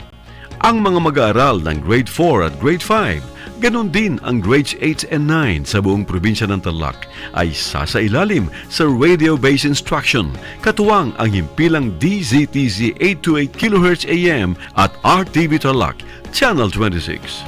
To our partners in DEPED, thank you po sa inyong entusiasmo in helping our province meet the gap between distance learning and quality of education for our children.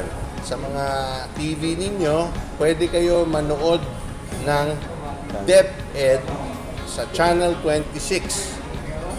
This is first and only TV station in Tarlac owned by Radio Filipino Media Group na nagpartner kasama ng DEPED na gumawa ng Aral TarlakHenyo. Proyekto po ito ng DEPED Tarlac Province in partnership with DZTC Radio Filipino Tarlac and RTV Tarlac Channel 26.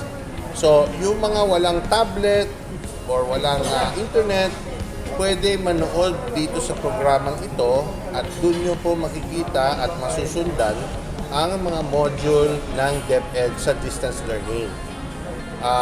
Yung iba pong nakatira, hindi sa Tarlac City, kailangan po mag-Facebook at i-punch inyo RTV Tarlac Channel 26 on Facebook. Makikita nyo rin yung mga module sa mga handheld devices o cellphones o tablet ninyo. So, thank you again to DEPED for being open-minded and helping us meet the challenges of tomorrow.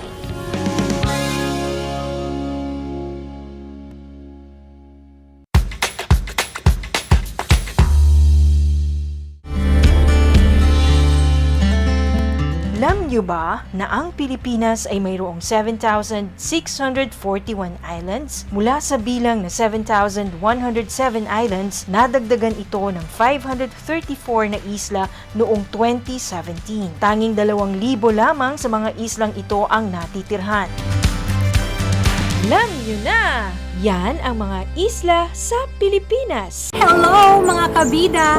Ako po si Ana Roses at iniimbitahan ko po kayo, malapit na ang Bida Ka Mars!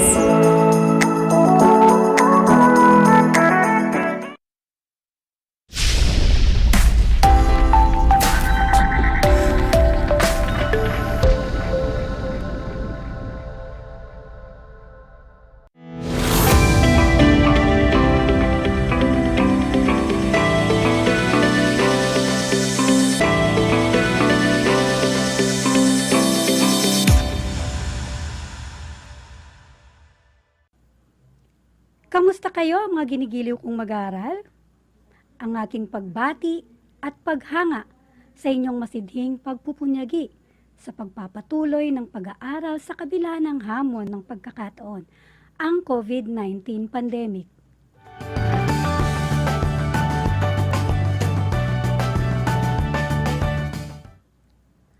Ako ang inyong guro sa Araling Panlipunan Grade 9, May Iyagdon, upang samahan at gabayan kayong maunawaan ang ating aralin sa araw na ito tungkol sa tungkulin ng pamahalaan sa ekonomiya.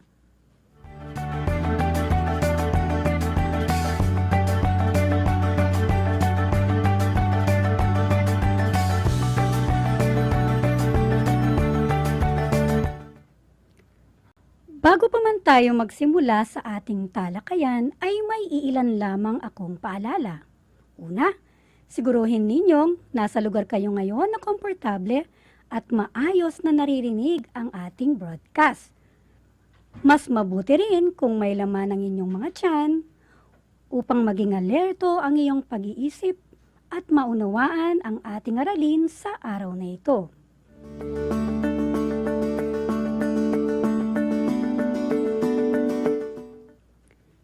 Binabati ko kayo sapagkat matagumpay ninyong natapos ang inyong ika-4 na module. Sa puntong ito, ay nais kong kunin ninyo ang inyong module sa Araling Panlipunan Grade 9 para sa ating ika-8 linggo ng ikalawang markahan, Module 5, tungkulin ng pamahalaan sa ekonomiya. Ihanda rin ang inyong mga notebook at ballpen upang sa ganon ay maitala ninyo ang mahalagang impormasyon na aking mababanggit.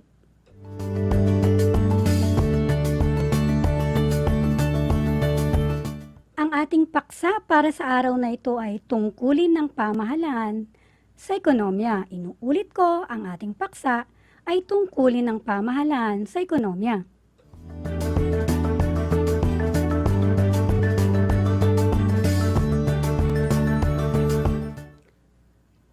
Bago tayo magsimula, ay alalahanin muna natin ang ating nakaraang aralin. Natatandaan pa ba ninyo? Magaling kung ganon. Noong nakaraang linggo, noong nakaraang episode, ay tinalakay natin ang oligopolyo at monopolistikong kompetisyon bilang uri ng mga struktura sa pamilihan ng may diganap na kompetisyon. Ang oligopolyo ay may maliit na bilang o iilan lamang na producer ang nagbibenta ng magkakatulad at magkakaugnay na produkto at serbisyo. Mayroon din itong kakayahan na maimpluwensyahan ang presyo nito sa pamilihan. Samantala, sa ilalim ng monopolistikong kompetisyon, maraming producer ang kalok dito, ngunit marami rin ang consumer. Gayunpaman, may kapangyarihan din ito sa pamilihan ang producer na magtakda ng kanyang presyo ng kanilang produkto sapagkat sa product differentiation ay maaari silang makagawa ng kanilang produkto kagaya ng iba, ngunit hindi eksaktong magkakawig.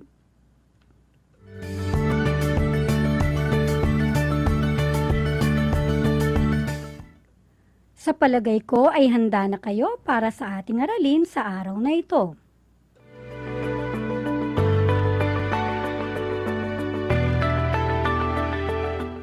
Sa lahat po ng mga magulang at mag-aaral na nasa ikasyam na baitang, kung may nais po kayong linawin o may katanungan kayo para sa ating paksa, sa araw na ito ay mag-message lang sa aking messenger.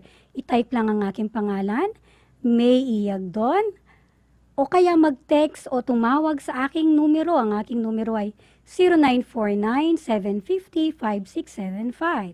Inuulit ko, ang aking numero ay 0949-750-5675.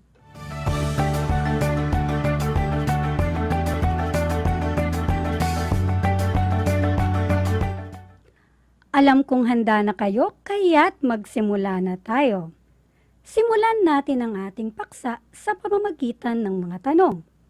Una, gaano nga ba kahalaga ang papel ng pamahalaan sa pagpapanatili nito sa katatagan ng ekonomiya? Ikalawa, sa iyong palagay, paano tinutugunan ng pamahalaan ang mga problemang kinakaharap nito sa kasalukuyan?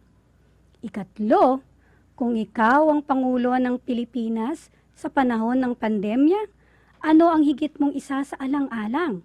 Uunahin mo ba ang pagpapanatili sa quarantine? Upang pangalagaan ang kaligtasan ng mga mamamayan o ang pagbubukas ng ekonomiya? Upang sa ganon ay wakasan ang gutom na nararanasan ng mga tao. Batid kong ikaw man ay nahihirapan sa pagtugon ng mga katanungang yan. Gayon din ang ating pamahalaan na ngayon ay nahaharap sa napakahirap na sitwasyon. Naiipit ito sa dalawang bagay, ang pangangailangang pangkaligtasan at pangangailangang pangkabuhayan.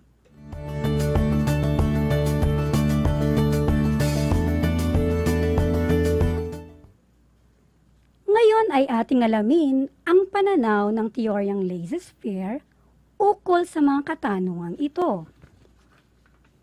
Ayon sa teoryang laissez-faire ni Adam Smith, bilang isang doktrina o paniniwalang pang-ekonomiya, hindi pinapayagan ng prinsipyong ito ang pakikialam ng pamahalaan ng Estado, bayan o bansa sa mga pangyayaring may kaugnayan sa ekonomiya.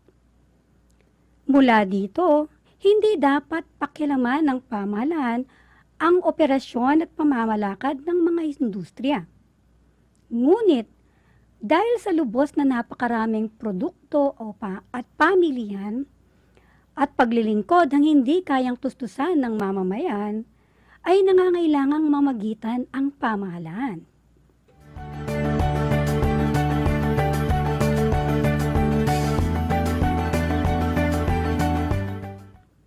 Hinihiling kong muli na suriin natin ang larawan na ito.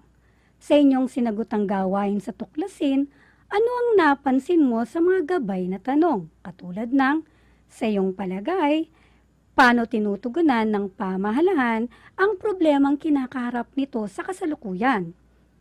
Gaano kahalaga ang papel ng pamahalaan sa pagpapanatili nito sa katatagan ng ekonomiya?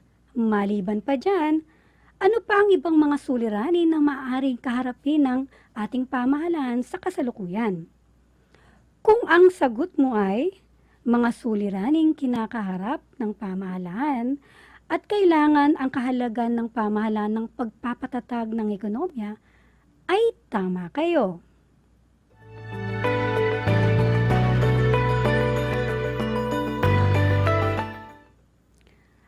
Ang pamahalaan ay kabahagi ng paggalaw ng ekonomiya. Kaya mahalaga ang papel ng pamahalaan lalo na sa usaping gawaing pangkabuhayan.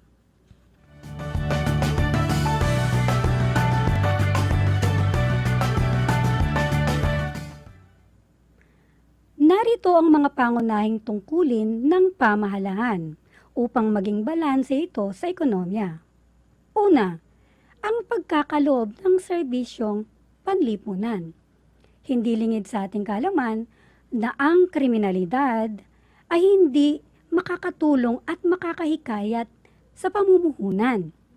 Ang kayusan at kapayapaan ay susi ito ng magandang ekonomiya at malusog na ekonomiya. Ang mataas na kamuwangan at malusog na lakas na paggawa ay magreresulta ito ng produktibidad at paggastos sa infrastruktura upang mapabilis ang daloy ng mga tao.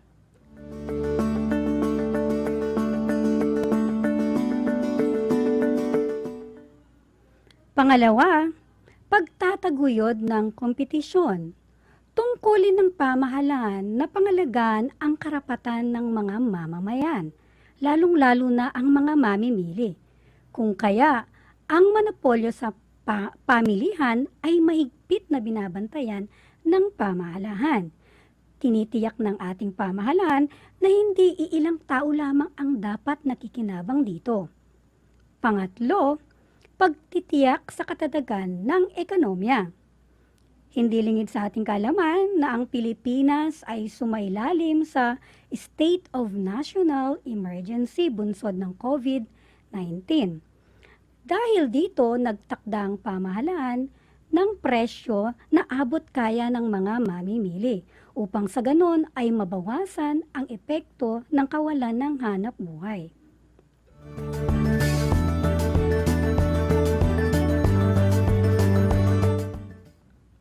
Katulad ng ibang sektor ng ekonomiya, ang pamahalaan ay malaki ang kaniyang papel.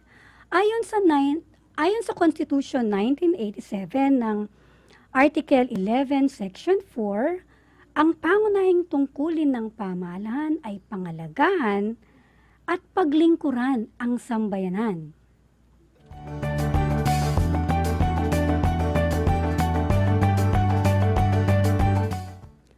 Tungkulin ng pamahalaan na tiyakin na maging matatag at balanse sa ekonomiya ayon sa kapakinabangan ng lahat. Halimbawa nito, ang pagbuwag sa monopolyo ng kalakalan upang masiguro ang kompetisyon sa pamilihan at hindi lamang iilan ang makikinabang sa ekonomiya.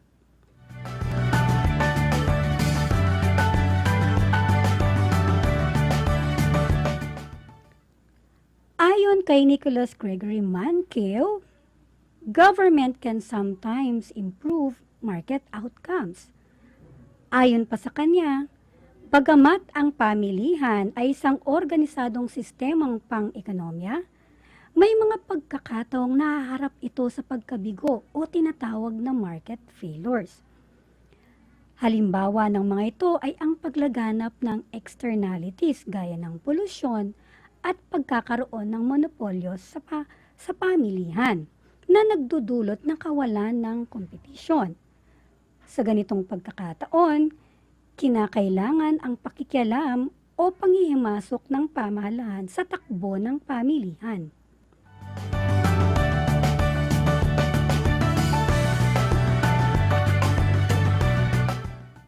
Kaugnay nito, hindi makaiiwas ang Pilipinas at ibang mga bansa na mapasailalim ang pamilihan sa panghimasok ng pamahalaan. Maliban kasi sa pagtatakda ng buwis at pagbibigay ng subsidy, ay nagtatakda rin ito ng presyo na abot kaya para sa mga mamimili. Upang mapatatag ang presyong ito sa pamilihan ay ipinapatupad ang Price Stabilization Program upang maiwasan ang mataas na inflasyon.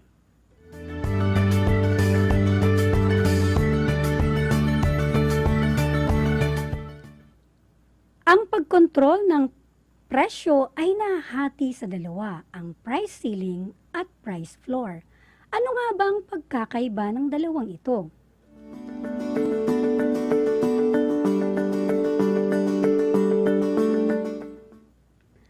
Ang price ceiling o kilala bilang maximum price policy o pinakamataas na presyo na maaring ipagbili sa mga consumer.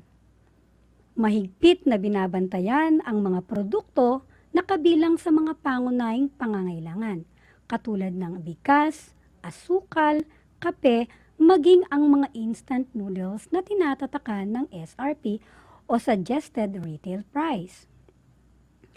Ang patakarang ito ay isang pamamaraan upang mapanatili na abot kaya ito sa mga mamimili, lalo na sa panahon ng krisis. Itinatakda ang price ceiling kapag ang equilibrium price ay masyadong mataas sa pananaw ng mga mamimili, kung kaya't itatakda ito ng mas mababa sa equilibrium price. Labag sa anti-profiteering law ang labis na pagpataw ng presyo. Ito ay pinapatupad sa pangunguna ng Department of Trade and Industry or DTI.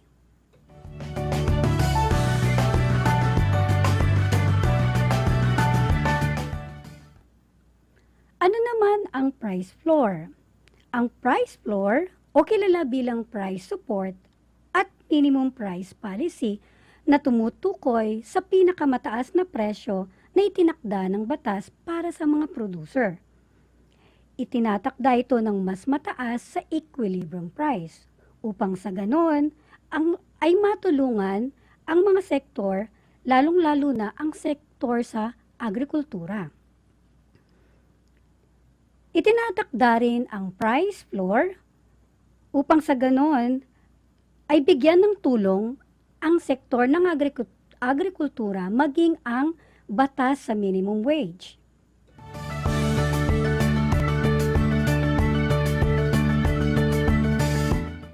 Isang halimbawa ng price floor, kung masyadong magiging mababa ang equilibrium price sa produktong agrikultura ay mawawalan ng interes ang mga magsasaka dahil maliit naman ang kikitain nila. Kung kaya't ang ating pamahalaan ay gagawa ng paraan at magtatakda ng tinatawag na price floor. Kung magaganap ang sitwasyon na ito, ay magiging malaking problema ito sa ating ekonomiya.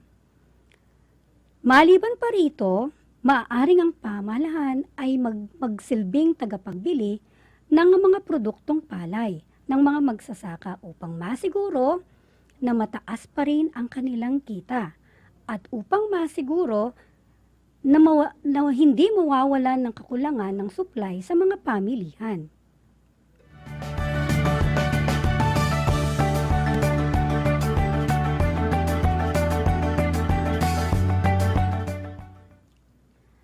Ang Metro Manila ay sentro ng kalakalan at komersyo ng bansa. Ngunit dahil sa lockdown, bunsod ng pandemya, maraming mga produktong agrikultural ang hindi nakapasok dito, lalo na sa iba't ibang mga probinsya. Dahil dito, nagkaroon ng kalabisan ng supply sa agrikultural na produkto. Ang kalabisang ito ay maaaring magdulot ng pagkalugi ng mga producer. Ang pamahalaan ay magtatakda ng price floor upang maiwasan ito at ang labis na pagkalugi ng mga producer.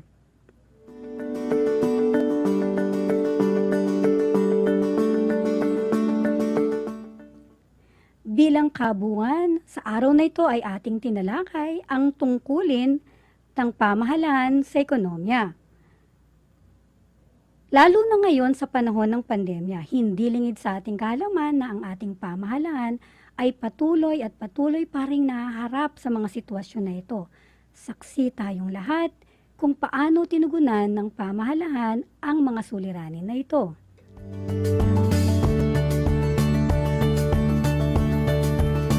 Ganon din ay ating tinalakay ang mga tungkulin ng pamahalaan katulad ng pagkakaloob ng serbisyong panlipunan, pagtataguyod ng kompetisyon, at pagtitiyak ng katatagan ng ekonomiya. Gayon din ay ating pinag-aralan ang pagkakaiba ng price ceiling at price floor.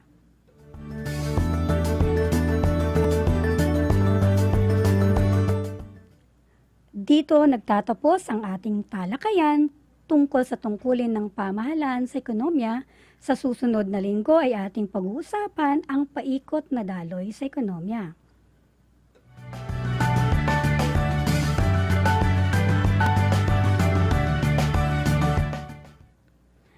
Maaari ninyong kunan ng larawan gamit ng inyong cellphone ang inyong mga sinagutang module at isumite ito sa Facebook Messenger ng inyong mga guro sa Araling Panlipunan.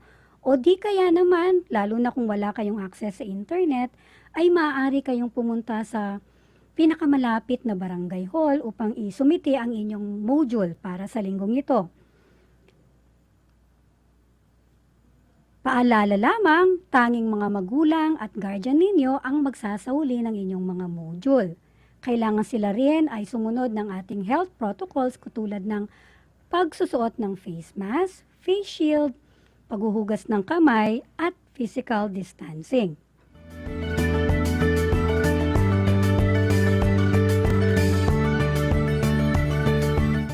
Upang mapatunayan ko na kayo nga ay natuto sa araw na ito ay magkakaroon tayo ng maikling pagsusulit.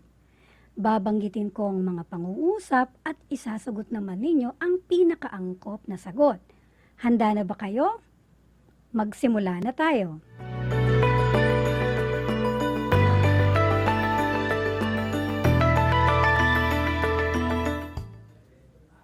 Para sa unang katanungan, anong organisasyon ang may kakayahang magtakda ng presyo sa pamilihan?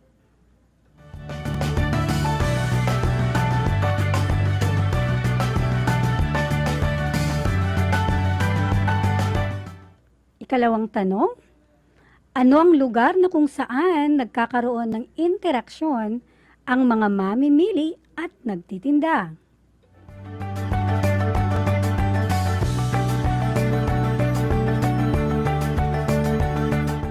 Ikatlo, ano ang ibang katawagan sa maximum price policy?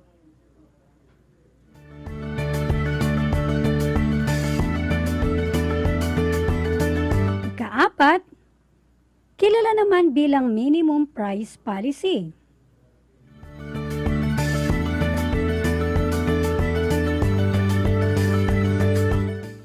Ikalima, kinakailangang mapanatili ng pamahalaan ang katatagan nito.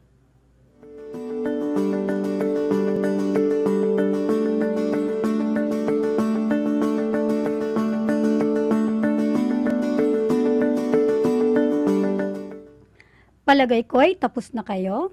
I-check natin ang inyong mga kasagutan.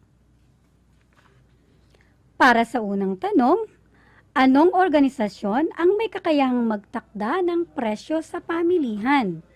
Ang sagot dyan ay pamahalaan. Ang galing naman ninyo.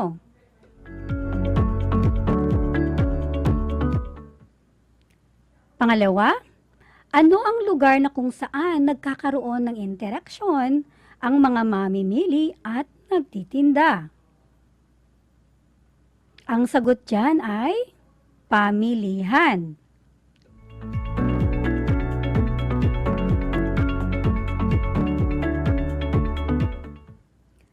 Ikatlo, ano ang ibang katawagan sa maximum price policy? Ang sagot dyan ay, tama, price ceiling.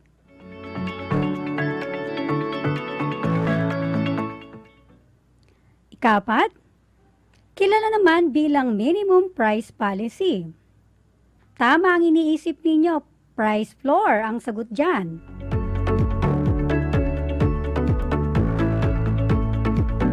At ang panghuli, kinakailangang mapanatili ng pamahalaan ang katatagan nito. Tama pa rin, ekonomiya ang sagot dyan. Wow! Ang gagaling naman ninyo, binabati ko kayong lahat.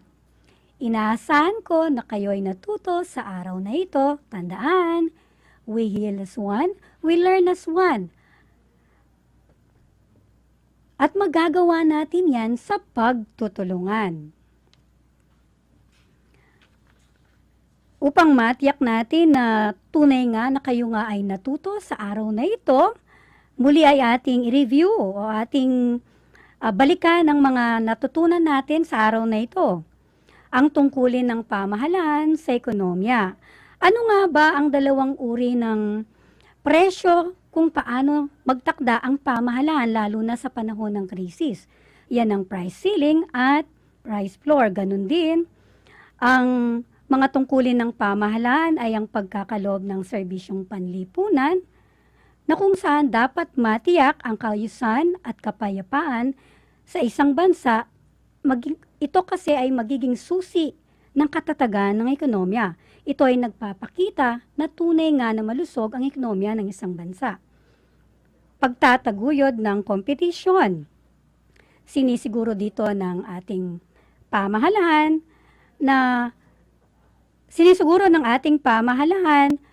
na walang monopolyo sa pamilihan upang sa ganon abot kaya ang lahat ng mga presyo para sa mga consumer, lalo na ngayong panahon ng krisis.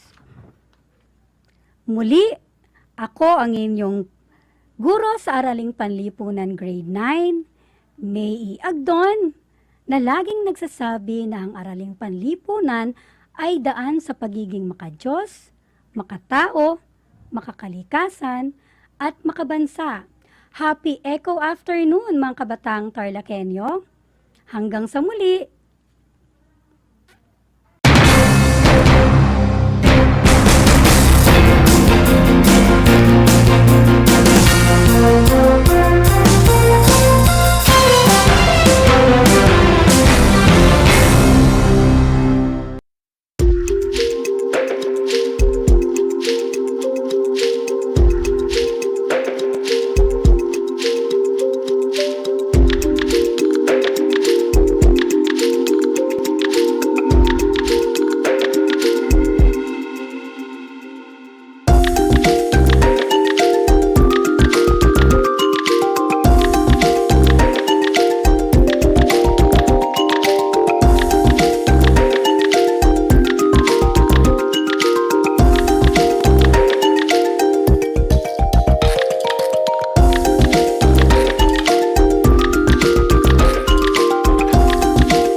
upang matugunan ang mga kinakaharap na pagsubok ng mga guro at mag-aaral sa gitna ng kasalukuyang pandemya.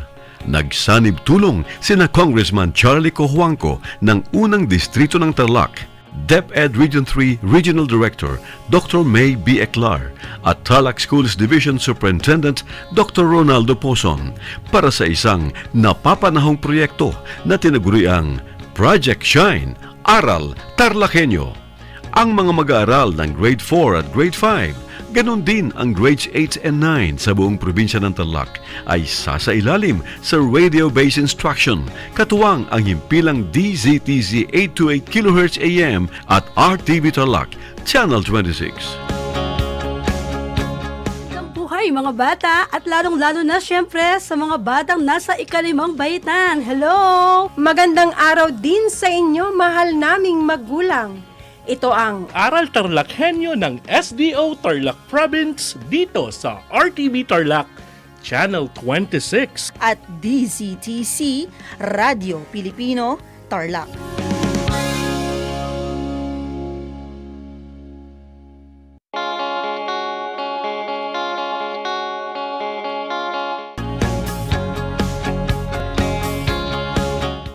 Buhay mga bata sa mga batang nasa ikalimang baitan. Hello! Magandang araw din sa inyo, mahal naming magulang.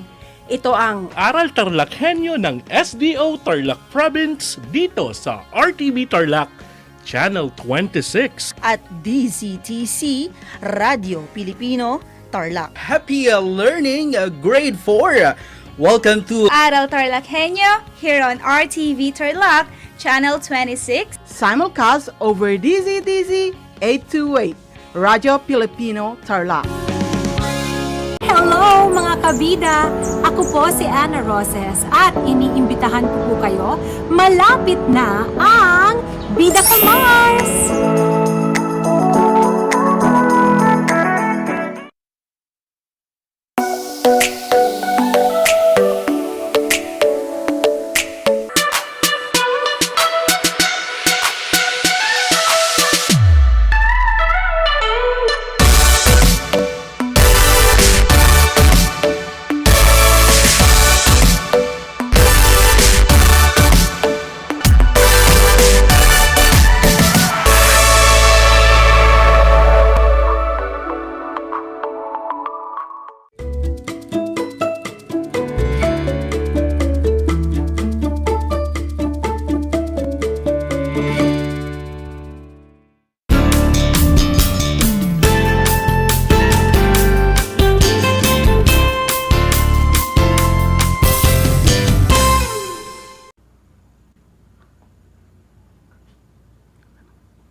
Good afternoon, magandang hapon, masantos siyang aram, mayap agat panapon, naimbag nga malum learners, parents, fellow teachers, DEPED leaders, government officials, and other listeners. Welcome to Aral TarlakHenyo, here on RTV Tarlac Channel 26, simulcast over DCTC 828 Radio Pilipino Tarlac. I am Arnel Mangrobang, your teacher broadcaster for TLE Grade 9.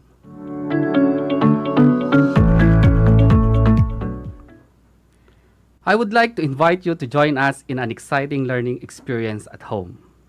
At this point, I want you to prepare your competency-based learning materials and learning activity sheets, focusing on horticulture and growing media and sterilizing growing media, as well as your pen and notebook, so you may take down notes as we go along with the lesson.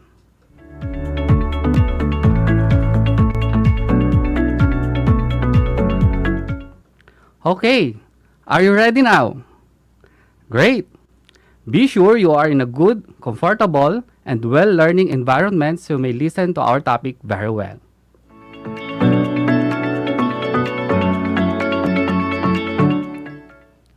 First, let us have a review on our previous lesson. Do you still remember our topic last meeting? Okay, very good. Last time, we discussed about the methods of seed testing and methods of seed germination test.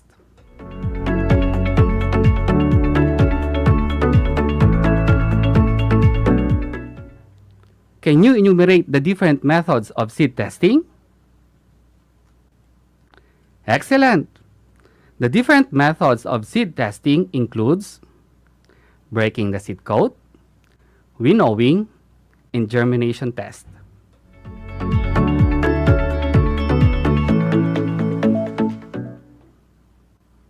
Now, can you enumerate the different seed germination tests? Great job! All of your answers are correct.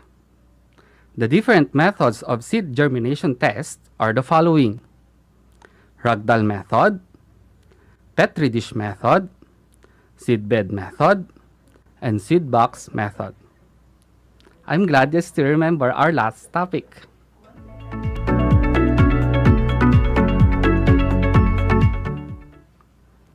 Are you all ready for our new lesson?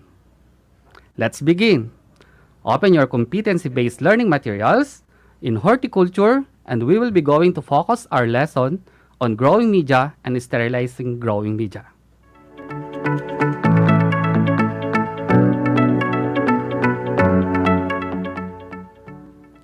First, let us define what is growing media. Growing media are the materials that let your plants grow. Growing media are often formulated from a blend of different raw materials in order to achieve the correct balance of air and water holding capacity for the plants to be grown.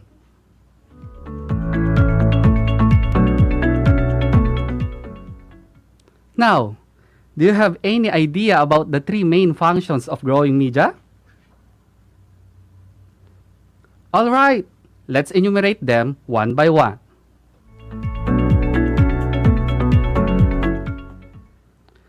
The three main functions of growing media are: number 1, supply roots with nutrients, air, and water.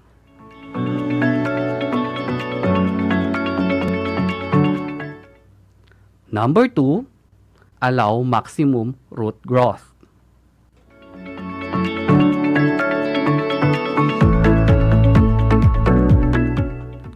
And number 3, physically support the plants.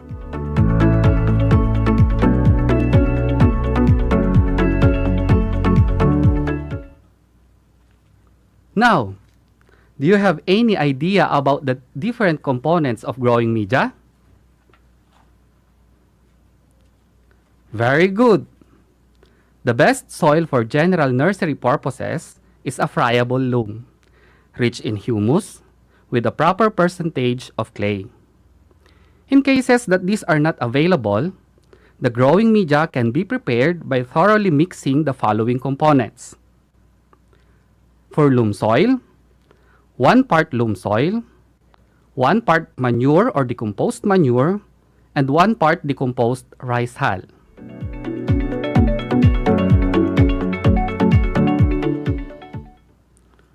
For clay soil, we have 1 part clay soil, 2 parts compost or manure, and 1 part decomposed rice hull or sheave sand.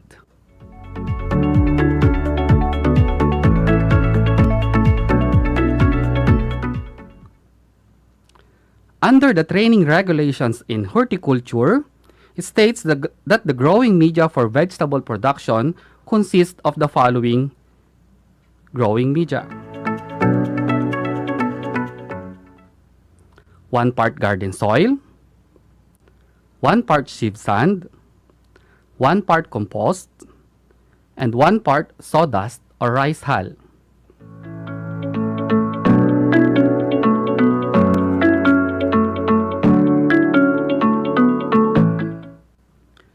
These soil components are thoroughly mixed together and will be placed in seed boxes, plastic bags, seed trays, or germination trays, or to the seed beds.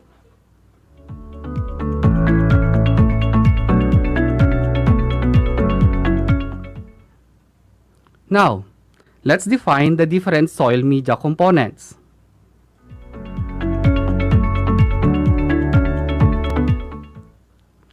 First, we have the compost. Compost is any organic matter that has been decomposed and recycled as a fertilizer and soil amendment.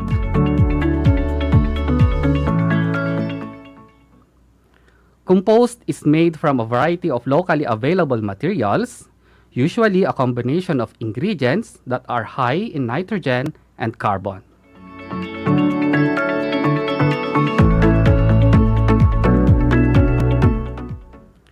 Compost holds water well and provides nutrient.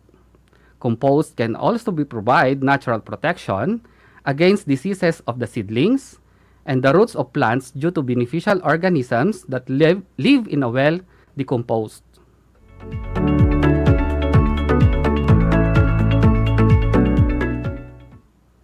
Next, we have the sawdust. Sawdust is the byproduct of cutting, grinding, drilling, sanding, or otherwise pulverizing wood with a saw or other tool.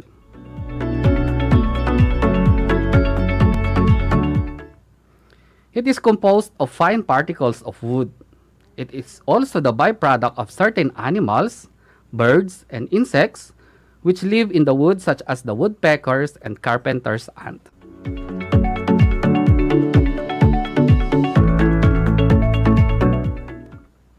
Next is the sand. Sand is the least expensive and most readily available large particle material.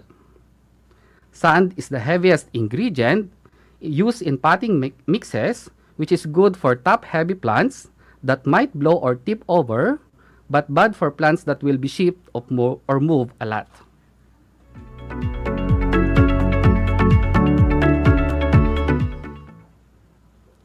Next, we have the cocoa coir.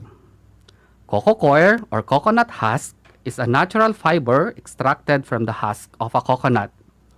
Technically, coir is the fibrous material found between the hard internal shell and the outer coat of a coconut.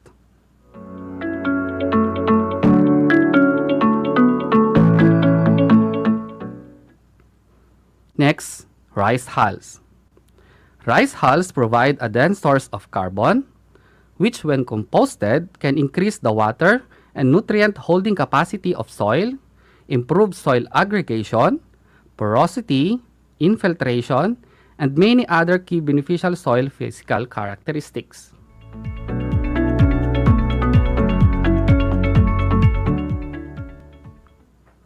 Then we have the garden soil.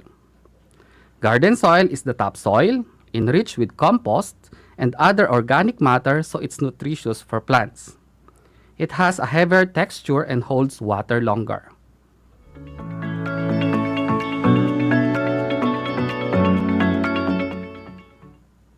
And lastly, we have the manure. Manure is any organic matter, mostly derived from animal feces. Manure contribute to the fertility of the soil by adding organic matter and nutrients such as nitrogen that are trapped by bacteria in the soil.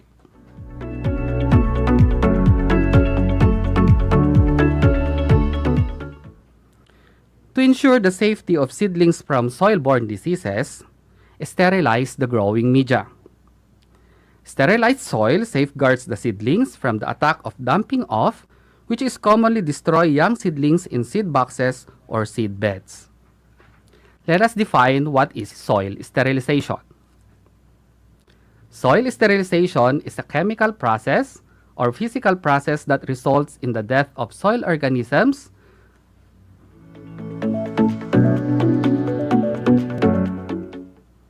Soil sterilization is the process of subjecting the soil to heat or chemicals to kill microorganisms and other bacteria.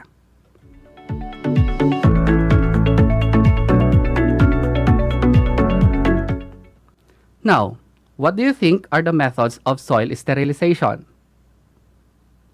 You've got it right. The methods of soil sterilization are the following: burning organic materials on the soil, pouring boiling water to the soil, solarization, biofumigation, and chemical treatment. Let's define each one of them.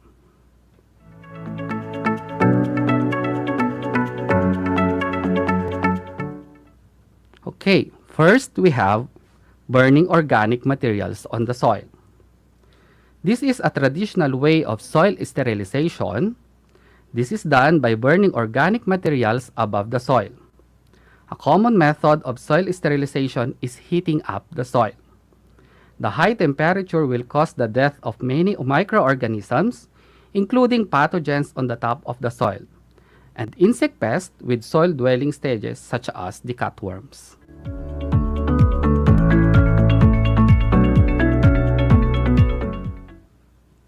Second, we have pouring boiling water to the soil. This method of soil sterilization is commonly done by pouring boiling water at 100 degrees Celsius on the soil to kill whatever pathogens are present in the soil, then allowing the soil to cool prior to use.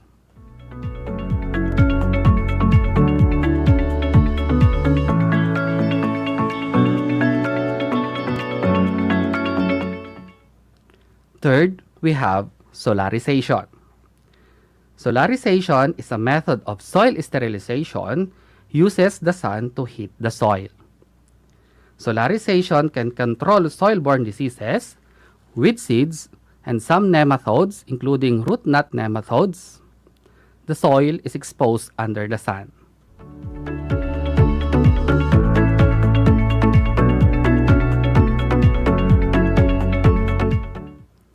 To solarize soil, the soil is covered with clear polyethylene or plastic sheets.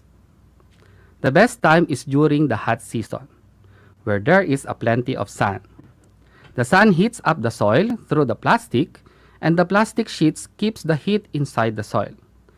The sheets should be left in the field for 4 weeks.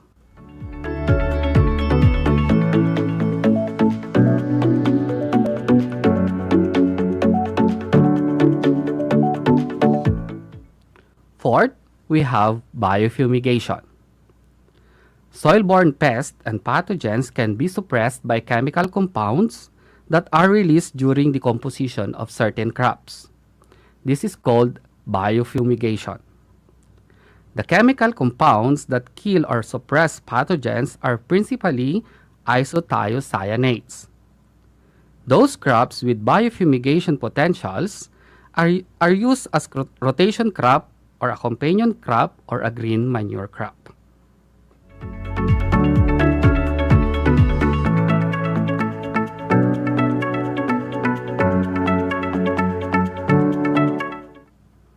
Fifth and last is the chemical treatment.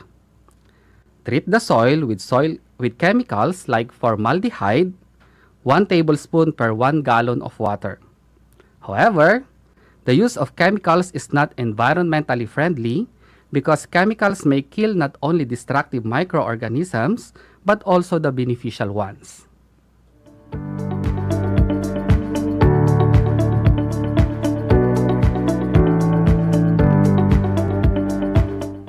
Okay, my dear students, that's it. Let's have a recap on our topic for today.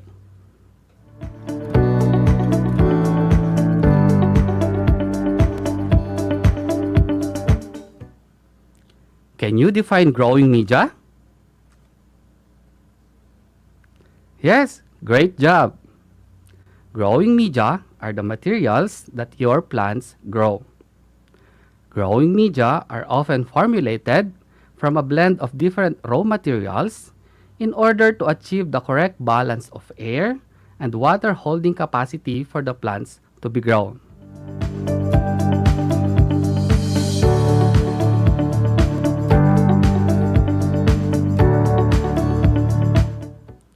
We also discussed the three main functions of growing media. Can you enumerate them? Okay. The three main functions of growing media are: number 1, supply roots with nutrients, air, and water. Number 2, allow maximum root growth.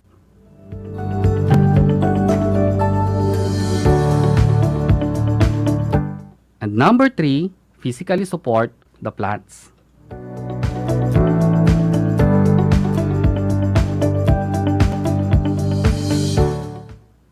Now, can you give the different components soil media? Great! The different soil media components are compost, sawdust, sand, rice hull, coco coir, animal manure, and garden soil.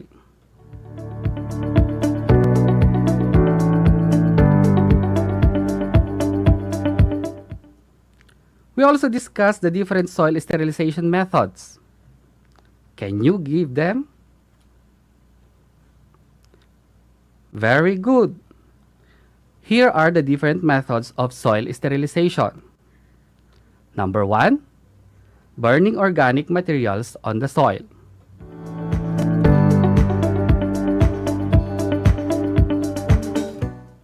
Number 2, pouring boiling water to the soil.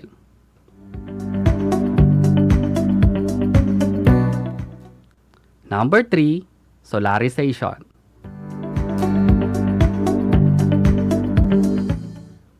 Number 4, biofumigation.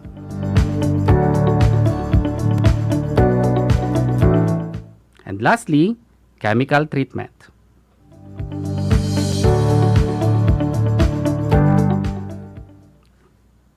At this juncture, let us see how well you understand the lesson. Kindly get a piece of paper and pen. We will be going to have a multiple choice quiz. It only consists of 5 items. Write the letter S.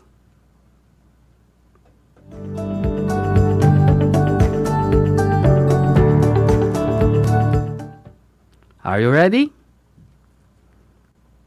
Okay, number 1. What is the soil component that is natural fiber extracted from the husk of a coconut? A, coco coir. B, garden soil. C, sand. I'll repeat. What is the soil component that is natural fiber extracted from the husk of a coconut? A, coco coir. B, garden soil. C, sand.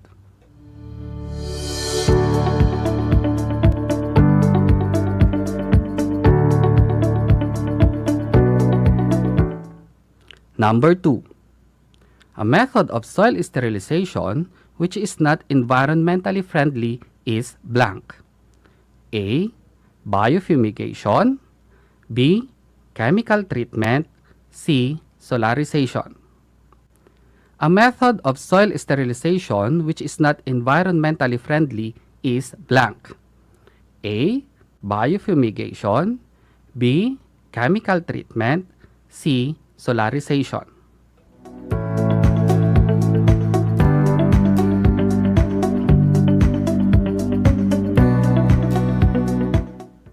Number 3.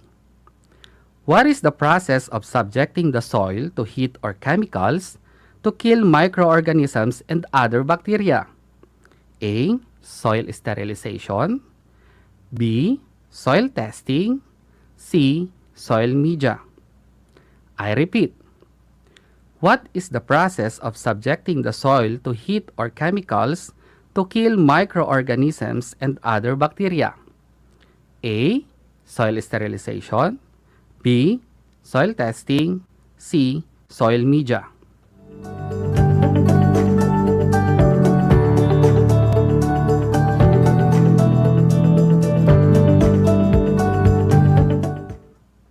Number 4. It is a method of soil sterilization that uses the sun to heat the soil is called blank. A, biofumigation. B, chemical treatment. C, solarization. I repeat. It is a method of soil sterilization that uses the sun to heat the soil is called blank. A, biofumigation. B, chemical treatment. C, solarization.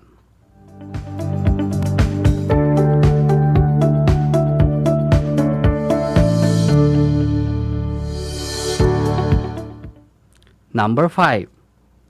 What is the materials formulated from a blend of different raw materials in order to achieve the correct balance of air and water holding capacity for the plants to be grown?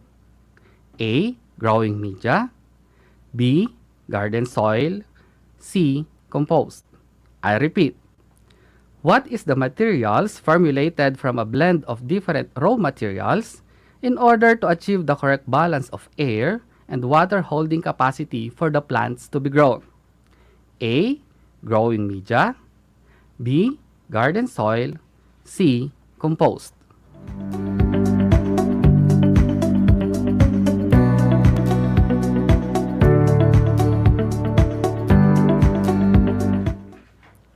Yes, this is it.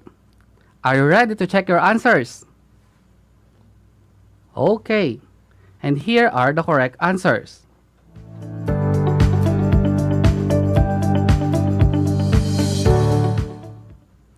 Number 1, A. Coco coir. Number 2, B. Chemical treatment. Number 3, A. Soil sterilization. Number 4, C. Solarization. And number 5, growing media. I repeat. Number 1, A. Coco coir. Number 2, B. Chemical treatment.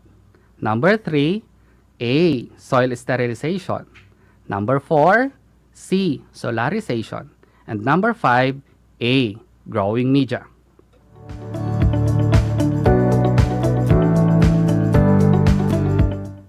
Okay, count the number of correct items.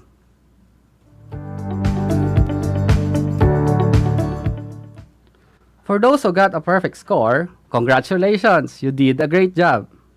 For those who got 4 to 3, still very good. And for those who got 2 and below, don't lose hope. Get your competency-based learning materials and study your answers.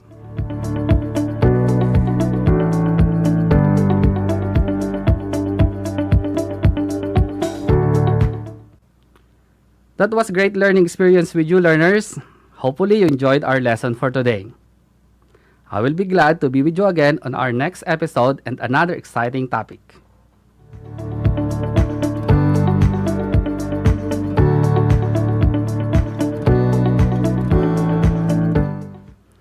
Always remember, the skills, knowledge, and wisdom in TLE are important.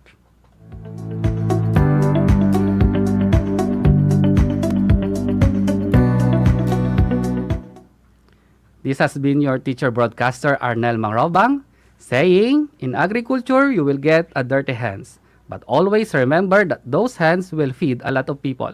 Until next time!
upang matugunan ang mga kinakaharap na pagsubok ng mga guro at mag-aaral sa gitna ng kasalukuyang pandemya.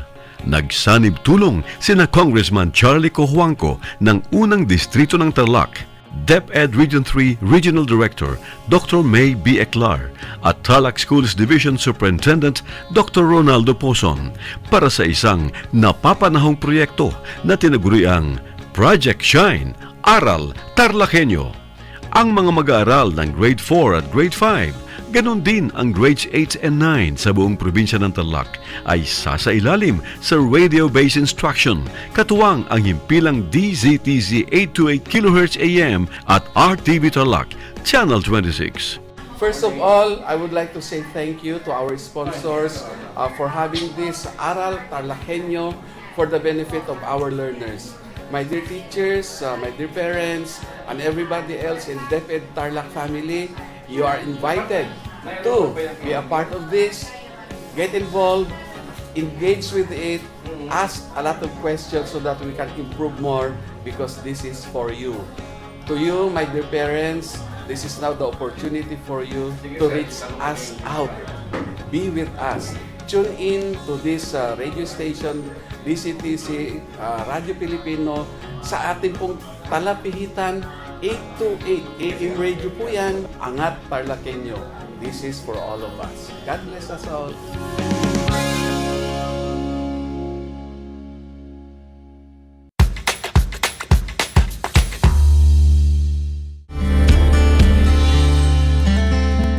Alam niyo ba na ang Pilipinas ay mayroong 7,641 islands? Mula sa bilang na 7,107 islands, nadagdagan ito ng 534 na isla noong 2017. Tanging 2,000 lamang sa mga islang ito ang natitirhan. Alam niyo na! Yan ang mga isla sa Pilipinas. Hello mga kabida! Ako po si Ana Roses at iniimbitahan ko po kayo, malapit na ang Bida Ka Mars!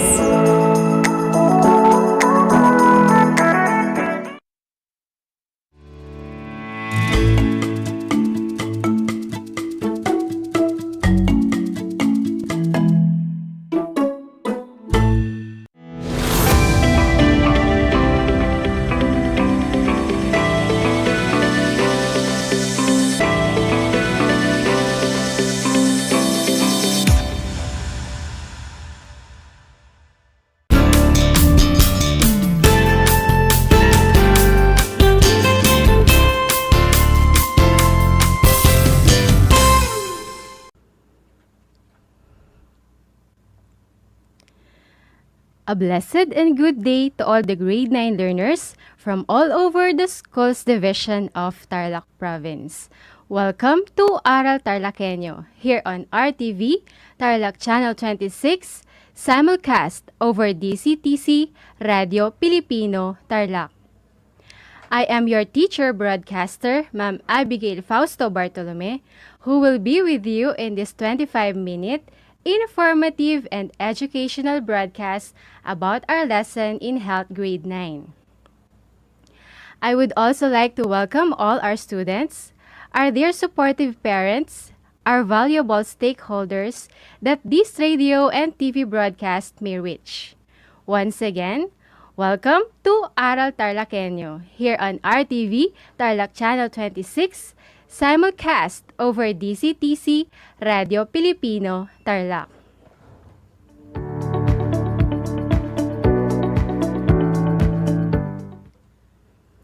Before we start, I just want to make some important reminders before listening to our broadcast. Make sure that you are in a quiet, relaxed, and comfortable place when listening. Make sure that you have a copy of your module, compendium of notes, your LAS, or your learner's activity sheet to better understand our lesson today.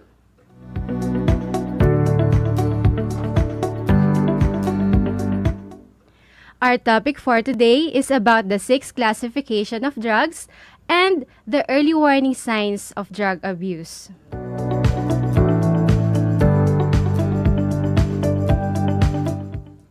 Are you all now ready and prepared for a new session of fun-filled learning with Teacher Abby? Very good. I guess you are all now prepared and excited to learn.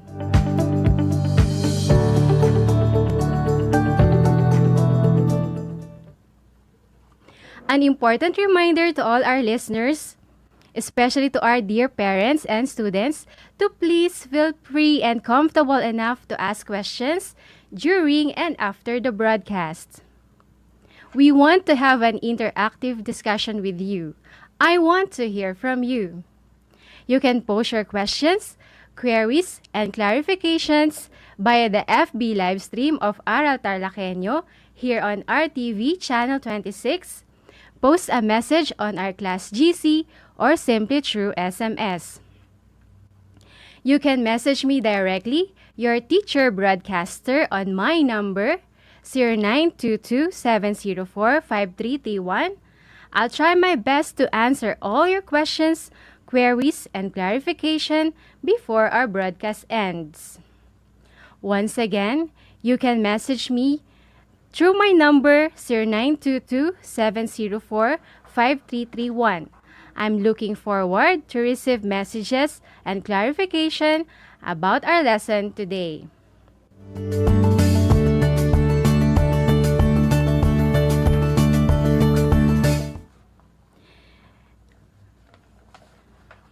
In our previous lesson in Health 9, we have learned about drugs, the different definition, concepts, the reasons, the effects, why people take drugs. And today, before we start with our activity, please take a hold of your modules, books, learning activity sheet, your pen and a piece of paper, or simply post your answer on the FB live stream of Aral TarlakHenyo, post a message on our class GC, or simply through SMS.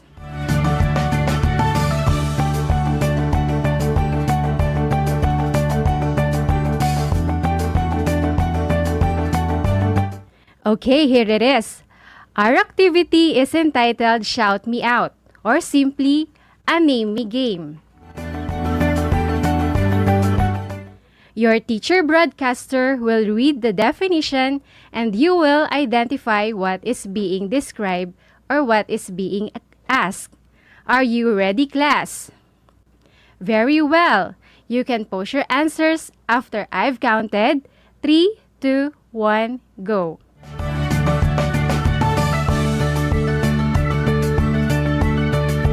Are you ready for concept number 1?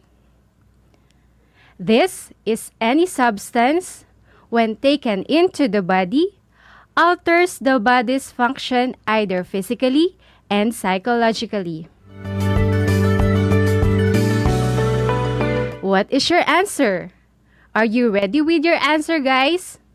The answer is drugs. Very good. Many posted the correct answer. Next question, number 2. These are the 3 ways on how these drugs can get into our bodies. Substances like drugs don't get into our bodies by accident or by themselves. It is because of our own free will, self-discipline, and mindful decision as well. Are you ready with your answers? The 3 ways on how these drugs can get into our bodies are the following. We have oral, nasal or inhalation, and intravenous. When we say oral, it is given through the mouth. When we say nasal or inhalation, it uses primarily the nose. And when we say intravenous, it is administered through the vein through the use of a syringe and a needle. I guess many of you got the correct answer. Very good.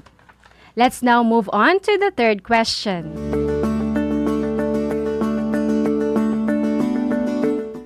Who are most likely to be affected or become a victim of drug use? What is your answer? The correct answer is drug addiction impacts all ages, genders, ethnicities, backgrounds, and professions. So you see, class, it's not only the youth or students like you are prone to become a victim of drugs. So, we should always be aware and mindful at all times.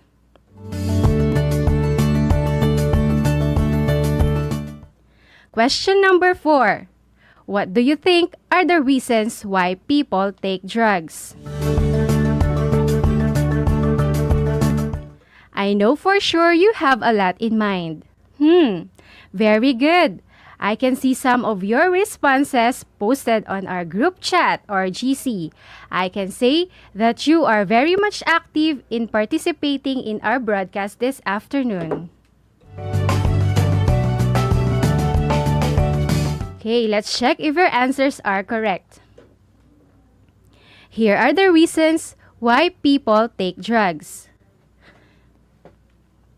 Peer and curiosity. Teens and young people wanted to belong to a group or be accepted by their friends. Curiosity is among our school children and they want to have a first-hand experience of it. Next is environmental influences.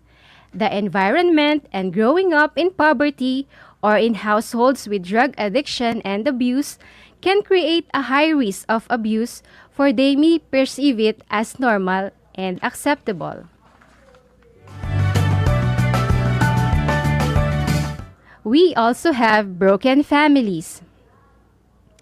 Growing up with a broken family is also the reason why people take drugs. Lack of love, time, and affection that leads to be associated with drug use and abuse. Next is social media influences. Social media like Facebook, Twitter, Instagram, TikTok, and the likes have become a huge part of most teens' lives. And most half of the day are spent browsing and gaming, right? That is why we should guide our children and our students in using these social media platforms. And finally, poverty. The burden of financial stress can be intolerable for many people. They think drugs is the solution to their problems. That is why many resort to drug use and trafficking due to the promise of high income.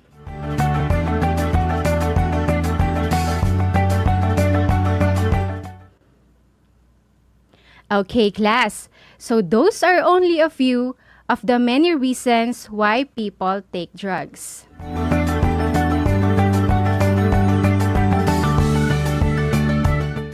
We have also discussed the differently commonly abused drugs in the Philippines. Can you still name them? Very good. I can see many of you have answered the following. The most commonly abused drugs is marijuana, shabu, and inhalant.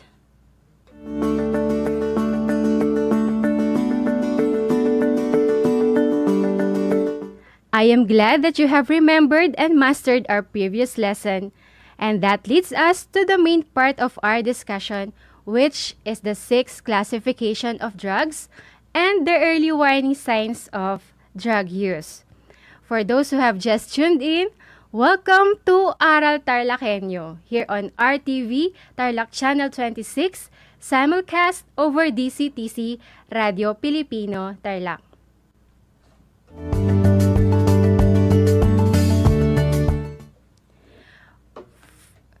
Our first classification is the gateway drugs.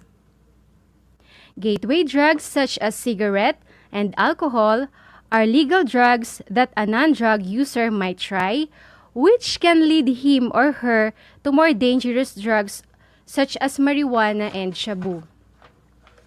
It is also based on the studies that teenagers who engage in early smoking and in early drinking have higher chance of experimenting with dangerous drugs of abuse. In the Philippines, people below 18 years of age are not allowed to buy and use gateway drugs. Sad to say, but in reality, this cigarette and alcohol are readily available and accessible even to the minors.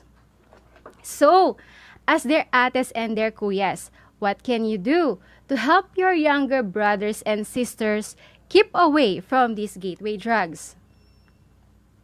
Of course, you can help them by explaining to them at an early age the harmful effects of these substances when taken into the body. In that way, you have shared your knowledge, love, and protection to your siblings as well. Isn't that good?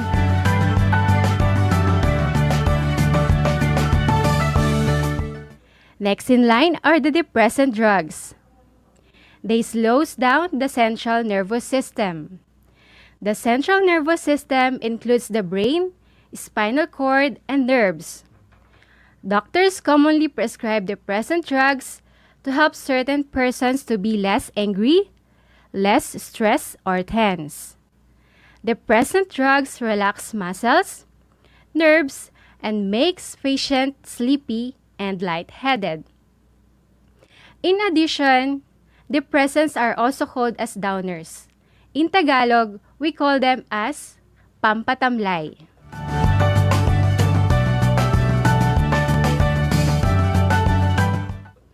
Next on the list are the stimulant drugs. Stimulant drugs speeds up a person's central nervous system. They have the opposite effect of depressants. In layman's term, stimulants are also called as uppers or speeders. In Tagalog, we call them as pampasigla. Stimulants makes a person energy high, and its negative effect is depression and tiredness. Stimulants includes amphetamines like caffeine, nicotine, and cocaine. That is why people who tend to be awake for a long period of time drink more coffee and take cigarette, quoting, "Coffee is life," as they say.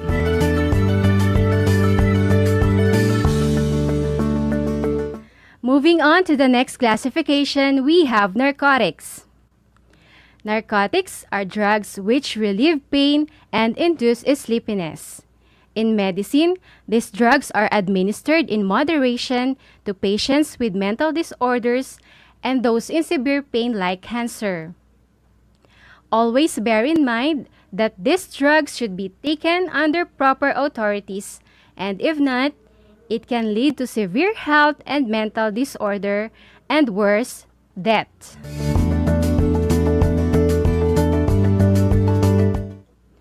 The fifth classification of drugs is hallucinogen.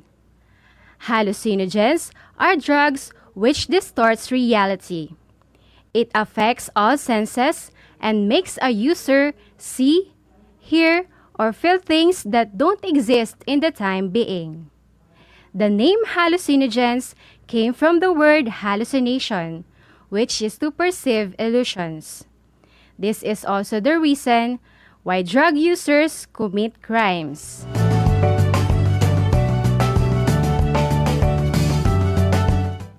Last and definitely not the least, we have inhalants.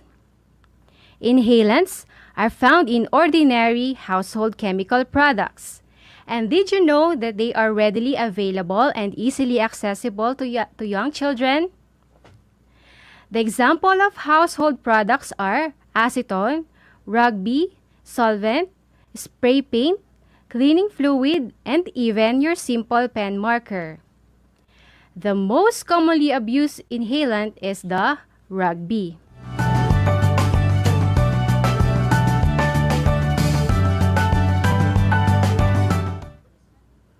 I hope you have taken down notes because later you will be answering questions related to our lesson. Okay, let's move on.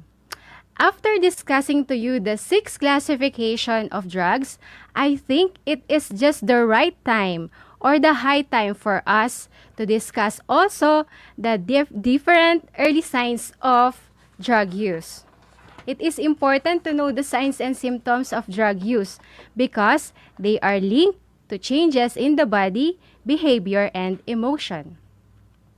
Thankfully, we can discover when a friend or a family member has become addicted to drugs by observing the following signs and symptoms of drug use.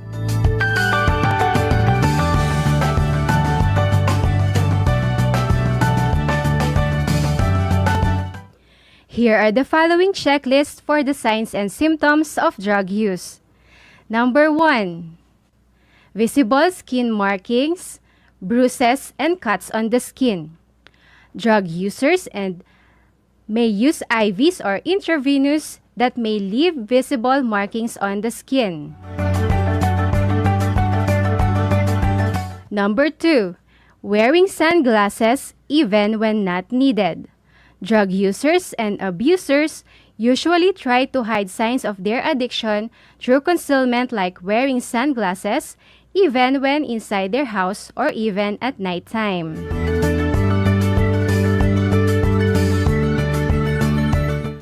Number 3 is changes in sleep pattern. Drug users may stay up awake and alert for around 48 hours without sleep. Their bodies may feel tired and sleepy, but their minds won't let them get asleep because of the effects of drugs in their bodies. Number 4 is change in behavior at home and at work. Drug users often feel irritable and always open for dispute in ideas, and there is outbreak of bad temper. They are often hot-headed and resist work responsibilities as well. Number 5 is being involved in troubles and crimes.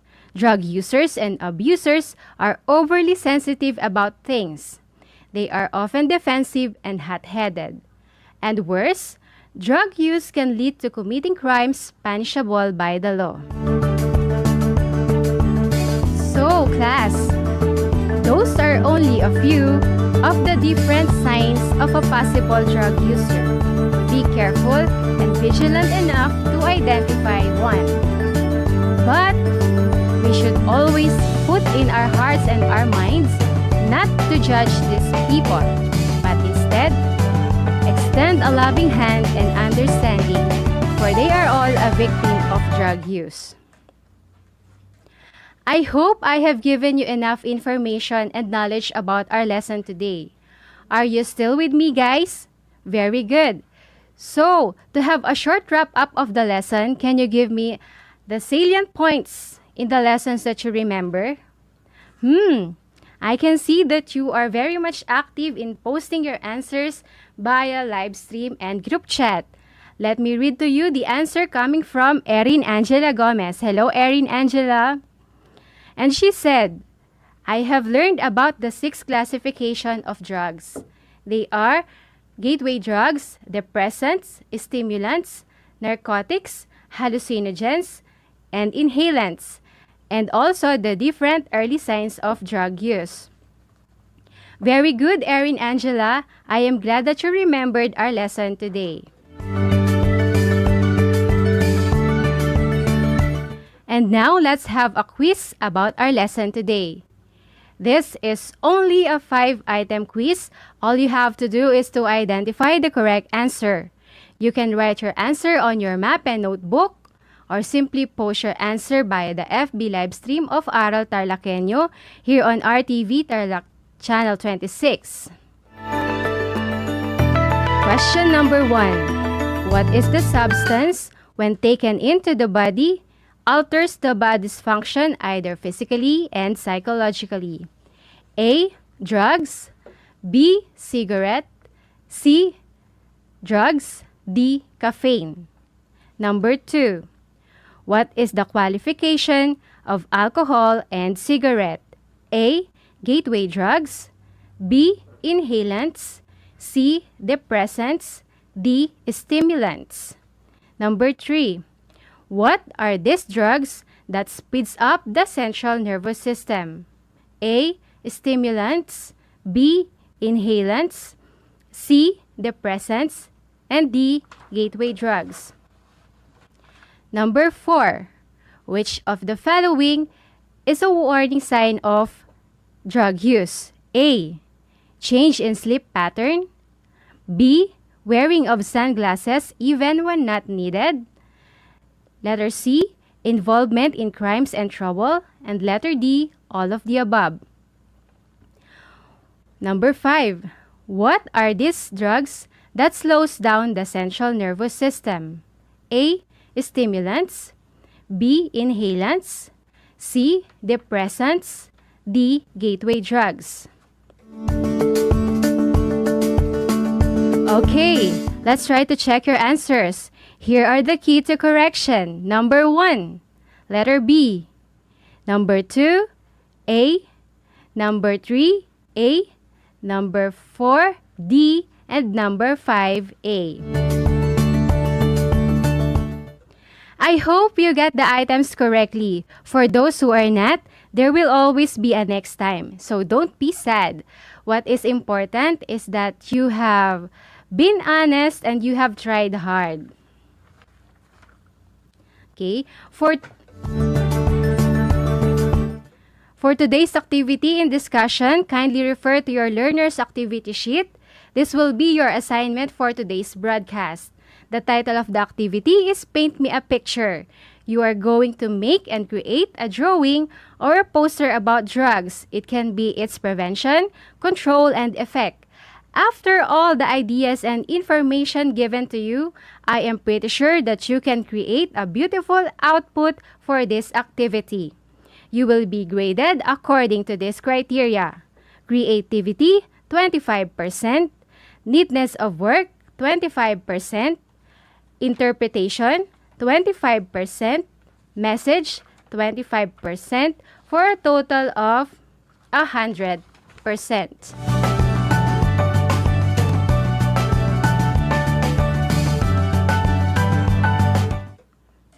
That ends up our 25-minute informative and educational broadcast about our Health 9 lesson. I hope you have learned a lot today. I am Ma'am Abigail Fausto Bartolome, saying drugs is never a solution to your problems, but instead, we have our friends, our family, and our big God who is always there to help us through. Once again, don't forget to watch us live on Facebook from 8:30 to 5:30 in the afternoon from Monday to Friday for more radio-based lessons based on the most essential learning competencies. Please also take time to like and share our Facebook page, RTV Tarlac Channel 26. Once again, this has been your teacher Abby saying stay home, stay safe, and stay away from drugs. Until next time!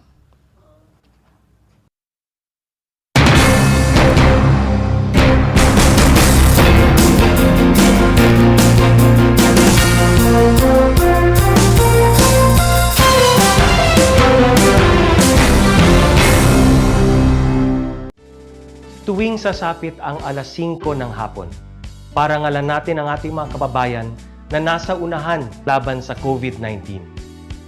Lumabas tayo sa pintuan ng ating mga tahanan. Dumungaw tayo sa ating mga bintana. At atin silang bigyan ng masigabong palakpakan. Gumawa tayo ng ingay, ipagbunyi ang ating frontliners, at ipahayag ang ating walang hanggang suporta sa kanilang kabayanihan. Gusto ko lang pong i-take itong opportunity ito para magpasalamat sa lahat ng mga doktor at nurses, especially yung mga nag-alaga po sa akin, sa buong Asian Hospital, at sa lahat po ng ating frontliners. Umawit tayo at sumayaw at ipakita ang ating talento bilang pagsaludo sa mga bayaning nasa unahan. Talunin natin ang COVID-19. Sama-sama nating pagalingin ang ating inang bayan. Kaya natin to. We heal as one.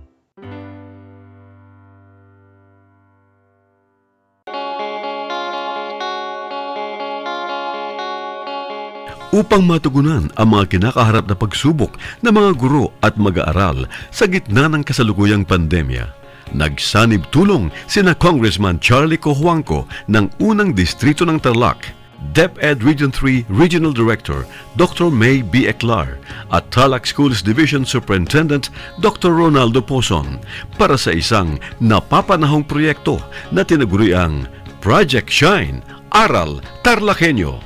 Ang mga mag-aaral ng Grade 4 at Grade 5, ganon din ang Grades 8 and 9 sa buong probinsya ng Tarlac ay sasailalim sa radio-based instruction, katuwang ang himpilang DZTZ 828 kHz AM at RTV Tarlac, Channel 26.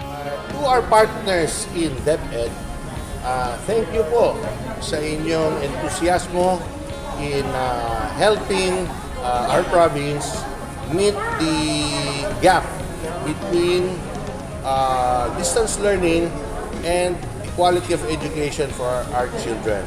Sa mga TV ninyo, pwede kayo manood ng DEPED sa Channel 26. This is first and only TV station in Tarlac owned by Radio Filipino Media Group na nagpartner kasama ng DEPED na gumawa ng Aral TarlakHenyo. Proyekto po ito ng DEPED Tarlac Province in partnership with DZTC Radio Filipino Tarlac and RTV Tarlac Channel 26. So, yung mga walang tablet or walang internet, pwede manood dito sa programang ito at doon nyo po makikita at masusundan ang mga module ng DEPED sa distance learning. Yung iba pong nakatira, hindi sa Tarlac City, kailangan po mag-Facebook at i-punch in nyo RTV Tarlac Channel 26 on Facebook. Makikita nyo rin yung mga module sa mga handheld devices o cellphones o tablet niyo. So, thank you again to DEPED for being open-minded and helping us meet the challenges of tomorrow.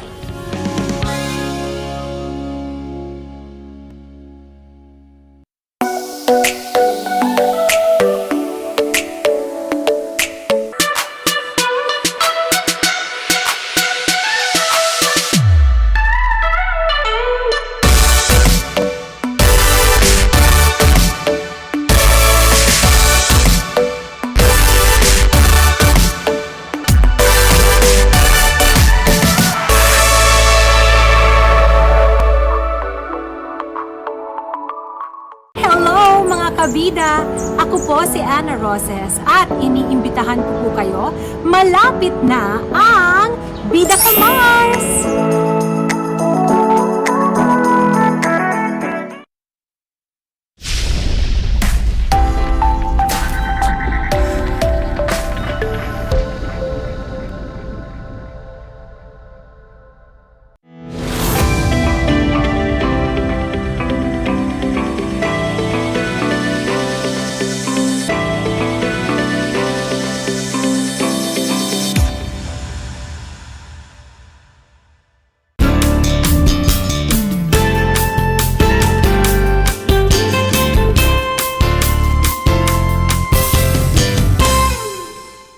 A blessed and good afternoon, grade 9 learners. Welcome to Aral TarlakHenyo here on RTV Channel 26, simulcast over DCTC Radio Filipino Tarlac.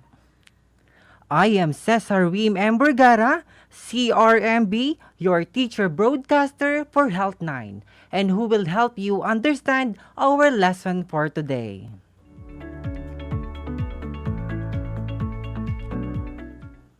I just want to make some important reminders before listening to our broadcast. Make sure that you are in a quiet, relaxed, and comfortable place when listening. And of course, you should have a copy of your own module or learning activity sheet to better understand our lesson.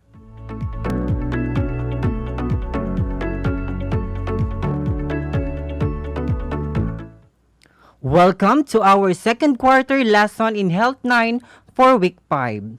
Substance use and abuse is the social health concern in the Philippines. This module will help you understand the harmful both short and long-term effects of the different types of drugs. Grade 9 learners, are you all now ready for the new session of learning with teacher CRMB? I guess you are all now ready.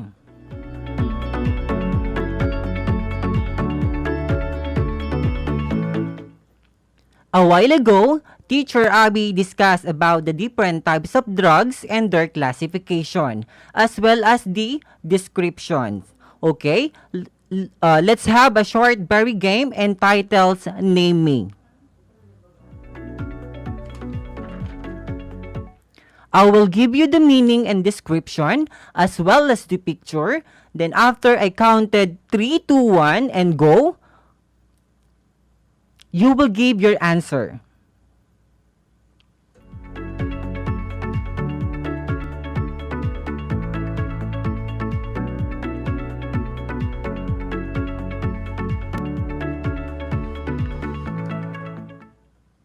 Again, but before we proceed to our lesson, let me just check first if you're still remember that you had your lesson with Teacher Abby a while ago.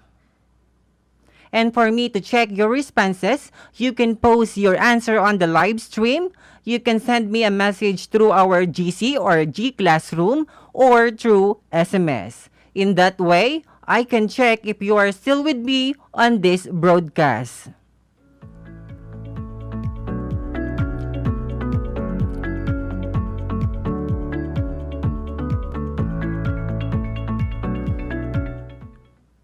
Again, a while ago, Teacher Abby discussed the different types of drugs and their classification, as well as the description. And for me, again, to check your responses, you can post your answer on the live stream. Our game entitles Name Me. I will give you the meaning and description, as well as the picture. Then again, after I counted 3, 2, 1, okay, you will post your answer on the live stream. Okay, let's start. Number 1. This includes cigarettes and alcohol. These illegal drugs that our non-drug user might try, which can lead him/her to more dangerous drugs such as marijuana and shabu. Please take note that teenagers who engage in early smoking and early drinking have a higher chance of using and experimenting with dangerous drugs of abuse. Okay, name me in 3, 2, 1, go. So what is your answer?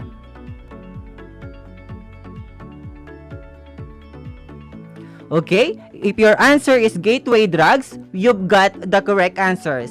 Thank you for those students who participated in answering the question.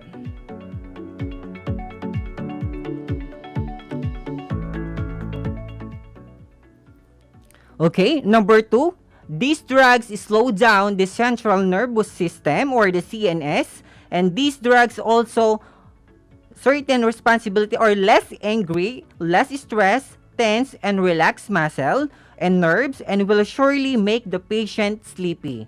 An example of this is alcohol. Okay, name me in 3, 2, 1, go.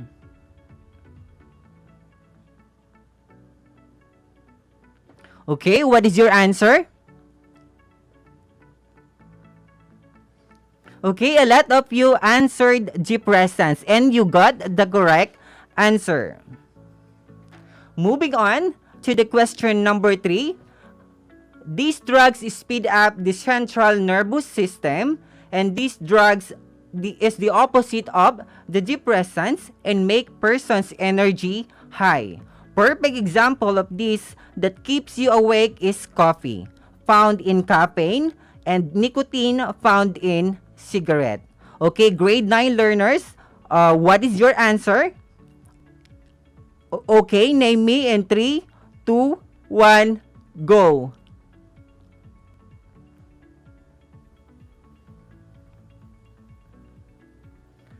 Okay, again, thank you for participating in answering the question. The right answer for this is stimulants, and most of you got the correct answer. Moving on to the question number 3. These drugs relieve pain and induce sleepiness.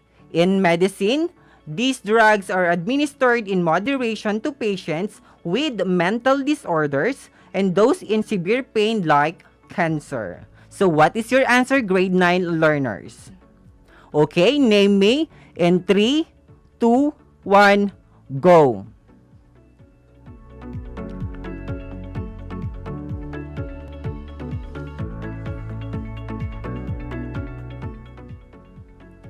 Okay, you've got it right. The answer is narcotics, and most of you again got the correct answer. Moving on to the question number 5. These drugs distort what is real. It affects all the senses and make a user see, hear, and feel things that don't exist in time being. Its name came from the word hallucination.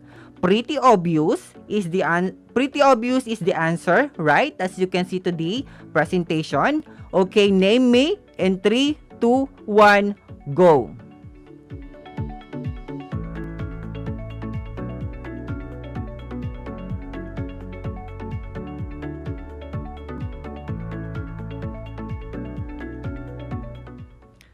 And of course, the answer is hallucinogens. Thank you, and you've got it right, grade 9 learners.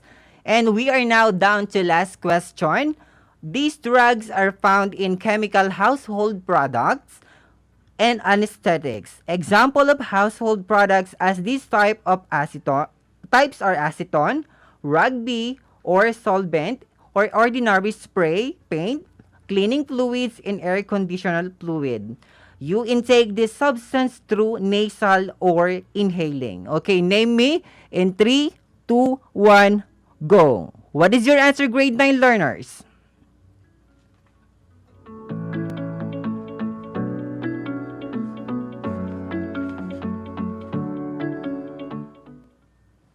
Okay, your answer is right, and that is inhalants.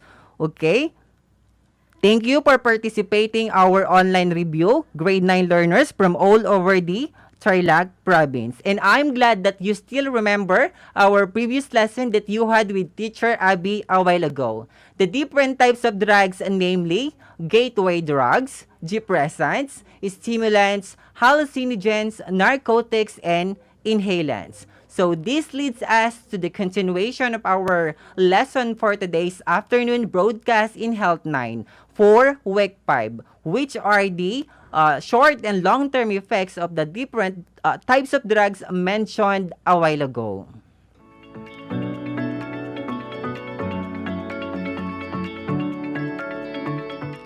For those who are just tuned in, you're listening to RTV Channel 26 simulcast over DCTC Radyo Pilipino Tarlac.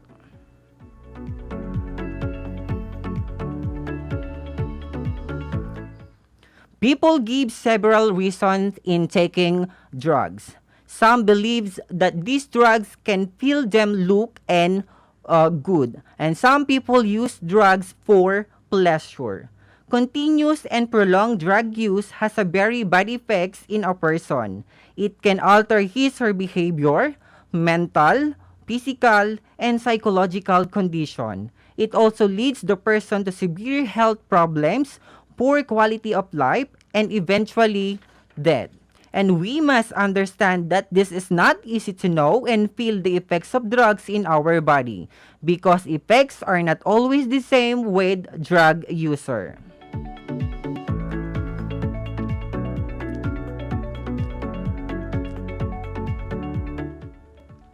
Each classification of drugs has a different short and long-term effects.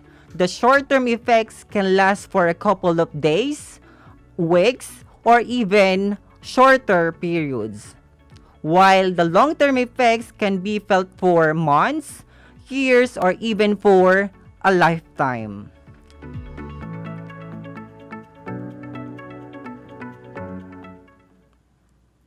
So this time, I'm going to show you a short video clip made by my former student of Tarlac National High School. Then later on, you will notice the short and long-term effects of the different classification of drugs.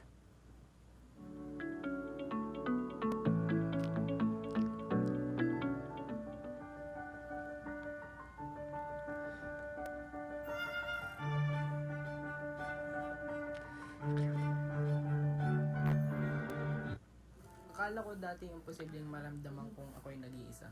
I mean, sa paanong paraan, di ba? Pinapalibutan ako ng mga tao.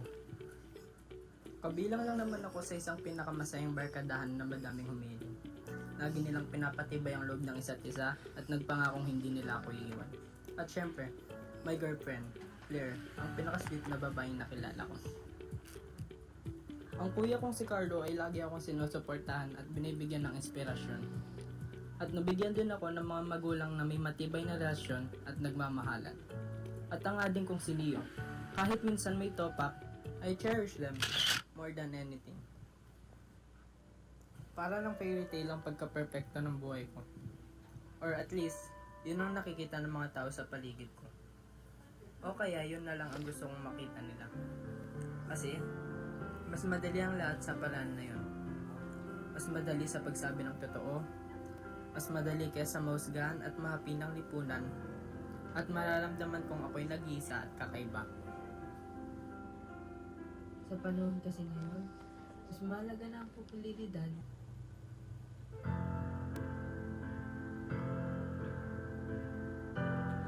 Ako'y may natagpuan.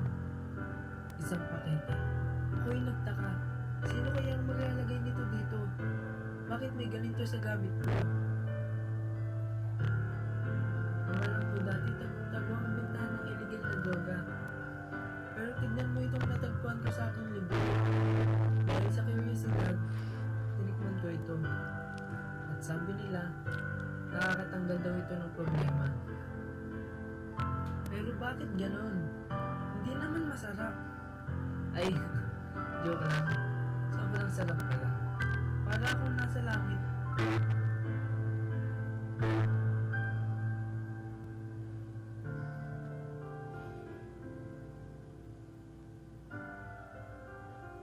Hanggang sa nakatulog ako. Paggising ko, balik sa katotohanan. Inaapi pa din ako ng mga kaibigan ko. At syempre, may away pa din kami ng tampuhin kong girlfriend. Ay.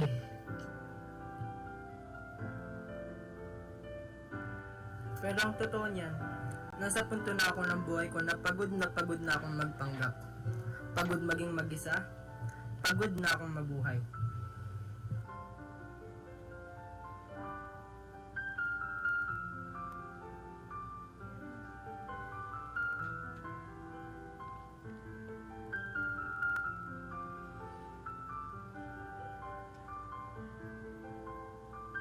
At oo, alam ko ang iniisip nyo, na naghahanap lang ako ng atensyon. Anong karapatan ko para gumamit ng droga? Pero kasi, yun ang problema, hindi mo pinili ang droga ang pipili sa'yo. Patuloy akong sumisigaw ngunit walang nakakarinig. Nakakayang aminin na ang importanteng bagay na ito ay kailangan ko upang makabuo ng masayang mundo.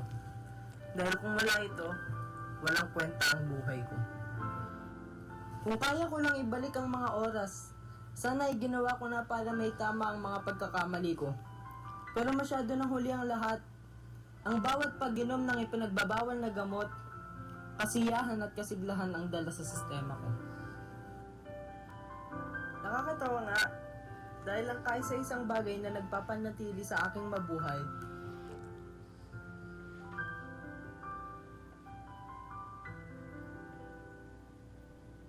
ay ang bagay na sa akin papatay.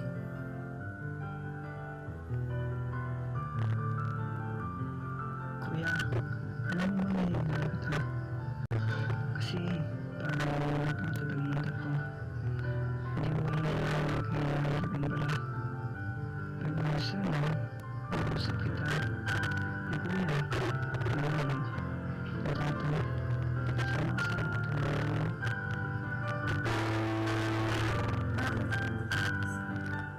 Nandito lang naman ako para maintindihan makinig. Dahil pinangako ko na kahit mahirap man yan, ay sasamahan ka namin. Sobrang seryoso ng sabi mo ng text ka namin. Biro lang yan, di ba? Gusto ko lang naman namin magpasaya. Pero hindi sa ganun paraan.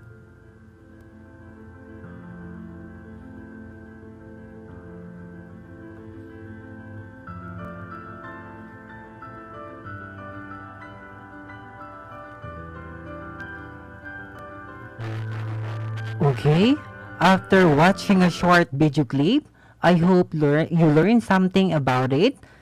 Just like posting your thoughts on your social media accounts, all you have to do is you need to think first before you click. Okay, moving on to our discussion this afternoon. First in line here is the gateway drugs. Gateway drugs are acceptable and legal with restriction. In the Philippines, below 18 years of age are not allowed to use and buy gateway drugs. But in reality, it has become easily accessible to minors. So what I am referring to, these are cigarettes and alcohol. And the use of gateway drugs put a person at risk of more using dangerous and illicit drugs.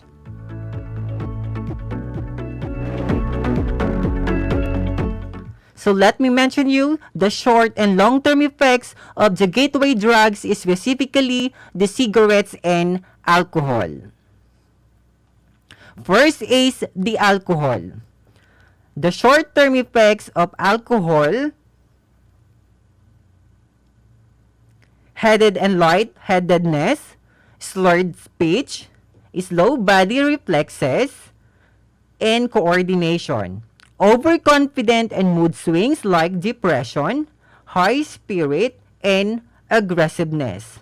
While the long-term effects of the alcohol are damage the organ like liver, heart, colon, and brain cancer, and of course the cardiovascular diseases like cirrhosis of the liver and poor study and work performance.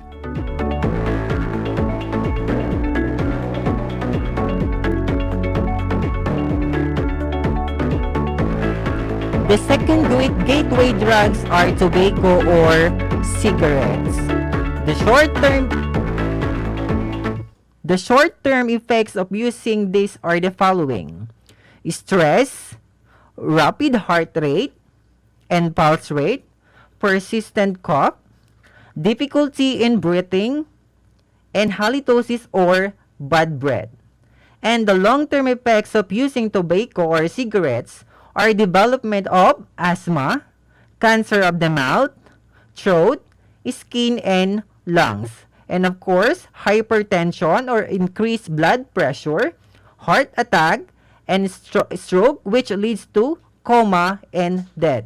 So class, please be aware of the harmful effects of the alcohol and cigarettes are readily available and accessible all the time.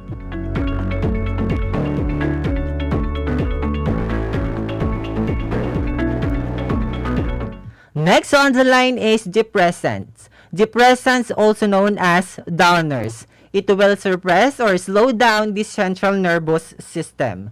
In the medical field, depressants, also known as sedatives, which to treat people with anxiety, mental problems, and sleep disorders like insomnia. So now let me mention you the short and long-term effects of depressants.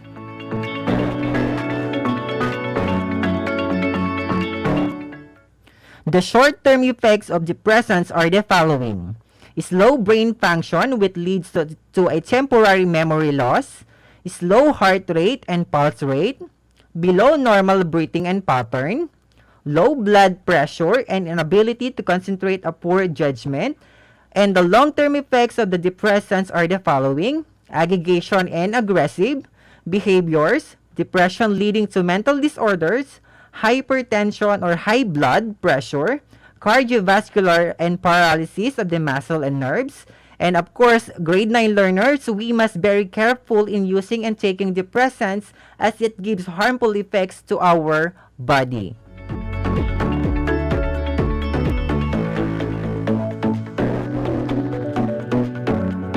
Moving on to the stimulants, they are also known as uppers or speeders.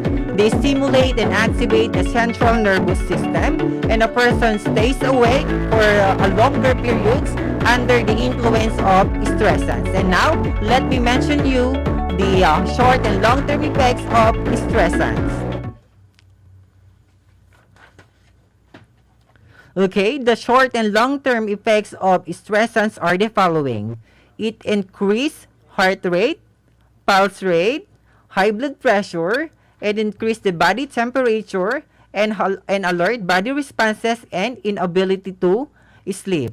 And the long-term effects of the stimulants are paranoia, heart attack, brain damage, kidney, liver, and the most coma, which leads to death.